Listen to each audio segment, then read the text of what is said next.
Martians exist and they have their titan, yeah, she explained, stars in her eyes as she made the futuristic office wheelchair spin with its armchair controller while she happily giggled. She stared at all the pictures in the files, the big and endless black void, the impossibly floating mountain just above, that goes against all of what she knew, and the mystical city built below it, upside down. She looked at the name Monarch, gave it and mumbled, "Don't like it. Now you are dubbed as Sparkling Willy the Martian Whale." She typed the name and tried to change it but couldn't. She groaned exaggeratedly at the big red message of refusal. Ugh, whyyyyyy. No fun. The 3-year-old turned off the tablet, disregarded it on the chair, and jumped off it with a pout. Her stomach demanded nutrition and she obliged. She started to soil away while mimicking what the statue did. Arms outstretched horizontally and palms facing the ground. 2011. On planet Mars. Calicetus POV.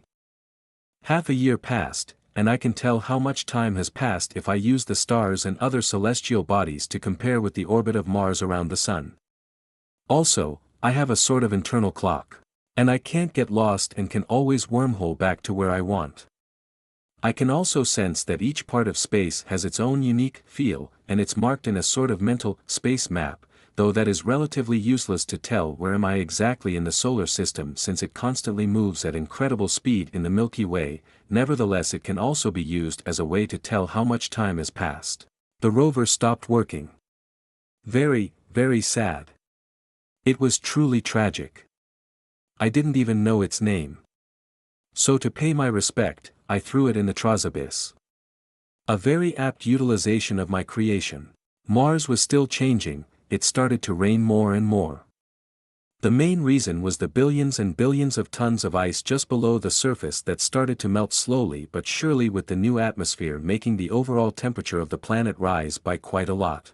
The effect was already seen in the phenomenal multiplication and apparition of different life forms becoming more complex around the abyss, such as a plant, mushrooms, and animals. 2 creatures were really interesting. Ones were jellyfish-like that slowly floated around. Their body was a bell with 6 tentacles below it, and inside the bell were multiple plateaus where flora and arthropods lived. I named them vent gardens. They were rare and not very big at the moment. Their bells were still smaller than my eyes. The other ones were little flying fish-bird hybrids that looked like glowing manta rays with beaks. They moved in flocks, and to my shock they didn't fear me. On the contrary, they directly flew in my direction and to my bewilderment started to eat the grime on my body that accumulated in those 6 years that I couldn't easily get off me. It felt incredibly good. I know that crocodiles let themselves be cleaned by birds. The flock was very effective at what they were doing, and I even let them clean the inside of my mouth and my baleen. Surprisingly, none cut themselves on them. This has become a routine since then. They sense me, clean me, stay for some time around me and fly away. But 2 were always around me and never let go.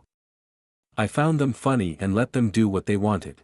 On the evolution of the atmosphere, there were also me fishing comets and meteorites out of the sky that was passing by or going to crash on my planet or my 3 moons. Both are potential food sources to me. I have already realized that each time I spout with my blowhole after feeding myself, I expel multiple gases such as a lot of water vapor and a strange blue hue that looks like energy and feels like energy. It was as if I was a giant living filter, converter, and refinery, and that was making me want to learn more about my species. One of the hardest things to adapt in the first year was that I don't breathe, at least not like a human. I have 1 set of lungs, but they only seem to be big bags of air for me to make sounds, as far as I know, and feel. I do feel like I somehow and somewhat breathe, if we can say that graviton works as a replacement of oxygen for my species. This means I could hypothetically live virtually anywhere as long as there is gravity and a food source that also consists of nearly everything physical, organic, and inorganic alike. Eating minerals, gases, flora, and fauna will not pose me any problem, even if my baleens don't seem at first sight designed to eat stone, for example. After all, they look pretty similar to regular whalebone whale's baleen. Now I remember the first time I truly saw my body and how I reacted. Flashback, 4.5 years ago. I was currently looking for the first time in a giant mirror I made with metals and glass. It should be aluminum and copper if I'm not mistaken, also the glass was less than perfect in color and purity. I wasn't an expert in my past life and certainly not in both of those things. That didn't stop me from doing it though, especially the glass. It was the first time I made glass and it wasn't that bad, in my opinion. So I look like this. I'm freaking amazing, I thought narcissistically, and I was amazed by what I saw. I already knew my body shape, and that I made golden particles as I swam, but that was it. My field of view sadly didn't let me see most of my body. I inspected each part of my body, my clearly inhuman eye of black and gold, same as the numerous golden orb after. I stared right into my own eye and it affirmed again that it was me and what I have become. It affirmed my inhumanity. I realized that I truly didn't care. In fact, I felt that I was perfectly fine with it and even happy about it. Humans weren't the center of the universe. I could see that the color of my skin was bluish nacre at first but was constantly changing as if affected by my emotions. But the most shocking feature of my skin and muscle was their partial translucency in most areas of my body. I stared at my bones and internal organs with fascination. I could see how most of them were placed and the disposition of my rib cage and spine. I turned a bit and caught a glimpse of my own beating heart before I felt my body instinctively conceal it, making it completely invisible. It was huge. My right ventricle was pure black while my left was pure white. Even when I saw it, it was hidden behind multiple bone structures and organs with unknown functions. End of flashback. Today I want to test going in the vacuum of space. I concentrated on a spot at the end of the exosphere. I folded gravity, making a black hole with my heart as the epicenter, and with a loud crack I entered hyperspace. Yes, I was too lazy to simply swim up. After going into the space-time tunnel, I reappeared with a flash of white and air being expelled all around me. I felt great. The space jump became easier as I grew up and used them. Now I can teleport things other than myself, but it's not as fast or smooth as the latter. I heard the barest sound of wind and felt the violent increase in temperature, both not even faze me. I tilted my body to see Mars below. I was way above the clouds. I was so high that I could nearly see Mars in all of its glory. It always felt good and refreshing to be this high. I felt the cosmic ray bounce off my skin or go through it, getting transformed into golden light particles around my flipper and fins. I flipped my two front sets of flippers and started to float higher, my heart beating faster in excitement. I felt with each passing second the air getting thinner until there was none. Absolute silence. I was euphoric. I was in space and I felt strangely at home, same as Mars, but different. Mars was like a mother's embrace and outer space was like seeing your family after a long time. Without realizing I was already singing, making complex whistles, clicking, and a mix of growls and roars, all mixing and constantly superposing each other in an orderly but chaotic manner. It was primal and animal while at the same time being incredibly sophisticated and melodious. I kept doing this for what felt like days, without interruption. The sound somehow traveled through the graviton present in the vacuum of space, making myself known as Mars's Alpha. Gravity singing back in acknowledgement, making my own song go farther and become more potent. 5. For every action, there is an equal and opposite reaction. Calicitus's alpha song/call could be felt through the whole solar system, but only the most acute of machines and most sensitive of life forms, for instance, an alpha-level titan, or those close enough to the source, could truly perceive it in all of its glory.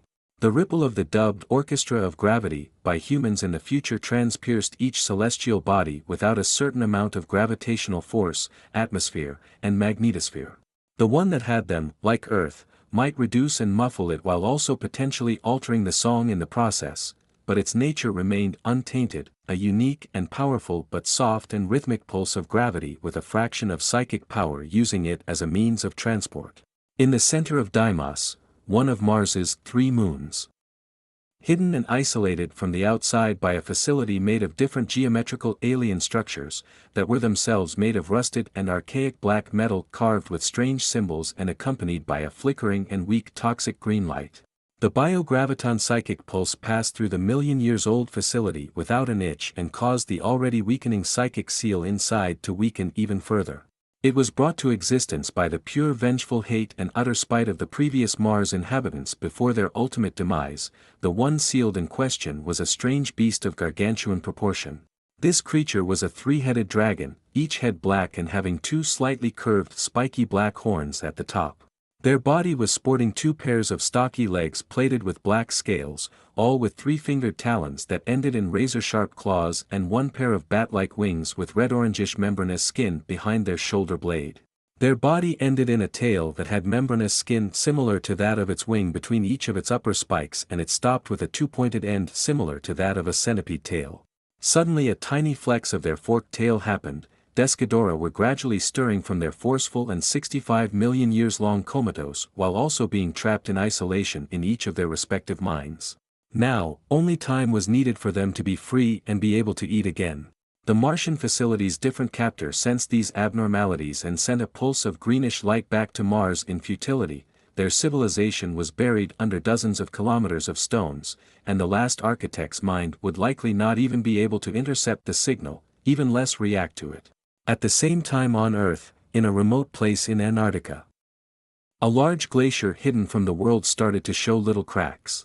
The hardly conscious brother of Descadora was frozen solid inside said block of ice. They didn't and couldn't comprehend or even truly hear the Martian alpha call. However, they felt a familiar pulse of biograviton making them instinctively and unconsciously react, causing the ice around them to unhurriedly but surely little by little crack appear, and it will eventually break and liberate the golden hydra within it. In the middle of the Pacific Ocean, deep below the water surface, a giant reptile with black crocodile-like scales, 3 sets of gills on the 2 sides of its broad neck, and its back covered in the maple leaf-shaped dorsal plate. Its 4 bulky limbs as well as its long and muscular tail propelled it through the salty water with ease. It was Godzilla, Gajira, Zoslahalawa, Titanus Gajira, and many other names and titles. He continued on swimming while he felt and heard the call from another alpha. It was low and distorted as if it came from very, very, very far away, was extremely sophisticated, but the vague information it contained was a bit alien and seemed childish in nature. It said his name was Calicitus. He seemed somewhat innocent and young. And the call traveled purely through a sort of distinct gravitational radiation. Godzilla didn't know nor cared about why or how it traveled.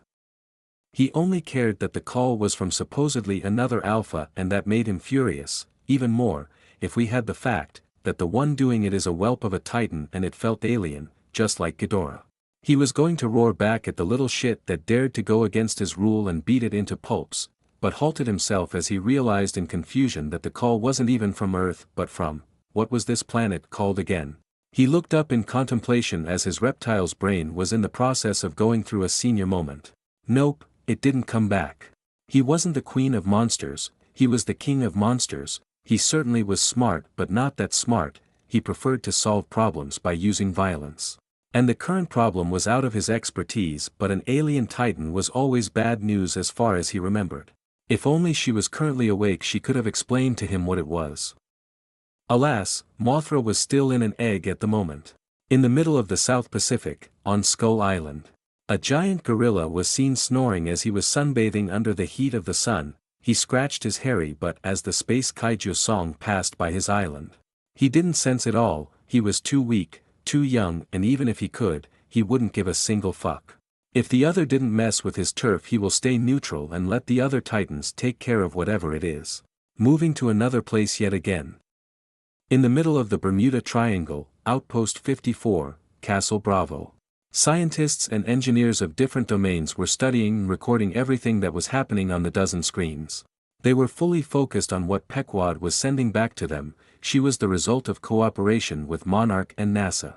An artificial satellite made with the most brilliant mind of mankind and billions of dollars. Incomparable to even the most technologically advanced of Earth satellites. Named after the whaling ship used in Moby Dick, she can record and detect all kinds of radiation and vibration, gravity and magnetism, take pictures and videos of the highest definition, and way more. She was designed to be able to stay in the new Mars orbit, unlike her predecessor. There were 2 other different models after her, but they were still on Earth and in construction. They were Ahab or Rover, and Essex another satellite. Pequod was nearing Mars. She was 4 days from reaching it, this time already doing what she was made to do. Collect as much data as possible before her inevitable destruction.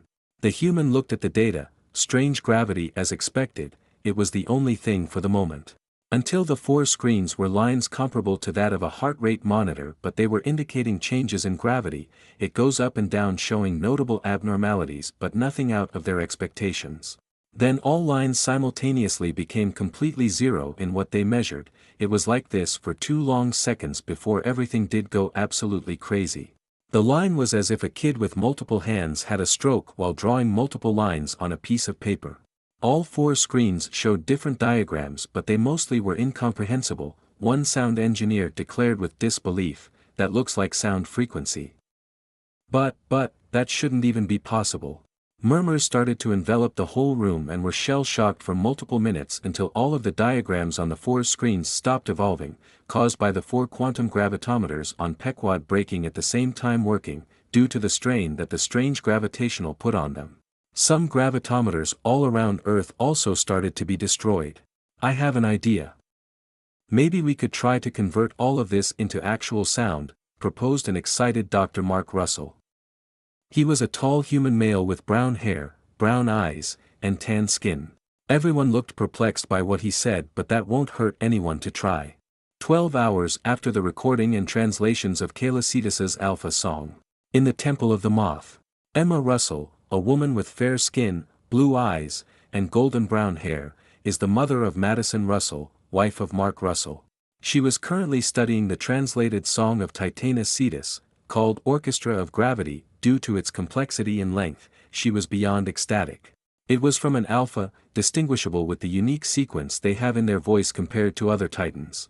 With this, they learned that Titania-Cetus was an alphas and they hoped that very soon more data would be added about this Martian titan and Mars in general. ORCA, she slowly muttered. She knew the orchestra in their database wasn't complete, but it didn't particularly matter, at least in her eyes. It will help them in ORCA development tremendously. It is a device made to communicate with Titan and potentially control them. Ironically, its name is now more appropriate than before. 6. There is no obligation for the universe to make sense to you. Mars. Third POV. Kaelacidus completed his day-long alpha song with a final of multiple loud clicking sounds and echoing high-pitched whistles. As the distorted space around him stabilized itself, he felt that he was particularly fatigued but at the same time content. Now he understood that it was the thing that was bugging him out for the last 4 months. He instinctively craved to tell the world of his status as Mars's alpha and apex life form. It also immensely pleased the most primal part of his mind when he sensed all sentient lifeforms down below bow their heads in submission to him as if he was their king. He never experienced something like this before. In his past life he was a human in the lower spectrum of the lower middle class, so pretty much a disposable and replaceable tool, as harsh as it may sound. It was a very strange but delightful sensation to finally declare himself as such a unique existence. Kaelacidus could have made a permanent hole in Mars's atmosphere. Good thing that he swam farther from the planet during his song. If a human or most of the non-Titan lifeforms for that matter were to hypothetically be within less than 200 kilometers, 124 miles, radius when the space kaiju sang, they would have promptly exploded like party balloons being poked with needles, then be flung away in less than little specks of gore by the shockwaves, all of this thanks to how freaking powerful the vibrations close to the heart actually were. In that aspect, it was similar to how a sperm whale can potentially vibrate a human to death with the vibrations of its 236 decibel clicks, making the human eardrums explode and their inside literally cook with the energy pelted at the poor sod. And Kaelacidus's song was stupidly more potent than one of the loudest animals on Earth.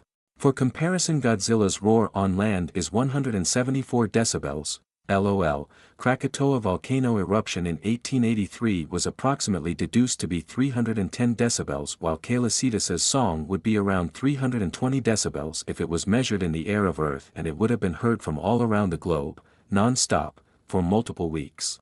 It was 1,000,000 more powerful than Godzilla's roar and 10 times more powerful than Krakatoa's eruption, all the while saying the eruption is the equivalent to the force of 10,000 times the atomic bomb dropped on Hiroshima in August 1945. It was more of an outlier since the usual clicks he made at regular intervals for echolocalization were in very short bursts of around 0.1 microseconds and they were less powerful, around 230 decibels.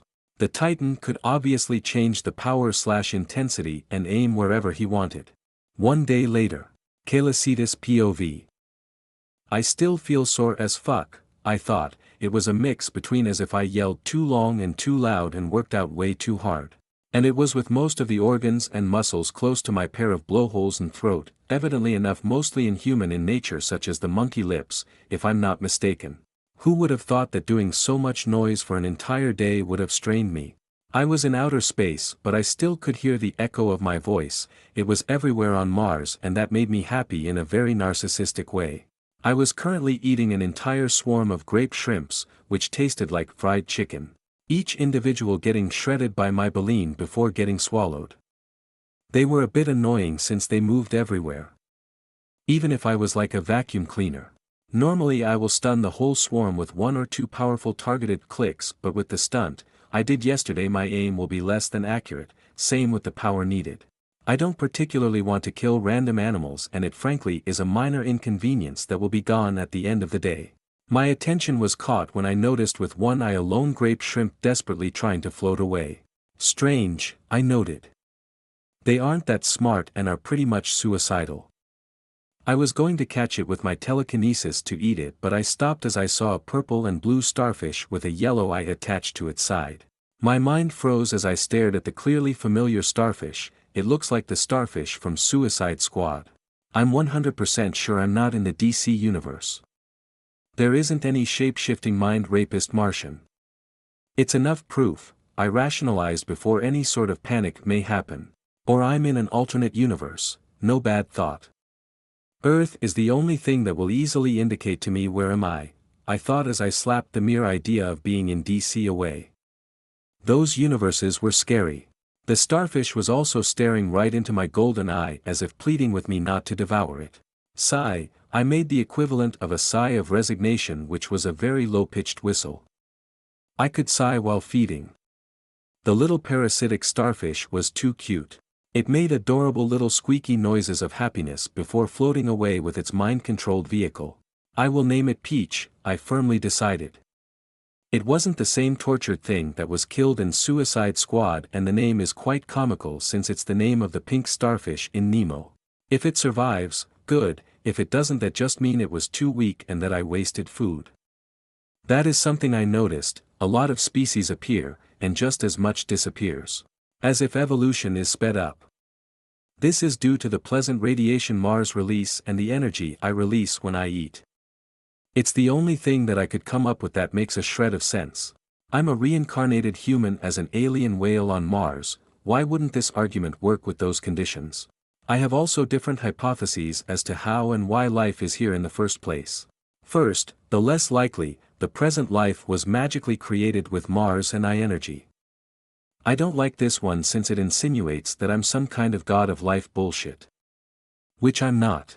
The second, the present life was already there just in a dormant-like state and I unintentionally cause it to wake up. The third, the present life comes from my body. Different bacterias, viruses, fungi, plants, eggs of different animals, and more were already in or on my body. As disturbing as it appears. It's not something this exceptional or truly worrisome. There are already multiple examples such as the microbiota in human guts or skin mites deeply burrowed in human skin, especially the face, to only mention those two. They likely originate from my parents' own bodies and most were in a dormant-like state until I woke up. This is also further supported by the fact that the only life present, I know of before my awakening was the bioluminescent flora in the magma chamber of Olympus Mons. And how everything seemed adapted to Mars's unique biomes. Maybe my species has a symbiotic relationship with most of the species I carry. Finally, the fourth and most plausible of the four, the present life come from a mix of the second and third. In Deimos's core. Third POV. In the innermost part of the Martian facility. Descadora could be seen, their body in a totally different position than yesterday. The psychic seal on their minds was crumbling, Aegon the middle head and leader and more intelligent and wise of the three, Visenya the right head, the most vicious and feared of the three, and last but not Rhaenys the left head, the dumbest and most reckless of the three and also the one who suffered the most from the seal. The architects made this seal to keep their killer in a mental prison where they couldn't interact with each other telepathically, be always awake, be unable to feel their own body, and even less perceive the outside world. They didn't particularly care if Desghidorah were okay. 65 million years of isolation will have a pretty big impact on the vampiric three-headed dragon minds. There was another movement, the middle head giant's eyes could be seen shifting behind his scaly eyelids. Aegon was starting to feel their body again for the first time in eons and he was pissed beyond human comprehension and oh so very thirsty for life force. 7. It's just so simple. 2 days later. Mars. Calicetus POV. I looked down at the start of what would be called an ocean in the future, well now it was more of a very, very big lake with strange lily pad fish triops amphibian chimera swimming on the surface. It was one of the many that I found. They were rare and small at first but started to get more frequent and bigger as time went on.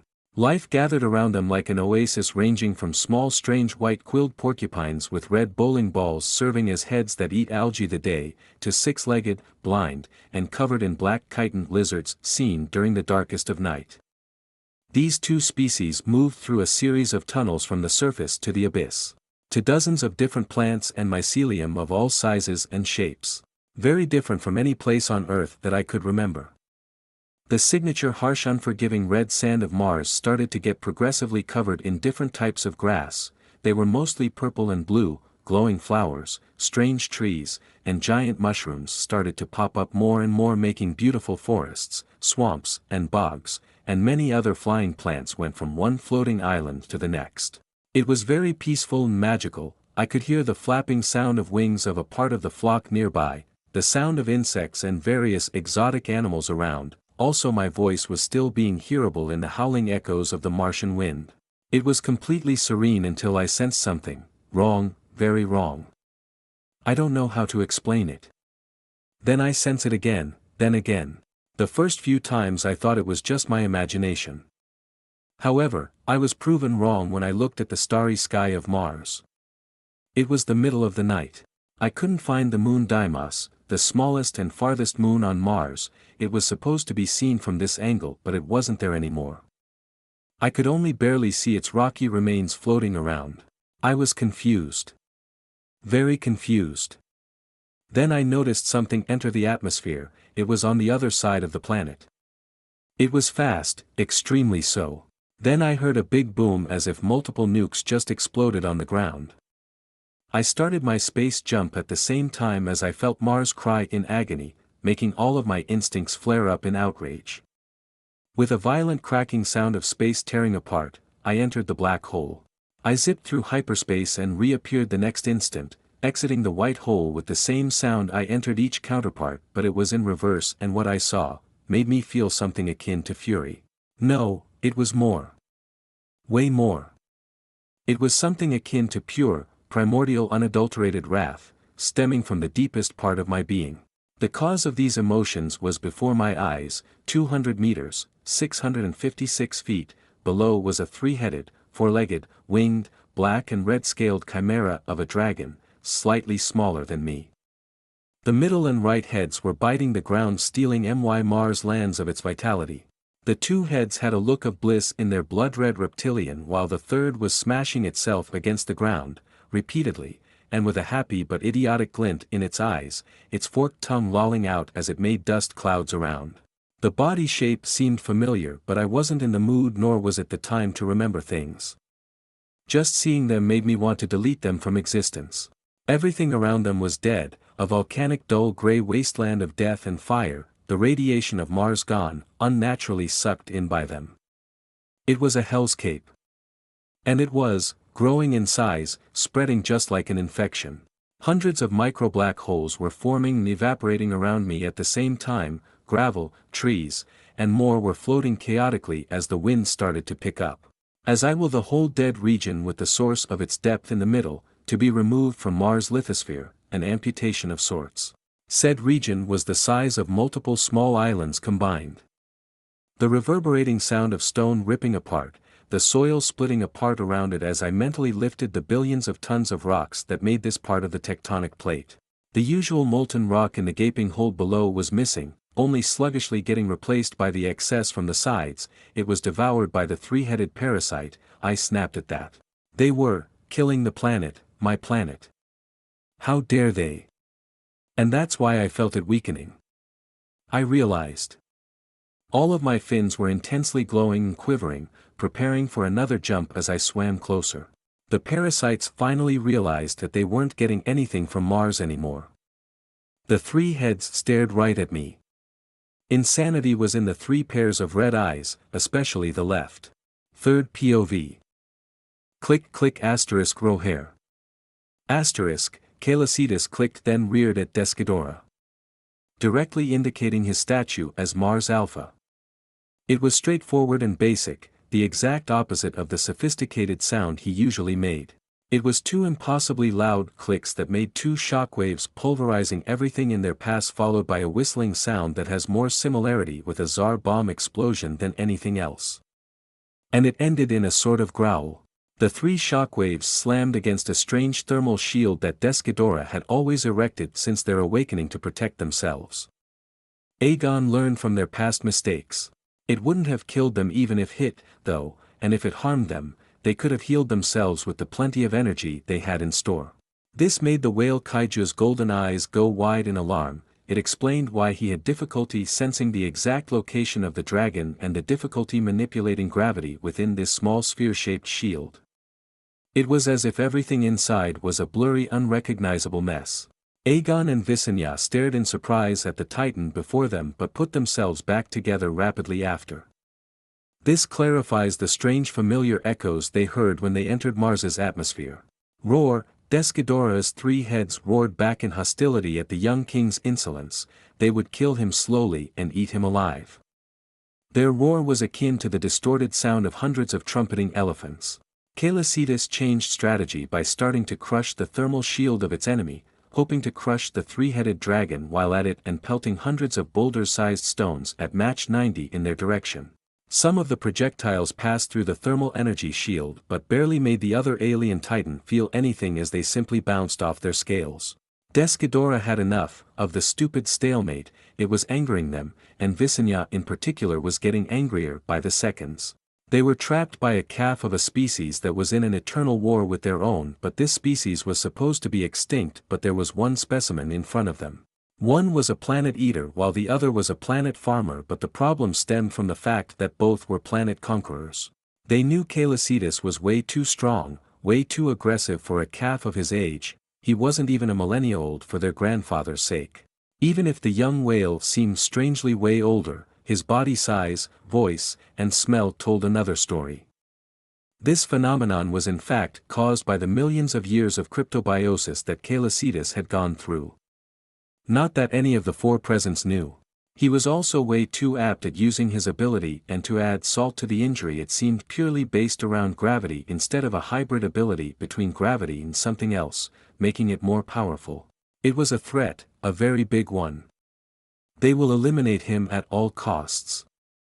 They were facing an inexperienced calf, an abnormally powerful one, certainly, but it won't change the outcome. They will not play around. Enough.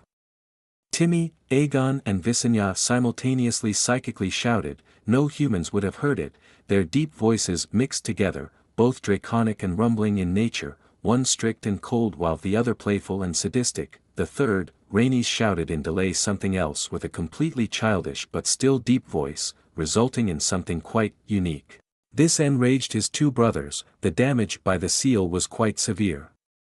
He wasn't the smartest of the bunch in the first place, but since they woke up, Rhaenys could only say this word even within telepathic bonds. They will destroy this planet after killing the stupid calf. To avenge their brother. They suddenly jumped back with a powerful flap of their wings and deactivated their thermal shield, freeing them from the hold of the calf, making stone and dust flying everywhere. Bam! Roar! Descadora roared in pain as they felt their front paws bending the wrong way. the bones inside broken. The paws healed just after, but it still shocked them. The calf could hurt them this easily when their body is especially resistant to any type of force, gravity in particular. Celiacides was taken aback by what his opponent had done. He didn't anticipate this, nor that the winged hydra could speak and that it wasn't any language he knew of, but he could understand it. Too much in his own thoughts, he didn't pay enough attention to his surroundings and was caught by surprise by Desghidorah's attacks. Boom! The whale felt white-hot pain on his left side, near his rib cage where his heart was. He was bombarded by 3 intense heat rays, the one from the middle head being the most intense of the 3. He howled in agony as he felt the 2 weaker rays burn through his thick skin, but the one from Aegon goes even deeper, burning through his 7-meter, 23 feet, thick blubber and damaging the muscle behind. He never felt so much pain before. His immediate response as he felt the hell flame goes deeper was to make mini black holes in front of the rays, sucking them in to never be seen again. The pain only made him angrier. Desghidorah flew at Mach 20 around the calf, making a giant hurricane that caused a giant gray sandstorm to appear and constantly shooting his 3 energy beams, but this with little success, the whale anticipating all of its movement and where he would shoot. And if they hit, they rapidly get shucked in. Aegon was getting impatient, nervousness setting in his heart, but he crushed this feeling of weakness. A weakling he was not. Physical it is. Understood. Timmy, coldly declared Aegon, his brothers agreeing, as they were also getting impatient, and so Desghidorah slammed Celiacides's lighter body at full speed, making the latter groan in pain. Each of the dragon kaiju heads was going to bite and electrocute the whale kaiju to death. Their body was so close, claws open like an eagle, jaw ready to catch the defenseless calf. Crack. Got you, thought Celiacides as he simply teleported nearby, with the now perfectly cut front half of Desghidorah with him. They were still alive, oily black blood was leaking through each of the alien dragon snouts, the internal organs spewing out of each half in a dark gory shower, but most importantly, their pesky thermal shield would be disabled during the regeneration of both of their half. 8. Entity terminated. Celiacides POV. Asterisk roar. Timmy, the 3-headed dragon, made a weak roar that was more of a whimper before they became lifeless, and just after each set of eyes was going blank, the 3 necks went limp before the head bit my body. I won, I clamored internally as I whistled and clicked repeatedly in happiness. It was my first fight and I won. I made a backflip and clapped my 2 pairs of front flippers together 2 times in the end, making a slight gust of wind all around me and my tail making a long tail of golden motes of light that flew everywhere. I realized only too late that the pain didn't disappear as I winced. I was injured, not that bad, but it could have been worse, way worse. When they fired at me, it was as if I was a butter brick and their fire beams were a hot knife. I gazed with contempt at the 2 pieces of the insolent nameless 3-headed dragon falling to the ground. Their annoying and enviable shield was finally gone. I want one too, and I will make one. Black holes work, but they aren't the best to stop those hellish fire beams, and they hurt like a bitch. And I realized that I'm a sitting duck. I need a way to protect my body. I needed to predict where they would fire, what time they would, where the fire beam would go, and prepare in advance while they moved at a speed I could barely follow. Maintain the black holes stable enough for them not to explode and injure me in the process while I was in immense pain. I'm proud of myself, to have had the idea to use the space jump offensively. It literally cuts a piece of space and puts it in another place. So I cut their shield and them in 2, by teleporting half of it with me, disabling it in the process. Brute strength would not have worked. I cheated. Well, all is fair in war. I would have preferred to do something else if only they didn't do this to my Mars. I knew I have won the fight, but I didn't let my guard down. I could see how their delicious black oil-like blood and organs were trying to regenerate themselves. New flesh, nerves, bone and more started to slowly grow and wiggle like maggots back together, in the middle of apparently making 2 identical but smaller copy. Not on my watch. 1 was horrible, 2 would be my death, I thought. I could have died, and I'm not delusional enough to ignore that fact. But the idea of fighting 2 at the same time was strangely exciting to a small part of me. It was impressive to see something with this level of regeneration. It was also frightening, to be honest. Does that mean that they possibly could regrow their entire body mass from just a little bit of flesh if they had enough energy at their disposal? Just like a freshwater hydra or those freaky flatworms. Oh, fuck me sideways, I realized, not happy at all with the likelihood of something like this happening. I won't leave any parts. If they are somehow alive, I won't be so unprepared. That's a plus, and I have a general idea of what they are capable of. I grabbed every bit of them falling, making even the tiniest droplet of blood get suspended in mid-fall. Their blood won't stain my Mars. The gore bizarrely didn't faze me one bit, however, whoever the species, the things that I teleported into were, it was making me have a strange and deep feeling of hunger and hate. I started to crush them with gravity into a sort of compressed lump of meat. It was harder than I would like to admit. Their scales were resistant to whatever I was trying to do, the desirable energy in them fighting my gravity. Nonetheless, that won't stop me from being able to utterly crush the scale with enough time. Though the insides and bones, not so much, even if they had more of this energy, that I now recognized as a mix of the one with dragon signature being in majority it, and it was the one that enticed me the most, then one they were stealing from my home. Finally, there was another. This one felt very old but familiar to that of the current Mars. They already did this to Mars before, but where were they? I deduced, but was puzzled by why they were there only now. Maybe the Martian of the time managed to beat them. They seemed pretty advanced in the technological department, I presumed, as I started to see the scales finally snapping under the pressure, only spurring me to increase the pressure even further. The front half jolted awake, all three heads fighting against my hold as they glared at me with those unnerving 6 glowing red eyes. I have never seen such an amount of hate, loathing, and fear. But I felt the last wasn't about me.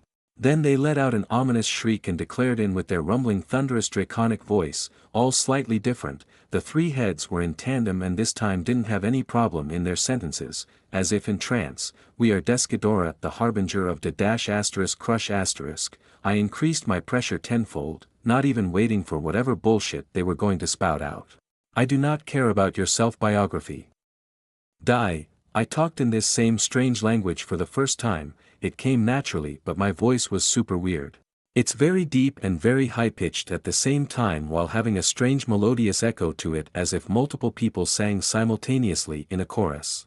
Something you'd imagine an alien god to have or a real biblical angel, and I loved it. Descadora, Ghidorah, isn't this a kaiju? Oh. I remember this movie that got out last year before my death.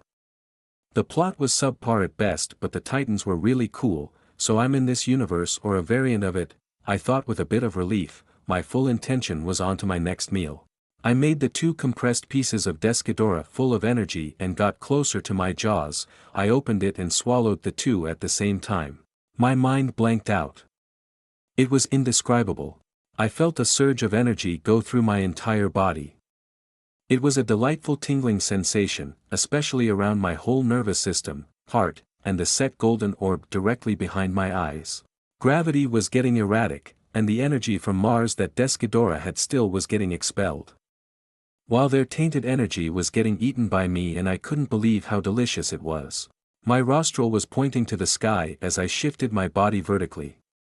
My mind was getting sluggish. Sleepy, I thought as I mentally called the flock to come over, just before I felt myself fully fall asleep for the first time in my life. 2 days later. Earth, Bermuda Triangle, Outpost 54, Castle Bravo. A meeting between the highest rank of Monarch was going on. It was about Mars, but it wasn't the only topic, the ORCA, a new Titan, and more. As much as Mars and Titanus Cetus were incredibly important and serious subjects in their eyes, Monarch was created to study, track, destroy and contain the Titan from Earth, not Mars or any other planet other than Earth for that matter. Titanus Cetus won't be coming to Earth, as far as they know, so it isn't really in their expertise, so to say, but they were really flexible in that aspect. It was on their top priority though, not for the danger it actually represented to humanity but for the data it could give them. It has already made them greatly advance in the ORCA development.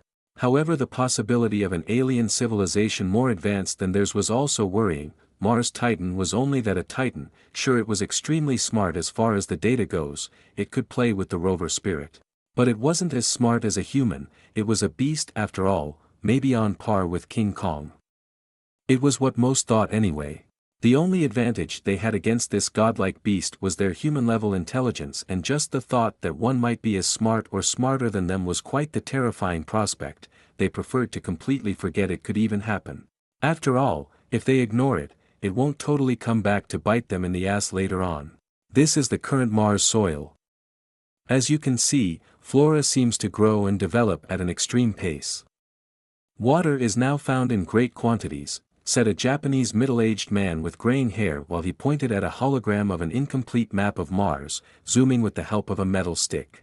Multiple alien biomes pass through holograms around with different plants visible, plains of purple and cyan grass, strange mushroom forests, strange trees, and more. On the fauna side, we sadly didn't get much. But what we saw was exceptional. We saw what a swarm of Martian shrimp look alike. The average size of a group is 464 square kilometers, 288 square miles, which is bigger than the biggest locust swarm ever recorded in human history, and that a shrimp is estimated to be longer than a human forearm and can move through the air with unknown mean. Their alimentación is unknown.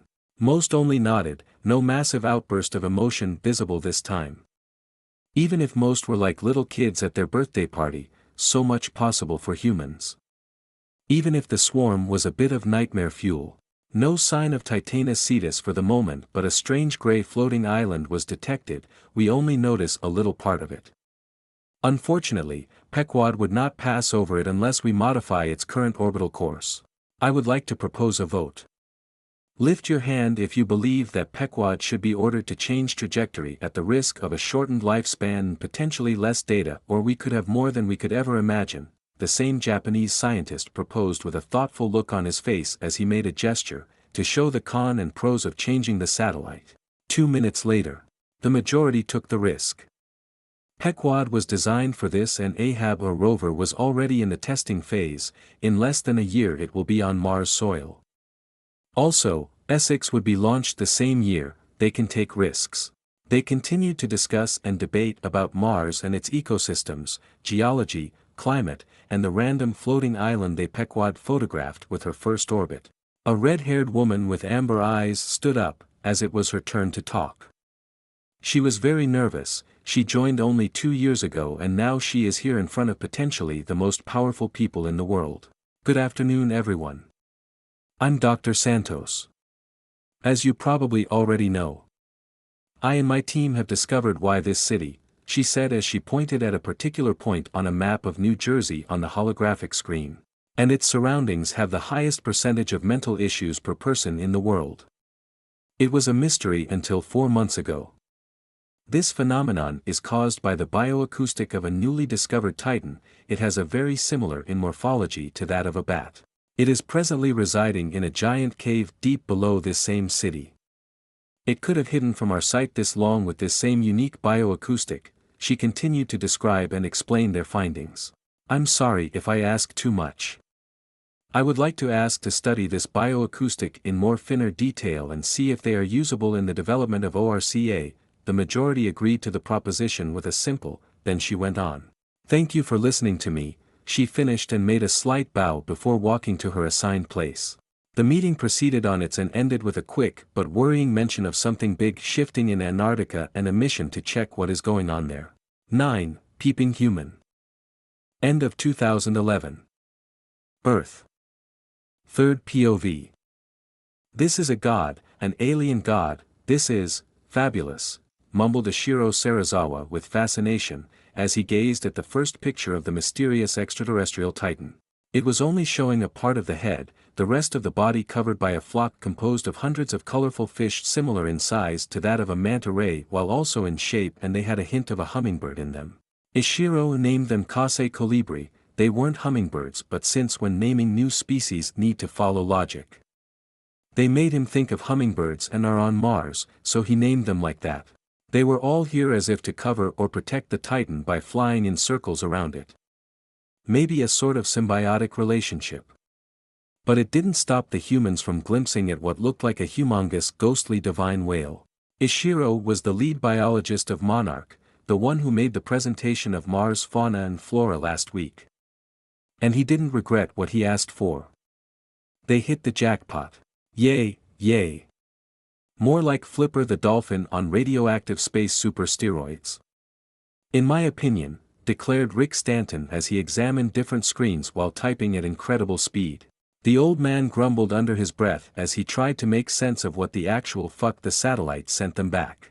The images were crystal clear, but everything else was Urg that was capable of making the ordinary scientist cry out falsehood in outrage with how ridiculous they looked. It was nearly unusable, everything contradicted everything and went against what they considered normal. Well, he took it as a challenge to try and make sense of this. Still Earth, but 6 months later. 2012. Yes. Finally. Take this, you overweight levitating bull, Stanton triumphantly cried out. Most of Monarch staff with the knowledge of what was on Mars already determined that the Titan was male, even if its biology didn't exactly follow the one from Earth whales. If Calicitus knew this, he would have declared that they were creeps, peeping on a naked underaged calf while also probing him with more than dubious technology. However, he was used to being naked by this, and he will stay naked for the rest of his possibly immortal life.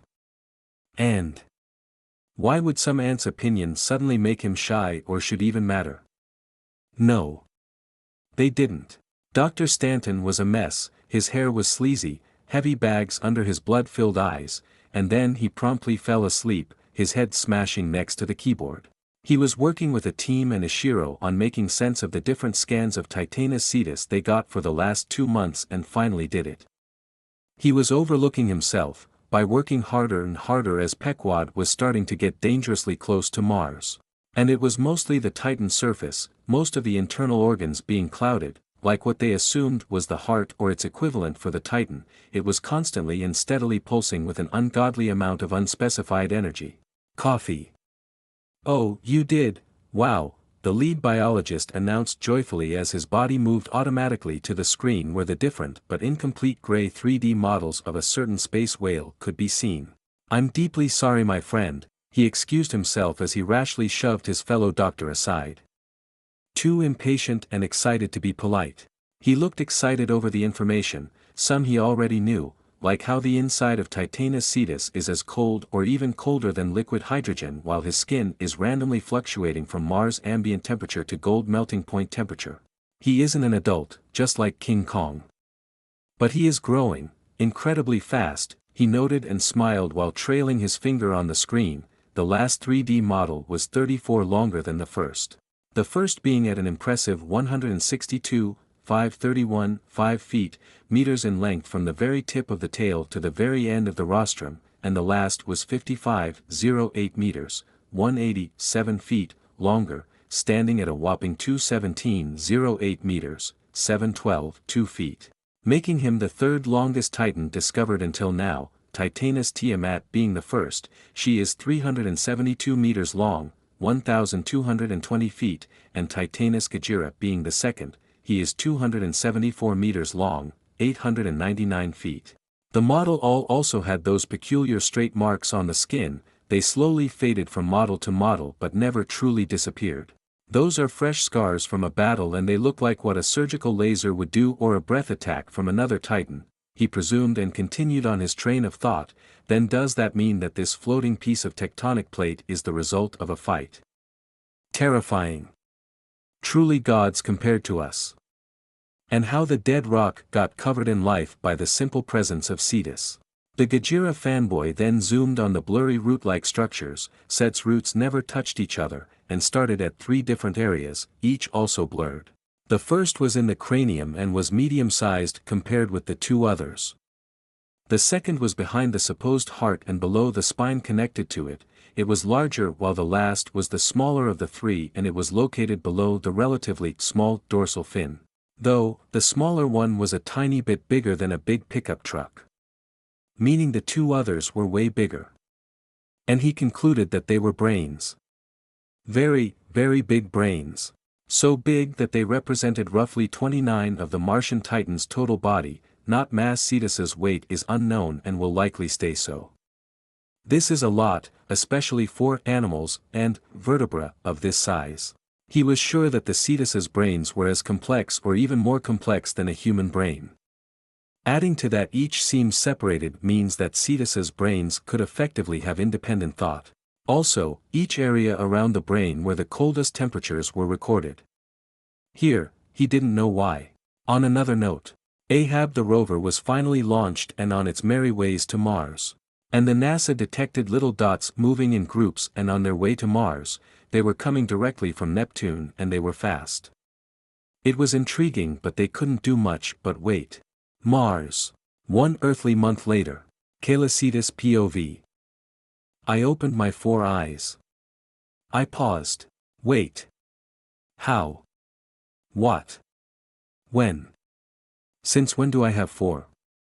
An explanation would be appreciated but I won't complain, my limited eyesight was frankly bothering me a bit, I thought, bemused, I tried to move my new set of eyes.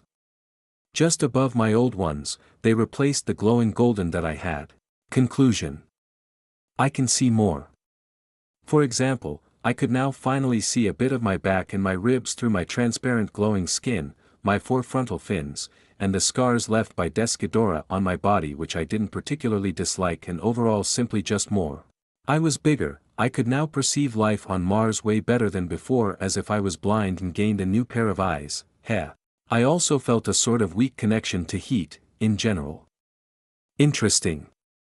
Maybe the fact that Desghidorah possibly survived isn't so bad, after all. Now that I thought about it, isn't there another one of Desghidorah's species on Earth? His name was King Ghidorah if I remember correctly. My stomachs grumbled in want at that. I looked around and decided to move from my vertical position, the flock covering my whole body while doing it. Love the little guys. The island was now lush with life, but the plants were green instead of the usual purple and cyan. Changement is good. It was peaceful again. I clicked as I glared at something high in the sky. A satellite. Humans. They should have peeped enough. Wonder if I could access their data later on. I mean, I could do it quite easily at that. What are they going to do to throw nukes at me? That's so scary. To the sun you go, I declared, and the satellite disappeared from Mars' orbit. To never be seen again. The teleportation felt a tad smoother. It was easier. I would have liked to teleport it back to Earth, at the NASA's headquarters, but I don't know where it is at the moment on its orbit and humans will try again and again. The sun is a good alternative and it might serve as a warning, that they likely won't understand.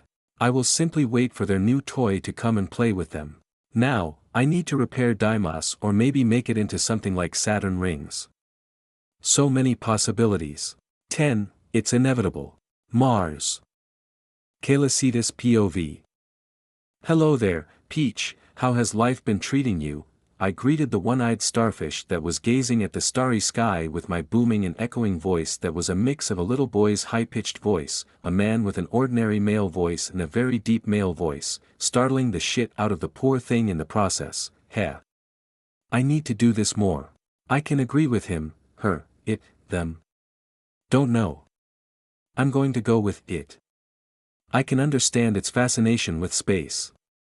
The planets, stars, galaxies, the great vacuum of the cosmos, and more.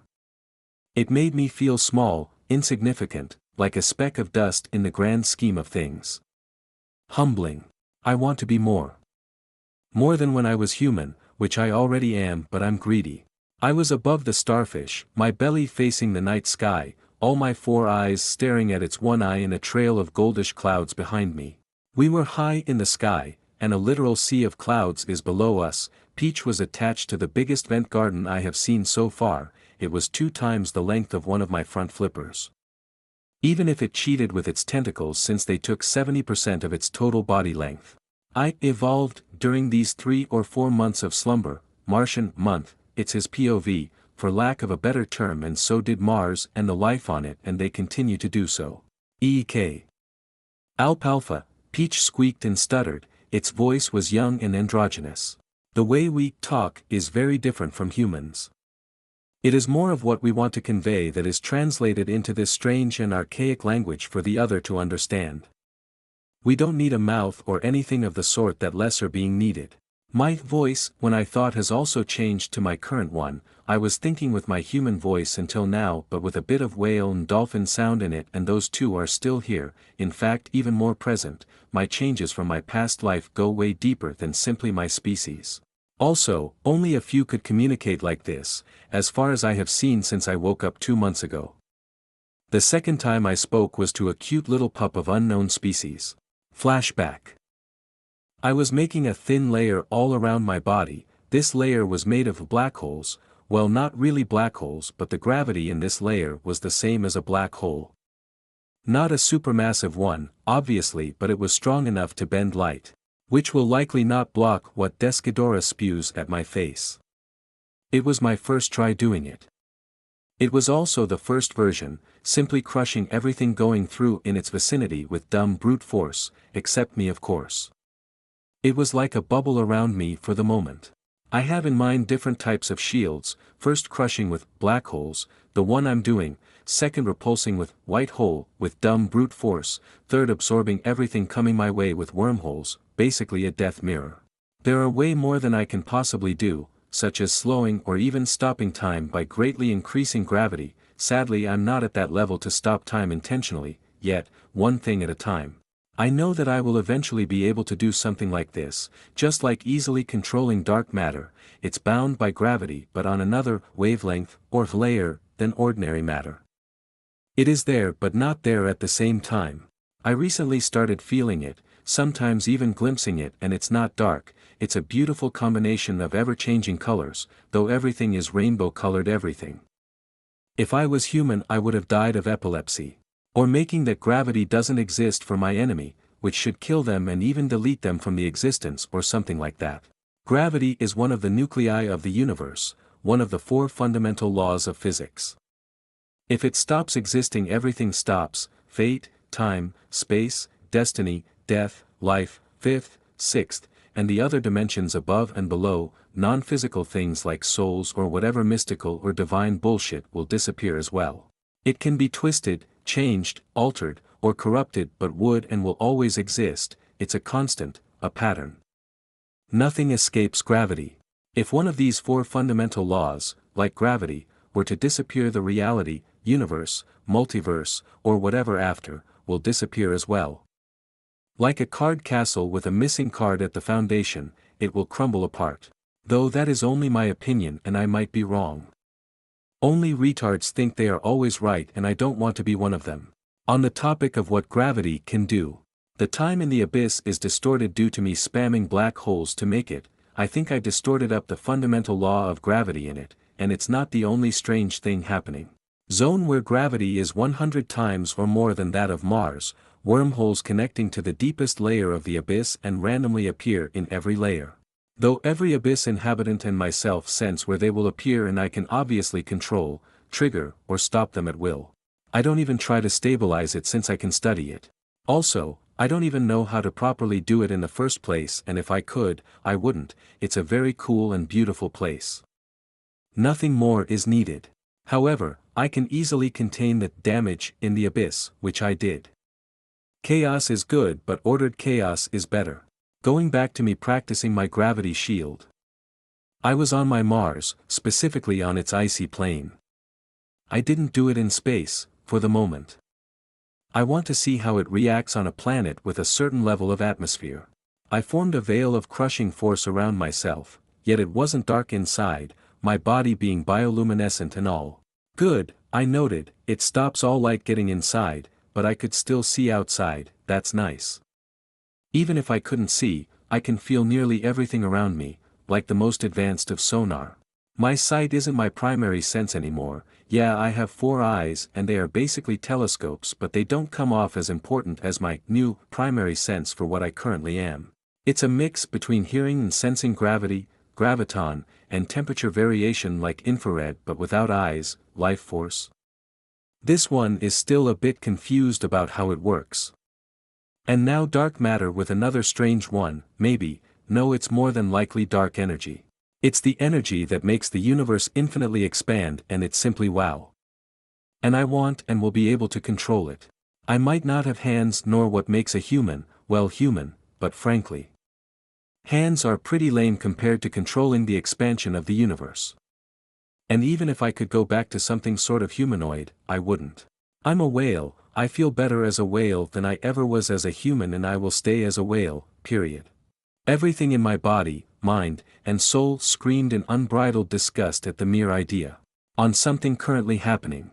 I was maintaining my shield for exactly 3,694 seconds, but I banished it. It was getting rather unstable, and I rather not destroy the beautiful landscape of my planet. It's also noisy, it needs some tweaking, but the principle work. I know you are there. You can't hide from me. I'm omniscient on this planet, I let out with a chuckle that sounded like a dolphin laughing but deeper, flapping my fins in the air as I swam closer to my new little admirer. I looked at the small head poking out of the white snow. It has one small icy protrusion poking from the top of its beak-shaped snout, 4 newbie sheep-like horns on the side of its head, the one above being 4 times bigger, white fur, and 2 big glowing icy blue eyes full of wonder and curiosity. Metaphorical stars in those blue eyes as it stared at me, its king. I delicately grabbed the little guy out of the powdery snow, with my brand of telekinesis. I need to be careful if I don't want to end up with a blotch of gore in the snow. His body was just like I sensed. Yes, it's fairly obvious when his balls are dangling out, in the frigid cold of Mars. If it's how his gender even works, hyenas exist after all, and everything is inside for me, which I'm glad. Small ice spikes were coming out of his back, the body being the combination of a cat, a bird, and a monkey. The snow was like lava around him, he was nearly as cold as my nervous system. His forelegs/arms were way longer and bulkier than his back legs, and the 4 members' fingers ended with black and sharp talon-like claws and a small pointy fang visible. You're the cutest murder ball in existence. Your name is Olaf, I declared as the newly named Olaf purred loudly while his tail flicked side to side. I scratched his belly with telekinesis, making his purring only louder. I got the same feel on him as Peach. End of flashback. The vent garden Peach was controlling began to quiver as it started to fall to the ground. The starfish isn't evil by doing this, it also needs to live and grow, which it did. It's 20 times bigger, roughly 6 times the size of the rover down in the abyss. Not very surprising they don't float that high unless they mate and then die in a bang, they combust themselves and they are full of explosive gas. It's self-explanatory what happens next. I turned my body around, making clouds fly around the tip of my fins, and lowered myself to Peach level as I made the vent garden float in my gravity. I stargazed with the psychic starfish, that finally started to calm down. Am I that scary? At the same time on Earth. T-pose. It was making the internet on fire. Everything related to Mars was causing this. Photo and video from Mars with expensive telescopes showed the appearance of water on the red planet and how NASA and other space companies have gone silent about Mars.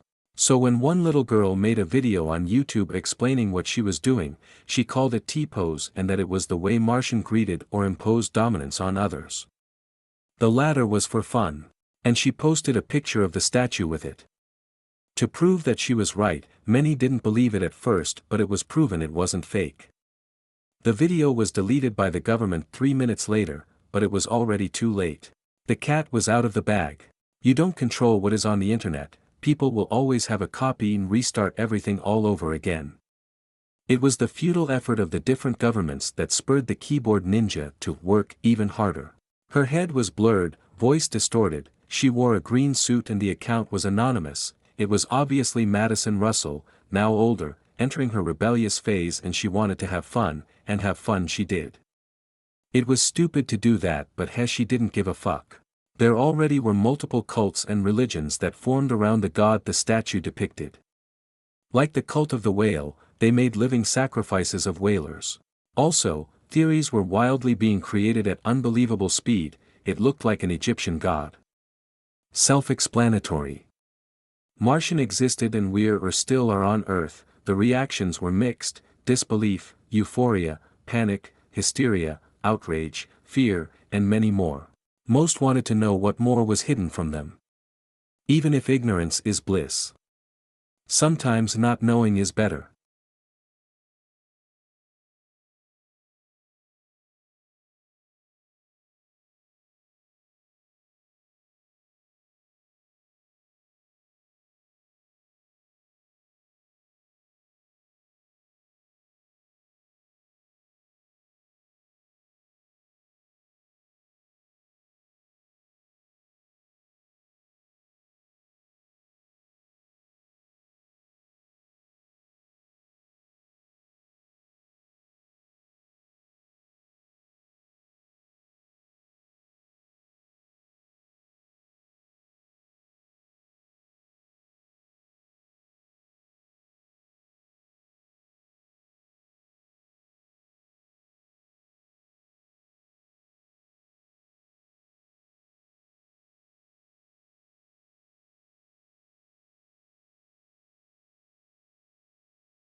11. Helping, human. 2 days later. Mars. Third POV. Celian was currently in outer space just above Mars' atmosphere. He was staring at the 3 moons of Mars. He remade Deimos 4 days after his awakening, and he was surprised to see the remnants of a facility bearing similarity with the structure he found in Mars, even if nearly everything was melted beyond human recognition. He confirmed with this that Desghidorah was indeed responsible for the destruction of his moon. He wasn't one bit happy about it. He also found out that the ancient Martian civilization was probably powerful enough to stop the 3-headed dragon. It looked like Desghidorah was imprisoned in Deimos by the Martians, how he didn't know and didn't particularly care. He also found a cracked and strange black cube with green pulsing symbols on it. It also made a constant but weak signal that was aimed at Mars. The whale found it interesting and teleported it to a storage room he made in the middle of the floating mountain, where he stored random things he made and found. For him, the cube was just another Martian gizmo, a very radioactive one that's for sure, but there were a lot of them. For example, a pretty cube that seemed to be made of white marble that he found in the middle of Th Abyss. Random and useless things like this. Celian could use the hyperspace to store things, but it wasn't a very good idea. He tried and things ended up most of the time crushed or lost somewhere else. Imagine if he lost his whale-made 30-ton truck made of pure diamond was lost in another dimension, again. Celian would be very sad for half a second before making another one with the carbon in the air and coal he made. He didn't know, but the diamond truck actually ended up falling in the Japan of another universe, squashing a fat-ass otaku with a fetish for NTR, little girls/boys, and rape. The dumbass stared at the diamond truck falling off the wormhole in the sky and thought he was a chosen one or some shit. He was already seeing himself with his future harem made of thousands of waifus servicing him. So he didn't even try to move away. He indeed transmigrated, his soul sucked in the wormhole, and he became an elf in a world of sword and magic. However, he was now a she and she was in a pungent cave with ugly little green men. She was in Goblin Slayer and she was fucked, in more than one way. That is why he wanted to make a pocket dimension. It was for storage purposes and it was still a work in progress for the moment or in the immediate future. You don't make your first stable dimension like this. It's essentially a micro-universe with Celian's own rule in it, and that isn't in the same spacetime he currently resides in.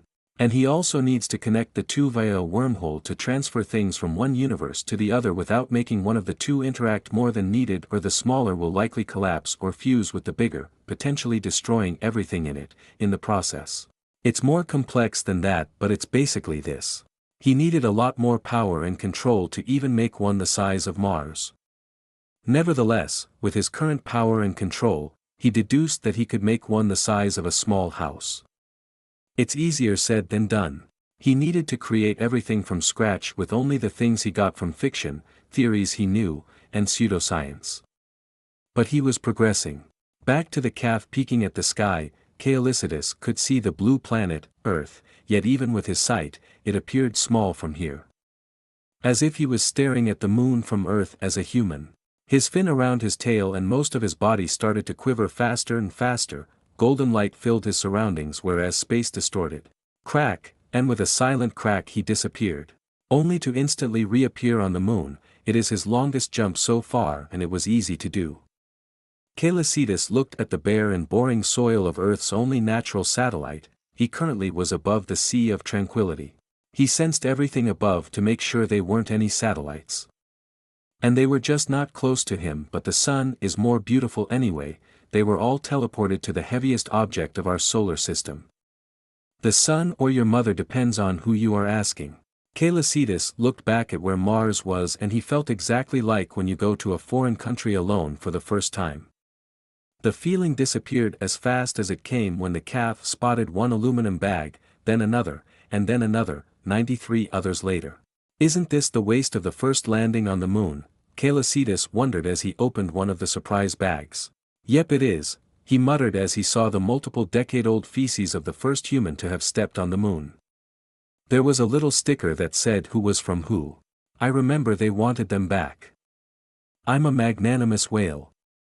I will help them, he valiantly declared as every bag started to unzip itself and the you-know-what was having their first meeting with the pitifully weak atmosphere of the moon. He teleported their packaging into the sun, he won't throw them on Earth. His 2 pairs of golden eyes glanced at Earth, he could see a part of Asia and the north of America. And that was all he needed, the whole Earth was nearly completely mapped in his mind from what he remembered, and he remembered nearly everything from his human life. He calculated everything as simple as that. On Earth, all around the globe, tiny little white portals started to pop around, they pushed air back, making strong wind all around them.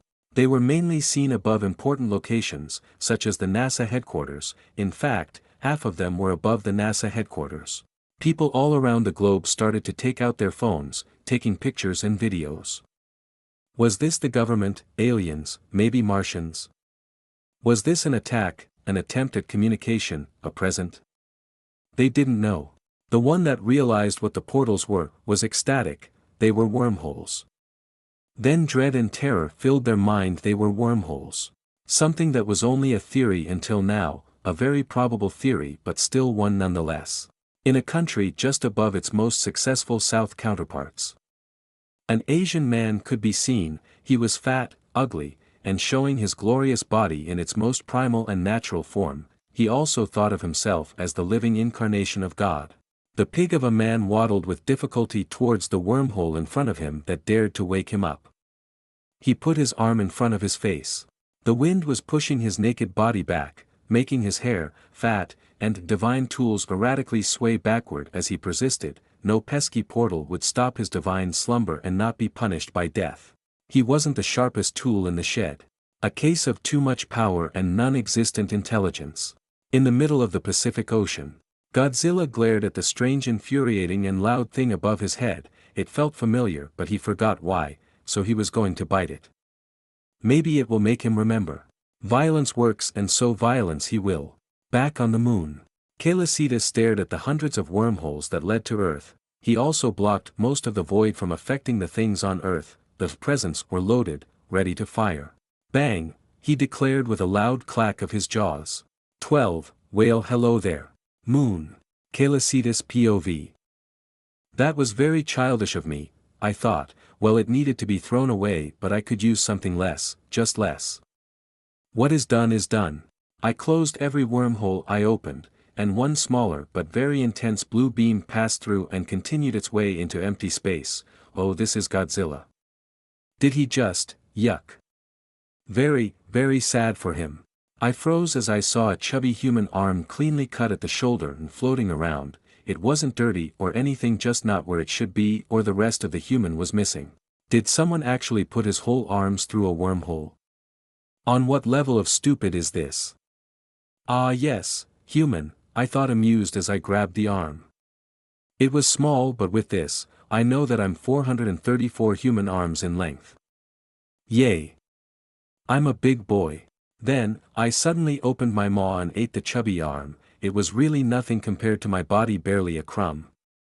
It tasted on my tongue like a combination of venison and high-quality pork, but was very greasy at the same time. Oh dear, did I just eat human flesh like it was some sort of cocktail sausage? I realized, but I didn't feel anything outside of the norm. If a tiny bit hungry. Now that I think about it, why should I? I'm not the same species. The only real thing we have in common is being sapient.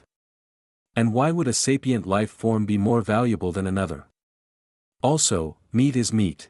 Now, back on cleaning the moon of human trash left, the flags with faded color, the different robots, a faded Bible, the human astronauts' footprints. Nobody useful needs them, so they are now gone forever and ever. What do? I wondered as my stomachs grumbled. I flapped my fins and clicked, okay, food it is, let's try eating in the thin atmosphere here. I started to swallow what was present in the atmosphere, so not much, and I looked at the rainbow-colored dark matter around me and got an idea. Maybe I could eat it, and what does it taste like? I grabbed it with my gravity and dragged it with a bit of difficulty in my wide-open maw.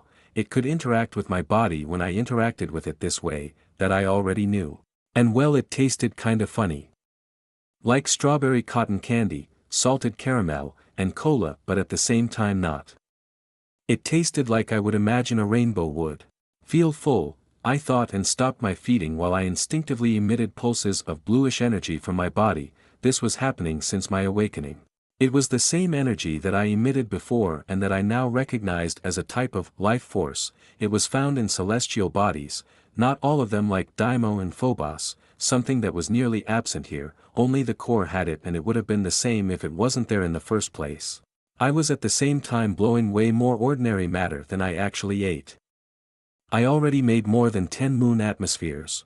So I can even alter dark matter. Can I do it in reverse? I questioned as I started to increase the gravity of the moon, just enough to keep the newly formed gas in the newly forming atmosphere of the moon. The core was already showing signs of improvement, it was getting hotter, a weak connection forming with me, interesting. It was different from Mars, this one felt more like a pet. I should also do this to every planet and moon big enough in the solar system, gaseous or not, to see if I could make this and potentially make life happen. I swam around the moon, my tail fin and 4 front flippers making long golden trails behind me as I gazed at the boring empty and dusty gray soil of Earth's only natural satellite. I made the moon spin on itself in a certain manner to temporarily hide its visible side, showing the hidden side to Earth for the first time. I'm very careful with what I'm doing, one tiny mistake and I could mess up its orbit, which I wouldn't be able to easily fix and it will probably be different than before.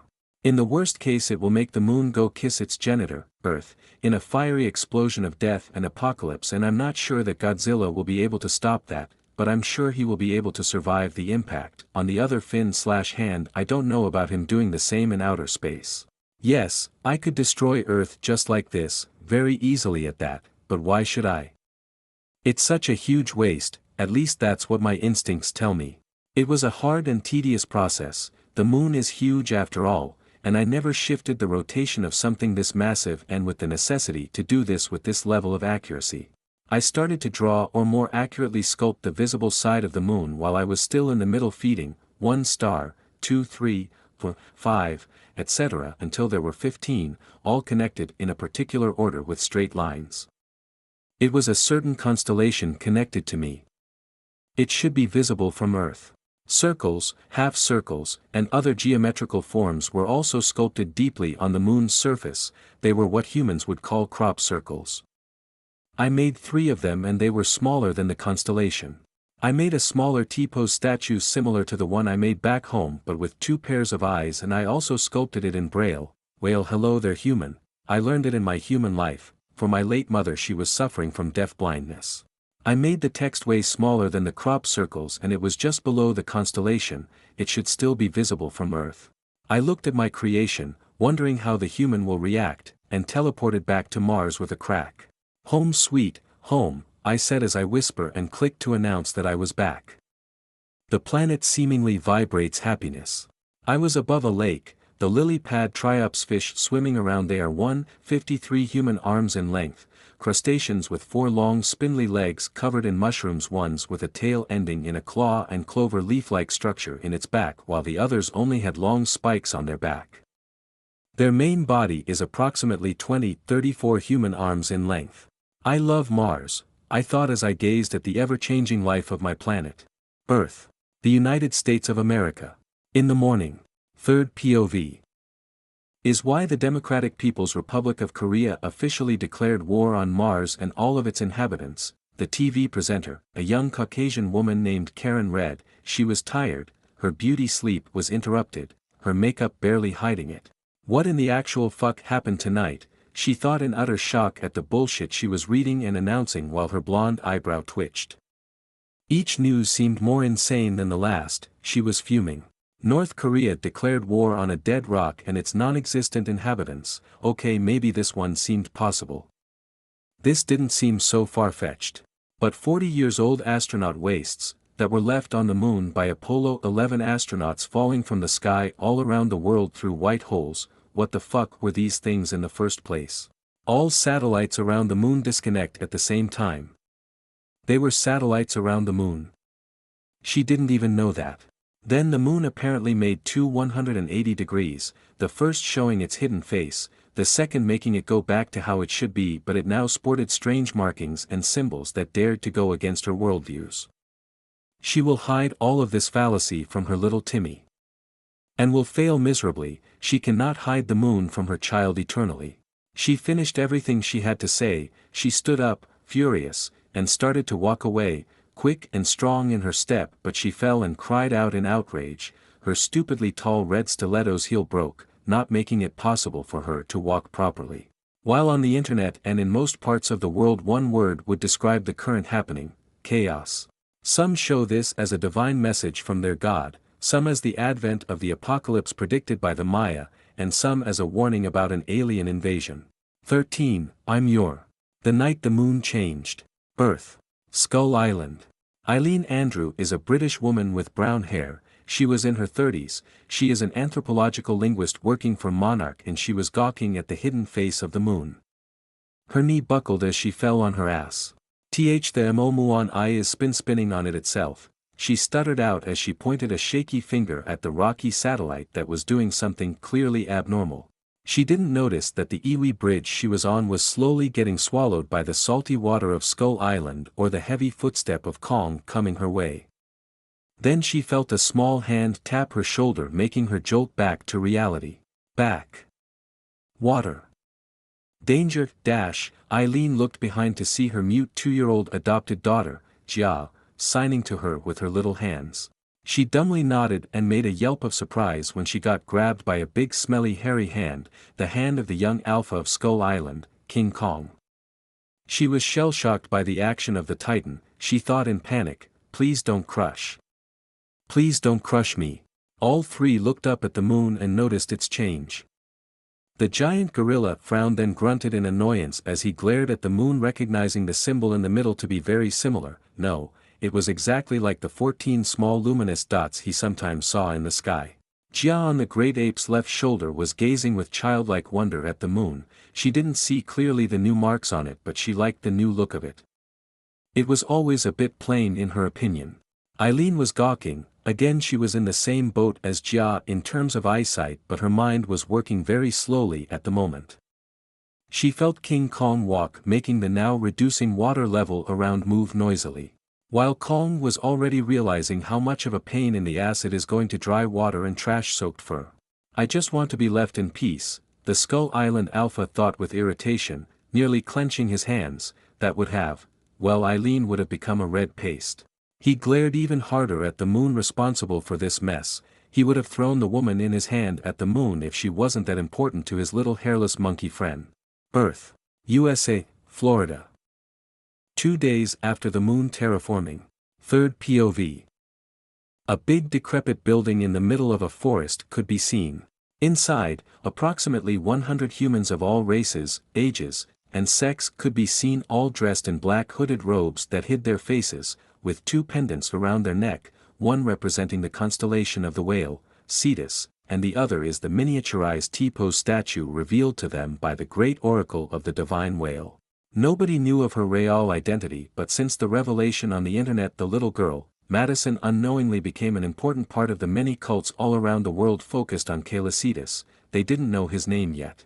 And it's understandable what Cetus did to the moon so casually was nothing but on the level of godly or magical to humans. Cetus' image passed from probable alien to god or devil. It affected all religions and beliefs around the world. Without sounding insulting, most didn't bring a lot of proof that could make what they believe seem plausible or not on the level of something playing with the moon, at least. It also had an impact on humanity as a whole, not just believers and men of the cloths. The scientific community was in fact way more chaotic. NASA and Monarch particularly, first a leak in their database, then the hundreds of white holes followed by the bombardment, and now this. It was a bit overwhelming. The ONU and the government of other countries were silent about the event, well, except for the country of the one-armed genius that declared war on Mars. Nobody was going to listen to the Hermit Kingdom. Luckily no real damage or human casualties were made, if we ignore a certain dictator and that at some place in the world the level of the sea has risen or decreased a bit too much, but it was only temporary. An impromptu king tide. The cultists were in a circular formation. The pattern of the 3 crop circles found on the moon was on the ground in a triangular formation, the divine constellation of the whale being in the middle of the 3. One figure, taller than the other, a male, wearing a more sophisticated version of the other robe with golden thread around the hood and sleeves. while also wore around his neck two pendants, one with the constellation of Cetus and the T-pose, but this one had 4 eyes instead of 2, indicating his higher rank in the hierarchy, a priest. They greeted each other by respectfully exposing, then clasped their hands together and made a slight bow. Our Lord, Savior, and only true God, the divine flying space whale has spoken to us, lowly ones, for the first time, his holy words containing an infinite amount of wisdom. The priest seriously spoke with a hint of madness and fanaticism in his tone. The priest took out a strange book from his robe. He opened it with his right black-gloved hand. Every page inside were blank, then with his left hand gloved and made a gesture and muttered, "Bring the heretic." 3 other cultists entered the room 4 seconds later, one with a metallic table with wheels, trinkets, bottles like sodium citrate solution and alcohol, pieces of cloth, a dip pen, a small oven, and other tools on it. The 2 others were pushing a wheeled chair, on it a wide-awake silhouette strapped with tape and gagged with a ball of tissue. It was a man seemingly of Asian lineage. He was one of the numerous whalers that were kidnapped in the world. The table and chair with the terrified man on them arrived at their destination in front of the priest that started to preach fervently. The divine whale's first words to humans were, "Whale, hello there human." An audible gasp of shock was heard from every cultist present in the room. What did this mean? Where is there other meaning to it? How did they interpret it? The whale was here for what? What did it imply? Is this the animal, the constellation, or something totally different that they couldn't grasp? They were all false. Celis wrote this because he wanted to. Nothing more. He has taken the habit of creating random stuff. The humans were members of a cult. Whatever Celis might do will be twisted by their own logic. He could have written, "Chicken can fly," and they would have understood, the earth is a square. Rejoice and be honored, your impure traitorous blood will be used to write the holy scripture. The madman cried out with both his arms raised to the sky. He was soon followed by the other. While on the chair, the whale was horrified and tried to struggle out of his binding with the sound of his scream for despair muffled behind his gag. At the same time on Mars. Celis POV. I was currently playing with Olaf on one of the icy plains. Peach was currently sucking the mind out of a Reaper King, a new predator that lived in a hive-like structure with multiple Reaper Queens. Playing might be a big word. I was just throwing snowballs at him that were 40 hal in diameter. Hal is human arm length, even if I still prefer the metric system, but an average arm is like 63 centimeters, 25 in, but I don't know how long the man or woman arm was. While doing this, I was starting to work on my white hole shield, multiple brains, and used the smaller for this. We'll need names for those shields. Not like I'm gonna shoot them out like some shonen protagonist. I froze as I immediately banished my shield. Did he just? I thought, while the 2 eyes on my left side glanced at the infantile titan that spoke his first word. He was pointing his left talon at me and looked proud of himself. He was purring very loudly. Da. Dad, he continued to repeat in his adorable voice and purring voice. Wah, but okay, calm down. Technically he can be my son since I'm partially responsible for his birth. I calmed myself. He was also the only one that I actually spent most of the time with. Peach is shy and ironically enough colder. It seems to prefer to be alone and is only interested in stargazing. Yeah. I understand, I'm your father, your dad. I declared it with a bit of awkwardness in my voice. It weirded me out a bit to declare it, but I felt very happy to say it. 14. A normal day on Mars. Mars. Planum Boreum. Celis POV. After declaring this, I saw my son. This will take a bit of time to get used to. I'm now a father. Yes, this is strange. How do you even be a father? A space whale that controls gravity to an ice titan cub. He was currently doing the equivalent of giggling while also looking proud of himself, the fur on his chest puffed up in pride. He is adorable.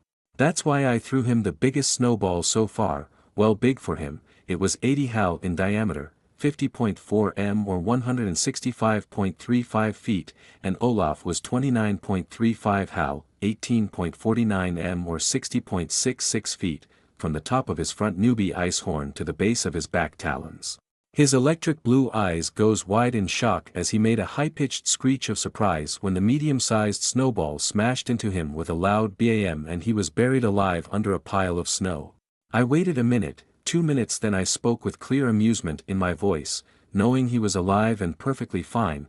I know you are alive, Olaf. Yes, the sun part will take a bit more time to sink in. It is a bit surreal, not as surreal as me reincarnating as a whale on Mars in another universe, but still. I'm a father, how are you supposed to react to this? I sensed him dig his way up from the ton of snow he was under, with relative ease. As expected. Olaf did dig quite a lot. He mostly moved in the many natural ice caves and tunnels made by different life forms, and Ola, my son included, in all of the plain Emporium, where the North Pole of Mars is. Dad, my son's head burst out of the snow as he put the 2 front talons that he could use like hands. His throat bulged out a bit and he burped in my direction with what looked like a snowball. That's new. I will also do something similar, a sort of breath attack, maybe with the radiation mini black holes create when they decompose. I stared at the slow projectile and greatly augmented its speed and force. Olaf's expression became ecstatic as if his dream were going to be realized, his tail ending with a stinger-like shape, but it was made out of ice. It was poking out of the snow and wagging. Wake up to reality, I said as I made a wormhole just when the snowball was going to hit me. It was directly in its trajectory. His arrogant expression and demeanor shifted to abject horror as he saw the portal in front of me, while at the same time I made another wormhole appear just above his head. He didn't finish his cry of despair as his own attack violently crashed back onto the top of his head, making all of his body go out of the snow and his head stuck into the icy plain, similar in shape to what some might think an ostrich will, sticks their head in the sand, but here it's snow. Back at you, I thought as I made repeated clicks similar to a laugh. The impudent ice titan was now unconscious, his body completely limp. I then woke up a part of the flock that we were sleeping under the 2 fins above my front flippers and behind my eyes, and mentally ordered them to look after Olaf. Yes, now most of the flock live with me, directly nest on me, grab sort of perch below my 4's fins, and they rest and sleep on them. Good thing is that they are viviparous, can do parthenogenesis, and their fry can fly from birth, but all of this didn't faze me. It was normal for me. Those places where they rest are encased in weak force fields of gravity that make a sort of small atmosphere, protecting them from most things that would do nothing to me but would kill them fairly easily. With this, they can even come with me in the void of space or when I space jump, since they are protected by my body and those weak force fields I instinctively make. The flock works most of the time independently, but I can control it easily like an extension of myself, knowing where each individual is and more. They did their jobs of cleaning me and shorts of protecting me, sometimes even giving me food. They also are connected to one another. If one dies, which happens quite often since they didn't have a very long lifespan and are incredibly suicidal. Especially one that I named Kenny, he constantly died. Well, it didn't truly die, as long as one individual of the flock is alive and I'm alive.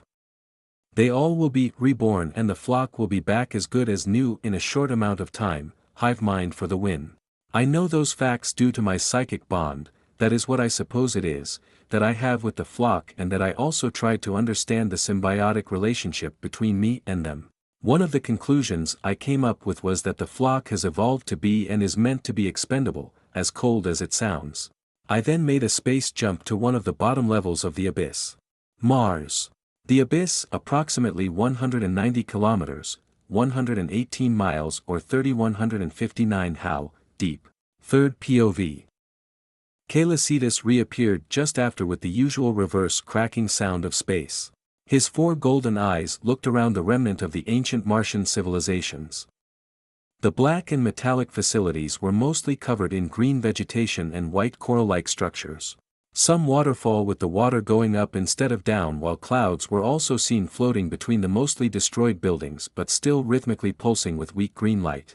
Some of the buildings were also drifting around. On them could be seen hundreds of white birds, each having 3 pairs of wings crackling with electricity and a long tail that in the middle separated into 2 distinct feathery tails.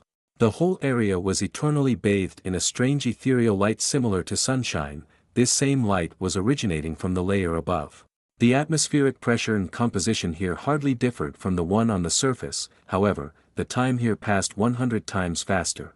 RAWR, only one of the whale titan eyes looked down at the irrational creature that just roared at him for trespassing on its territory. He called them turbinid dragon. It wasn't the first time he saw one, but he didn't know who was male or female, and the one here was a male, to be precise the young dominant male of a herd, and he was in this young male territory. It had a giraffe-shaped body that ended with a snail-shaped tail with 6 strange appendages, its back and neck covered in spikes, its body supported by 6 long legs, a jade-like carapace, and a long neck that ended with a head comparable to that of a seahorse but with a proboscis. It was the height of a 7-story building and also very elegant, not that the whale cared. "I'm in a good mood, so I will let you lead." Callicetus's thought was interrupted as he caught a green ball full of liquid and stones that was shot by the turbinid dragon that he was going to spare. "Did it spit at me?" the Alpha of Mars thought as he caught a second projectile coming his way. He was more stupefied at the stupidity of the things than angry. The calf took hold of the crystalline giraffe in his gravity and released the floating balls of green liquid and stone. He could see that the ground they landed on quickly sizzled and melted away. He definitely wasn't going to eat that shit. He didn't want a stomach ache. It was also a bit too big for a one-way trip to the sun, for the moment that is. But it didn't need to be in one piece or the same density to do the said trip. And so the young adult turbinid dragon became a small crystalline and perfectly shaped cube that weighed hundreds of tons. Callicetus remarked that the not-so-giraffe was still somehow alive. He then promptly teleported it to the surface of the sun with a one-way wormhole. What he did to the turbinid dragon, he would have even done it to his son.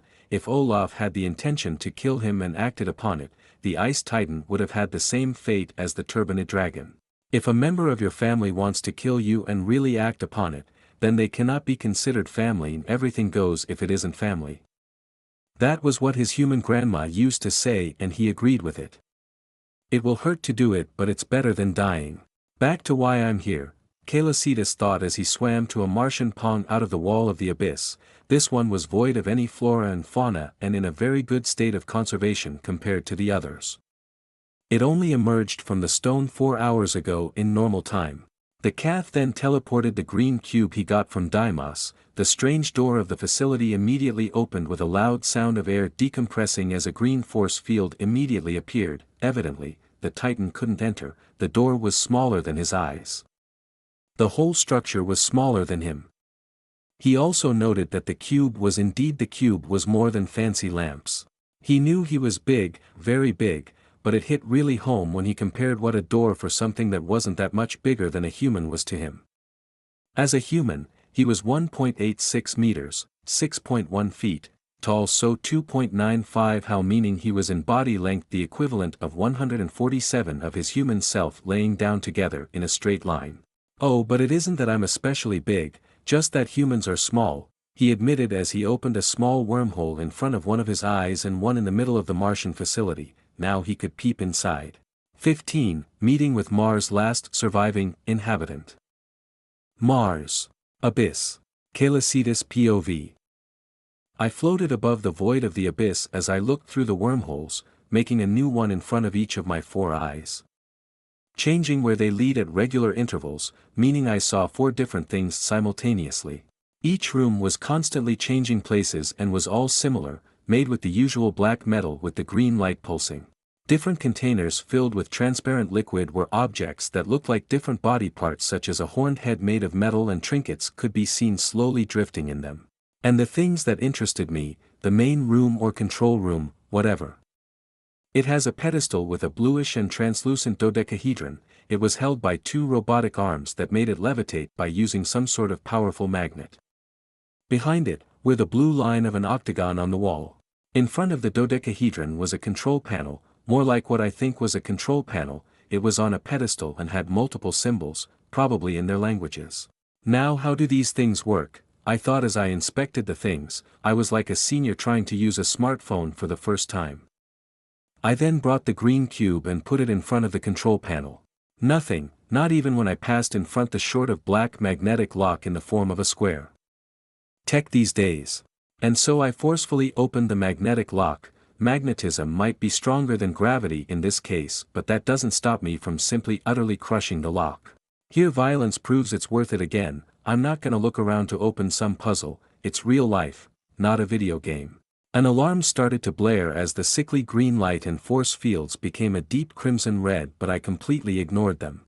What looked like turrets were popping out of the facility. I promptly twisted their barrels that looked like a mix between a Gatling gun and a rail gun, but in the same theme as the facility. Like I was going to let them shoot unknown projectiles with unknown powers at my poor and defenseless body. I then shoved the cube into the square-shaped hole. It made a clicking sound. The alarm stopped and everything became just like it was before. Silence.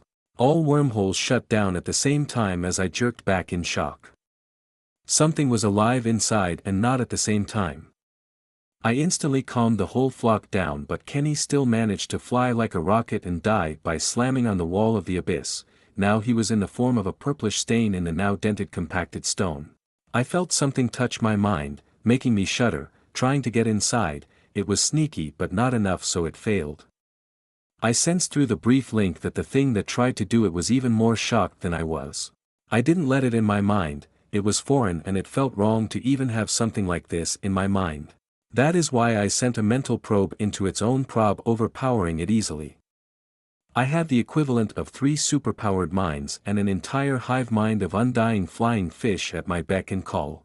I calmed myself, resisting the urge to crush the mind of the thing and the whole facility with it. Instead, I sent back a feeling of amusement, but with a clear warning that trying again won't end well.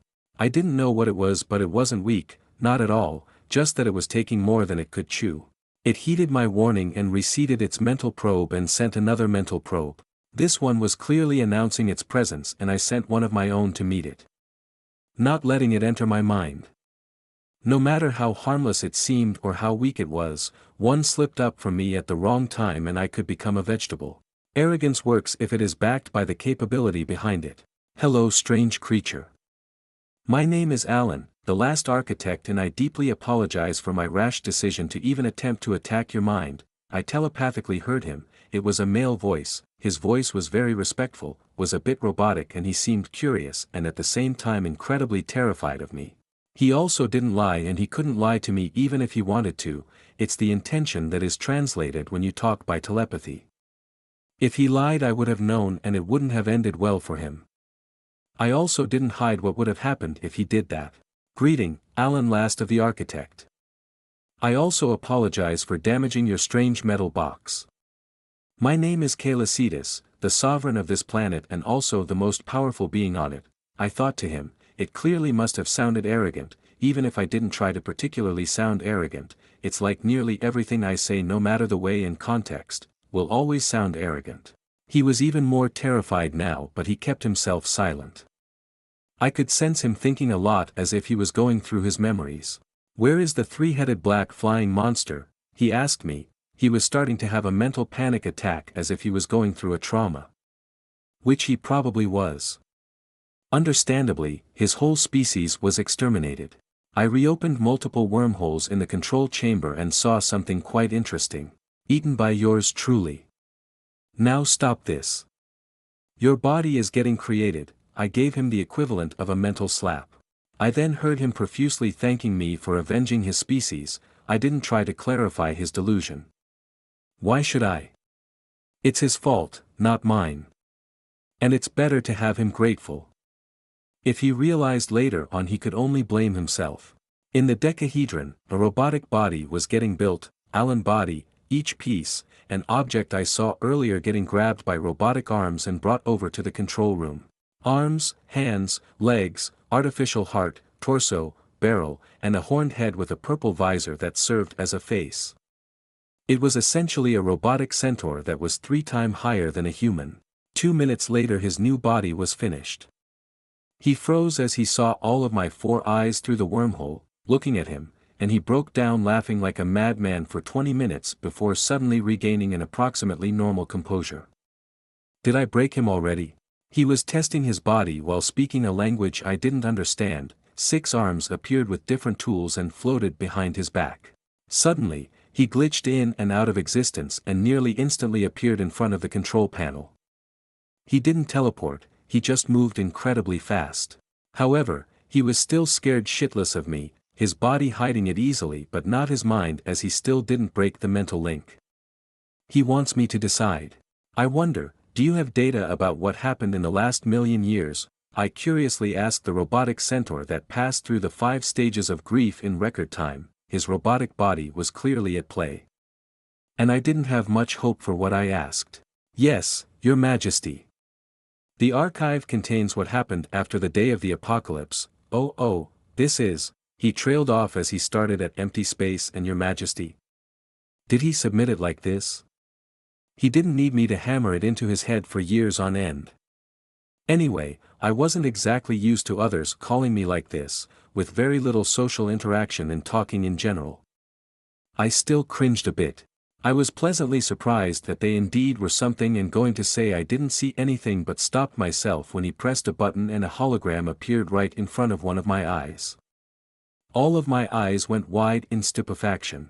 The hologram showed a picture taken by a now-destroyed Architect satellite that Alan informed me of its number 3 #7528+, and that the picture was 30.785964 Martian years old. In the picture was an all-familiar shape of a space whale, but it wasn't me, no, it was another, it was she. I instinctively knew it. She emitted a sky-blue light instead of golden light, and she had 6 eyes of the same color. She was gravely injured. Neon blue blood, burn, claw and bite marks covered her whole body. She missed half of her tail and her 2 front flippers on her left side, and most of her fins were shredded. Her lower jaw was broken. She had hole going through her rostrum and her belly was bulging. She was pregnant. Mom, I instantly recognized her. It was obvious. And I didn't like the emotions that I was currently going through. At all. 16, Angry Space Gemstone. Mars. Abyss. 3rd POV. Alan stared at the godly beast in front of him through the wormhole. He then dematerialized himself to reappear on the other side of the room. He then commanded Facility 0 to put all of the force fields at max powers output. He was, in all honesty, utterly terrified and fascinated by the creature that named himself Caelicitus. He was similar but at the same time totally different from the 3-headed black dragon. The mind of the beast was overwhelmingly more powerful than anything else he has seen, even if Caelicitus seemed really young and also inexperienced at using telepathy. The signal from the key was indicating that Desghidorah had broken out of their containment. Truly horrific news. But he completely believed the whale. The mere concept of lying, even the lightest of lies, was something he couldn't comprehend, even with all of his intellect and thousands of years of life. And it was nearly impossible to lie, even for a 2,000 years old architects. He didn't doubt the power of the whale, but he felt that telepathy wasn't in his expertise. Lies were going against the architect's culture as a whole. It was blasphemy, disgraceful, shameful, and disrespectful to their very being and the ever-expanding mystery of the universe they were tasked to learn, comprehend, and archive. He didn't understand why the Titan was acting like this, though. Wasn't she just his progenitor? Why have such a strong reaction? Yes, she is mortally injured, and it was dozens of millions of years in the past, unless Caelicitus didn't know. Well, he still didn't understand why such a strong reaction was happening. All of the wormholes started to disappear one by one. Gravity was getting more AMD, more unstable. Rumble. The facility trembled as if a massive Marsquake was going on. Alarms started to blare again and were promptly stopped by Alan. The architect immediately realized after, that it was in fact what was happening. The dozen remaining seismographs working was getting destroyed or greatly damaged one by one while sending data to his location. It was very confusing with the apparent time dilation. That greatly surprised him, indicating that all around the planet Mars dozens of Marsquakes of different intensities were going on. Then they all suddenly stopped. The event only lasted 3 seconds.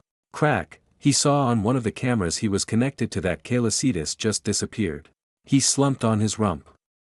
He made a mental sigh of relief. That was a very intense and very informative encounter. He will obey his king unless it's a request to kill himself or destroy knowledge. Alan won't try anything against something greater than himself in every aspect. The mere idea is the height of folly. The solar system. Border of the Kuiper Belt. Third POV. Celian reappeared in the vacuum of space and was intensely glowing. Thousands of mini black holes and white holes continuously popped in and out of existence in his surroundings. As if gravity itself was responding to his emotions. The whale was beyond livid and he didn't know why. However, he did know that him being in this state and on his Mars to boot, would have apocalyptic results if he snapped. He needed to be as far away from any lifeforms as possible. The Kuiper Belt is an excellent spot for this. He was thinking back at the state of his mom in the picture, time and time again. He paused. He never really realized it until now, but since he reincarnated as a Titan he never thought of his human mother as mom anymore. It was a very conflicting feeling. He dearly loved his mother as Nathan, even if he wasn't Nathan the human anymore. He still loved his human mother. Celian knew, as much as it pained him, that she wasn't his mother and never will. It was his past, mother. His mom of his life was also dead.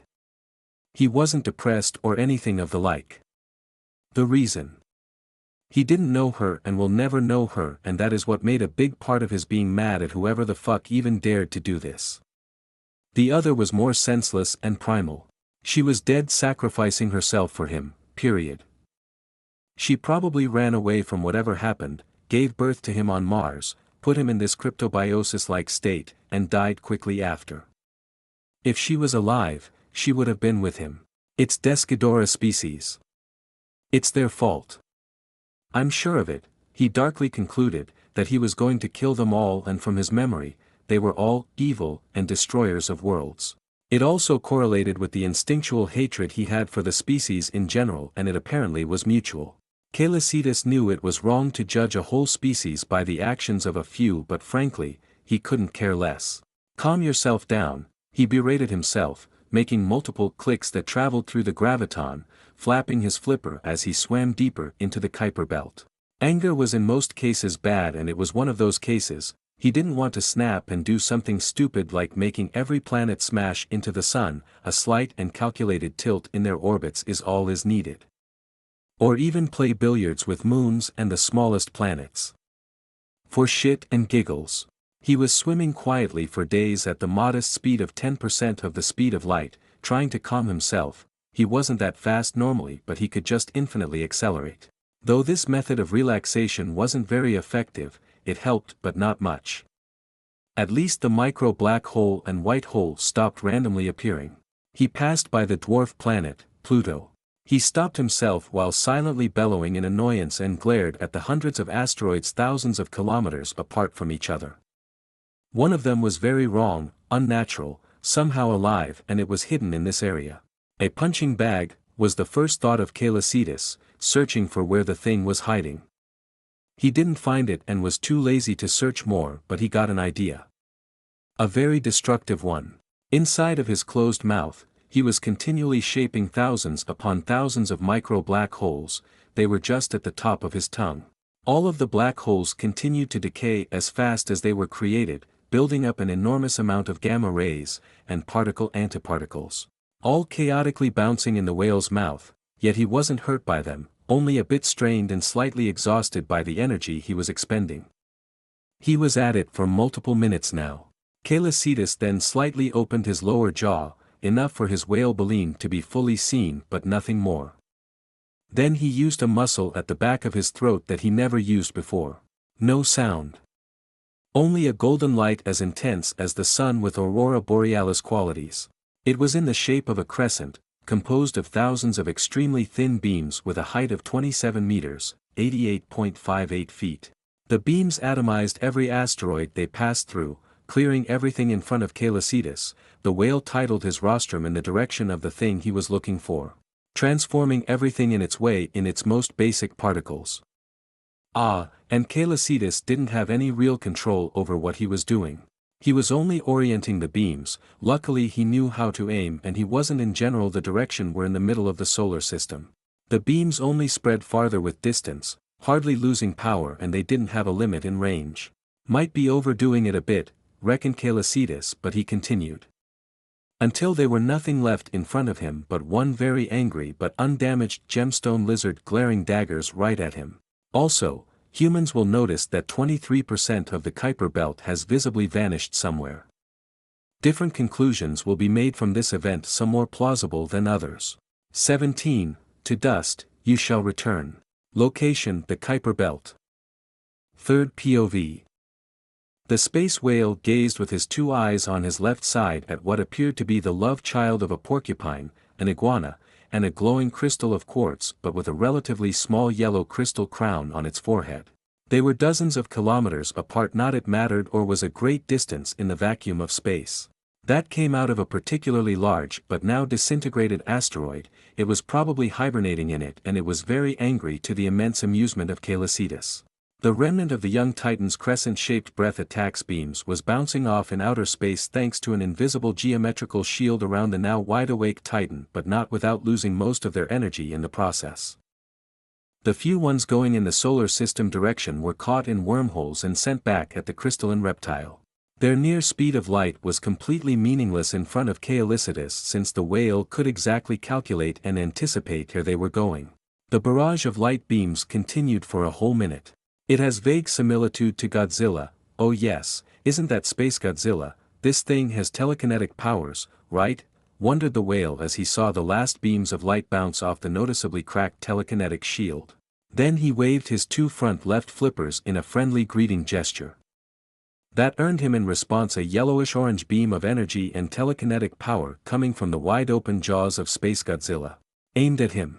To kill. Not that it particularly surprised Calicitas, it was quite the explosive way to wake someone up and then bombard them non-stop for a minute.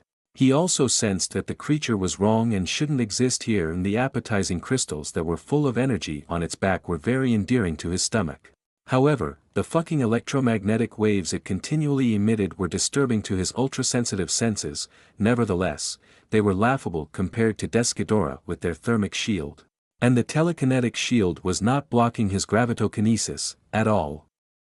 It was a physical wall, not an energy field or something similar. The space whale had already put on his shields made on the concept of black holes and white holes the moment he finished his breath attack. He was playing around / letting off steam / testing, but he wasn't stupid. He also wanted the crystal as undamaged as possible, certainly greed, and he knew it. Yes, he put multiple layers. In fact, there were 3 layers of the 2 types of shield. It was not his max number nor his maximum powers output, but if he indeed increase it, he would risk and possibly start to lose control, resulting in them essentially exploding. And each type of shield was separated by dozens of meters, or the whole defense would have exploded, though he was working on that part. He wasn't even sure the shield formation would hold, yet that didn't worry him one bit, on the contrary it excited him. And he already had scars, the smaller ones having already faded away, but the bigger ones near his chest were still present as long white marks, making a strong contrast on his otherwise nearly translucent skin. 1 or 2 more won't change much. Not that he will let himself be hit if he could avoid it. Back to the corona beam aimed at him. Calicitas shaped multiple black holes and wormholes on it or in front of it, but the beam moved away like a snake, though it slowed it down.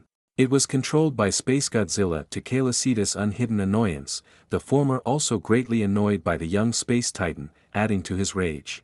It didn't know what it was fighting, it was not old enough to know about Calicitas' species, and its master didn't inform it about it either. The beam finally hit its target, breaching 4 layers of shields, each time losing some of its firepowers, mainly of its telekinetic power, but still on its way to the 5th, or repulsive shield. Yet at that exact moment, the whale titan disappeared with a soundless crack of space and golden light. The crystal porcupine reptilian orange eyes twitched, it didn't understand what just happened, it snarled in anger, showing its monstrous fangs even further. The corona beam, now out of the control of Space Godzilla, disappeared into the void of space, on its way until it finally hit an asteroid, making a see-through hole in it in the process. Calicitas appeared just in front of Space Godzilla. The lizard could only see the glowing tail of the whale, and the tail weight and strength behind the hit were tremendously magnified with gravity. The tail slammed against the shield, making it break into 1,000 pieces as if it was glass, then into the jaw of a now wide-eyed Space Godzilla, dislocating its jaw and making the shocked lizard spit some of its fangs in the process. Space Godzilla flew back, its jaw already healing and fangs growing back. it made a guttural but silent roar of rage. That Celian ignored, he was more concentrated on his now sore tail. Suddenly the space lizard's crystals started to intensively glow as it rapidly changed form, its body covered in black scale while its belly and chest area in reddish scale. It was taking a bipedal stance, stocky and small arms appearing as well as muscular legs and a long prehensile tail that ended with dozens of pointy white crystals. Most of its crystals on its back merged into two massive crystals, one behind each shoulder, its back covered in crystals as if they were dorsal plates and then detached themselves to orbit around Space Godzilla. Raw. It was interrupted in the middle of its silent roar. It was shocked, stunned, terrified, and last but not least furious. Its left shoulder crystal was entirely missing. In its place, was a gaping bloody hole. Purple blood was getting sucked out in space and the hole made it possible to gaze upon the inside of its rib cage. Its healing kicked in again, desperately trying to close up the injury. Then it froze as its right shoulder crystal was delicately ripped out of his body, ending with the same injury but on the right side. It didn't understand anything as all of the crystals on its body were getting plucked out, one by one. Each time a wave of pain went through its whole body. Until there was nothing to pluck out anymore. It was still alive. Purple blood floating around everywhere. It was barely able to move anymore. The crystal in orbit around its body was also gone. It glared at the young whale titan around him where the crystals were supposed to be on its body. Space Godzilla was beyond mad. Sadly it didn't change anything. It was now completely powerless or at least very close to it. Sorry not sorry but no second boss phase for you. The now crystal-less lizard heard the very much joyful and echoing voices of Celian. He was proud of himself. It was very clean and a big improvement compared to his first fight. Though he was exhausted, his breath attack was a bit energy-consuming. He was hungry and his anger has greatly receded. Oh, he was still mad, but it was at the back of his mind. Like I would let you become even stronger, thought the whale. He gazed at the gory but slowly healing lizard with clear contempt and also a bit of pity. 18. Yummy Space Godzilla. Location: the Kuiper Belt. Celian POV. So this was the great and evil Space Godzilla. Kinda disappointing, to be honest, I thought, looking at what remained of something probably extremely powerful, but that was no more than a toy for me. All in all, it was really a pleasant sensation to affirm time and time again how superior I and my new species were compared to what I was before. I'm quite literally a god compared to the human Nathan. I have changed. Most of the titans, capable of wisdom and complex thought, not the mindless ones that only live through their most primal instincts, are essentially godlike beings in comparison to humans and most other life forms. To be fair, that doesn't change the fact that humans and other potential alien species capable of science to as or even more powerful than titans, like how Godzilla was nearly killed with one oxygen bomb. But they are so fun to mess with. It's decided next year's Earth. I don't know how strong the beings on Earth are, but the more powerful I'm, the better it will be, and this universe is clearly more than the movie King of the Monsters, aka one of the only Godzilla I have watched. Or I'm too cautious. Still, better cautious than dead. It was more than half of my size if the tail was ignored, very much still alive and glaring in my direction with its glowing orange and hate-filled eyes. It could glare as much as it wants, not like it's gonna change anything. The crystals were part-way a life form, part-way crystals and filled with a lot of energy. In total it was 4 times more than a Desghidorah after 35 million Martian years of being imprisoned, and even with this, it was still weaker, way weaker. At least that's how I felt it. Strength generally doesn't only depend on how much energy you possess. There are a lot of factors and all of them are capable of turning the table in one favor or the other. Space Godzilla, what a really stupid name. Its breath attack was certainly strong but considerably weaker than that of the main head of Desghidorah, and by quite a lot. Ironically enough, if the fight were to be on a planet, I think it would have been less easy for me. I was very careful with the crystals. I didn't want to lose the tasty energy in them, and they probably could explode. All of its crystals were now all mine and were slowly orbiting around me. Then I brought one of the smaller ones inside my open mouth, tasted it, and swallowed it, as a human would for a small candy. It tasted like sugarcane sugar and locust honey, both of extremely good quality, probably too sugary for most. My fins quivered as I felt a rush of power that quickly faded away to be replaced with a pleasant tingling sensation all over my body. I glowed golden for the briefest of moments. And my tail was not sore anymore thanks to that. What? Do you want some? No. Bah, your loss, I proposed to the poor space lizard that opened its maw, throat faintly glowing, ready to shoot at poor me again. I clicked in amusement at its attempt. I immediately clamped its jaws shut, making its throat nearly explode. The downed lizard still had some fight in itself. Sadly for it, no matter how much will or power of friendship it had, it was just weaker than me in so many aspects, mainly how we attacked. Telekinesis is simply worse than gravitokinesis in practically every aspect. I was, so to say, the better cheater. And in Space Godzilla's case, it's even worse.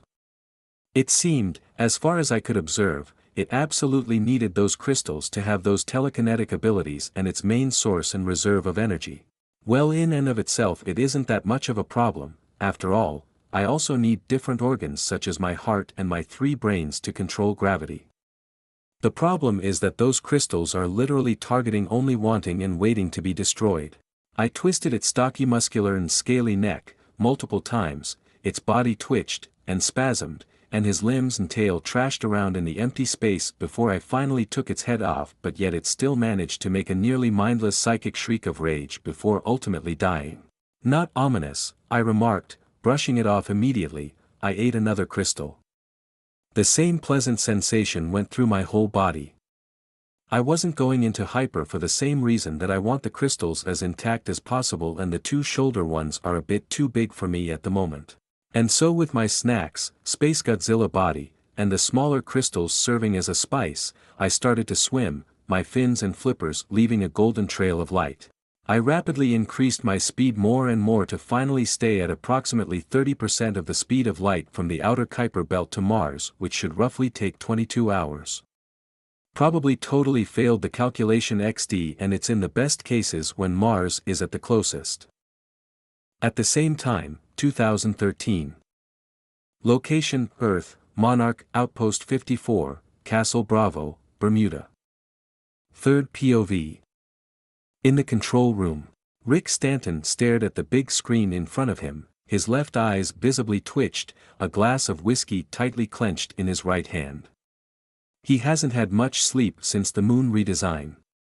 He blamed everything on Titanus Cetus and the stupid cult. He saw in the message the details of the event and multiple pictures of the sky from Earth ground that random people took with their smartphones. He declared out loud, "Tonight, a quarter of the Kuiper belt left us in what looked like a supernova, damn. By the way, can someone kill me already?" He uttered the last part to himself. He was going to take a long vacation after this shit. What caused this? This is incredibly worrying, an anxious random Monarch agent spoke up. A quarter composed of million asteroids ranging from the speck of dust to 100 kilometers, 60 miles, in diameter is simply gone. Probably everyone's favorite friendly neighborhood alien space whale. This freaking thing is probably the one that played with the moon, potentially killing all life on Earth, and I'm sure this is one also responsible for this.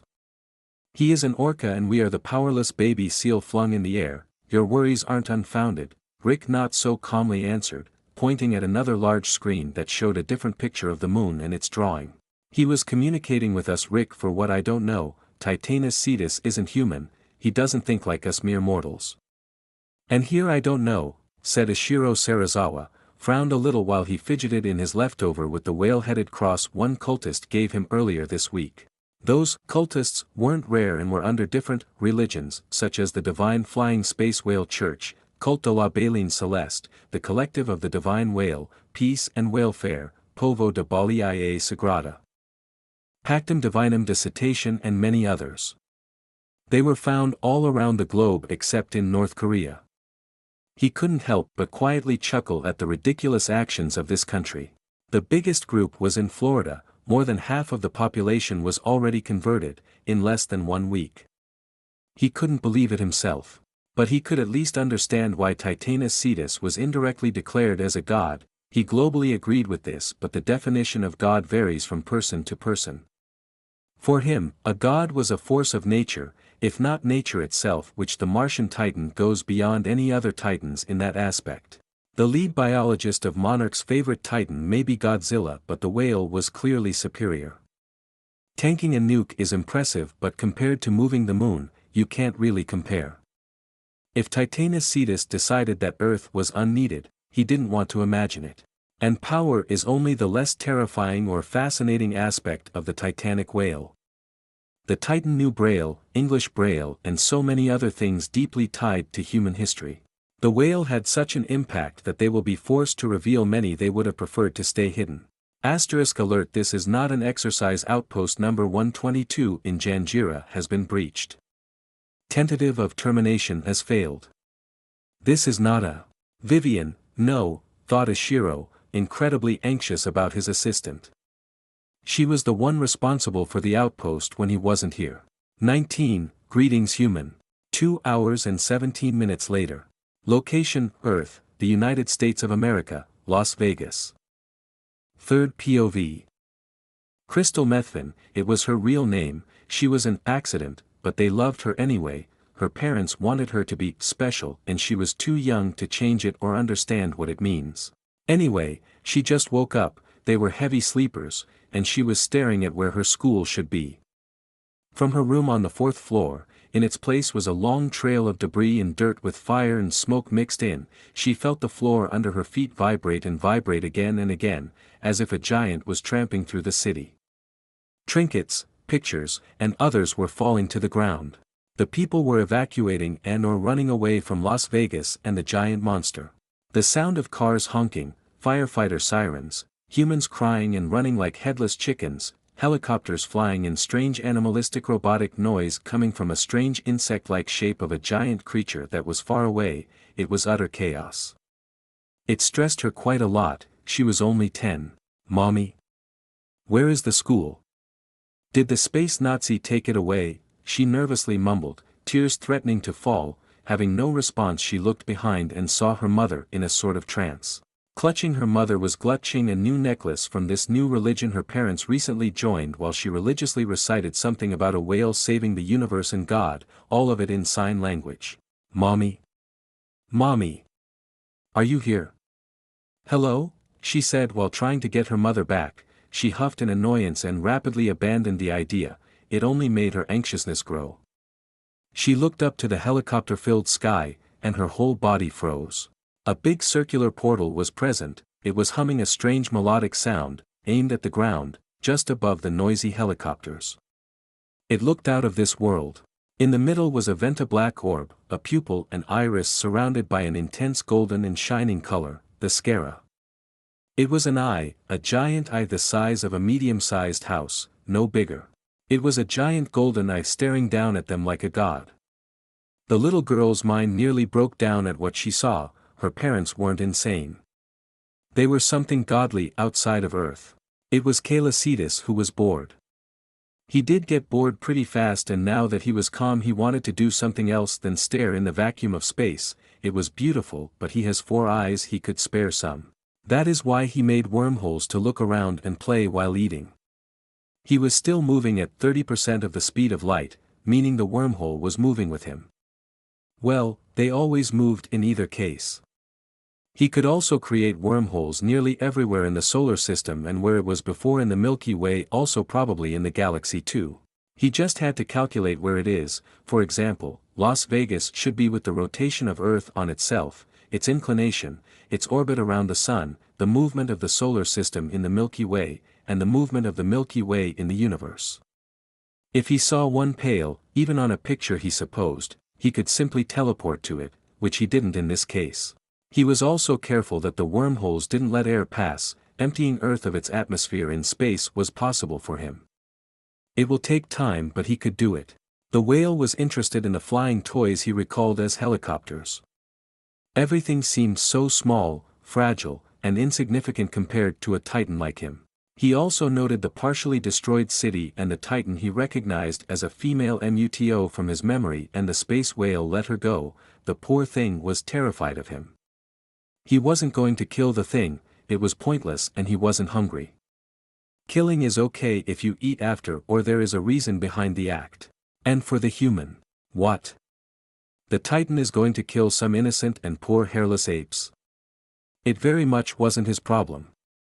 If the MUTOS were going to wipe out his source of amusement, he would have intervened. But let's be realistic and brutally honest, they weren't a threat to humanity as a whole, not even close to that. Humans were not defenseless, most Titans would rapidly die if they faced allied humanity. The whale believed it. In one of the helicopters. The small crew in it was panicking, especially the pilot, the instruments were going haywire, and they weren't trained for this. Not for the female MUTO shredding everything in her path and apparently unkillable or unfazed by regular weaponry. So, again, certainly not for what the fuck the thing in their sky was. It's staring at us. Shoot the freaking things. Fast, the pilot was breaking down, he was losing control of the vehicle. And the eye? Yes, it was an eye, something that was intelligent, one monster after the others. It was nerve-wracking. And fire they did, causing others to mindlessly fire as well, missiles, slugs, and bullets aimed at the giant golden eye. None even came close to the portal, much less the eye, as every projectile was stopped midair, defying gravity. A very shocking and supernatural scene for everyone that saw it and will see it in the future. Someone was already making a YouTube live out of it, rapidly joined by others. The floating projectiles were then crushed into the perfect symbol he drew on the moon. And it wasn't the only golden eyes in the sky, one was above Rio de Janeiro and the third above Pisa. All were Calicidas eyes, and he was also doing things there, such as redesigning and the like. In Rio, he also borrowed the old iPhone 3's owner, a buff Brazilian guy, and used the guy's hand to use the phone and know what date it was. Calicidas then brought the man close to his eye, making the latter nearly die, crushed by Calicidas's natural gravitational fields, even through the portal. He rapidly and delicately put the unconscious man back on the ground. Humans are truly fragile creatures.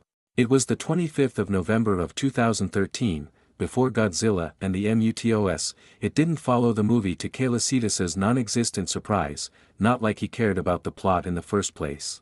Back in Las Vegas. What? The sweating pilot who started everything let out a what of incomprehension. He also noticed that the engine wasn't working anymore, they should be falling but they weren't. He fainted on the spot. Every passenger, pilot, and soldier in those helicopters that were present, even the one that fired from the ground, also felt themselves be free from Earth's gravity hold, then gently yeeted them out of their malfunctioning metal boxes. The doors were already forcefully opened by the whale. They cried in terror, yelled, vomited, fainted, and peed and shat their pants. Some on the contrary were happy, they were being held by their god. Even if their body wasn't happy about the total lack of gravity and their bodies didn't hide their dislike of it. The hundreds of humans were now floating hundreds of meters above the ground, and then they all simultaneously started to spin except the one that was wished a whale cross, which Calicidas recognized. The humans were then placed on the top of a building. He then let the rest float and spin, the humans would help them get down. Because if they don't in less than 2 hours they will become bloody pancakes on the ground. I mean, it's not surprising that I have a cult, humans worship things for far less, Calicidas guessed as he sensed the cross on some of the humans. He has religions in his name even if they don't know his name, and he barely interacted with them. It was a very novel experience. Being worshipped by lesser beings, useless, like no bad though, as far as he knows, but interesting nonetheless. Now that he paid attention to the 3 other human cities he was looking at. A good party of the humans present was taking pictures, and videos, panicking, some who thought it was the apocalypse and the others stared at him with such fanaticism that freaked him out a bit. They were insane. Then in all 3 places, diamonds started to form from thin air, they were also the purest of diamonds. They levitated, they were writing, they were in English Braille. The whale didn't know all of the languages on Earth. It was written in Braille, "Greetings human. My name is Calicidas. The cake is none but all lies," and all the 3 floating texts stayed for less than 3 seconds before all of them broke down into thousands of ethereal crystalline pieces that then flew in myriads of small tornadoes-like shapes to the humming portals above, where the golden eye of Celian was before all the portals closed simultaneously. 20. Slipping on thin air. Sometime later. Location, somewhere in the solar system. Celian POV. I guess I'm a god in their eyes, and some were dumb enough to try attacking me. Panics explain everything, I guess. That's why they didn't meet my dear friend the sun, I thought. I didn't kill the soldiers, but that was their only chance. I will always remember them. The humans worshipping me possessed the T-pose I have made as a religious symbol. I didn't anticipate this to happen. A meme has a religious symbol. What I wrote about the cake would make the developers of Portal, if the game and the creators exist, that is, be affected too. I loved that game, the Portal gun, in particular, so many things I could reproduce and do better than in it. On another note, the Brazilian guy was really small, like an ant, a fragile little thing that I could crush. However, it was funny to see his bemusement as I used him as a literal touch stylus. I don't have hands, but I can borrow hands from something else, Mr. Nearly Dead by my mere presence being the first test subject. I tore off the left arm of dead Space Godzilla and started to mince it into multiple pieces. It was certainly tasty. Then I added some of the smaller crystals. The last few days of going around in unadulterated anger and my fight had made me quite hungry. I was occasionally looking at Earth. I made another wormhole on Earth, trying to find the G-Man himself and the others MUTOS. I won't help him fight those poor things. The female was possibly scared shitless out of me the moment she saw my eye and when my gaze landed on her. I didn't do very well in discreetness. I was a giant floating glowing whale for fuck's sake. But I could still hide myself. It was only an eye here. Certainly a very brilliant golden eye. Godzilla will win if worse comes to worst. Humans nuking the living shit out of everything will also work. They did it with the eggs, though I saved some of them, to see how I would affect their growth. The Fimuto saw it and let it happen, with resignation, sadness, and a hint of joy, not that she could have stopped me even if she wanted. They are currently on Mars, above the floating city in a small cavity filled with uranium, most of which didn't survive the space jump. As expected. Only 2 in the 100 I kinda rescued, yes rescued, did survive. So this is San Francisco, right? I mused. I was gazing at the burning city from far above the cloud level. I could hear everything below. My eardrums, or the equivalent of it, were capable of capturing the vibration of graviton as well as normal sound. I also got a constantly updating mental map of the entire city with my echolocation. There were a lot of humans, mostly dead humans, funnily enough, the Titans being the ones with the least amount of kill, panic, and fear for one's own and family members' life can make the most upright of humans do inhuman things. It wasn't a movie. Such as stampeding over a little girl until the little girl was no more than a red jelly and a boy with brown hair in his teens crushed by Godzilla's left paw. I could have saved them but I didn't. Their death didn't faze me. I won't go out of my way to kill humans, not that I won't do it if I choose to. I did however mercy kill a lot of animals that were mortality injured. Humans are animals and insects etc. I'm not humanity's nanny, especially to strangers, nor have I ever wanted to be and will ever be. The ones worshipping me were mostly saved and barely injured, however. Just to see the evolution of humanity's insanity. Hypocritical of me, I know, but who is gonna lecture me? Some self-righteous prick with a stick up their arse. And frankly, might make right, always has been and always will be. Also, might isn't always brute strength. Little soldiers were running around like ants when someone put water on an anthill, armed to the teeth with their more than useless modern weaponry. That wasn't what was interesting. The fight to the death between the king of the monsters of Earth and the MUTOS was. The male dived in the G-Man direction to protect the female that was getting blasted, but he was bitch slapped by the former tail, ending as a pancake embedded on a skyscraper. Dead. For the rest of the fight, the female was attracted by a lure made by Mr. Soldier Boy and ended up with her deep-throating Godzilla's big fat atomic breath before literally losing her head due to the intensity of the act. That came out wrong. No kink shaming, though. Then Godzilla roared to the sky, and glared at where my wormhole was. Oh boy was he mad. Poor radioactive lizard, if only you could fly.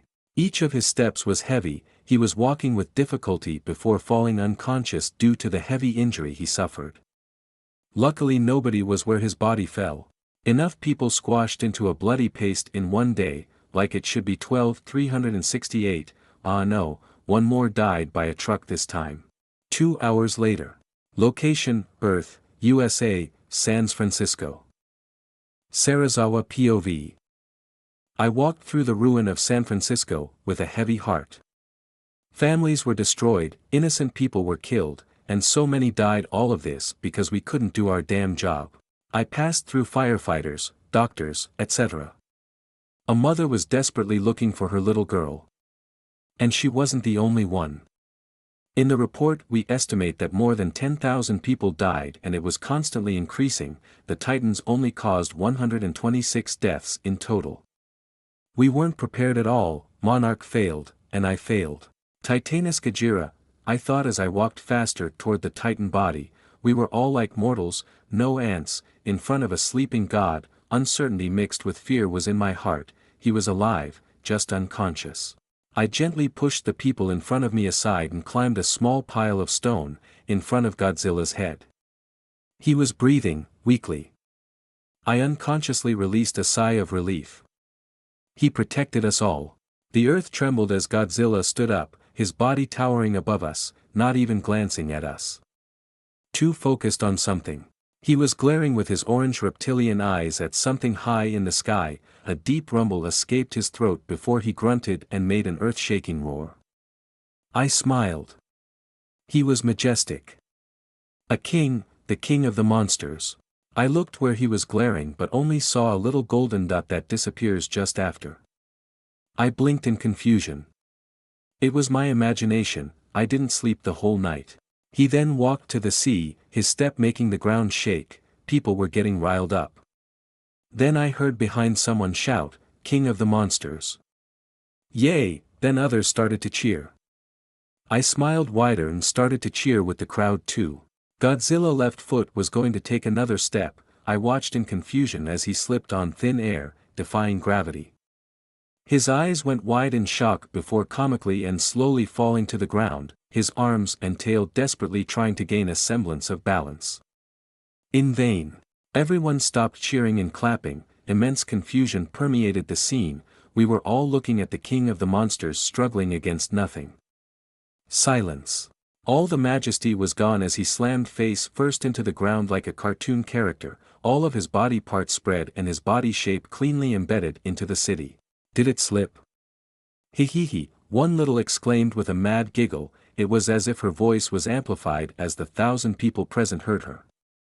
I was gobsmacked at what just happened. Then I heard the click of a phone camera. The firefighter next to me had just taken a picture. Godzilla then tried to get up. He was furious but nobody noticed it except me. He continued to walk to the sea as if nothing happened until he was finally gone. Disappearing into the salty water. 21, Great One. Location, Solar System. Third POV. Oh, what is this? Though Celian, he took another bite out of what little remained of Space Godzilla. It has been some time since he made Godzilla trip in midair by inverting gravity around one of his feet and the fall, in front of the whole world. He remembered the smugness that oozed off the radioactive lizard before he ruined the other alpha moment. The king of the monsters must have already become a joke on the internet. Celian will also partake in it. While at it he will as his god persona, to ask useless but philosophical questions to the humans such as, can one know that one knows nothing? His 4 eyes were transfixed on what looked like a beluga in general body shape that let out a sky blue light behind its tail and flippers. He was confused before his whole body flared up with excitement. The space whale swam in the direction of the strange beluga. Celian instinctively emitted low repeated clicks traversing through the gravitons. A barely audible click came back in response.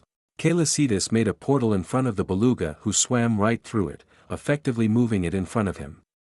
He looked at it. It seemed it was extremely old, at least it looked old, and on the border of decaying. It was small compared to him. He reckoned it should be 10 average human males in length. Also, it was a she. The young whale asked with immense curiosity, his eyes shining, "What are you?" "It's an honor that I can greet the young Great One and last of the Greats One. I'm of the last Astrodelphii, we are one of the numerous races shaped and brought to life by the Greats One, to serve the Greats One," the old Astrodelphus explained with respect. Its voice was feminine, voice was aged, and full of reverence, respect, and for him and his species. She seemed immensely relieved. He could instinctively tell that by the subtle variation in her expression through her fins, flipper, beak, the weak heartbeat of her used heart, and overall body language. Very different from a human, as it should be. Continue, Calicetus requested. He detected no falsehood in the Astrodelphus words. He also felt a connection, very much one-sided with him in control. He still took everything with a grain of salt. Though, it confirmed that he was alone, expected but unpleasant news nonetheless. If she was right, she might think it was the truth. Spoiler, she was right. And he was still surprised by the presence of the space beluga. He didn't expect to meet something like this when he jumped to the Kuiper belt. Then she made the equivalent of a deep bow. She waited for the Great One words and took the cue of the silent Calicetus. She spoke, "I have long since forgotten my name but never my purpose given to me by, I demand pardon in advance for my bluntness, your deceased mother, Lady Teresites, and Miss Io, her friend as far as I know. She is currently still comatose on the biggest moon of the last gaseous planet of your mother solar system, no, your solar system. Where I and my pod were hibernating until your alpha call woke the last one of us still alive. And I'm the only one that made it that far," she said with great sadness in her voice. "So this is my mom's name, so this was her solar system. Did she help or create life on Earth? Or the planet name and here are just a coincidence? Probably not. Maybe I should also rename Mars since it's my planet and the name given by humans to it may not be adequate anymore," the whale pondered, knowingly brushing off the fact that it also meant that most lifeforms on her Earth are technical if we look from afar, his distant brothers and sisters. This also means that he is the owner of the solar system by the space beluga words. Well, that's certainly nice and all, but he believed it wouldn't be that easy. For Godzilla being alpha of Earth, the space whale will take the position but not by winning in a fight that would be too simple, because Boom Godzilla is now a second moon, and he will make the old radioactive lizard abdicate with his methods. Now he also didn't know who this Io was and didn't care at the moment. She was a stranger, though from what the nameless Astrodelphus told she should be on Triton, the biggest of Neptune's 14 natural satellites. He will see when he wants to. His brief thought about everything she just said was finished and he noticed that her left flippers were starting to become dark energy, making them progressively disappear. The Astrodelphus noticed his gaze and self-deprecating click. "Oh, this is nothing but the consequences of playing too much with the forbidden time. Especially going into the future, the reverse ends with the destruction of the timeline and this one is unique. Thanks to Miss Io's aura we could have survived this long, anyways my life is not important. My time is counted," the old Astrodelphus said casually, visibly resigned to her fate, even if she was going through an unimaginable amount of pain. She swam closer to Calicetus, but the latter didn't stop her. He was studying how her body, mind, and soul were slowly growing into the energy responsible for expanding the universe. He felt pity for her. He wanted to help her but he was powerless in this situation, so he didn't and took advantage of this by studying what was happening. Her forehead/melon touched the area between his two sets of eyes. He felt a tendril going through his overly protected mind, but he let it pass. He closed his eyes as the warm flux of information started to trickle down his three brains. It was about how to shape the blue energy he emitted and pulsed. It was just like he hypothesized but more, it was life forces in its purest form, extremely chaotic and extremely dangerous for most life forms. Its effect depended on the Great One or Astrocetus, his real species' name, but they all had in common that they stimulated living beings to mutate, exponentially so. And also creating life if certain conditions are met. This is a very powerful ability, but it is uncontrollable. This is why for billions of years some of the Astrocetus dabbled in it and took more and more control of it, passing this knowledge from generation to generation. With this, they created the Astrodelphus, a species in their image, at least sporting some of their traits, and many more. not all of them were a success in the space whale's eyes though. Sorry I can't, anymore. Failure. The nameless Astradelphus became one with the universe, disappearing forever, but just before dying she gave the message Caelicitus's mother left. In reality, the whole event took multiple hours. The old Astradelphus was no more than half of a disappearing head before she was no more. The message was simple in words but contained dozens of emotions at the same time. It contained a seemingly endless amount of love for him, immense sadness for not being with him, intense shame for being a horrible mother, and pure hate for something else at the same. I love you, Caelicitus. Be wary of the great void. 22. It's alive. Location, Earth. Third-person POV. It has been 1 week since the world came to learn of the existence of the superorganisms otherwise known as Titans. Let's say that the human reaction and feelings about this surprise were mixed. Some were, cool, exterminate them all, or oh my god. We're all going to die. The day of repentance has begun, and all in between. Humans are in general prideful beings that don't like to not feel superior, special, and better than other species, especially ones they consider as mere animals, very big animals but animals nonetheless, while totally forgetting that they are mere animals themselves. Also, those animals are a threat to their current status as the apex species of Earth. Not that they were especially wrong to think that at first, if extremely arrogant. Humans by nature have numerous advantages compared to other animals, including intelligence, hands with opposable thumbs, complex speeches, complex social structure, and many other characteristics also found in other animals, but humans clearly stand out. And luck, a lot of luck. Humanity on multiple occasions would have died out. On another note, the casualties were immense. San Francisco and Las Vegas were basically razed off the map. They also weren't the only populated area damaged either. This was the real casualties in the eyes of some. The human death count is just a number for them. More than 99% of the deaths were ironically directly or indirectly caused by the humans themselves. If the public knew of the existence of the Titans and their location, plans could have been made to avoid those casualties. That if they were in a perfect world where everyone was a perfect little law-abiding citizen. Now, who was to blame for this? The United States government and several other governments are also partially in control of Monarch, obviously. Though, the US government is the one with the most powers in the secret organization, so much so that they basically own it. It's mainly their problem. And it mostly happened in their country anyways, luckily. For Japan it was an empty and long evacuated city, Janjira, that was barely touched, and the abandoned nuclear plant site was destroyed by the male when he emerged from it. This mostly scientific organization was founded in secret in 1946 by Harry S. Truman in coalition with several other governments, with the purpose of hunting and studying massive unidentified terrestrial organisms, MUTOS for short, otherwise known as Titan/Kaiju. Not to be confused with the Titanus Jinshin Mushi couple, the two that were recently killed by Godzilla. That sported the same name mentioned earlier. In the States, Godzilla, while Caelicitus and the two Titanus Jinshin Mushi were the prime targets, the state's government decided to try and shift most of the blame onto them, which worked for the majority of people. Throwing Monarch under the bus or absorbing it in the army were proposed by some members of the cabinet, now not members of the cabinet anymore. Deadly stair accidents were really frequent at this time of the year. For very simple reasons, the different Monarch bases are all around the world. Some countries didn't know that military-no-scientific bases were built on their ground without their authorization or knowledge. Very much illegal. And have the potential of starting in the worst case, World War III.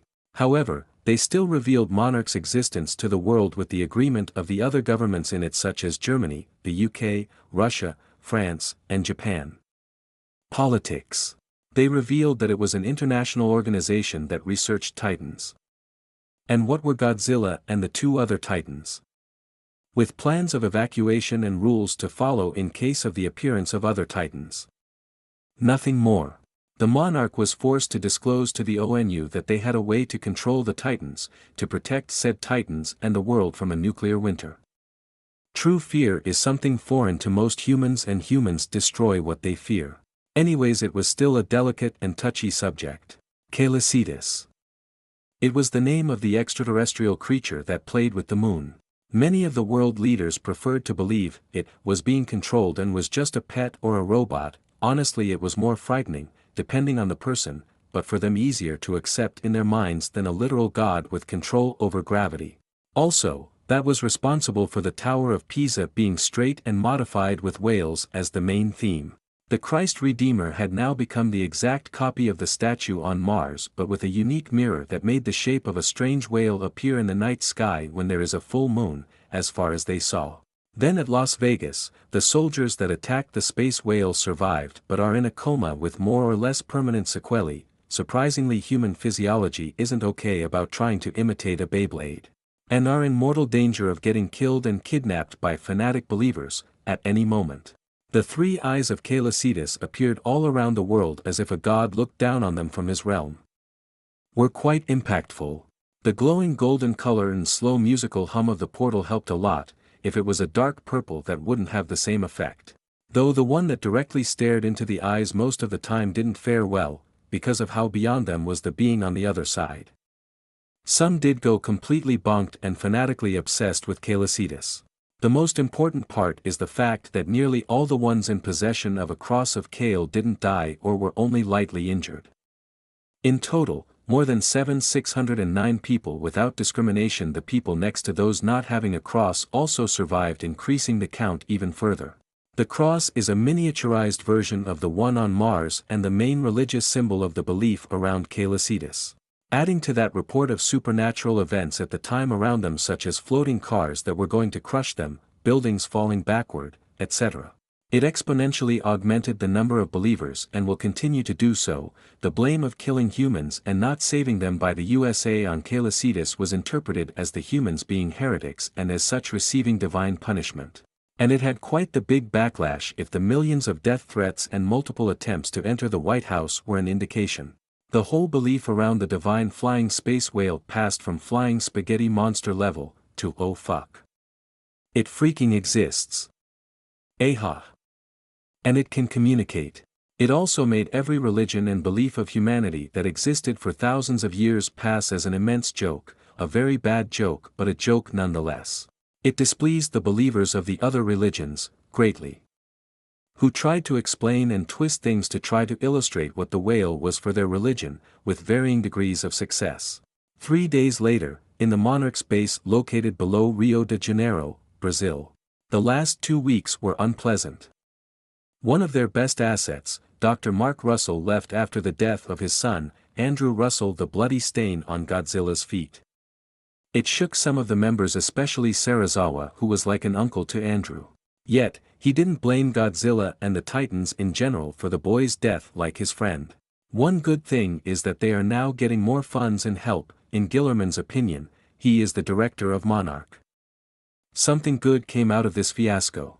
Teams of scientists were running around all looking at the different readings of Titanus Cetus and Titanus Behemoth that reacted to the other Titan, nearly waking the other up. Even if they were hundreds of meters below the surface. The responsible for the sight was a middle-aged man with a balding head, looking with his fatigued eyes at the screen in front of him. It was a call with Serizawa. Yes. The readings are accurate, said Dr. Santos, stopping the incoming yawn. This is unprecedented. So he does control gravity, partially. But how? Muttered the head biologist from behind the screen, with fascination. All of his fatigue disappeared to be replaced with childlike curiosity. This. I do not know, Serizawa. But its brief appearance above the city greatly affected Titanus Behemoth and even slightly Titanus Quetzalcoatl 4,181 kilometers, 2597 mi, away.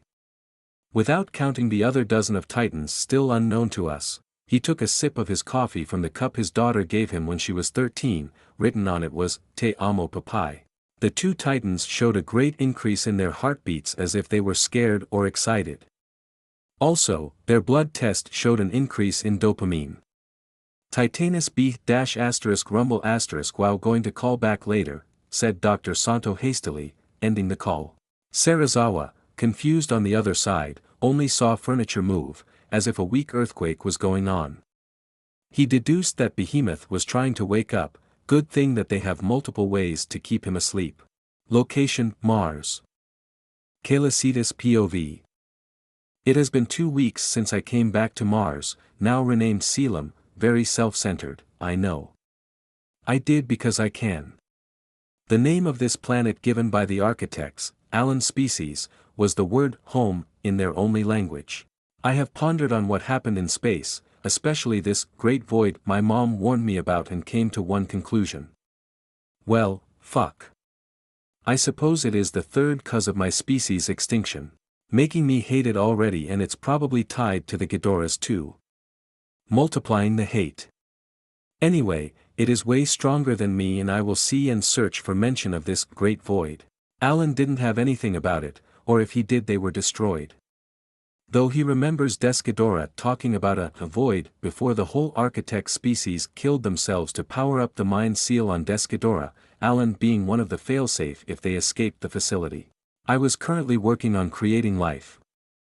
Olaf looked at what I was doing with curiosity, and Peach was stargazing, up in the sky. As usual, I have tried these 2 weeks to shape the life force I make, with moderate success. It was harder than I would like. I could do it, but it was different than gravitokinesis even if I used it to move the life force, LF for short. Perfect control isn't needed to make a new life form, life always finds a way. But a certain level of experience and knowledge is needed to have what you exactly want, and I didn't have that level yet. I knew a lot of knowledge was lost, there is a lot of all and missing part. Unfortunate. But it was enough. I got most of the basics of this with the Astrodelphus and how to make other Astrodelphus, it was in a blueprint. I'm a 3D printer but for living beings, yay. The first organism I made was a microscopic blob of pink flesh that died immediately. I don't know if it is how I'm supposed to do it, but I need to start somewhere. One non-existent step at a time. But I improved rapidly. Each day the pink blob could live longer, was bigger, was stronger, and was better. Though it was just a giant unicellular organism in the end. The Astrodelphii was infinitely more complex. Now, I am trying something different. With me were some of the remaining crystals that came from Space Godzilla, its body already completely eaten by me. Those same crystals started also to grow from my body too. They were where barnacles are usually found on whales and of the same size compared to my body. The difference is, that they were part of me. I suppose they originally were a type of symbiotic organism. It's not like Space Godzilla where I could tell the difference between the crystals and it. There wasn't any here, and I'm confident in myself and my abilities to know when I'm right. I could detach them too, and they effectively served as batteries for many things, such as LF. And they made me look even better than I already was. Back to the creation of life. It was like cooking. First I need raw materials, the different matter found in living organisms to be precise, though it depends on what you want. Here it's a pile of dead amphibians-like creatures that vaguely look like a mix between an axolotl, a rain frog, and goldfish. The base of what I want. All were recently killed by the early winter caused by Olaf's tantrum, who was slapped to the ground by me just after. Most of the cells are still alive. I made the pile levitate, then started to crush it until it became an unrecognizable mass of purple gore. I then added the crystal, then I infused it with the blue LF with the general body shape and organs I want, but in a bigger version of what they were before. Simple. I also added the part of obedience from the Astrodelphus just to see the results. It should work. Don't reinvent the wheel. It seems to work, I thought with satisfaction. It started to take on the shape of a round egg, 3 times the height of a human. The egg was transparent and a body was already visible. It was like an axolotl, a goldfish, and a turtle, different from what I wanted but not welcomed either way. I was expecting an eldritch abomination to be fair. Is that a soul? Fascinating, I muttered as I analyzed what felt like a small sphere. I couldn't see it, but the gravity around shifted with the coded LF getting sucked into it and with the little heart that started to beat at the same time. It was a deduction.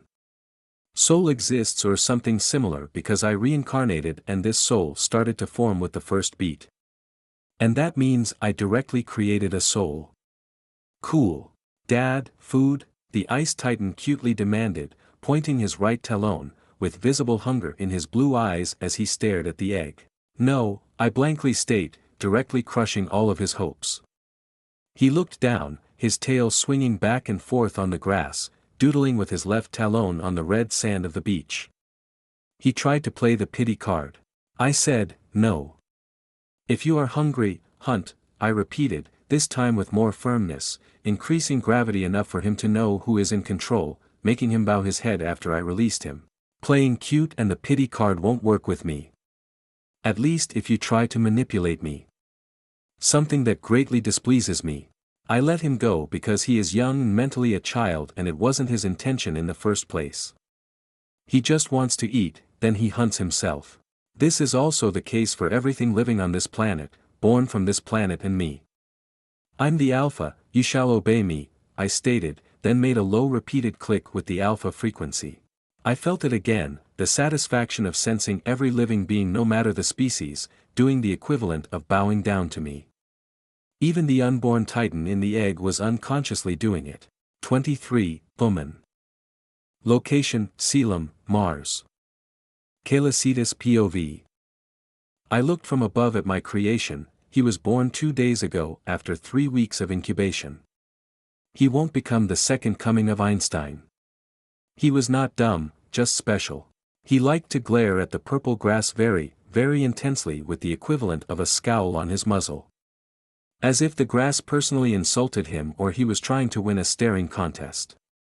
Good luck, I will also lose to grass in this type of contest if it's not the grass with eyes that grow in Olaf Cave. And he was only 2 days old, still better than a useless human infant. He could improve. I might be a bit harsh, though. I named him Pollo, after the high-pitched sound he always makes when he sees me. He constantly repeated this. The meaning was unknown to me, if there ever was one, to begin with. Anyway, he was cute and obeyed me, like a trained puppy. A puppy the size of a small car but still a puppy. Not that his size mattered that much, everything that isn't half my size is small. He was currently clumsily waddling his way onto a pedal beach with his webbed feet, the back and forth of the waves behind illuminating their surroundings. It was night on this part of Celian. And the water glowed since this part of the sea was filled with bioluminescent microorganisms of all colors. His 3 sets of blue gills stood up, on full alert. He looked left and right, trying to put himself on his back legs to have a higher vision of his surroundings but failed miserably. He put himself back up. He was staring intensely with his small black beady eyes on his goofy face at what looked like the offspring of a lion and its salter and spikier counterpart of the sea. It was sleeping on the beach, unaware of its surroundings. Well, it was invisible to most, that is why I dubbed them as Shadow and the Lionfish Lion or Tasty Snack since they tasted like strawberry. And they usually traveled in packs, which wasn't the case here. A fatal error. His position was similar to that of a cat ready to pounce on his prey. His blue fish tail was swinging back and forth in excitement. Pollo opened his mouth wide, then 3 black tongues covered in poisonous spikes shouted out of his mouth at extreme speed. Ensnaring the male Shadowmane, who by now was futilely trying to free itself, then Pollo proceeded to drag it back into his mouth, swallowing the animal's whole, its new permanent home being his stomach. He then burped and smashed his head against the rocky beach until he fell unconscious. I think he is too lazy to fall asleep normally or just defective. Maybe adding a part of the pink blob in him was a bad idea, don't know don't care, I couldn't make one like him again anyway. At least for the foreseeable future. Creating life by mixing recently dead lifeforms is a bit like a gotcha but more random and it doesn't make you want to commit genocide. Most of the animals that I make end up as a pile of flesh, bones, mouths, eyes, twitching limbs in too many numbers, and usual organs like the heart being outside of the body. Failure that I ate or gave to Olaf. I could do it with the flora, the result being also mixed. And also with flora and fauna mixed. It is with this that I made the grass with humans-like eyeballs that ended in the Ice Titan cave and 4 creatures that were essentially a big mouth filled with teeth on 4 chubby legs and with mushrooms on their back and a small tail. In all cases, the gene of obedience was put in them. Just in case. It was created for a reason, I assume. Even if they would have obeyed me if they could in the first place. I also discovered a fail-safe gene when I studied the Astradelphus blueprint, which can on my command, cause the cells to do autolysis, meaning they commit suicide.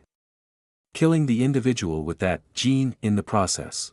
Anyway, I did other things during these 3 weeks, very productive things, such as eating, a lot of eating, teaching Olaf and Peach Braille with moderate success, and trolley playing with Olaf as a father should. Learning about the architect's culture and how they have 764 different sex, biological, not how the person identifies himself. And looking over the 2 MUTOS eggs that started to fuse together, while I played with their genes. Though, I was very careful with this one. Not forgetting that I think my third set of eyes is starting to form, but it will take some time. Third-person POV. 5 weeks passed, but the topics around the world hadn't changed that much. The different groups and individuals in the world that believed in Caelicitas as a god started to regroup together in person or on the internet. Fights and disagreements were starting to become more and more important between them and the other major religions. Some were more extreme than others and ended with a certain number of deaths for all sides. And that is why they formed a unified front under the banner of one united religion, the Celian Collective.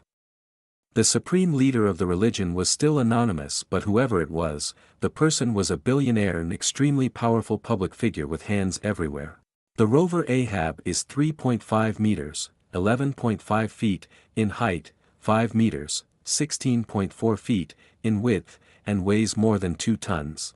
He was a miracle of technology costing billions of dollars, and months of work from the best of the best. This beauty was finally going to land on Mars. He was currently entering the atmosphere after more than a year of travel. His thermic being made with the denser atmosphere in mind. Monarch and NASA professionals were paying attention to all minute details. They were in a hidden base, somewhere in the USA. Ahab was currently on autopilot, but they could still take control of it and unclench the parachutes earlier or make it change trajectory and land in the water. A man uttered in confusion as he stared at the data sent back. The rover stopped moving in the middle of the stratosphere. He called for help, and Rick arrived and started to talk. What the problem, son? He looked at everything on the screen, his face gaining a new wrinkle and getting taller with each line he read. The old man pinched the bridge of his nose and said with a hint of rage and terror, his heart was pounding in his chest, dozens of apocalypse scenarios flashed in his mind. Oh, yes, that's a fat-ass whale-sized problem we got here. Fuck, I said to destroy the dumb robot, but nobody listens to old people this day. The profile of Titanus Cetus, or Caelicitas as the Titan called himself, changed a lot. They couldn't interpret a lot of things. The Titan could write a language known to humans, how that didn't have fucking clue. And they were still clueless about what cake and lies he was talking about or of the sentence, as they had totally different meanings and they weren't the only ones. He was evidently sapient, something that is still debated in Monarch. Most of the employees recognized those Titans as godlike beings, but one that was as smart as them and that could destroy Earth at his whim was hard to swallow and accept. People all around the room started to talk in confusion about what was going on.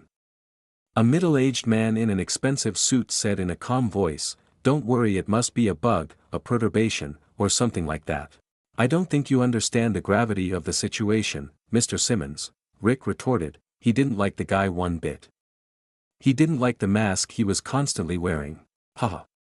We worked on it together, my friend. You're getting old.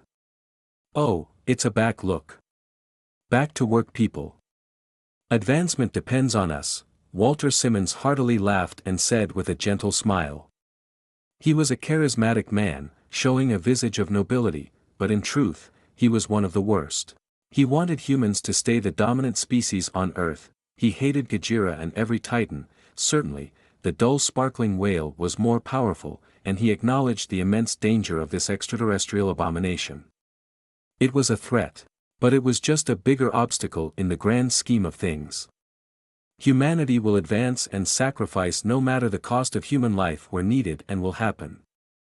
As long as it wasn't him, that is. Apex Cybernetics, his brain baby, will advance humanity to things they would have thought possible with the use of technology. Everything getting in his path will get eliminated or will bend to his will. The CEO of Apex Cybernetics goes slightly wider, Ahab's main camera was directed at a giant monster with white fur, a beak, an ice horn on the tip of the muzzle, and a goat horn on the size of its horns. Gasps of shock were heard all around the room. "Mr. Freeze has certainly changed," trailed Rick, his gaze landed on Walter and he nervously chuckled. "On Celian, Mars. This is a cheap human device specially made to spy on us," Celian lectured a mesmerized Olaf. Ahab was in his grasp. "Woman. Food?" the Ice Titan said with excitement with a tilt of his head to the right, his gaze fixed on the strange glowing box attached to a white box, itself put on round multiple boxes, with another box attached to the side. "If you want. This one was made by I don't know if there isn't any name on it. Anyways, this metal box is a rover and it's a way for humans to see us," the Whale Titan said. He blocked every other camera on the rover with sand. Olaf made wow and purred. He walked closer to the metal box rover thing. Sat in front of it. Took it in his talon and put it in his beak and then spit it out with visible disgust. Carlasitis grabbed it and gently put it back on the ground, the wrong side. "Not yummy, Olaf, not happy. Woman tastes like, thingy moved, he declared with a huff, but excitement returned immediately as he saw the round dark box, the wheels move and made a strange sound he had never heard before. 24, women are stupid. Third-person POV. Obviously, it's disgusting, it's made with metal, you don't eat metal, dummy. Anyway, as I said earlier, this is a rover made by humans." "Now, what are humans?" Celian said warmly. Golden light started to flood the entire area. Olaf closed his eyes instinctively, already prepared for this type of shenanigans. While on Earth some of the humans ended up momentarily blinded, especially the CEO of Apex Cybernetic, who nearly fell. When they looked again, all their eyes widened in awe at what was unfolding before them, though one was mixed with anger. Celian then made the sand around the area hover and move it graciously as he shaped 500,000 human statues. Each one had a little green crystal floating above its head. Written in those were written a short biography in Braille. They were all in a city full of tall buildings and other infrastructures. Humans were using their cell phones, talking, walking, eating, reproducing, working, driving vehicles, basically humans doing human things. Some trees and plants could also be seen. It was a perfect example of what a metro city looks like. There were a lot of details. Everything in this manifestation was moving as if it was real life, like a simulation, but better than any simulation humans ever made or saw. And will probably never be capable of reproducing. The whole thing was also in colors as the whale used the reflection of light to create all of the colors and the light itself, making it even more realistic. Mesmerizing everyone watching it. It was the size of 4 football fields. Olaf was walking through it, looking around with wonder. He passed his left talon through a mini skyscraper that was still taller than him and he was amazed by how it rebuilt itself. All of this was fairly easy for Celian to do, controlling billions and billions of grains of sand individually. He just needed to concentrate and adjust each minute detail. This is a modern human settlement. Most of the humans live in this cramped area for reasons. The Ice Titan nodded. He was listening attentively, his eyes alternating between the alpha and the tiny things, the humans, moving around in the settlement. "This is 2 humans," the whale picked 2 statues, and the 2 started to panic as if they were real. It was disturbingly realistic for the humans watching it. They wear clothes, those things around their bodies because they can't protect themselves naturally, like us. The one on the right is a female and the one on the left is a male. They come in all shapes, colors, and cultures, but where they really shine compared to other species is in their capacity to fail and properly using their brain and their ingenuity to kill things involuntarily and deny it. Good thing the whole species is not like that. They are smaller than us, weaker than us, and their best pastime is being hostile against each other for the most absurd of reasons, most of the time ending in the death of one or both parties or more. For example, some humans believe Earth is flat and evolution doesn't exist, Celian said with a hint of ridicule in his voice. "But Dad. Olaf thinks the stupid. Even Poi knows the."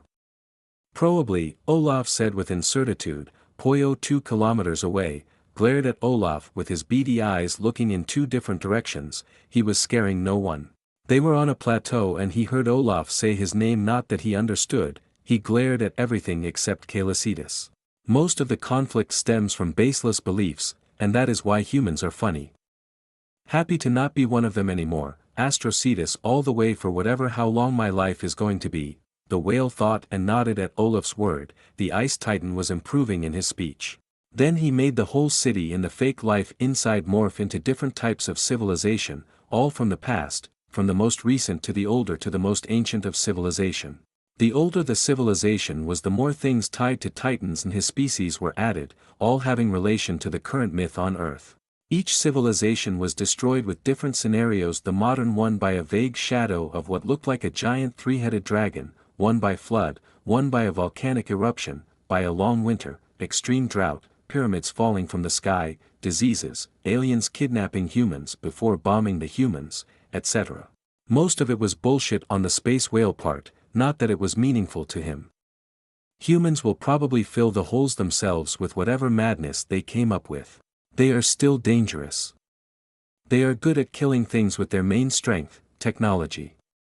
The rover is one of the products of this technology. Do not worry, it is harmless to us. Not like hurting you will be a good idea, he finished, with a click aimed at 3 of the rover wheels, making the 3 explode. The screen with Ahab and all of its green parts changed, the destroyed part becoming red. "Que chingados," shouted Walter Simon before getting back to his gentleman persona. Nobody noticed it due to what they just witnessed. And if they did, the rover just became unable to move. Not surprising that one of the creators will be mad. Language, Mr. Simon. You see, it isn't a bug. Clap back to work, said Rick as he transferred everything to the Monarch server. Eileen Chen, Monarch's lead pathologist, will be happy about this. Titanus Cetus didn't completely destroy Ahab for whatever reason. The sand magic trick with gravity was containing an enormous amount of extremely valuable information. Which, in fact, none of them really were except the three-headed dragon Shadow. Know that Rick knew this. 1 week later, at the start of 2014. So this is the new Titan on Mars. It looks extremely young, or is this just me? Vivian Graham, a British woman in her 30s with brown hair and green eyes, said excitedly to her sensei and father figure, Sarazawa. She recently got out of the hospital. She was incredibly lucky to only end up with 2 broken legs and 1 broken arm. She could have died crushed by one of the male MUTO or even worse, eaten alive. Just imagining it makes her shudder. But it was a part of her job. Studying those godlike beings was one of her passions. Escaping death was only a part of her job. The woman was looking at the picture of Olaf. He reminded her of a cat and lemur mixed together with a goat and a bird. It's not the only one. This one you're looking at was named Titanus Orgelmir. He destroyed Ahab after playing with it for 3 days. And yes, like Celian, I think he is young. In fact, he seems like he is an infant and his overall body shape has a lot of similarities to animals.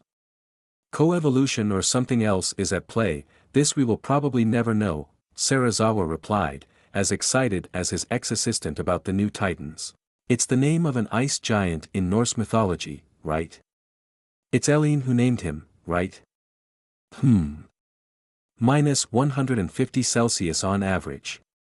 I can see why he was named like this.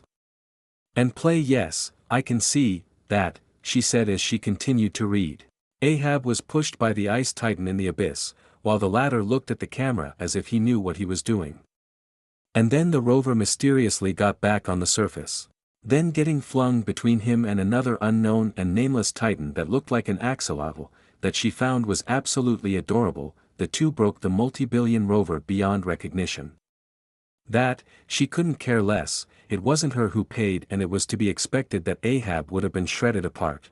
There haven't been any signals since then, without counting the numerous times when the rover became completely silent. Did we get anything significant on Titanus Cetus? Vivian asked. Sarazawa shook his head, but still typed the multiple codes to access the documents about the whale titan. As you can see, we didn't get much on the titan himself. He never let himself be seen, or when it happened he blocked Ahab, rendering it useless. But one thing is, he knows a lot of things about humanity, probably more than us. Imagine the number of things an existence like this could teach us. Look, he played the video of the sand city taken on Mars by the rover. Even if he saw it hundreds of times, it never ceases to make him go into a trance-like state. She watched it 1, 2 times, then 3 times, she breathed in and out and said gravely, "There are nearly all civilizations, and some we didn't know even existed. And it looks like a cycle of death and rebirth, and a warning for the next one coming." "Just like I thought," confirmed the older human. But he wasn't sure himself either. They were just making assumptions about something that was beyond them, and it wasn't their domain of expertise either. It could mean many things. 25. Is a Facebook group going to change the world? Kalacetus POV. I was currently in hyperspace. This epileptic place was fascinating. I never spent much time in it because I can live in it but not indefinitely. It is like an ever-changing and infinite three-root system that connects everything with an infinite amount of shortcuts and tunnels. This place was also constantly shifting, portals randomly appearing leading to other locations or universes. This led to the most terrifying discovery: 99.999% of the universes that I found were void of anything, complete heat, death, or broken. It means everything is inversely going to fall into entropy. Not that surprising, but the ratio of alive and dead universes I found was unusual. That's why I think something, like this great void thingy, did this, and I am leaning more on the latter.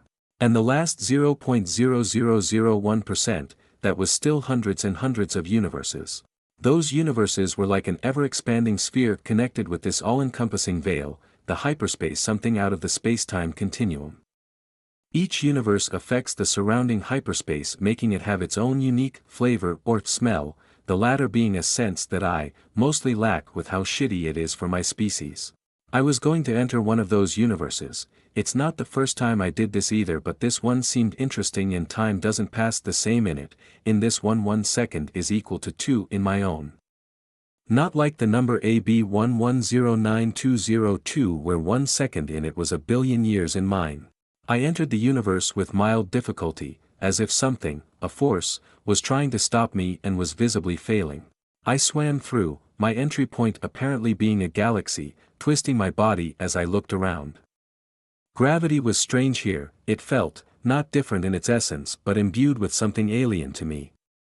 Ironic when I'm the alien here. There was also a weird force field all around this place that immediately tried to crush my presence, and I didn't like the annoying buzzing sound it made. It was the same alien feeling that imbued the gravity here. I repulsed it with a powerful gravity field originating from my heart, making everything around me feel normal again. The force field was still trying to crush my bubble-shaped shield, the power only augmenting as time went on. I then looked curiously as 5 small golden orbs started to appear all around me, in a circle. Each orb started to morph into a humanoid shape, human-sized, wearing a black robe. They had 2-toed feet, their body was made of matter and energy, but the most remarkable aspect was their visage. Each was a mask that exhibited a different and unchanging expression. Serenity, sadness, confusion, joy, and anger. They were familiar. Are they the Force priestesses? So, I'm in this great galaxy far, far away from a long time ago. They revolved around me, faster and faster until they became a black blur to my eyes. That surprised me. My eyes are quite superior to humans after all. This is bad. I thought I wasn't panicking even if I felt that the hyperspace was getting more and more difficult to access and that the pressure on the bubble was exponentially multiplying. On the other fin, I felt a strange feeling of betrayal. It was very weak and didn't affect me in any way. They were trying to capture me. Well, bad for them, I didn't want to. I made another gravity field behind the force, pressing on my shield since it is what I think it is. Trapping it. I also noticed that it was now unmoving, not under their control anymore. Then I made a third above the second and expanded it. So much so that it forced the 5 to go farther and farther. They still revolved around me but slower, changing tactics. Serenity, confusion, joy, and sadness made crackling golden orbs above their heads. Anger rushed in my direction. The 4 others seemed shocked by this. She had a force barrier around her as she pierced the 3rd shield that fixed itself just after, and I stopped her from moving anymore. the fight between her force and my gravity barely lasting 5 seconds with me winning by overwhelming her. Conclude, I, dependent too much on the force you are, Happen, what if there was not any, what would, Jedi code, the truth is. Emotions, unneeded are I remarked, she was like a shark in a desert of salt in the middle of a drought. Utterly fucked. 2 of the 4 momentarily froze. This period was enough for me to enter hyperspace, disappearing with one of the 5 priestesses. It's just her physical body, she must have clones or something, right? Not that it matters to me, I just wanted to say hello and they assaulted me. Feeling threatened, I only defended myself. It's not like I destroyed the balance of the galaxy or anything. And I didn't run away, it was a tactical retreat. Third-person POV. The 9 years Madison Russell browsed through the top-secret file of Monarch on her mom's laptop. Her mom never changes the codes. Her parents divorced, and her big brother died because her mom was idiotic and believed a stranger was going to protect him, not that anybody knows this but the mother in question. And Madison's mother still didn't realize that she was the one that caused his death. Or she didn't want to believe it was her. Her only friends were on the internet, she was homeschooled and her mom was like a helicopter around her. She downloaded the 2-month-old video on a USB key, named Sand City. Madison rarely had access to it due to her mom nearly using it 24/7 and especially after her stunt. Still, nobody knew it was her, she thought. Her mom drowned herself in her work on Orchestra while her dad preferred to drown himself in alcohol, but she still dearly loved both of them. She ran into her room with the USB key clutched in her hands and plugged it into her personal pink laptop with one moth sticker and dozens of whale stickers on it. She had whale plushies and toys all around her room with the occasional moth-themed ones. She was also raising maple tree moths. The little girl opened the laptop, put it on, and downloaded the top-secret data. She then opened Facebook and entered it. She sent messages to 3 of her friends, the __of_Sauron, Techno King, and Immortal Queen, while her username is Bichichiwarex. She didn't know what it meant, she heard it from her parents when they yelled at each other and she found them stylish. This would be quite an unusual group for everyone else but her. She was only a child, as academically gifted as she may be. She didn't quite get the big picture of what her seemingly innocent actions might have. Nobody dared to point it out. Zbichichiwarex, hello everyone. I have got a new video. Look it up. Click to download. Immortal Queen, breathtaking. I can't find the words to describe it, it is simply mind-blowing. Please accept my deepest thanks, sweetie. Your contribution to our cause is extremely meaningful. The __of_Sauron, as Immortal Queen said, I want to believe that real progress cannot happen without exceptional people, especially long-term, and our cause is for the future of humanity, no, Earth. Techno King, interesting. This greatly changes humanity's history as a whole and how we see it, Calicitus as see how we repeat our mistakes and the results, he wants us to improve. Don't forget. We're running the most dangerous experiment in history right now, the entirety of the human species depends on it, do not fail our God. Punishment has already fallen upon us last year, the shadow is one of the future ones. Failure is not an option, I count on you all. Immortal Queen, indeed, dear Techno King. The __of_Sauron, I can agree with this. Zbichichiwarex, okay guy. Sorry gotta go. Mon just bought McRonald, oh and she bought my favorite a Big Mac. See you soon. They all bid goodbye to Madison and continued to discuss and plan for the upcoming future. 26, Venus. Third-person POV. Crack. Calicitus reappeared on one of the numerous floating islands of Celian, Mars. Next to him was a bubble containing a very angry and terrified anger. Home sweet home, the whale said, his words unheard by the priestess. Said priestess was a god, as they were quite literally part of the Force.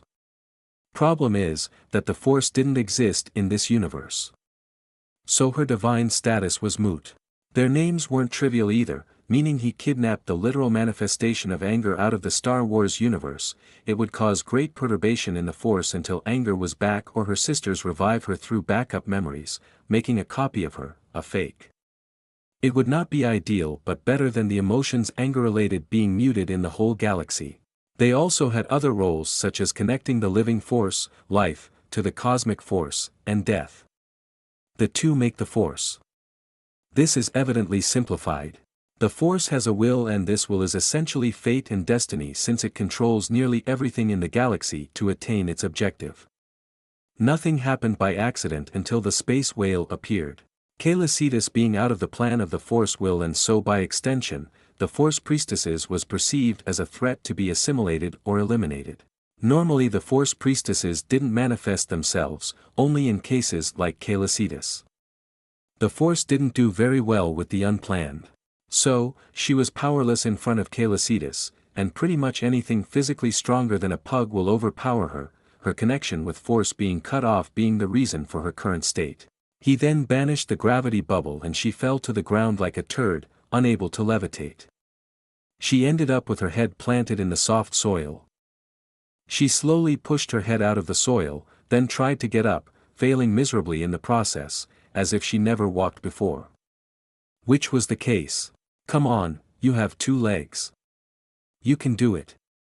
Believe it, Celian mocked her and made rapid clicks similar to a chuckle. This seemed to anger her even more, though she was even more terrified. He made a wormhole from his location to Alan's lab in the abyss. The architect was obsessed with the abyss and the gravitational field in it. The robotic Martian centaur walked out of the wormhole, his head snapped at the priestess, studying her. He calmed himself and kneeled to his king. He then started the telepathic conversation, per usual. This is Anger, an ancient and powerful being from another universe. She is one of the direct manifestations of something called the Force, not that it matters in this universe. She will be the first prisoner of the abyss and a prisoner until further notice, from me and exclusively me, Celian declared. Anger was fuming on the muddy soil, her dress getting dirtier and dirtier as she was desperately trying to use the Force or even simply feel it. She is lucky to even be able to survive outside of her universe in the first place. Understood, I will do as you say, Your Majesty, Alan respectfully replied. Celian felt the excitement of the scientist. The architect made a bowing gesture with his torso. At the same time, he received general information from Celian about her potential ability, the Force, midichlorian, where she is from, and that he shouldn't for any reason enter her mind, even if she was powerless physically. Probably billions of years old hag must have 1 or 2 tricks up her sleeves. Alan already learned this lesson with his first encounter with Celian anyway. Do not enter the mind of a godlike being. For Desghidorah he had most of the other architects with him when they suppressed the Hydra 3 minds. He still had moments where he froze, remembering how each individual's mind of his brethren was getting liquefied. He smiled in his mind, as he noticed that he would be able to do some tests on her, under his king's supervision. One arm with a 4-fingered hand materialized behind his back as he made the prisoner levitate while the latter trashed around her visage transfixed in the emotion of anger. Celian POV. It has been 1 month since Anger was in the prison I made at the deepest part of the abyss. Nothing much happened. She tried to escape, multiple times, but failed each time. She had the grace of a human baby. A newborn at that. It must be humiliating and infuriating for a being like her. And I cannot fathom how scared she must be. It will be like gravity suddenly disappeared. Not really comparable in terms of importance, but the idea is here. The Muto's eggs have totally fused, and a black larva was growing inside. Anyway, I was currently on the moon, and some patch of blue moss and a small swarm of grape shrimp started to develop. There was metal scrap on the moon. Humans sent satellites and they didn't like the gravity of the moon. They crashed onto it. I wrote in Braille on the visible face of the moon, "Can one know that one knows nothing, and what is infinite?" It will take some time to have something really interesting alive on it. I teleported on Mars, played with Poyo and Olaf, then teleported near to the second planet of the solar system, Venus. I looked at the opaque sulfur acid-covered and dense atmosphere of Venus composed mostly of carbon dioxide. I swam through the kilometers of the atmosphere, uncaring of everything that would have killed a human 10 times over. I passed the sulfuric cloud. I clicked to map the area and there were ruins of an alien civilization between the yellow and orange soil of Venus. To my immense surprise, my two left eyes looked up and the sky was totally different than what it should be. It was like a giant broken and glitching screen that covered the yellow sky filled with more or less deadly gas to humans, with a blue sky with white fluffy clouds and an artificial sun and moons. While exploring I started to eat the atmosphere. There wasn't any magnetic field and the core of the planet was half dead. All of this happened probably less than 2 years ago. Obviously, it was also void of complex life, only unicellular lifeforms were here, which is already better than 99% of the universe. The extreme environment does not help the development of the more fragile lifeforms. The alien ruins seemed destroyed on purpose. It was not the damage of time or a natural catastrophe, and the people here must have been 3 times taller than a human on average. I stopped eating as I levitated one big piece of stone and scrutinized it with 2 of my eyes. On it was a faded painting of thousands of dragon people things prostrating themselves to an altar with something on it. Above it was golden and glowing 3 long spike-covered necks coming off somewhere. The stone was too damaged. The 3 necks respectively ended with a dragon head that possessed multiple eyes, 7 on each side for a total of 14 per head, a narrow snout covered in spike and filled with fangs. The Hydra is excessively bigger than the dragon people under, like a human compared to a bacteria. This is not good. Desghidorah is alive or it's something else that did this, but seeing the state of Venus I'm leaning on the former, I thought, remembering how he sucked out Celim's energy. I was slightly disgruntled about what they did to Venus. Frankly, it was mostly instincts. But it is possible to revive it, so it wasn't really a problem. The planet could have exploded and remaking would have been possible for me, if incredibly time-consuming. After this, I was trying to find any other information. Knowledge is a form of power and power is power. Millions of debris were lifted and observed from all around Venus, but I gained not as much as I would have liked. With this, I learned from sculptures and paintings that the main species living here weren't native to Venus, they were technologically ways more advanced than the current humans. That this species was under the Ghidorahs since they apparently were made by them, and that the Astrocetus were seen as abominations, devils, and monsters by them, for short the mortal enemies of the Ghidorahs. I was indifferent to that thought. Inferior lifeforms' opinion is irrelevant as long as they don't act upon it, which they probably will. They were also drawings of various titans as if they were an army. The now dead Space Godzilla was in it. The gigantic golden Hydra painted is also probably this great void, and it looked like they were summoned. This means multiple things. First, they weren't here, in this universe that is, because they ate universes and I would be dead otherwise. The good thing was that they needed the help of second or more parties to enter a universe. The bad thing is, that I didn't know how to stop it, even if violence would probably work, and I didn't know how to locate nor how the whole thing worked in the first place. Sadly, most of the things were gibberish or simply destroyed. I couldn't read their language, and I know that I have many holes in my current knowledge about many things. I'm not omniscient. 27, a mysterious and strange book. Third-person POV. On a stage, in front of hundreds of cameras, and journalists.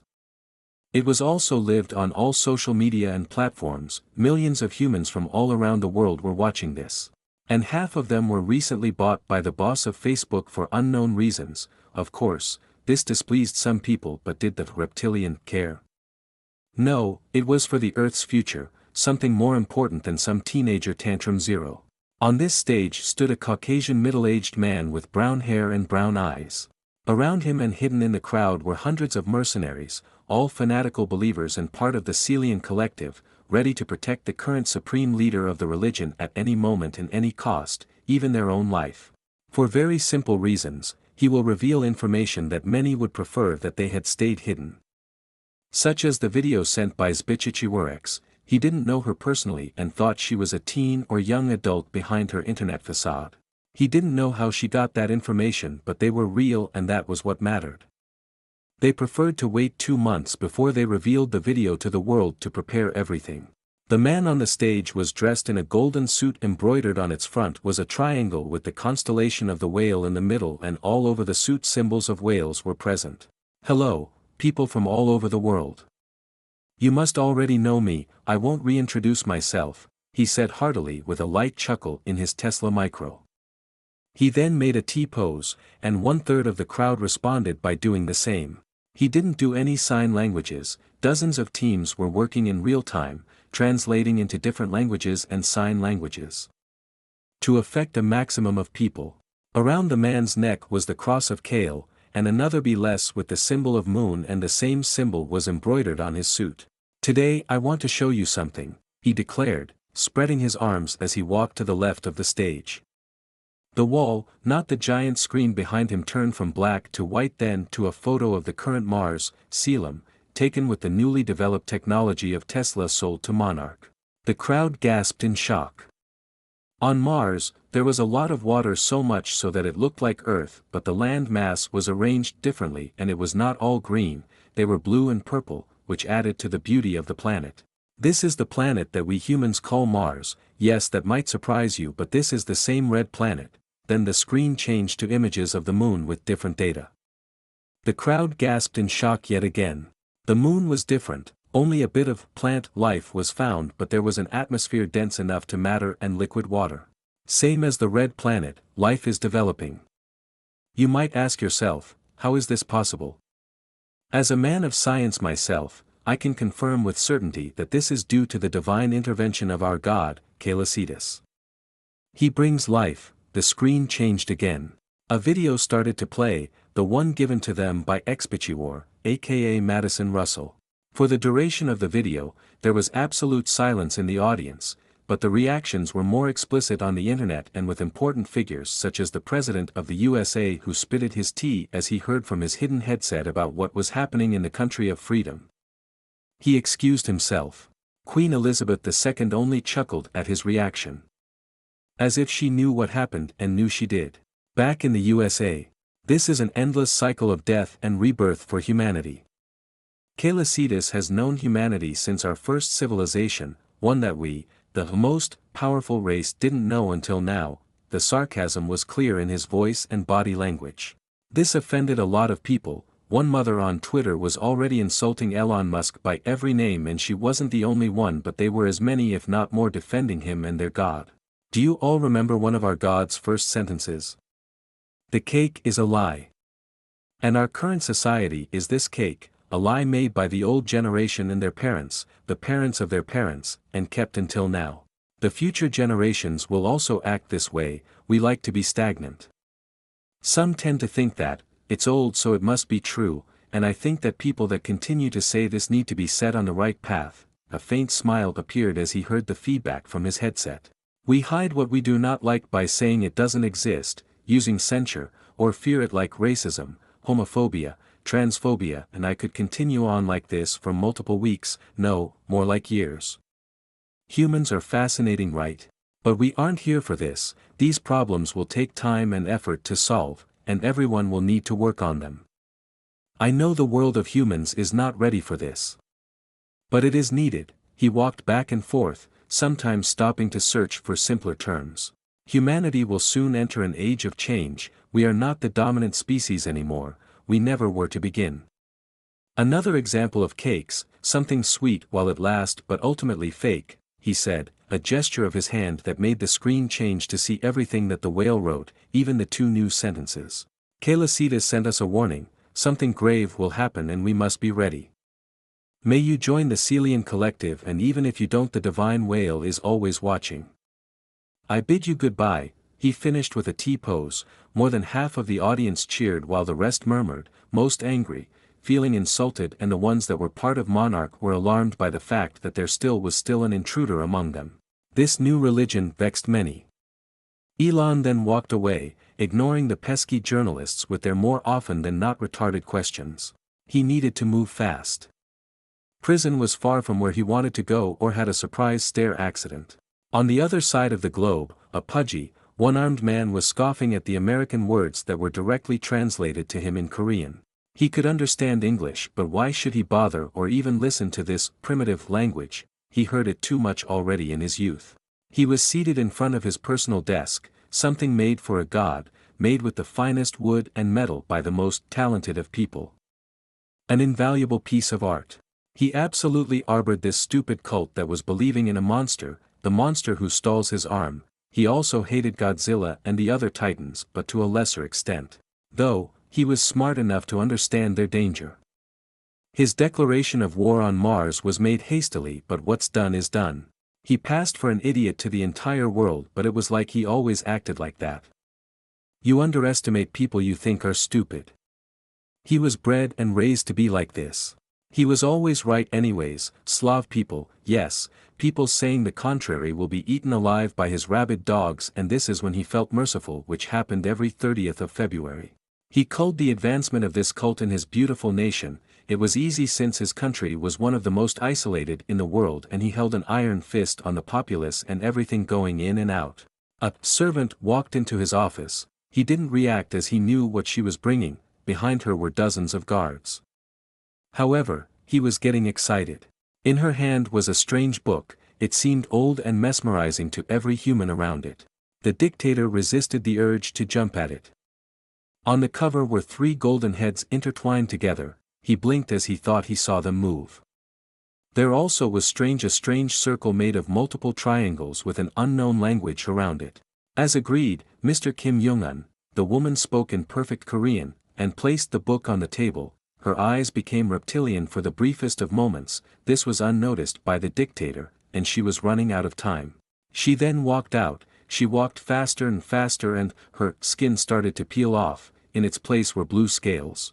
While on the other side of the mansion the half-devoured and skinned body of a young woman could be seen. The head was missing. The gardener will have a surprise. Stupid ape, she muttered with contempt in a deep male voice and an alien language composed of hiss and growl, imperceptible to the human ears. She was one of the Exif, a species modified long ago by their beloved god of destruction. They were on Venus not long ago. They were similar physically to those humans before, hence their current appearance as humanoid dragons. The Exif didn't know it. It was only now that they were authorized to start the summoning, a long process and complicated that could take between 5 years to 200 years. The longer the process, the better the result. The reason they weren't authorized was simple. The rest of the Ghidorah didn't want their progenitor, Void Ghidorah, to be here. They judges that he was better left alone in this horrifying dimension of madness where time and space were meaningless. This lovely place fueled with the despair of their victims was specially made by the Astrocetus, and it served as a prison and anchor.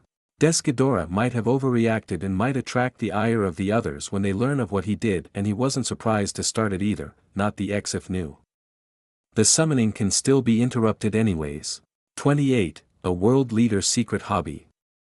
Kalicitus POV. I was looking through a portal at the screen of a smartphone. It was in a place where there was a good connection. I was using a tactile pen to utilize the phone. This smartphone that I stole. No.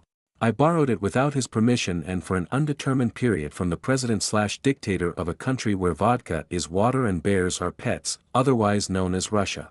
Unlocking it was annoying since Vladimir is a paranoid little human. I can understand why. But it's not like an alien is going to stall his phone. Oh yes. I'm an alien and I borrowed his phone. He was currently sleeping with a pillow of himself in his grasp. It's one of those otaku pillows with usually anime characters in the form of an underaged girl more or less nude on it. I didn't know Russian, but I learned it extremely fast, same for the other human written languages available on the internet. They were all so simple to me. At the moment I know English, French, Latin, German, Norwegian, Chinese, Spanish, Hindi, Portuguese, Japanese, Korean, Arabic, and 4 dozen more. This needs to be shared with humanity. Even if my minds were forever tainted in the process, I righteously decided. Vladitan had a peculiar hobby. I discovered it while browsing through his photo gallery. He cosplayed a multitude of magical girls. Hundreds and hundreds of pictures dressed in colorful costumes of all kinds, even bunny girl outfits. There were also dozens of videos where he danced and sang while also cosplayed as famous magical girls. All of them were 100% real. Those pictures and videos were showing most of his body. The rest left little to the imagination. I need bleach for my 4 eyes, no, something more powerful. Frankly, it didn't faze me. I posted them. On the 27th of May, 2014 at 5:43 p.m. Moscow hour. Vladitan's hidden side has been revealed to the world. And no matter what he will do or try to do to stop it, it will be in vain since I posted them via his different accounts that I changed the name to Vladitan the Magical Girl. He was too prideful to say he was hacked as an excuse, and even if he did, the damage is already done. I'm not gonna lie, I was exactly searching for this kind of thing. To see what strange things people this powerful do in their pastime. Just to see that they also sometimes do things they like but are not proud of. I frankly didn't care about the hundreds of Russian nuclear warheads illegally placed and hidden all over the world and ready to fire at any moment. Or that Kennedy assassination was orchestrated by the KGB, Vladitan knowing this since he was part of it. That top-secret information was more or less worthless to me since revealing them will only end in a global nuclear war, and dead toys aren't funny. If I want to end humanity, humanity will end. Their entire existence is in my fins. I also discovered that the religion in my name, the Celian Collective, is way more popular than I imagined. It already has officially practically 1 billion believers, and likely more than are hiding it. It was a holy war between the different religions, and it entangled politics and other beliefs. My little video somehow ended on the internet, Elon Musk being the one to reveal it to the world. I wonder if he also wants to go to Celian, Mars. Surely going into the abyss and going up from the lowest level will count. I think I will do that to the one stupid/brave enough.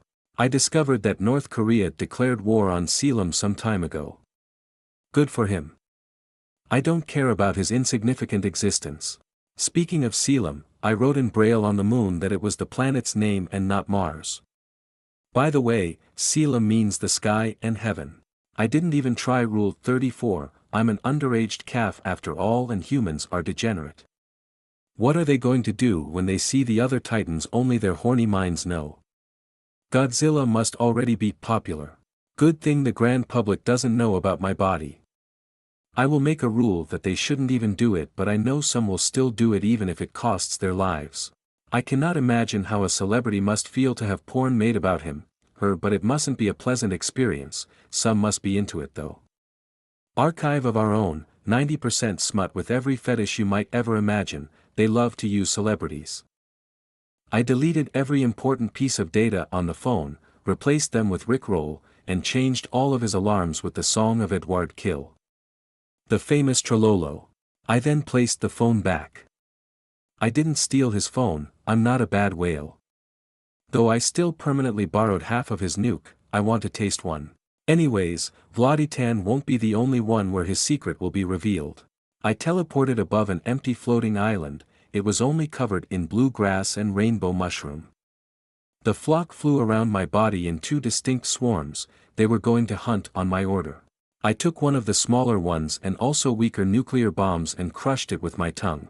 It didn't detonate as a nuclear bomb require a precise orchestration of event to do so. I wasn't going to eat it otherwise. And I can easily stop the mechanism anyways. It tastes like vodka, but more radioactive must be the plutonium and polonium. Not bad, I muttered as I gobbled another one. Wonder what the ones from other countries taste like. I was here because I sensed the egg move. For the several months, since I saved them, I played with my capacity to create life. I can't change organisms with a soul already. The eggs however didn't have souls formed, but now they are merged and a soul has formed. Meaning, that I can't modify it anymore unless I kill it and remake it from its fresh corpse. But I will more likely than not end up with an unrecognizable pile of flesh that only thought will be pleading me to end its miserable existence. I opened the earth below me like a lid, and in the middle was the egg, modified to be loyal to me and only me, and dozens of other things that can let me kill it if it somehow betrays me. Paranoid, but better safe than sorry. Inside this 17-meter tall, 55.7 feet, translucent egg was an insect larva with a black chitinous back and orange chitinous underbelly, 3 pairs of black scythe-shaped limbs, and a big pair of orange mandibles accompanied by multiple black pairs of mandibles. It had 3 pairs of white compound eyes. Its head was covered in small and soft orange and black horns. It was completely white the last time I saw it. I was pleasantly surprised by this. The larva wiggled happily in my presence and made little squeals of excitement which I answered with whistles and clicks. Good to see you again, little one, I greeted the squealing larva. I levitated one of the weaker warheads in front of the egg. I carefully twisted the metal of the warhead and let the plutonium and polonium pour out on the egg. The egg was rapidly absorbing the extremely radioactive matter, and the larva inside made delighted high-pitched squeaks before falling asleep. This seems to work. Hope the larva doesn't end up like Pollo, I thought as I closed the island like a box. Pollo was a case of his own. He recently decided that the grass with eyeballs was not his enemy anymore, but the sun now was, and so he burned his eyes glaring at the star. They rapidly healed back, leaving no scars, and he glared again. These in an infinite circle until smelled food, me or the other two titans. It is in order of priorities here. 29, Big Monkey. Third-person POV. It's been 2 months since the secret of the most powerful Russian has gone viral and 4 weeks since the said man hasn't been seen or heard of. Well, Russia has effectively lost a big part of its credibility and half of its total nuclear power. The last tidbit of information was kept secret and was making the Russian government higher up in military panic, to say the least. More than 2,000 warheads have gone poof. As if a god decided that. Most believed this, and it was the only explanation that could explain this. Even from the head of government of other countries. Scandal and politics, a headache. Anyway, Earth didn't stop spinning on itself because of this. Those data just became memes that will forever stay on the internet to traumatize future generations. On Celian, the egg had hatched 1 month ago. He named the larva Janet, for the simple reason that he used wasp-like animals to modify the Muto's egg. The name can still change, though. On one of Skull Island's numerous creeks, a giant bipedal gorilla could be seen throwing a tree half his size at the insolent ball of plasma otherwise known as the sun, as if he was an Olympic javelin thrower. He protected his eyes with his left hand to look at the tree whisking through the air at half the speed of sound, on its way to the sky, the target being the sun. Situated behind him on a log was a deaf 4-year-old little girl, his friend. The little girl Jia Andrew was making a small doll with the plant life in her surroundings. It was starting to look like her much bigger friend, King Kong. She stopped what she was doing and looked up, the doll in making escaped her grasp. Both of the young primate's eyes comically bulged out as a strange circle formed just in front of the sun. At least from their point of view, it looked like this. Golden light started to pour out of the circle. This circle is a wormhole made by a certain space whale. And the golden light was emitted by this whale eye. The air literally became heavier as the tree stopped in midair, centimeters away from touching Calicitas' eye. It would not have pierced if it wasn't stopped. A pointed steel beam with a bit more power would have been able to go through the first 2 meters of Calicitas' cornea. Calicitas blinked. He found Skull Island, and what a welcome party he got. He was amused and knew the ape wasn't at fault. The air suddenly became normal again and Jia took a big gulp of air and coughed a little bit. She was perfectly fine but in complete shock and also awe at the golden eye. The coughs made the young alpha of Skull Island wake up from his daze. He was going to beat his hairy chest with his fists and roar at whatever the things above were. But stopped himself as his instinct screamed at him to not do that. He didn't understand it. It seemed harmless. Yes, it can make trees fly, but he can do the same. What stopped him was the instinctual respect and fear he had for this being. Kong didn't understand it and that greatly angered him, his nostril flaring up. Jia felt his anger through their bond and hugged his comparatively gigantic feet, calming the bigger primate down. She felt that they were safe. She didn't know how, but the things above didn't want to harm them, at least at the moment. Of course, she was scared. Blue particles exited the wormhole and twirled around the floating tree, then an unfinished doll on the grass before it floated, then a blue feather that was in her hair with a strand of hair followed by a strand of Titanus Kong's black fur without both noticing it. Both the roots. Dr. Eileen Andrews, a Monarch scientist, came out from behind plants, breathless, and ran to her adopted daughter. The equipment at all the outpost was going bonkers without any apparent reason, and that made her instantly worry for Jia.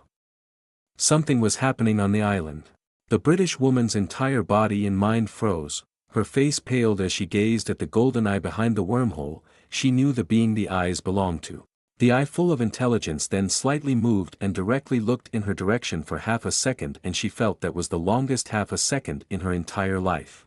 Titanus Cetus, why, how, what, she muttered, nearly falling to her knees. Ow, she mumbled as she felt a sharp but brief pain on her scalp. Cetus also took strands of her hair with the roots. He wasn't very delicate with her, though. She is the only adult present and it was only hair. What is it doing? She said. Everything that was levitating started to get compressed and mixed together. It then started to softly glow blue for 2 minutes before a green opaque egg appeared when the glow dissipated. It was slightly bigger than an ostrich egg, Cetus happy with the result.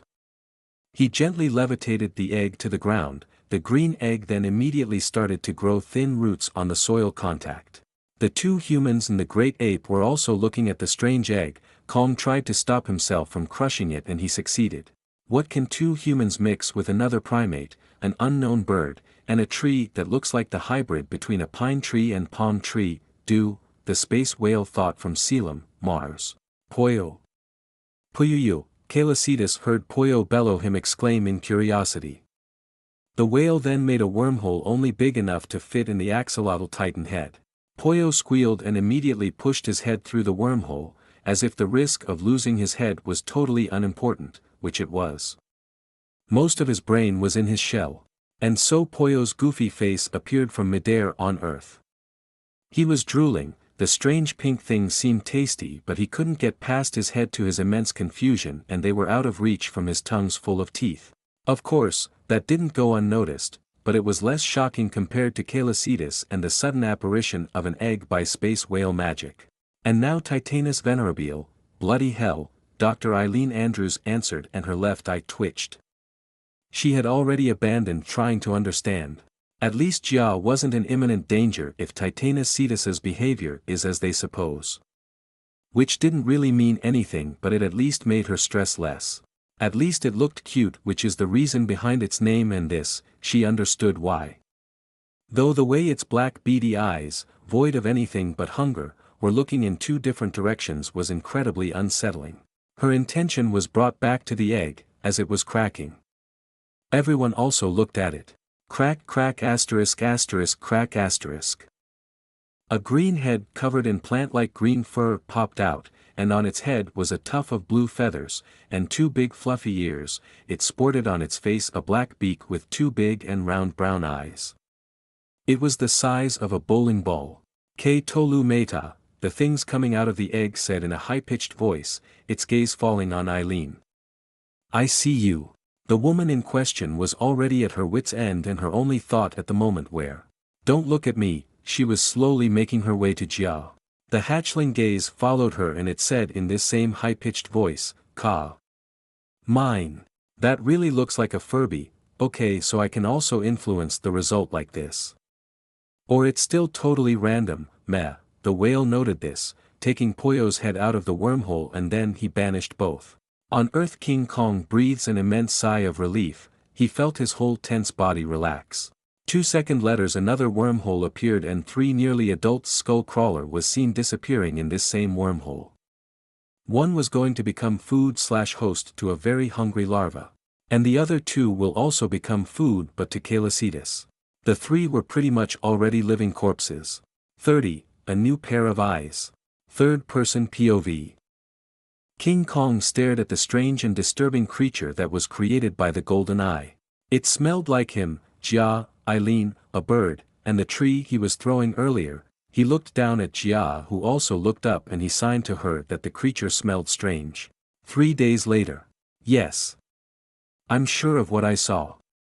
I wasn't stung or bitten or ate something that made me hallucinate. I dearly wish it was the case, Eileen said, exhausted, her phone clutched in her hand close to her ear. She was talking to one of the higher-ups about the current situation.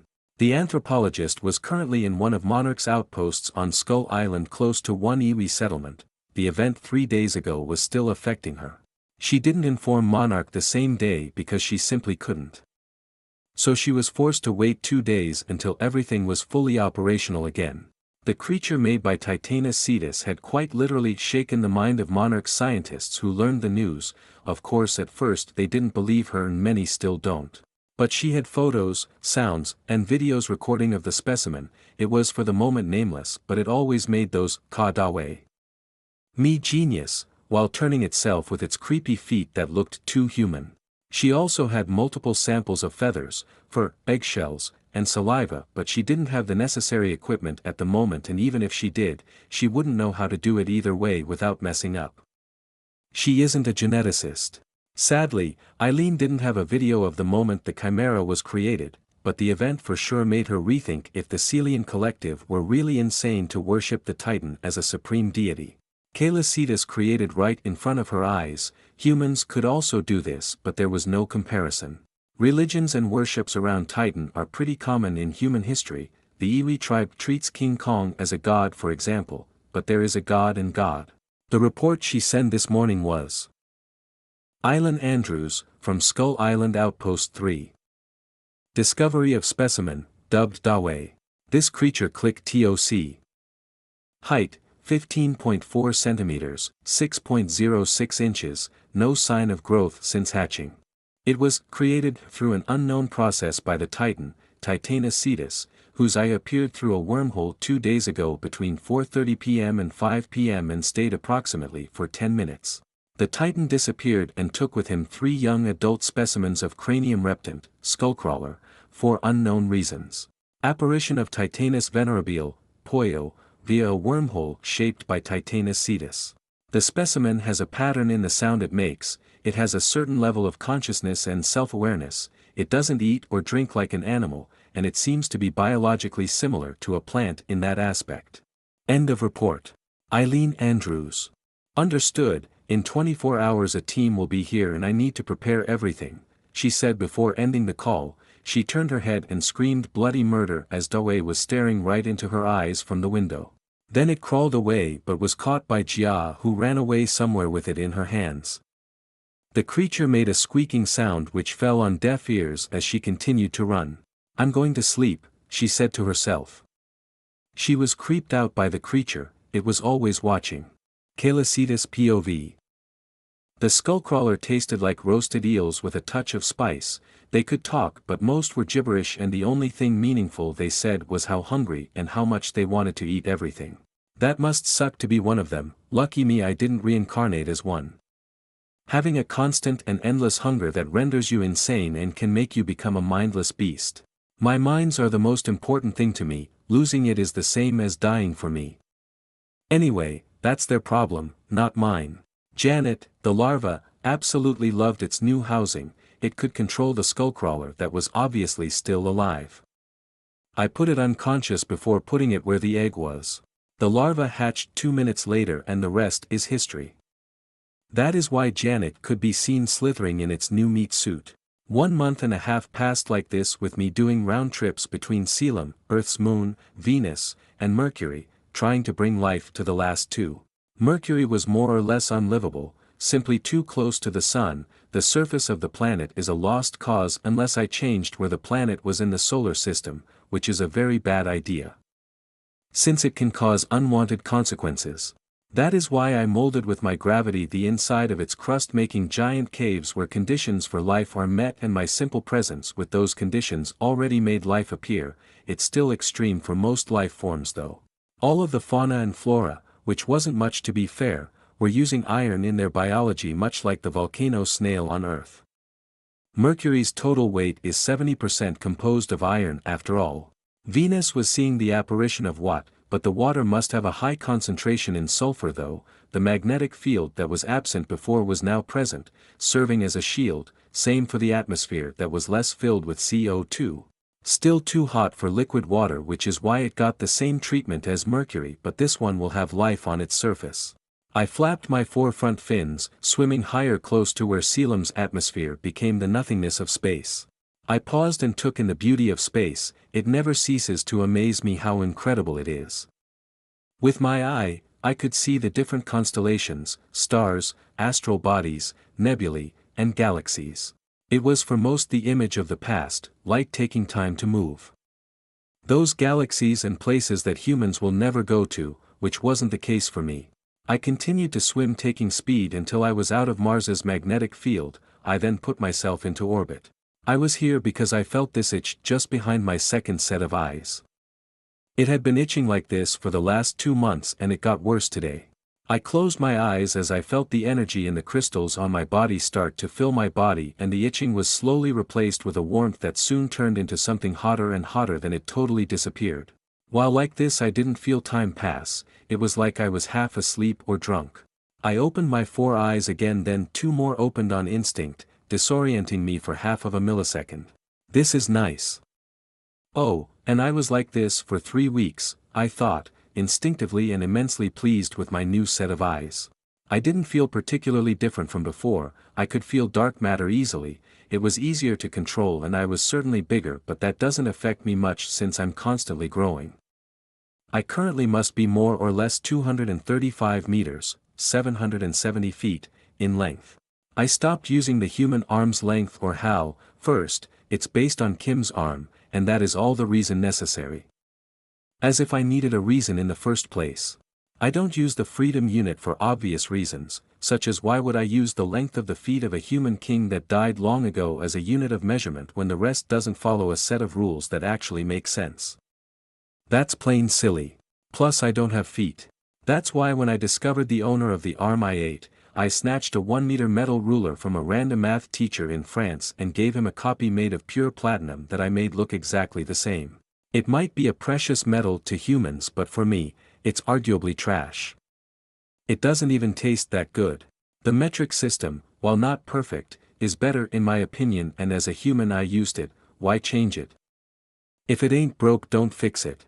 I disappeared with a crack of space, passed by the hyperspace, and reappeared with a crack above the glowing ocean of celian, filled with bioluminescent organisms. I clicked to announce that I was back, then I teleported again, this time just above Janet, and it was finally time. On the husk of a skullcrawler's corpse was an insect, a giant insect. 31, 2 for the price of 1. Calycetus POV. The insect coming out of the skullcrawler was in fact not 1 but 2, the 2 were currently pure white, but it was starting to change and they were touching each other's forehead, the insect's equivalent of a forehead. I didn't notice earlier since there wasn't anything living, but I could now see soul, and the 2 only had 1 soul that was making a tunnel between the 2. It was a color that humans would not be able to comprehend if they could see it. It was shaped like the larvae they were before but curled around itself. In the middle of its curl was the figure of a wasp and a Hercule beetle, both in the same position as their physical counterpart. All were connected and protected in an iridescent sphere. I made one member of the flock fly out and its soul was in a similar sphere. The figure of a manta-ray bird hybrid was in. The sphere was connected to the other members of the flocks, each individual was distinguishable, and this formed a network, and this network is connected to me, but the connection with me is different. I'm the conductor with the baton and they are the orchestra. The rest was blurry. That means souls are affected by the bodying species, as expected. Why wouldn't they? I wonder what mine would look like. I made a wormhole above my body to see my soul, but got nothing. It wasn't as if I didn't have a soul, but I only could see the sphere but nothing past its boundary. Why? Anyway, still curious, I made a small wormhole above a city on Earth. Human souls were also iridescent spheres and the figure inside was similar to the human in question, to every minute detail, even if they were blurrier than animals on celian. Of course, their souls didn't have clothes, not that it changed anything for me. Dogs don't wear clothes, but humans aren't embarrassed by that fact. The same logic applies here. There wasn't a color difference that would potentially indicate if the human was good or bad. Who would judge them if they are good or bad anyway? Same for the mystical concept of karma. Good and bad are purely subjective and will always be. Maybe an invincible sky daddy or whatever bullshit people use to justify themselves. Who knows, they might think that raping a baby is a good deed and that helping for charity is a capital sin. If there is a God, something really and truly omnipotent, omnipresent, and omniscient, it wouldn't be an individual like a human, since it is omnipresent, it is literally everything. Including myself. That is my point of view. I closed the wormhole, my attention back on the 2 insects. Their exoskeleton and wings are now completely colored. One was similar to a Hercule beetle, a black chitinous body, with coppery wings, 3 sets of clawed and spiky legs, orange fur between the back and the abdomen, orange eyes, and a head adorned with 2 horns that took nearly half of his body length. The second was smaller and was more similar to a wasp, but there was reassembled with her other bigger body. She had black chitinous, a bipedal stance on her hind legs that were like a cat in posture, the middle like the arms of a gorilla would, and 2 small front limbs similar to pincers. She had a sharp stinger at the end of her abdomen, orange eyes, coppery wings, and a sole horn, considerably smaller than the 2 on her other self. I reoriented my body to face them. The 2 also turned and faced me and immediately bowed. "You are Tick," I declared to the bigger, "and you are Tack," I said to the smaller one. French name for Chip and Dale. Both seemed pleased with their name if the happy chittering of their mandible and wings is an indication. I made a follow-me gesture with 2 of my front flippers, and both of the Titan wings started to flap, faster and faster, until it would have been a blur to human eyes. Something commendable with their sizes, especially Tick. There also was a very, very loud buzzing sound, and he made a lot of wind and dust fly on takeoff. Beetles are usually loud when flying, so one the size of a plane will be much, much louder than its Earth counterpart. We flew where Poyo and Olaf were playing frisbee with a certain face-hugger starfish, Peach, who seemed resigned to its fate. Olaf the Ice Titan stopped playing and ran in my direction while his tail was wagging. Poyo was surprised and ended up missing Peach, who flew in my direction. I presented the new Titan, which was at the same time 2 Titans, and told them that killing and crippling each other was forbidden but everything else was fair game. 1 month passed without me doing much, so I scooted the hyperspace in search of other interesting universes. There was one with a planet where humans hunted animals with bipedal cats as companions. The reaction of the spiky dragon with 2 huge horns on his head when he noticed me was priceless. He made a high-pitched screech of utter terror and despair before flying away as fast and far as he could. The group of humans who also saw my eye through the wormhole immediately panicked and started to run away, except one that scoffed at the other and shot at my eye with her strange crossbow Gatling gun hybrid thingy. Her cat had also abandoned her. I was feeling peckish. She tasted better than Kim and was extra crunchy and tasty with her armor made of hide, bone, claw, and scale of other animals. I will use this planet as a training ground for my children. Poyo, for example, is already 2 times bigger than the dragon that I scared shitless earlier. I know some beings in it are strong, even if the word strong might be a bit of an exaggeration for them. Anyway, this was one of the scarce universes where I found something interesting immediately, where the time dilation was not ridiculously different from my home universe. I prefer when time passes the same, or a bit faster, but not to an extreme degree. Most of the time I find a universe, I appear in the space between galaxies. But repeating this process 1,000 times will lead to the apparition of good results like the one with the stupid hunter lady. On another note, I was currently at the bottom of the abyss. At this level there wasn't anything living except black shadowy figures with purple-tipped wings and tails. They can't interact with pretty much anything and make howling sounds. They instantly die in contact with any source of daylight or my body light, or when they are above this level of the abyss. Otherwise, they are pretty much unkillable. I looked down at the Force Priestess seated on a chair made of gray stone. In front of her was a gray stone table with chocolate chip cookies on a gray stone plate. In front of her was Alan seated on a chair adapted to his body. He flicked one of his floating back arms and a green holographic piece of paper with a green holographic pen appeared. Anger couldn't speak without the Force. Her face was a mask of constant anger after all.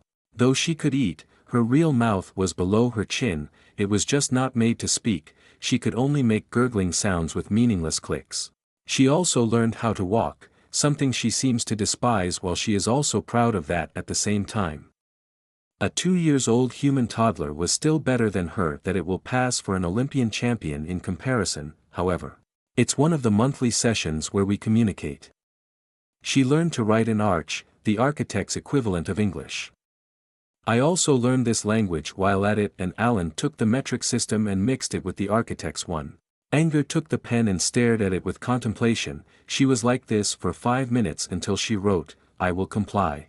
Alan's idea to use foods worked. The cookie that she seemingly loved was my input though. Nonetheless, she was persistent, 6 months in a chamber made in an area of the abyss with time dilation and without food. She might survive, but that didn't mean she didn't feel hunger. 32. Space Dolphin. Third-person POV. 3 days later. Anger could be seen standing in front of a wormhole that opened to the Star Wars universe. It didn't lead to the galaxy but was just one tiny light year away. The Force not being able to go this far out of the galaxy. She had a bag of cookies in her hands, as a goodbye gift. She looked behind to see the monster, no, the god that could go against the Force itself, master of gravity, and can travel through the fabric of space and time better than any technology or powers she has seen in her immortal life. It was a very humbling experience for someone like Anger. She must go back to the Force, not for her, but for the Force and her sisters. They were pillars in the Force. She was too proud and wrathful until now to realize her folly. Every life form in the galaxy is dependent on the Force to live. This wasn't the case in this universe. It shook her to the core when she learned this, but it did go against everything she learned. And the very one-sided deal, to let Celian do whatever he wants in the galaxy without the Force priestess's direct or indirect interventions, and the galaxy's supermassive black hole won't disappear or swallow the galaxy whole. She didn't know if he was bluffing, but even if he wasn't strong enough to do that at the moment, it was at the moment. And so she walked through the portal before she felt herself be propelled in the galaxy direction with a push of gravity. You almost seem disappointed by her departure, Alan. Alan heard the 3 mixed voices of his king through the telepathic link he made earlier this morning. Yes, yes, your majesty, Celian heard the answer after 10 seconds of silence. He made the equivalent of a shrug and teleported away. Alan was saddened by the loss of such a great test subject. Even though he got 3 Homo sapiens yesterday, it is the most spread sapient species on planet Earth. The 3 were people that nobody will care if they disappeared, and they were volunteers, since they were asked by Celian with different means if they wanted to go to another world. Let's say that one was a bit too excited when he was transported to his lab in the abyss. The now ex-male human ran, jumped, and climbed the stairs. He became a living pile of muscles after a short but visibly agonizing process. The most fascinating part was how he kept his sanity and mind intact.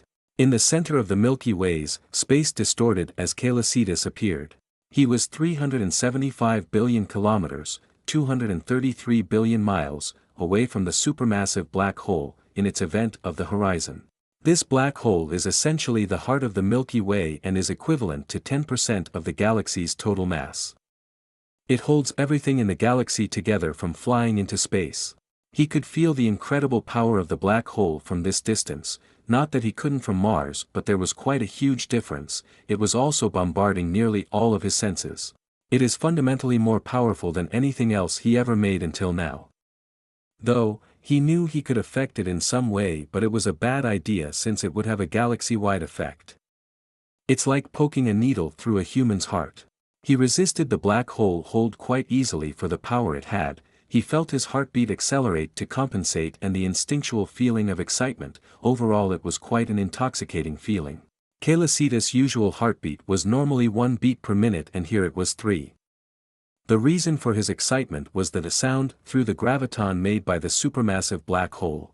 It was like echoes from a distant past. This echo was similar to the sound he made. He couldn't decipher 99% of it, too withered and damaged by time, but it was still from his species. He stayed for 5 Earth days before teleporting to the moon. The flora was more diverse and spread. He fed himself on the surrounding dark matter and swarm of flying shrimp for 3 hours.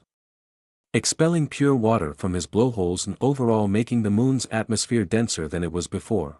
He stocked most of the life energy he made in a small, average human height and some bigger or smaller, but numerous crystals on his body. They mostly were around his rostrum, back, and his throat pleats. After this little snacking time, he made a wormhole and used a phone through it with the sleeping owner's hand. He didn't look through the male teenager's research history.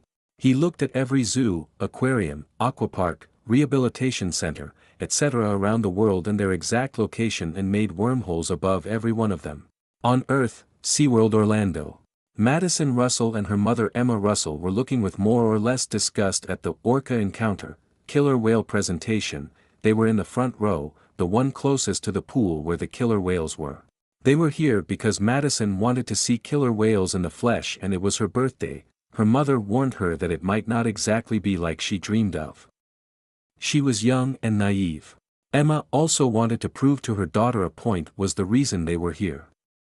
She knew her daughter was smart and will connect the dots.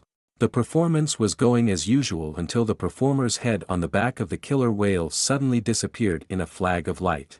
The man fell off the sea Oreo back, the public laughed, he ended up in the water, he was alive but in total panic. His colleague, a middle-aged woman on the border, was on the ground crying in agony, something was yelling in her colleague's voice inside her abdomen. The third human on the border started to float before he was flung so fast and so to the sky that he was vaporized by the friction of the air. The public started to cry in fear and confusion, some prayed, put themselves on the ground, some fainted, and some took videos and pictures of what was unfolding. An old woman somehow cried louder than the rest while pointing her wrinkled finger at the blood in the water, making others notice that the male performer was decapitated, his body at the bottom.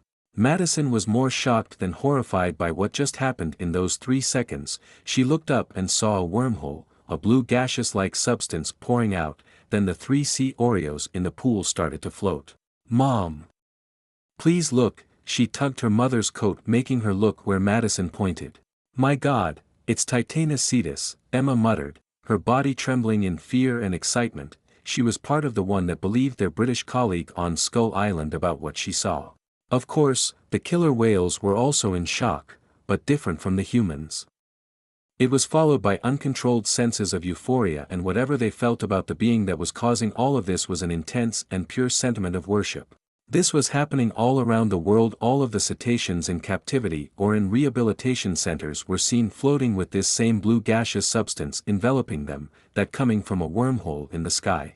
Celian was uncaring for any structures or human damage and casualties he caused if the cetaceans weren't in a rehabilitation center, and even if they were, he cared very light for the humans there. He won't purposely make them die. All cetaceans' hearts in his grasp stopped simultaneously. They died, all killed at the same time by Celian. The space whale could see from the hundreds of wormholes the sphere surrounding their respective souls starting to rapidly fade away. Holes started to appear in those spheres due to this, then blue light started to seep in from those holes, directly entering the core of the dying souls, changing them on the most fundamental of levels. Madison stared with morbid fascination as the 3 orcas started to get smaller, their skin changed color and texture, a new pair of eyes appeared, their flipper changed in shape and number, and their body changed shape, taking the general shape of a beluga. A piece of this blue gaseous substance slipped and floated close to her. She instantly grabbed it, to the horror of her mother.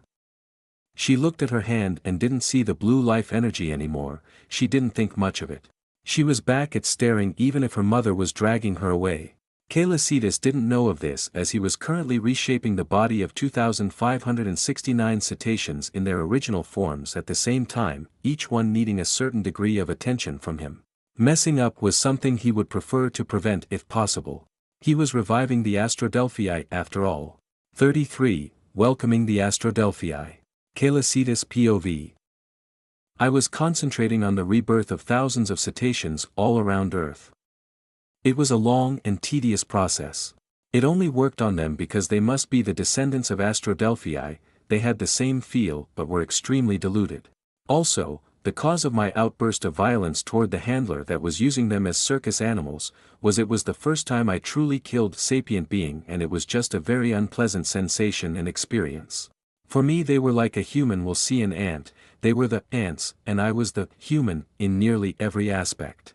And I was at one point part of these ants. It put things into perspective of how much I have changed and will continue to do so. Hypocritical, but everyone is to varying degrees. I might be on the higher end and I don't care if I'm. And it also sends a very clear message to humanity as a whole: don't touch cetaceans to use them against their will. No one in the center that helped wounded cetaceans, rescued them, etc., died or was injured by me for that matter. I'm grateful for what they do, but that mostly ended here. My new ability to see souls affirmed my earlier supposition, which could have been totally wrong for all I know.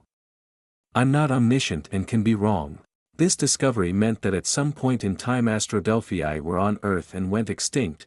Maybe they were in such a low number that their only option was inbreeding, or they were seeing negative effects and they chose the next best solution. It must be more complicated than that, but that is one possibility. Or one individual simply fucked around, literally.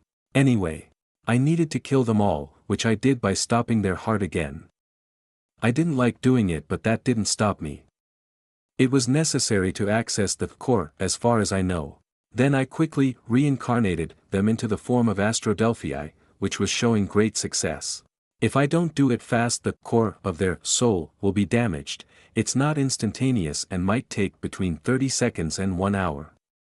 It also depends on the species, but limiting every damage possible when I can is always a plus. The newly revived Astrodelphii bodies sported similarities to their prior form. I more or less forced the blueprint of the Astrodelphus in them, thereupon changing their very being. Some looked like the mix of both. Even if the Astrodelphus was dominant, it was homogeneous, and none looked like the spawn of an elder god. At the moment they were all in a deep sleep, protected by me. Every human and threat approach will have their gravity inverted and start to get attracted to the sky. Of course, they will go down at some point, but in a way that they won't become a bloody stain of guts and bones on the pavement. The entire process took me 2 hours. Surprisingly, nearly no humans interfered. When I finished, I made all the revived Astrodelphii pass through wormholes that led to the moon, where I currently am. I made a clicking sound followed by a short whistle, and one by one they all started to wake up, confused, scared, and full of wonder. Then in the same order, they woke up and instinctively looked in my direction, my body glowing and illuminating the whole area below. They knew my location because all of them were connected to me and I let them know I was here. I was used to thinking like this. After all, it's similar to the flock, in a way that I could transfer data and they could send data back but not revive it if they died. I waited until they were all awake, the last one being awakened by the one next to him. A heavy sleeper. No sound found was made, total silence. Good. Hope you all sleep well. You are currently on the moon. I'm Celis, the last Astrocetus and the one responsible for your current state of existence, I said calmly. Even if I was excited like the calf I was by their presence. As you can see, your body is different. You may come from all around the world, originally from different species, have different languages, have different cultures, have different lives, and be of all age, sex, and orientations. I tell you this simply to inform you that any action to intentionally harm in any way, shape or form one of your brethren, one of my children, or subordinates with malicious intention, will be severely punished. I killed you all one time, don't waste this second chance I gave you by forcing me to do it a second time, I added gravely with a loud click that made the mossy ground of the moon shake. I flapped my flippers and swam in the air downwards.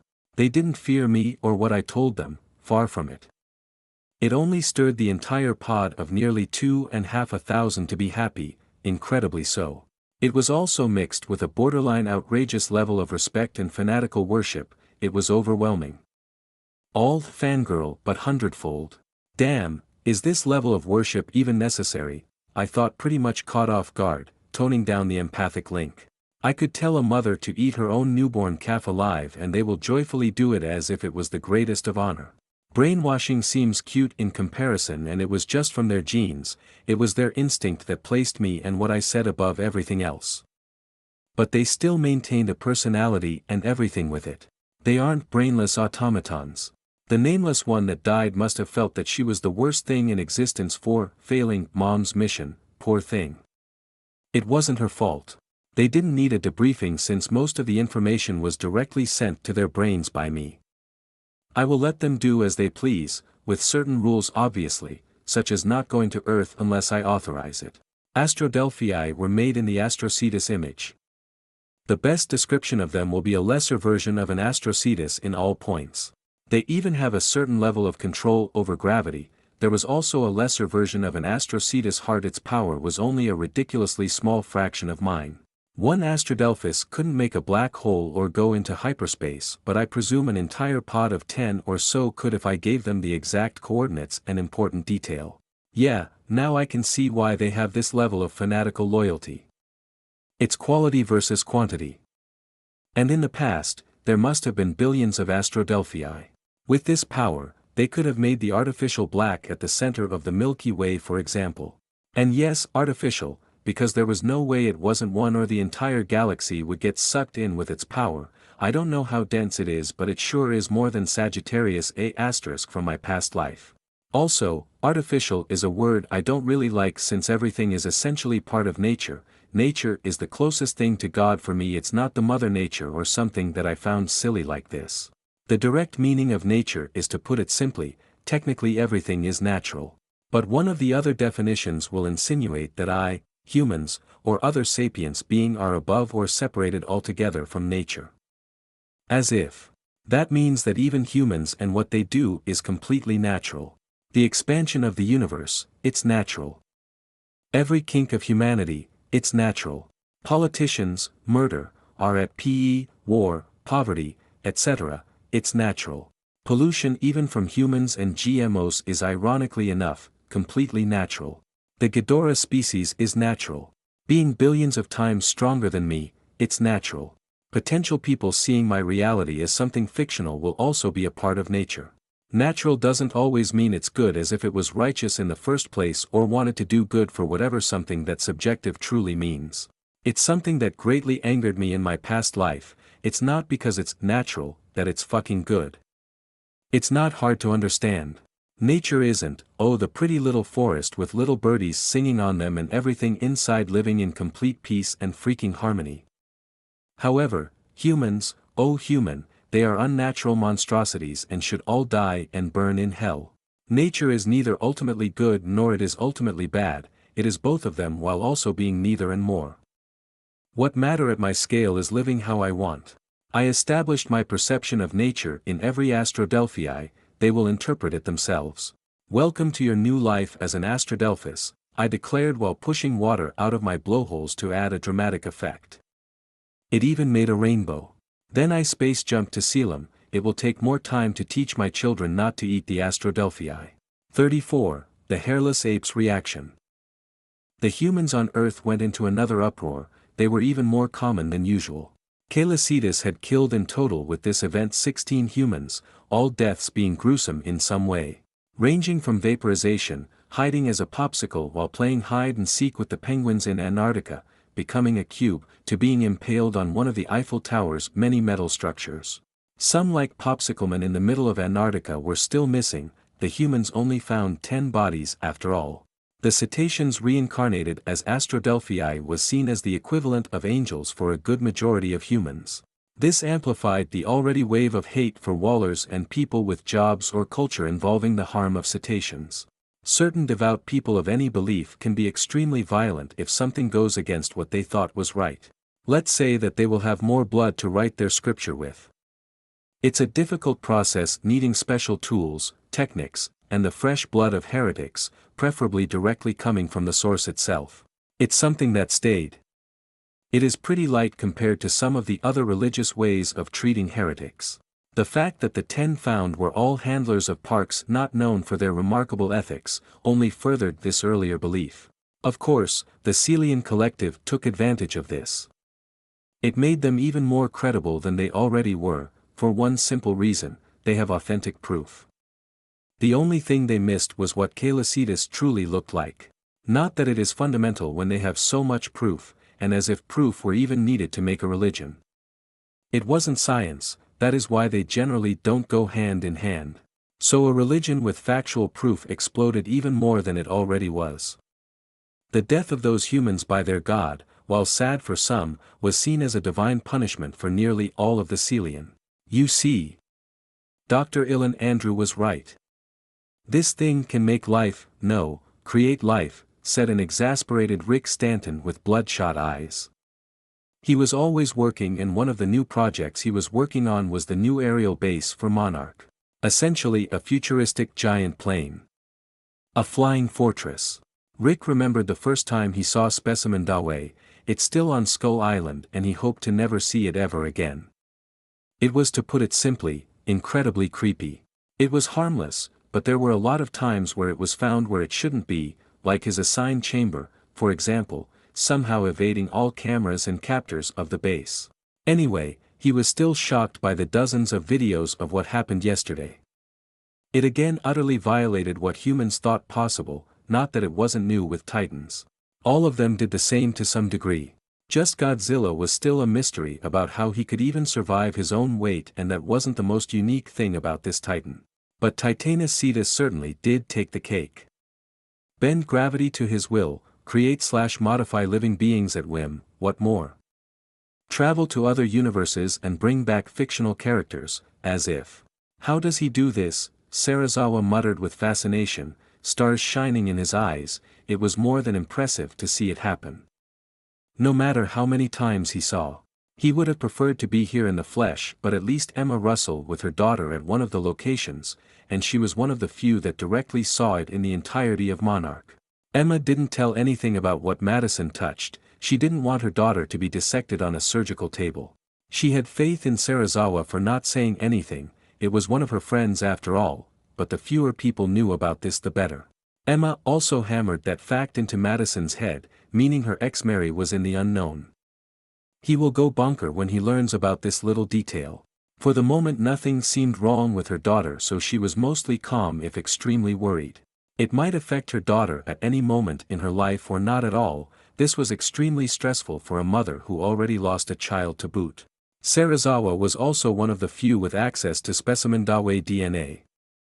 It was a perfect mix between Jia, Island Andrew King, different species of plants, and an endemic bird of Skull Island. This was exceptional on its own, but the most bizarre fact about the DNA was that no mutations ever happened. Ever. It was very puzzling. Mutations were something constantly happening in everything containing the self-replicating molecule known as DNA, from viruses to cockroaches to humans. Mutations were not something inherently good or bad. This is simply the phenomena of DNA being altered with each cellular division, both meiosis and mitosis. New mutations were constantly popping up, there was no stopping it. Unless total deletion of everything with DNA, of course. It also wasn't exclusive to DNA, things like ARN could also have mutations. And that also means that everything with DNA was technically a mutant. Of course, DNA can be altered by other factors, directly or indirectly by things such as alimentación, radiation, and a lot of other things, but it's not really the subject here. The DNA of this specimen, if it can even be considered DNA at this point, was so stable that it didn't change at all. Never. Its ARN was in the same basket. Anything used to forcefully change it resulted in its total collapse and rendered it completely useless. It means this creature was more or less a complete middle finger to the current theory of evolution. That is why it was put apart from the rest for the moment, since it was created by unknown means, or it was the worst headache possible for the one that didn't believe what created it. For example, if it has an offspring that also made an offspring itself and this cycle continues somehow until the end of time, this individual at the end of time will be the literal clone to the first and every other born in between. They will be 100% identical at every single point. Identical twins will seem like complete strangers in comparison. It really does look like they are ascending to a higher plane of existence. How fascinating. And it seems to be a relation between cetaceans and Titanus cetus, Island Chen added with barely hidden excitement, which was soon followed by nods from the other. Which might explain the death, but why now? She continued, this time with a frown. Don't try to delve too deep in trying to understand the thought process of this Titan or why he does things, it's out of our scope, wisely advised Rick, and was going to take a sip of his coffee only to see it was farther from where he remembered placing it. Frustrated, he looked down only to see behind his coffee cup, a small green-furred animal, with a yellow beak, and 2 ears. In the middle of the two was a tuft of blue feather, 2 big watery eyes, and 2 human feet. Buddha, Dawei said, it didn't know where it was. But it knows how it got here. It was a strange round white door that always appeared below him and transported it to other locations. Traduction-bad?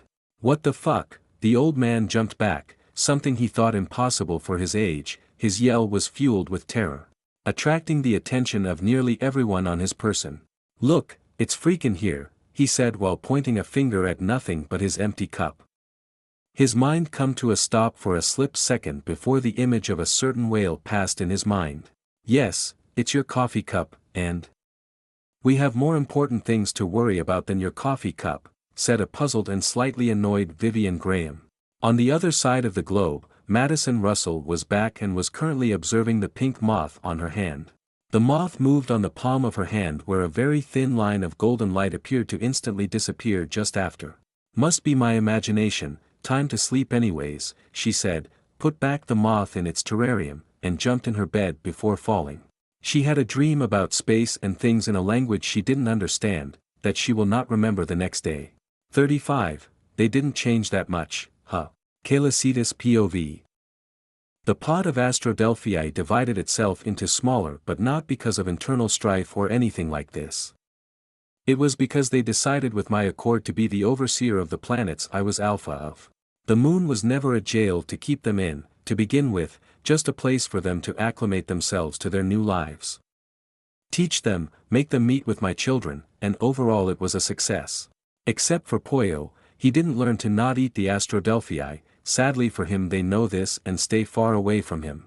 I accepted the proposition, it was indirectly asked in the most ridiculously polite and submissive tone I have heard. But I know what they wished from the start.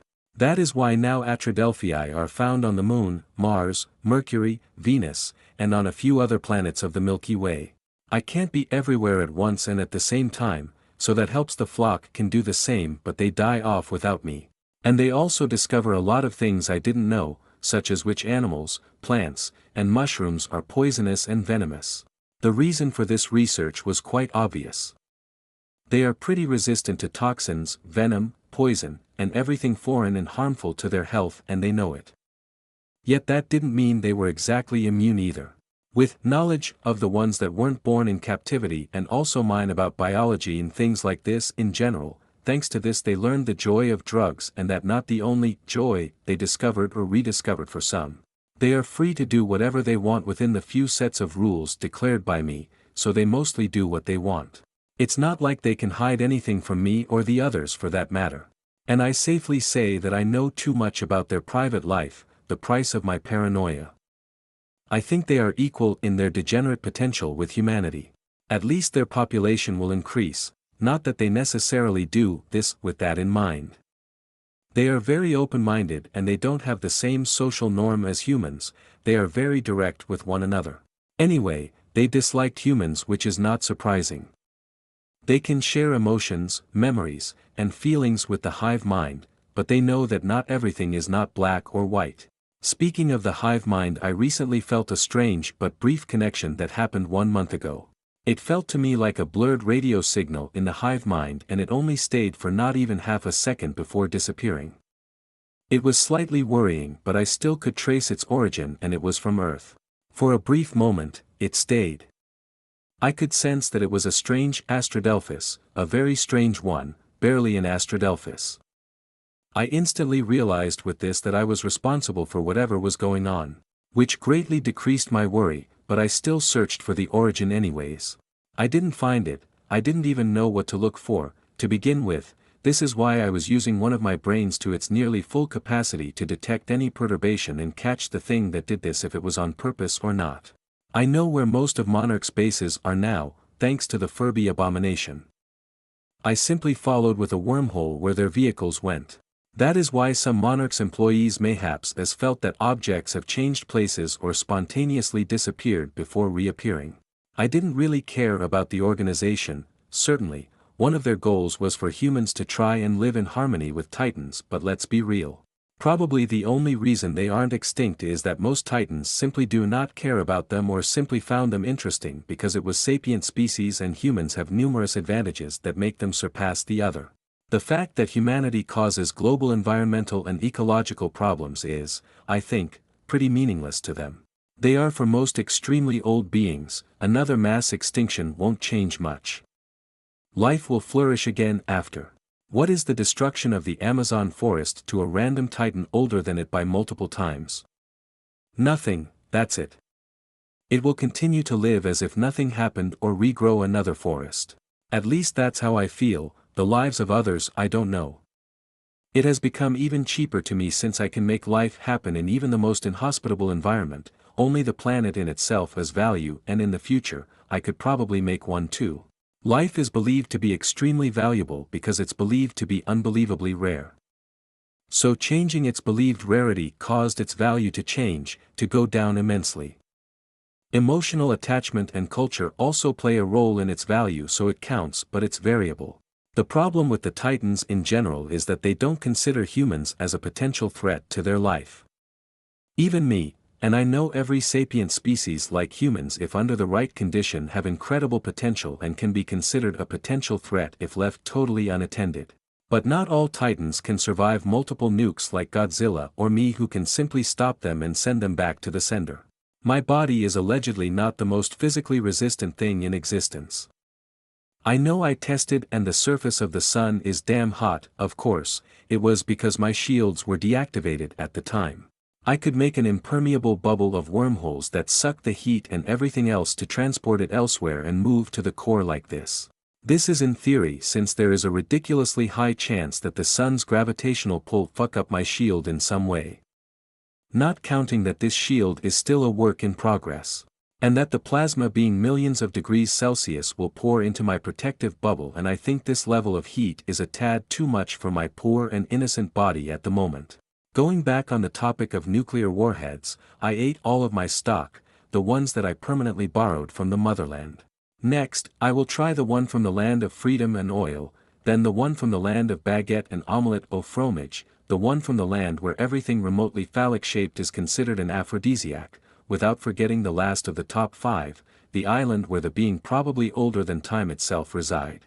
There are other countries with nuclear power, but later, it's not like anyone will tell that their nukes were stolen in the first place, at least highly unlikely. I thought of something and immediately warped away from Mars to the beautifully and originally named planet Kepler 22b. It was some 638 light-years away. Crack. I looked at the Red Sea of the planet that was bigger than what humans estimated, being 2.7 times as wide as Earth, instead of 2.4, 0.3 more. And of course, I visited other planets, but most are simply dead and useless pieces of rock. Those ones sometimes had the remainder of civilization.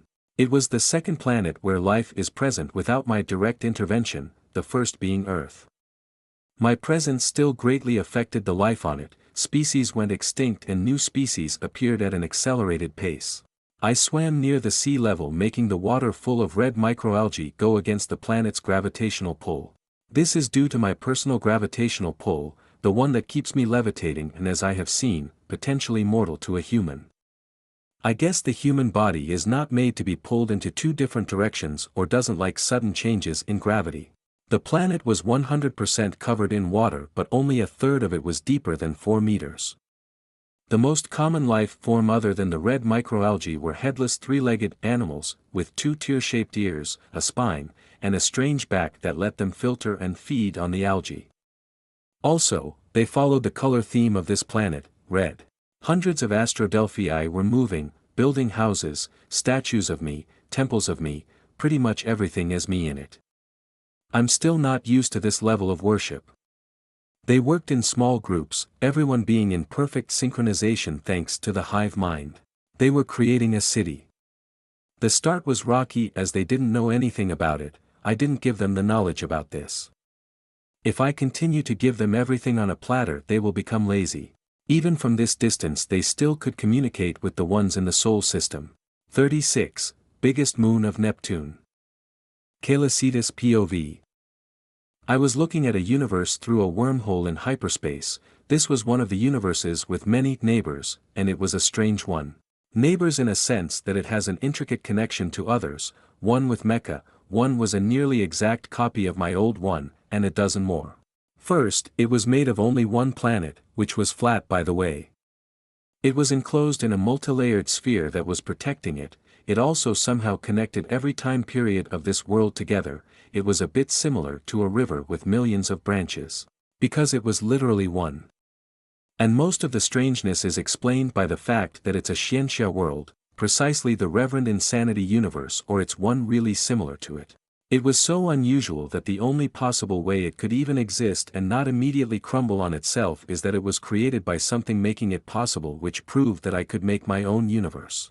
It had hundreds of little connections to other universes that took the souls of dead people, only human souls thought. The travel was harsh, more than 99% died, the rest suffering more or less damage due to the soul's nature to easily dissipate without some sort of protection. I couldn't really enter it since I was blocked by the universe itself. The only way would be to use the connection or slash and brute force my way through, but it will cause great damage to the universe, and potentially the same for the ones it's connected to. Maybe this connection is what makes it stable enough to not collapse on itself. I want to see other universes like this just to see the difference. Nonetheless, I could make small wormholes directly inside to peep in, but that was the extension of my influence without using brute force. It was a dying universe anyway. It didn't expand like the other, it did the opposite. Funny thing is that Reverend Insanity exists as a novel in my universe too. My wormhole led to one of the voids of this world. This void had millions of floating landmass ranging from island to continental in size. It was the outermost of this universe. Oh, a creepy old man, I thought as I saw a frail and decrepit human moving in space. His soul was strange and very blurry, a mix between a young lad with blonde hair and his current appearance. I opened a wormhole just in front of him. He froze, his mouth opening and closing repeatedly, his eyes bulging. He looked like a madman, his body started to tremble in excitement. He reached his hand to the wormhole, hesitating to touch it for half a second before plunging his hand only to remark he just hit an invincible wall. Everything made of matter will not go through, and most energy too. His face rapidly passed through a myriad of emotions, most being related to despair, anger, fear, and madness. Funny man. He must be one of the venerable, the thief maybe. Yes, it's the thief. I confirmed it as a sort of giant mecha 2 times my size started to form around his body. I made another wormhole that showed his home universe, and the mecha ready to attack froze and rapidly started to destroy itself. He floated close to it, tears trickling down his cheek as he stared at his old world. Again, I closed every wormhole and warped to celian. It just happened again. The connection to the hive mind. It was a dream, of a little girl about space. Now I understand what happened. She was touched by life energy, and it was with the Astradelphus blueprint infused into it. Can't do much. Unless I kill her, but I want to see how it will affect her. I still couldn't exactly pinpoint her, but she was in the United States. She doesn't have access to the hive mind database, but she has access to the most shared information in it, which is images of space, stars, and such.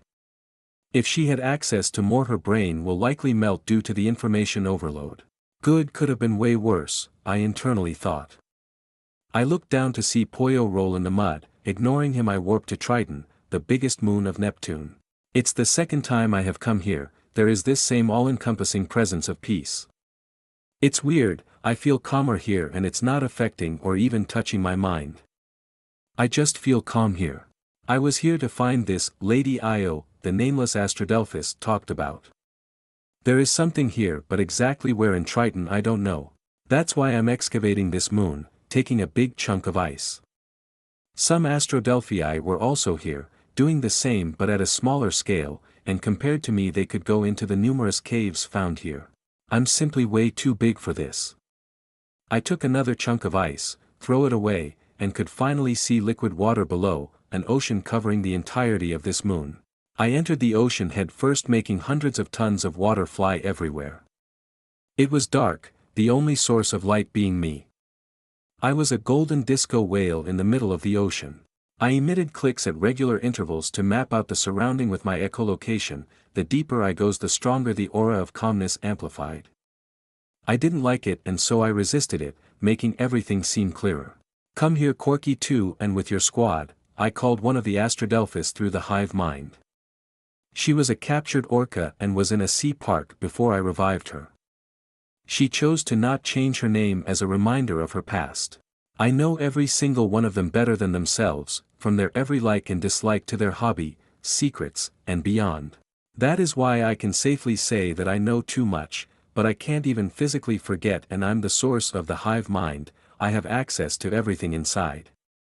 The little girl is the current exception, as she wasn't really part of it, for the moment.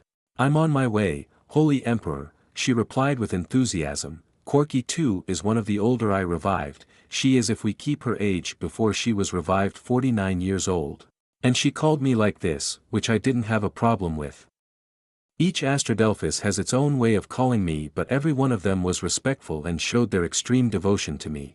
She was more familiar with me than most, she had this shameless grandma vibe and mostly acted as such, only showing restraint when I'm physically present.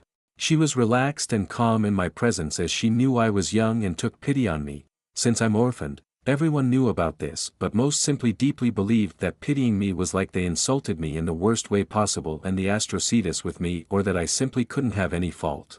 So it's a breath of air. I can understand why they can be extremely stressed in my presence. I'm way bigger than even the biggest of them by 20 times, the instinctual worship they have for me, and simply that I'm an alpha. They also all knew my age, even if my age is strange. My body is technically around 65 million Earth years old, but I have been truly alive since my reincarnation, so roughly 8 years. My mental age is something that also regressed with my reincarnation, and it's a funny concept in the first place. However, they didn't know I was reincarnated, maybe in the far future but not now. It was a secret that in reality wouldn't change anything if I shared it with them, but I simply didn't tell them because I didn't want to. She swam to my left flank with her squad exclusively composed of young adult males. Yes, they do what they want and they stay true to their Earth's origin. Horny XC Oreo. She was already pregnant, like many others, and for who is the father that only genetics will tell. My earlier clicks finally came back to me, and this is surprising, but not unpleasant. There was a city, a giant underwater city. Tower going 36 kilometers high, houses with unique but beautiful architecture, statues of Astrocetus, Astrodelphii, and a dragon. It only had one head. I instantly warped to the abandoned city with the squad of Astrodelphii. Most ended up disoriented by the suddenness of my action. Heh, I made an amused click as one of the beefier Astradelphus planted head first in the sediment. His mood passed from horror to extremely proud of himself, when he heard my click. Is this that IO person? I thought in skepticism. It was vaguely like a Ghidorah but with only one head. So it was the statue of a classical Western dragon. It had a slender body, 2 large unfolded wings replacing the front limbs, 2 muscular legs, and a long tail curled in an S shape. A long neck that ended in a reptilian head with multiple sets of long pointy horns growing from its cheeks, the horns later curved upward. It was softly smiling, a unique expression for a lizard. Probably terrifying for a human. And finally embedded on the top of its forehead was a moon crescent made of gold, but the upper part was broken. 37. History lesson on Triton. Third-person POV. The space whale analyzed the statue in front of him, and the Astrodelphii were exploring the surrounding, letting their god do his very important god thing. Now where is the real one? The space whale wondered. 2 of his eye were studying the statue while the other 4 did the same, but with the underwater city, he ordered the flock to do the same as the Astrodelphii. It was made with efficiency in mind. Everything was made with the idea of self-sufficiently, but its visibility wasn't able to resist time, especially its inhabitants. There were hundreds of thousands of pods made to fit Astrodelphii, but none of the latter were here. Making the place early. Half of the building showed traces of deterioration, but it was impressive that it was only some superficial deterioration. Only things such as faded paint, random scratches, and slightly tilted buildings took into account that it was more than 65 million years old. The energy was still running, making the city glow a soft sky blue color. The entire hive mind momentarily froze. Every being connected to Celicetus at that moment felt their body and mind stop working. On Earth, Madison was also affected. She was drinking her hot chocolate when it happened, and her body started to shake with a bowl full of boiling hot chocolate in hand. The shaking started to make the chocolate spill all over her face, body, and blue pajama. The hot chocolate hardly made her react, as it strangely didn't hurt her in any way. It was in fact only slightly warm. Eve =_ T and thing ISSL = I/T and cal. Dachshund. Everything is alright, calm down. She heard the strange, reassuring and extraordinarily powerful superposition of 3 aliens and clearly distinct voices speaking in perfect unison, in her mind. Her nose started to bleed just after, but her blood was with a neon blue tint, instead of simply dark red. The connection was then cut, but her shaking didn't stop. "Maddie? Sweetheart? Are you all right?" her mother cried out, running in panic to her daughter. She took the bowl out of the little girl, ignoring the pain as it spewed on her hands. "Epilepsy fit." But. She never had. No. No, that is not the time for this kind of question. She rapidly analyzed the situation and immediately caught her daughter falling from her chair. With difficulty, Emma placed her extreme care on the carpeted floor, then took the chair away. She was staring helplessly and in shock at her convulsing daughter on the soft carpet. She didn't know what was going on or if doing anything more might worsen things. It looked like an epilepsy fit. So she took the immediate measure of safety for this kind of situation. Madison then suddenly stopped moving. Emma felt her heart until she saw her daughter's chest going up and down while she started to snore. Madison just fell asleep. Her mother sighed in relief. She then strolled closer and crouched with tears in her eyes. She took a handkerchief from her pocket and started to clean her daughter's nosebleed, the most worrying part, and it was of a strange color. "I urgently need to sleep, my daughter having blue blood," presumptuous, Emma thought, brushing it off at her lack of sleep. And that it was her imagination. She didn't remember the last time she had a full night's sleep, or really slept at all these last few days for that matter. She delicately picked up the sleeping form of her daughter in her arms, as if Madison was going to break at any moment. 10 minutes later Emma looked at her daughter sleeping in bed. She was changed and they were in the little girl's room. The walls were filled with posters of whales and moths. Back to Celian, who felt the connection but couldn't care less at the moment. Even with his message, the entirety of the Astrodelphii were scarred, not for their life but if something bad happens to their god. Celian hammered in their thick skull of there that he wasn't that powerful in the grand scheme of things. And that they were simply big fish in a small pond, without even knowing if the pond was not bigger than they expected. Also that any potential threat to their existence should never in any case be considered lightly and be underestimated. For very obvious reasons. A good enemy is a dead enemy. The brief shutdown of the hive mind was a very good justification for panic, as the heart making it work is Celian himself. It's shutting down mostly equal to the space whale's death, or that something grave happened to him. Or that he decided to do this for shit and giggles, which he would never do. Mass hysteria after the hive mind came back on was expected, and Celian forcefully calmed down everyone. The cause for this was in front of one member of the flock. It was a status of an astrocetus, his mom. He briskly warped to its location, cutting a piece of building as he did so. The next instant he was in the center of the city. The statue was real life-sized. It was 3 times bigger than him. He appeared like a small child in comparison. He technically is a child, a stupidly powerful one, but still one. Something he usually didn't think much, but it was quite flagrant here. The space whale knew it was a statue, but it was hyper-realistic, so much so that it triggered a powerful instinctual response, as a part of him truly believed it was his mom. Yes, as I thought, a statue with the use of technology to make it even more realistic, he thought, disappointed and slightly sad. Those feelings rapidly disappeared as he began to explore this area. All around the state of Terracetus, Celian's mother was 4 metallic pillars decorated with sculpture. Those pillars were respectively aimed at each of the cardinal points of Triton. The structure supporting those pillars could rearrange itself when the cardinal point changed. Those writings and sculptures described the creation of this universe, the first astrocetus, the discovery of the universe, the creation of different species, exploration of other universes.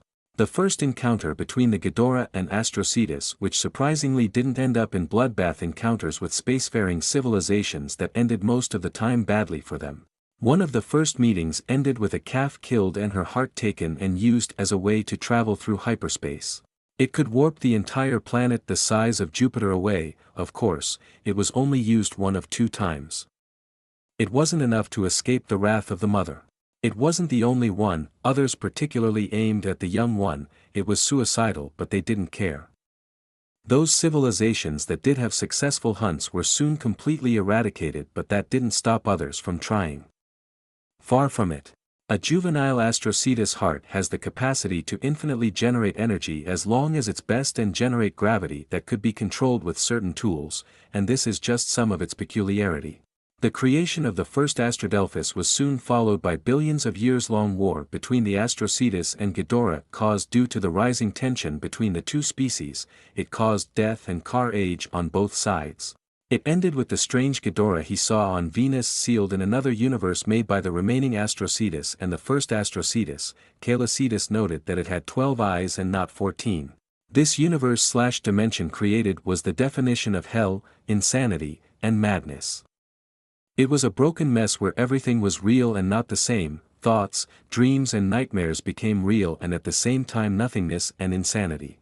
Left, right, up, down, space, time, creation, destruction, life, death, etc. didn't have any real meaning inside. It was made to transform whoever went inside into a mindless lumbering mess of insanity and nothingness. Celian could somehow read the strange symbol and text written and he was unconsciously murmuring them. He could also recognize some of them. He recognized Ghidorah, a familiar three-headed dragon with one of the heads having the same crescent broken horn on the statue he saw earlier. This dragon later lost 2 heads, forever, becoming the same as the statue. This dragon seemed to also be considered as an ally compared to the status of mortal enemies its brethren had. Some of the parts were missing, the one to blame probably being time, and everything must be taken with a grain of salt. Still, Celian didn't know how he should about what he just learned, even for him. It was a bit much as it entailed so many things. One of his eyes looked down to bulge out as he saw the floor opening to reveal what he believed was Lady Io. He didn't do anything rash as the white dragon was connected to tubes and cables and in a sort of praying posture, alimenting the city. And it seemed to be of her own free will. 38, Io. The white dragon groggily moved. Her eyes behind her eyelids, her mind fuzzy, confused, body stiff, she felt incredibly drained and weak. Celian looked at the waking dragon, ready to kill her at any moment's notice, just in case. The clasp holding her wings and legs in place unlocked, she stayed in place thanks to a pad below. The cable and tube connected did the same as the clasps. The light permeating the million-year-old city turned off for the first time in millions of Earth years, and backup batteries swiftly took the place of the now disconnected kaiju. The water of the entire city started to drain and at the same time a giant dome formed above, galaxies, nebulae, star systems, solar systems, etc. The space whale took heed of this, but it wasn't his main focus. The Astrodelphii had a more powerful reaction and were calmed by Corky too. "Are you this, Lady Io?" She jolted awake as she heard 3 cold voices speaking in perfect unison to her. She tried to land graciously on the metallic ground to only stumble and catch herself with a flap of her wings. Her eyes slowly opened and she looked up, golden and white pupils met. She kept her gaze fixed on the whale above. Her mind froze as she remembered things from a very long time ago, and as if a flip inside switched, her broken horn glowed as she jumped and directly flew in front of Celian. "Ah," the space whale thought as he failed to catch her in his gravitational grasp. It was like grasping light. Something he had difficulty with, too much power needed to directly control it. Blocking and reacting to it was fine though. "You look like her." She succeeded. Did what her name Ah yes, it's Ergia. Did she succeed too? The pearl-white dragon muttered. Amazement and sadness could be heard in her voice. "Are you this, Lady Io?" He repeated. This time it was rhetorical. He finally got a grasp of her as the white dragon let it happen and couldn't keep it up for long either. "Indeed I'm Io. Titles and everything after are meaningless, but we were known as the Moon. This is in the past and a part of the price for me to be here," Io said. She remembered things she would have preferred to have forgotten. She looked like a beaten dog. "Well, hello, Io. I'm deeply sorry for what you must have gone through." "I'm Celian," he said, his voices changing from cold to neutral then to somewhat warm. Being cold and aggressive was mostly out of his instinctual hate for the Ghidorah species than anything else. He didn't hold any grudge against her, and if what the mural said is true, then she was an ally, a very reliable one. He was ashamed of himself for even act this way in the first, but she didn't seem to particularly care. Io nodded, a smile on her muzzle. She landed on the ground panting. She was exhausted. The city, as if alive, made one of the backup batteries appear out of a hole in the ground and was chugged down her throat. Is the city sentient or possibly sapient or just pre-programmed to so? Calicetus asked out of curiosity. Yes, for the third, it was designed by the Astrodelphii to only do specific and simple tasks such as this. They feared that a rebellion, something along those lines, might happen if they made it this way. Her body after the battery was visibly healthier, but that didn't make her magically recover. What did you mean exactly by succeeded? He asked. A wormhole was formed, 3 batteries filled with energy generated by a machine. Alan, it was the closest thing to a perpetual machine, but contrary to one, it generated energy with the help of gravity. She thanked the whale and ate each one, but it was like a drop in the ocean. She won't be fully operational for some time. Terracetus managed to give birth to you. It's one of the reasons we even fled. She was always an oddball. She didn't want you to die at any cost. It started after her mate died. She breathed in and continued. She did something that was considered madness, and everyone with her paid the price in some way. Moving through time in a universe not designed for this is costly for us and dangerous for the universe. For being of our power level, it only becomes worse. Io trailed off, forcing herself to continue. But it was her only choice, the only thing that wasn't always monitored by both the Astrocetus and the Ghidorah. So Terra, her Astrodelphii, me and my 2 sisters, we played with time. Going in the far future, as far as we safely could, you being the most important for her. She paused. Calicetus absorbed everything like a sponge. It was unclear on the dinner detail, but Io was probably traumatized. Ghidorah's heads are more than simply another head, they are one and separate being at the same time. She had the equivalent of 2 deaths of loved ones and herself. Giant space monster or not, it has an impact on the one going through this. He didn't know the extent of what time does as a backlash, but how Ergia, he deduced it was the nameless Astrodelphus name, was an example of what might happen. You were the only thing that truly counted for her when we finally finished the time jump. I can't blame her. I know how it felt, to fear, to despair, to feel your heart be crushed as how your child might die. It's a mother's instinct. For me in Terra it was like this. Other opinions didn't matter to us. It's why I betrayed my family. They are mere creatures with the only objective being consumption and destruction. Even if their own members. We were also an oddball now that I think about it. She finished her monologue with a self-deprecating chuckle. I can't really say anything meaningful that would make you feel better, but thank you, Calicetus said honestly. Straight to the point, like Terra. Honesty hurts more often than not, but it's better than painting the world to hide how harsh it is. She nodded with a sad smile, her wing fully expanded, and she took flight. Where are you going? We are deep underwater, he inquired, puzzled. She will never be able to even swim to the surface without falling asleep due to exhaustion. Ah yes, indeed, very astute. She landed after those words, curling around herself before falling asleep without a care in the world. She was going to sleep outside and absorb the gamma ray in space, but she might have made errors in the judgments of her current capability. Good night, I guess, he mumbled. He sent a mental message to the Astrodelphii about who is the white dragon, that they need to monitor her and that they are forbidden to do anything harmful directly or indirectly to her without him directly ordering it. He indeed was deeply grateful for what she has done and will forever be, but he was seeing multiple scenarios where everything can potentially turn to shit. I will continue to ask questions when she wakes up. If she takes too long I will wake her myself, the whale thought, plans on how to wake her up already forming in his mind. Of course, it was nothing remotely bad. She was exhausted and he knew it, but he didn't believe that he was patient enough at the moment to wait possibly hundreds of years. 39. Life goes on. Calicetus POV. Now how to make it possible to accelerate her healing, I wondered. She was in very bad shape. Physically she was alright, but that stopped here.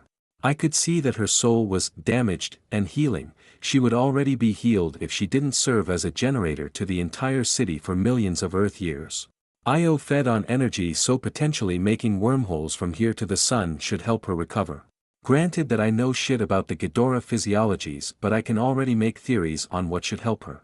I know she suffered greatly, but the repeated mention of the Great Void is unsettling. A mystery that I know is bad, apocalyptic on a universal scale, if more kinda bad. I want answers. I'm not a good whale, never thought of myself as such, and I will make sure she survives and makes a full recovery. If not, at least for what she has done for me and Mom. No mind reading or any such thing. First, I can't do it. Even if Alan potentially could, I will not do it. I kinda respect her. I summoned dozens of small wormholes leading directly to an area millions of kilometers above the surface of the sun and where solar eruptions are less likely to happen. She groaned in pleasure, absorbing a part of the energy through her scales.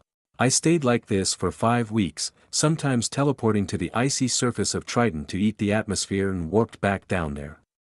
Always maintaining the wormholes.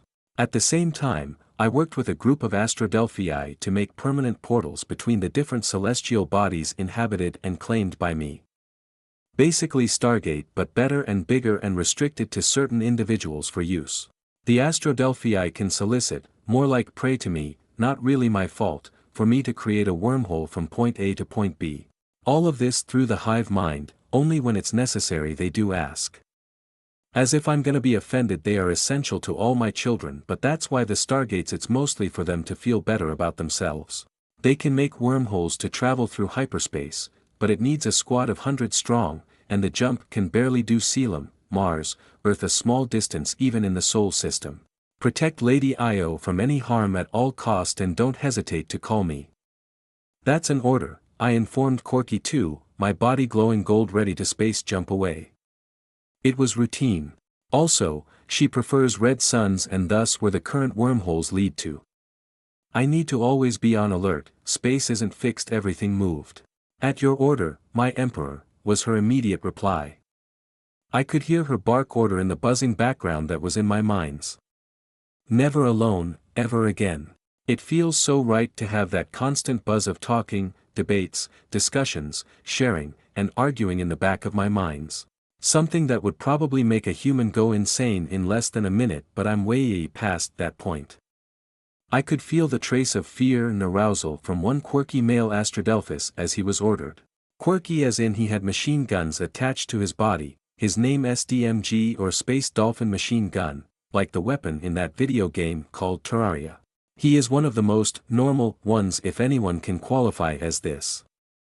Being captured or living in captivity all your life does wonders for mental health. They weren't that far behind humans in terms of intellectual capabilities when they weren't ascended, as they like to call it. And even if they were dumber, that usually has the same result on mental health in animals with a certain level of intelligence. Anyway, the little girl's name is Madison. I could have fried her brain when I shut down the hive mind by accident. She takes her current life-changing transformation pretty well. Most of the changes are internal at the moment. I pretty much ruined her life, no, ended her human's life, as I did too many, certainly it was more drastic. As in no life at all. She will soon enough be part of the hive mind. I'm a monster by human standards at every point. The fact that they are individuals, worse than me, doesn't matter here. It never did. I can and did and will continue to toy with the life of others and life, simply because I'm stronger and I'm an arrogant, hypocritical, nihilistic asshole of a whale and more. It's not a good reason. Yes, it isn't. Never thought it was. It simply is. Why would a kid have any right to drown an ant colony or a farmer to burn forests to grow soy? It's nature, the ones with powers can decide. She couldn't connect to the hive mind, but I can feel her, where she exactly is, and her general state of emotions. Maddie hid what is happening to her from her mother, who only recently noticed that something changed with her daughter. Work first, everything after. Not the best mother. She started to puke blood 2 weeks ago, not because she was dying, her body was purging itself. Pretty gruesome. At least she doesn't pass by the dying step, or maybe she will, don't know. I didn't talk to her. If Alan's words are to be trusted, it would blow her mind, her head would compress then implode. What do humans call it? Ah. Yes. Like putting rubber bands around a Citrulus lanatus. It's all in theory, but I seriously doubt a human infant, even a mutated one by your majesty, can survive a direct conversation with you. Ironically, it's something I did to one of the handlers, but her head replaced the watermelon. The spectacular result was the same thought. So I don't want Maddie to end like this. She is already treated as an oracle, let's make this official, but first, the transformation must be finished. Crack. I entered hyperspace and swam around for a bit, observing the epileptic and chaotic landscape. Relaxed in this maelstrom, I opened a slip in space that led to the Reverend Insanity universe and the one connected to it. But even here I always have my intentions on IO. Maintaining the wormholes, making sure no solar eruption happened or other unpredicted cosmic events. I started with one of my eyes at the old man, a ghost of his past self in more than one way. He is dead but alive, magic mumbo-jumbo that I don't fully understand, nor exactly care past the curiosity because it will not exactly work outside of this universe. And only work this way in this one. But how it is installed in this universe will still help me in my project to create my own. He is a funny guy. Obsessed to find his way home like a certain alien, and also with more than a few screws loose, but who cares? I teleported a random piece of rock from celian and wrote with them in the void. Hello Ben Jia Sunday. How has life at the edge of this universe been treating you? His eyes goes ever so wider, and he smiled.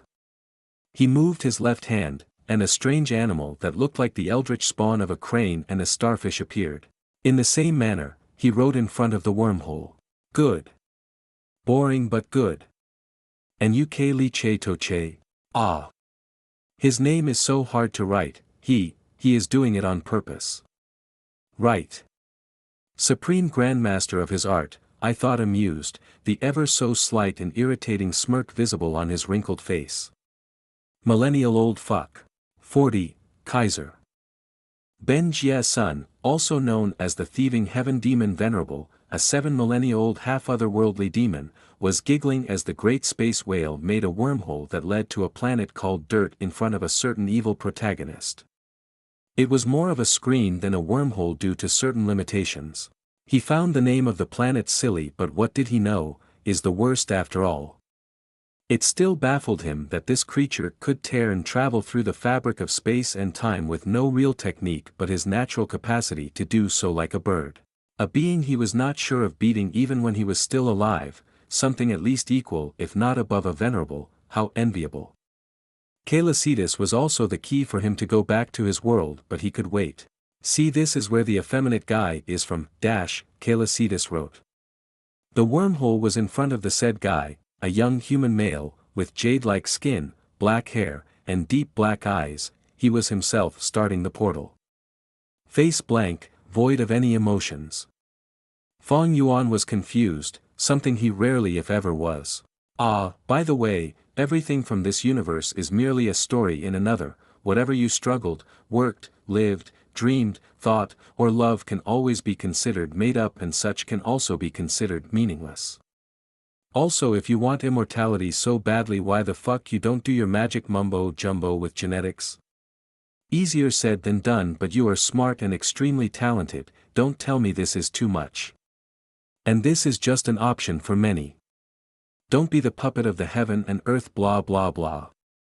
No need to thank me.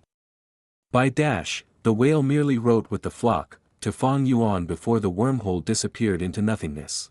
Fong Yuan stared at the closing wormhole. He didn't know if he should feel insulted, offended, praised, terrified, or the four together. This being made a portal while I'm in my aperture, it knows me, and if what it's telling is true, so does it do my past, future, and present. How infuriating to be left with so little control, he said coldly, but it was an eye-opener experience. There were more than poems from his past life. He was no scientist, but he could have done so much more, not that he regretted anything that he ever did, but this reminder changed things and gave him new ideas, and he apparently was a puppet. Is he another plan for you to get out of the goo world? Or otherworldly demons in general? You know me doing this is already dangerous for me in this universe if the will of the heaven is crazy enough, Celian wrote. You didn't know this, the old man asked, frowning slightly. Of course not. The author stopped writing because it displeased some high-placed people, mortal as you'll call them, an insignificant waste of space as I would, and even if it wasn't the case, the information in the book might not even accurately translate to this reality, the whale explained his simple reasoning. Common sense. And you won't stop me? Not at all, Do what you want, but different universes have different rules. As you probably deduced, I do not control space directly but gravity, one of the 4 fundamental laws. It works in nearly all universes but not so much for you. You see, your powers will go against the way other universes usually work, and unless you can resist this you will simply become dark energy. Now stop asking stupid questions, you senile old man, the whale wrote back. Clearly, Celian didn't take many things seriously, as most didn't even deserve to be taken like this for him. It was like everything he talked to was a mentally retarded child with Alzheimer's at stage 7 and advanced brain cancer. They weren't dumb, for most, it is just unfair to compare them to him. 1 month later.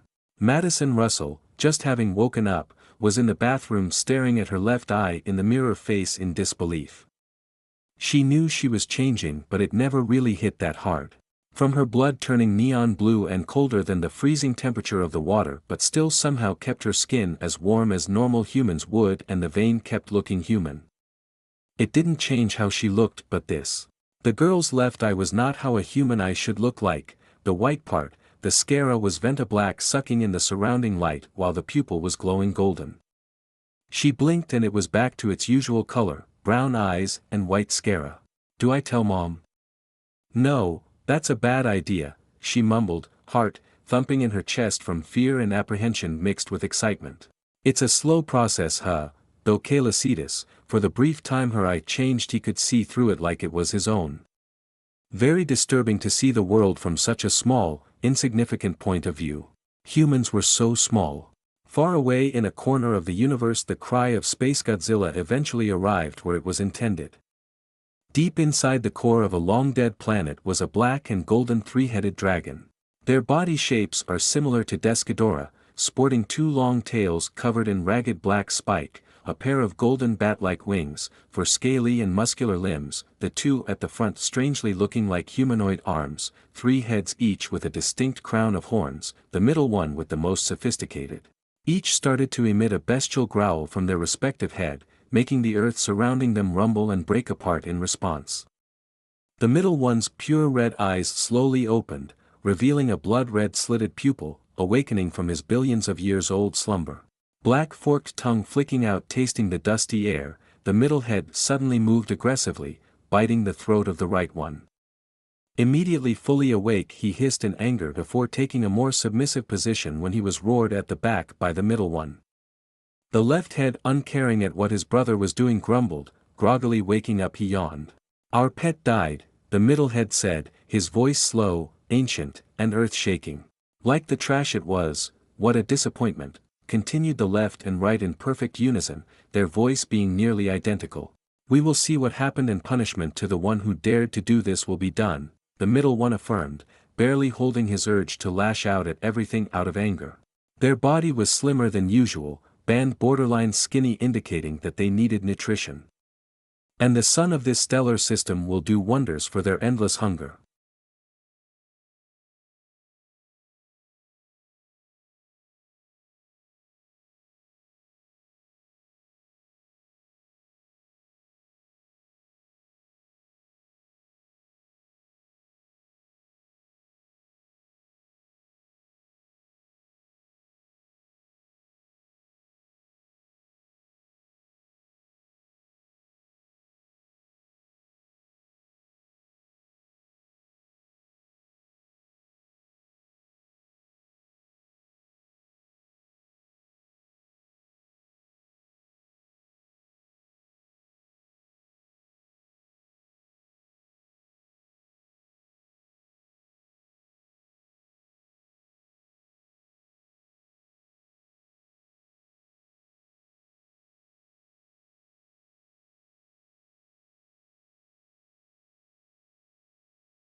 '41 Spiritual Stuff.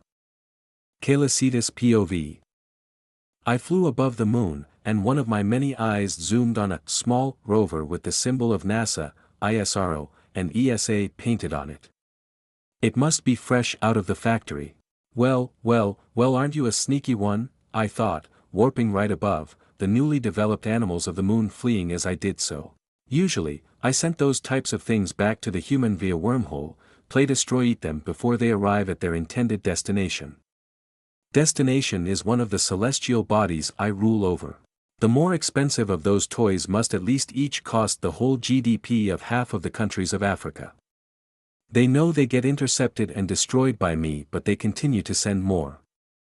Do they expect a different outcome by repeating the exact same thing over and over again? Still, some will pass through and attain their destination like this rover because I and the entire hive mind aren't omnipresent and the solar system is big. Some will obligatorily slip by. But will shortly be destroyed too. I levitated the rover, red light barred off. It tried to put itself back on its wheel with mechanical arms. I twisted them, plucked them off the wheel, and gave it to Olaf through a wormhole. The latter was until now peacefully sleeping in his cave. I continued to fly around the moon, gazing at life and making sure nothing would collapse. The gravitational pull that kept the atmosphere here is not maintained by me. If it goes poof, most of life will also go poof. The humans of this world are lucky that titans exist and can with minimal effort stop the snowball of death they indirectly started and chose to not stop. Life will have continued anyway without Homo sapiens though. As a matter of fact, humans are in no way capable of destroying Earth and all life forms within. Even if they wanted, and nothing was here to stop them. Incredibly arrogant that some can even think that humans are capable of this feat with their current technological advancements. They can't even make canned food properly, destroying all life on Earth. A pipe dream or nightmare, however killing most of the known life is possible. Of course, it will never happen. Titans will decide that their free trial of living has expired before nothing drastic happens. Me for example, I can kill everything on the planet. As far as I know. A wormhole leading to the core of the sun. It's something extremely hard to do for me, but I can if I strain myself, and the job is done. Maybe a few bacteria and some of the titans will survive, like King Ghidorah and Godzilla. The first is debatable and Godzilla will die of asphyxiation soon after. Of course, I will never do this, but the ability to make portals is broken when you use it properly, that is. I warped to Celian. Astrodelphii were surrounding Poyo. He was eating a cake, a house-sized cake in the shape of a moon crescent shaped filled with hive worm flesh and a piece of a particular Nerhate. Nerhate or Hollow are the humans that were transformed in the abyss and became lost to humanity. One of this meat is coming from an obese Japanese hikikomori with a liking for little girls who were going to commit suicide. Someone nobody will miss and look for. Now as a sapient inhuman pile of a constantly regenerative lump of flesh that barely needs any food and water to survive. It now serves a greater purpose. The rest was made with the Celian equivalent of the ingredients found on Earth. It looked good from my point of view, the smell I can't tell much because mine sucked. I have likely less brain mass used for my sense of smell than a human for comparison. Not like it's a problem. I can get this information through the flock, and from their perspective, it smelled delicious. The Astrodelphii like to eat delicious food, and with the ocean of information at their disposal that was in the hive mind, they adapted human cuisine to something adapted to them. All of this was a food contest, and Poyo was on the jury. Lucky him, they are too scared to give me anything they made. They think it's not good enough, like it will ever be with this way of thinking. They fear my disappointment more than death. Anyway, cooking is just a hobby and is seen as a waste of time by most of the Astrodelphii. You can continue what you were doing. I telepathically transmitted my voices to the small pod, frozen in shock and full of anxiety, as if I'm going to scold them. All of this is thanks to my random apparition kilometers above them. They all almost robotically nodded and I clicked in amusement at that. I'm humongous and pretty flashy, staring at me in shock when I do that is the most natural. They took everything when I'm here extremely seriously and it became a bit ridiculous. Every word said was studied and peeled off from every possible meaning and relation to other words and expressions. I'm a god in their eyes. After all, this behavior is to be expected. And quite rightfully so. 2 days later I felt a connection again with Maddie. One of my eyes instinctively closed as my perspective on this eye changed from a space whale to that of a human child. I made a smaller portal that let sound pass for me to hear her.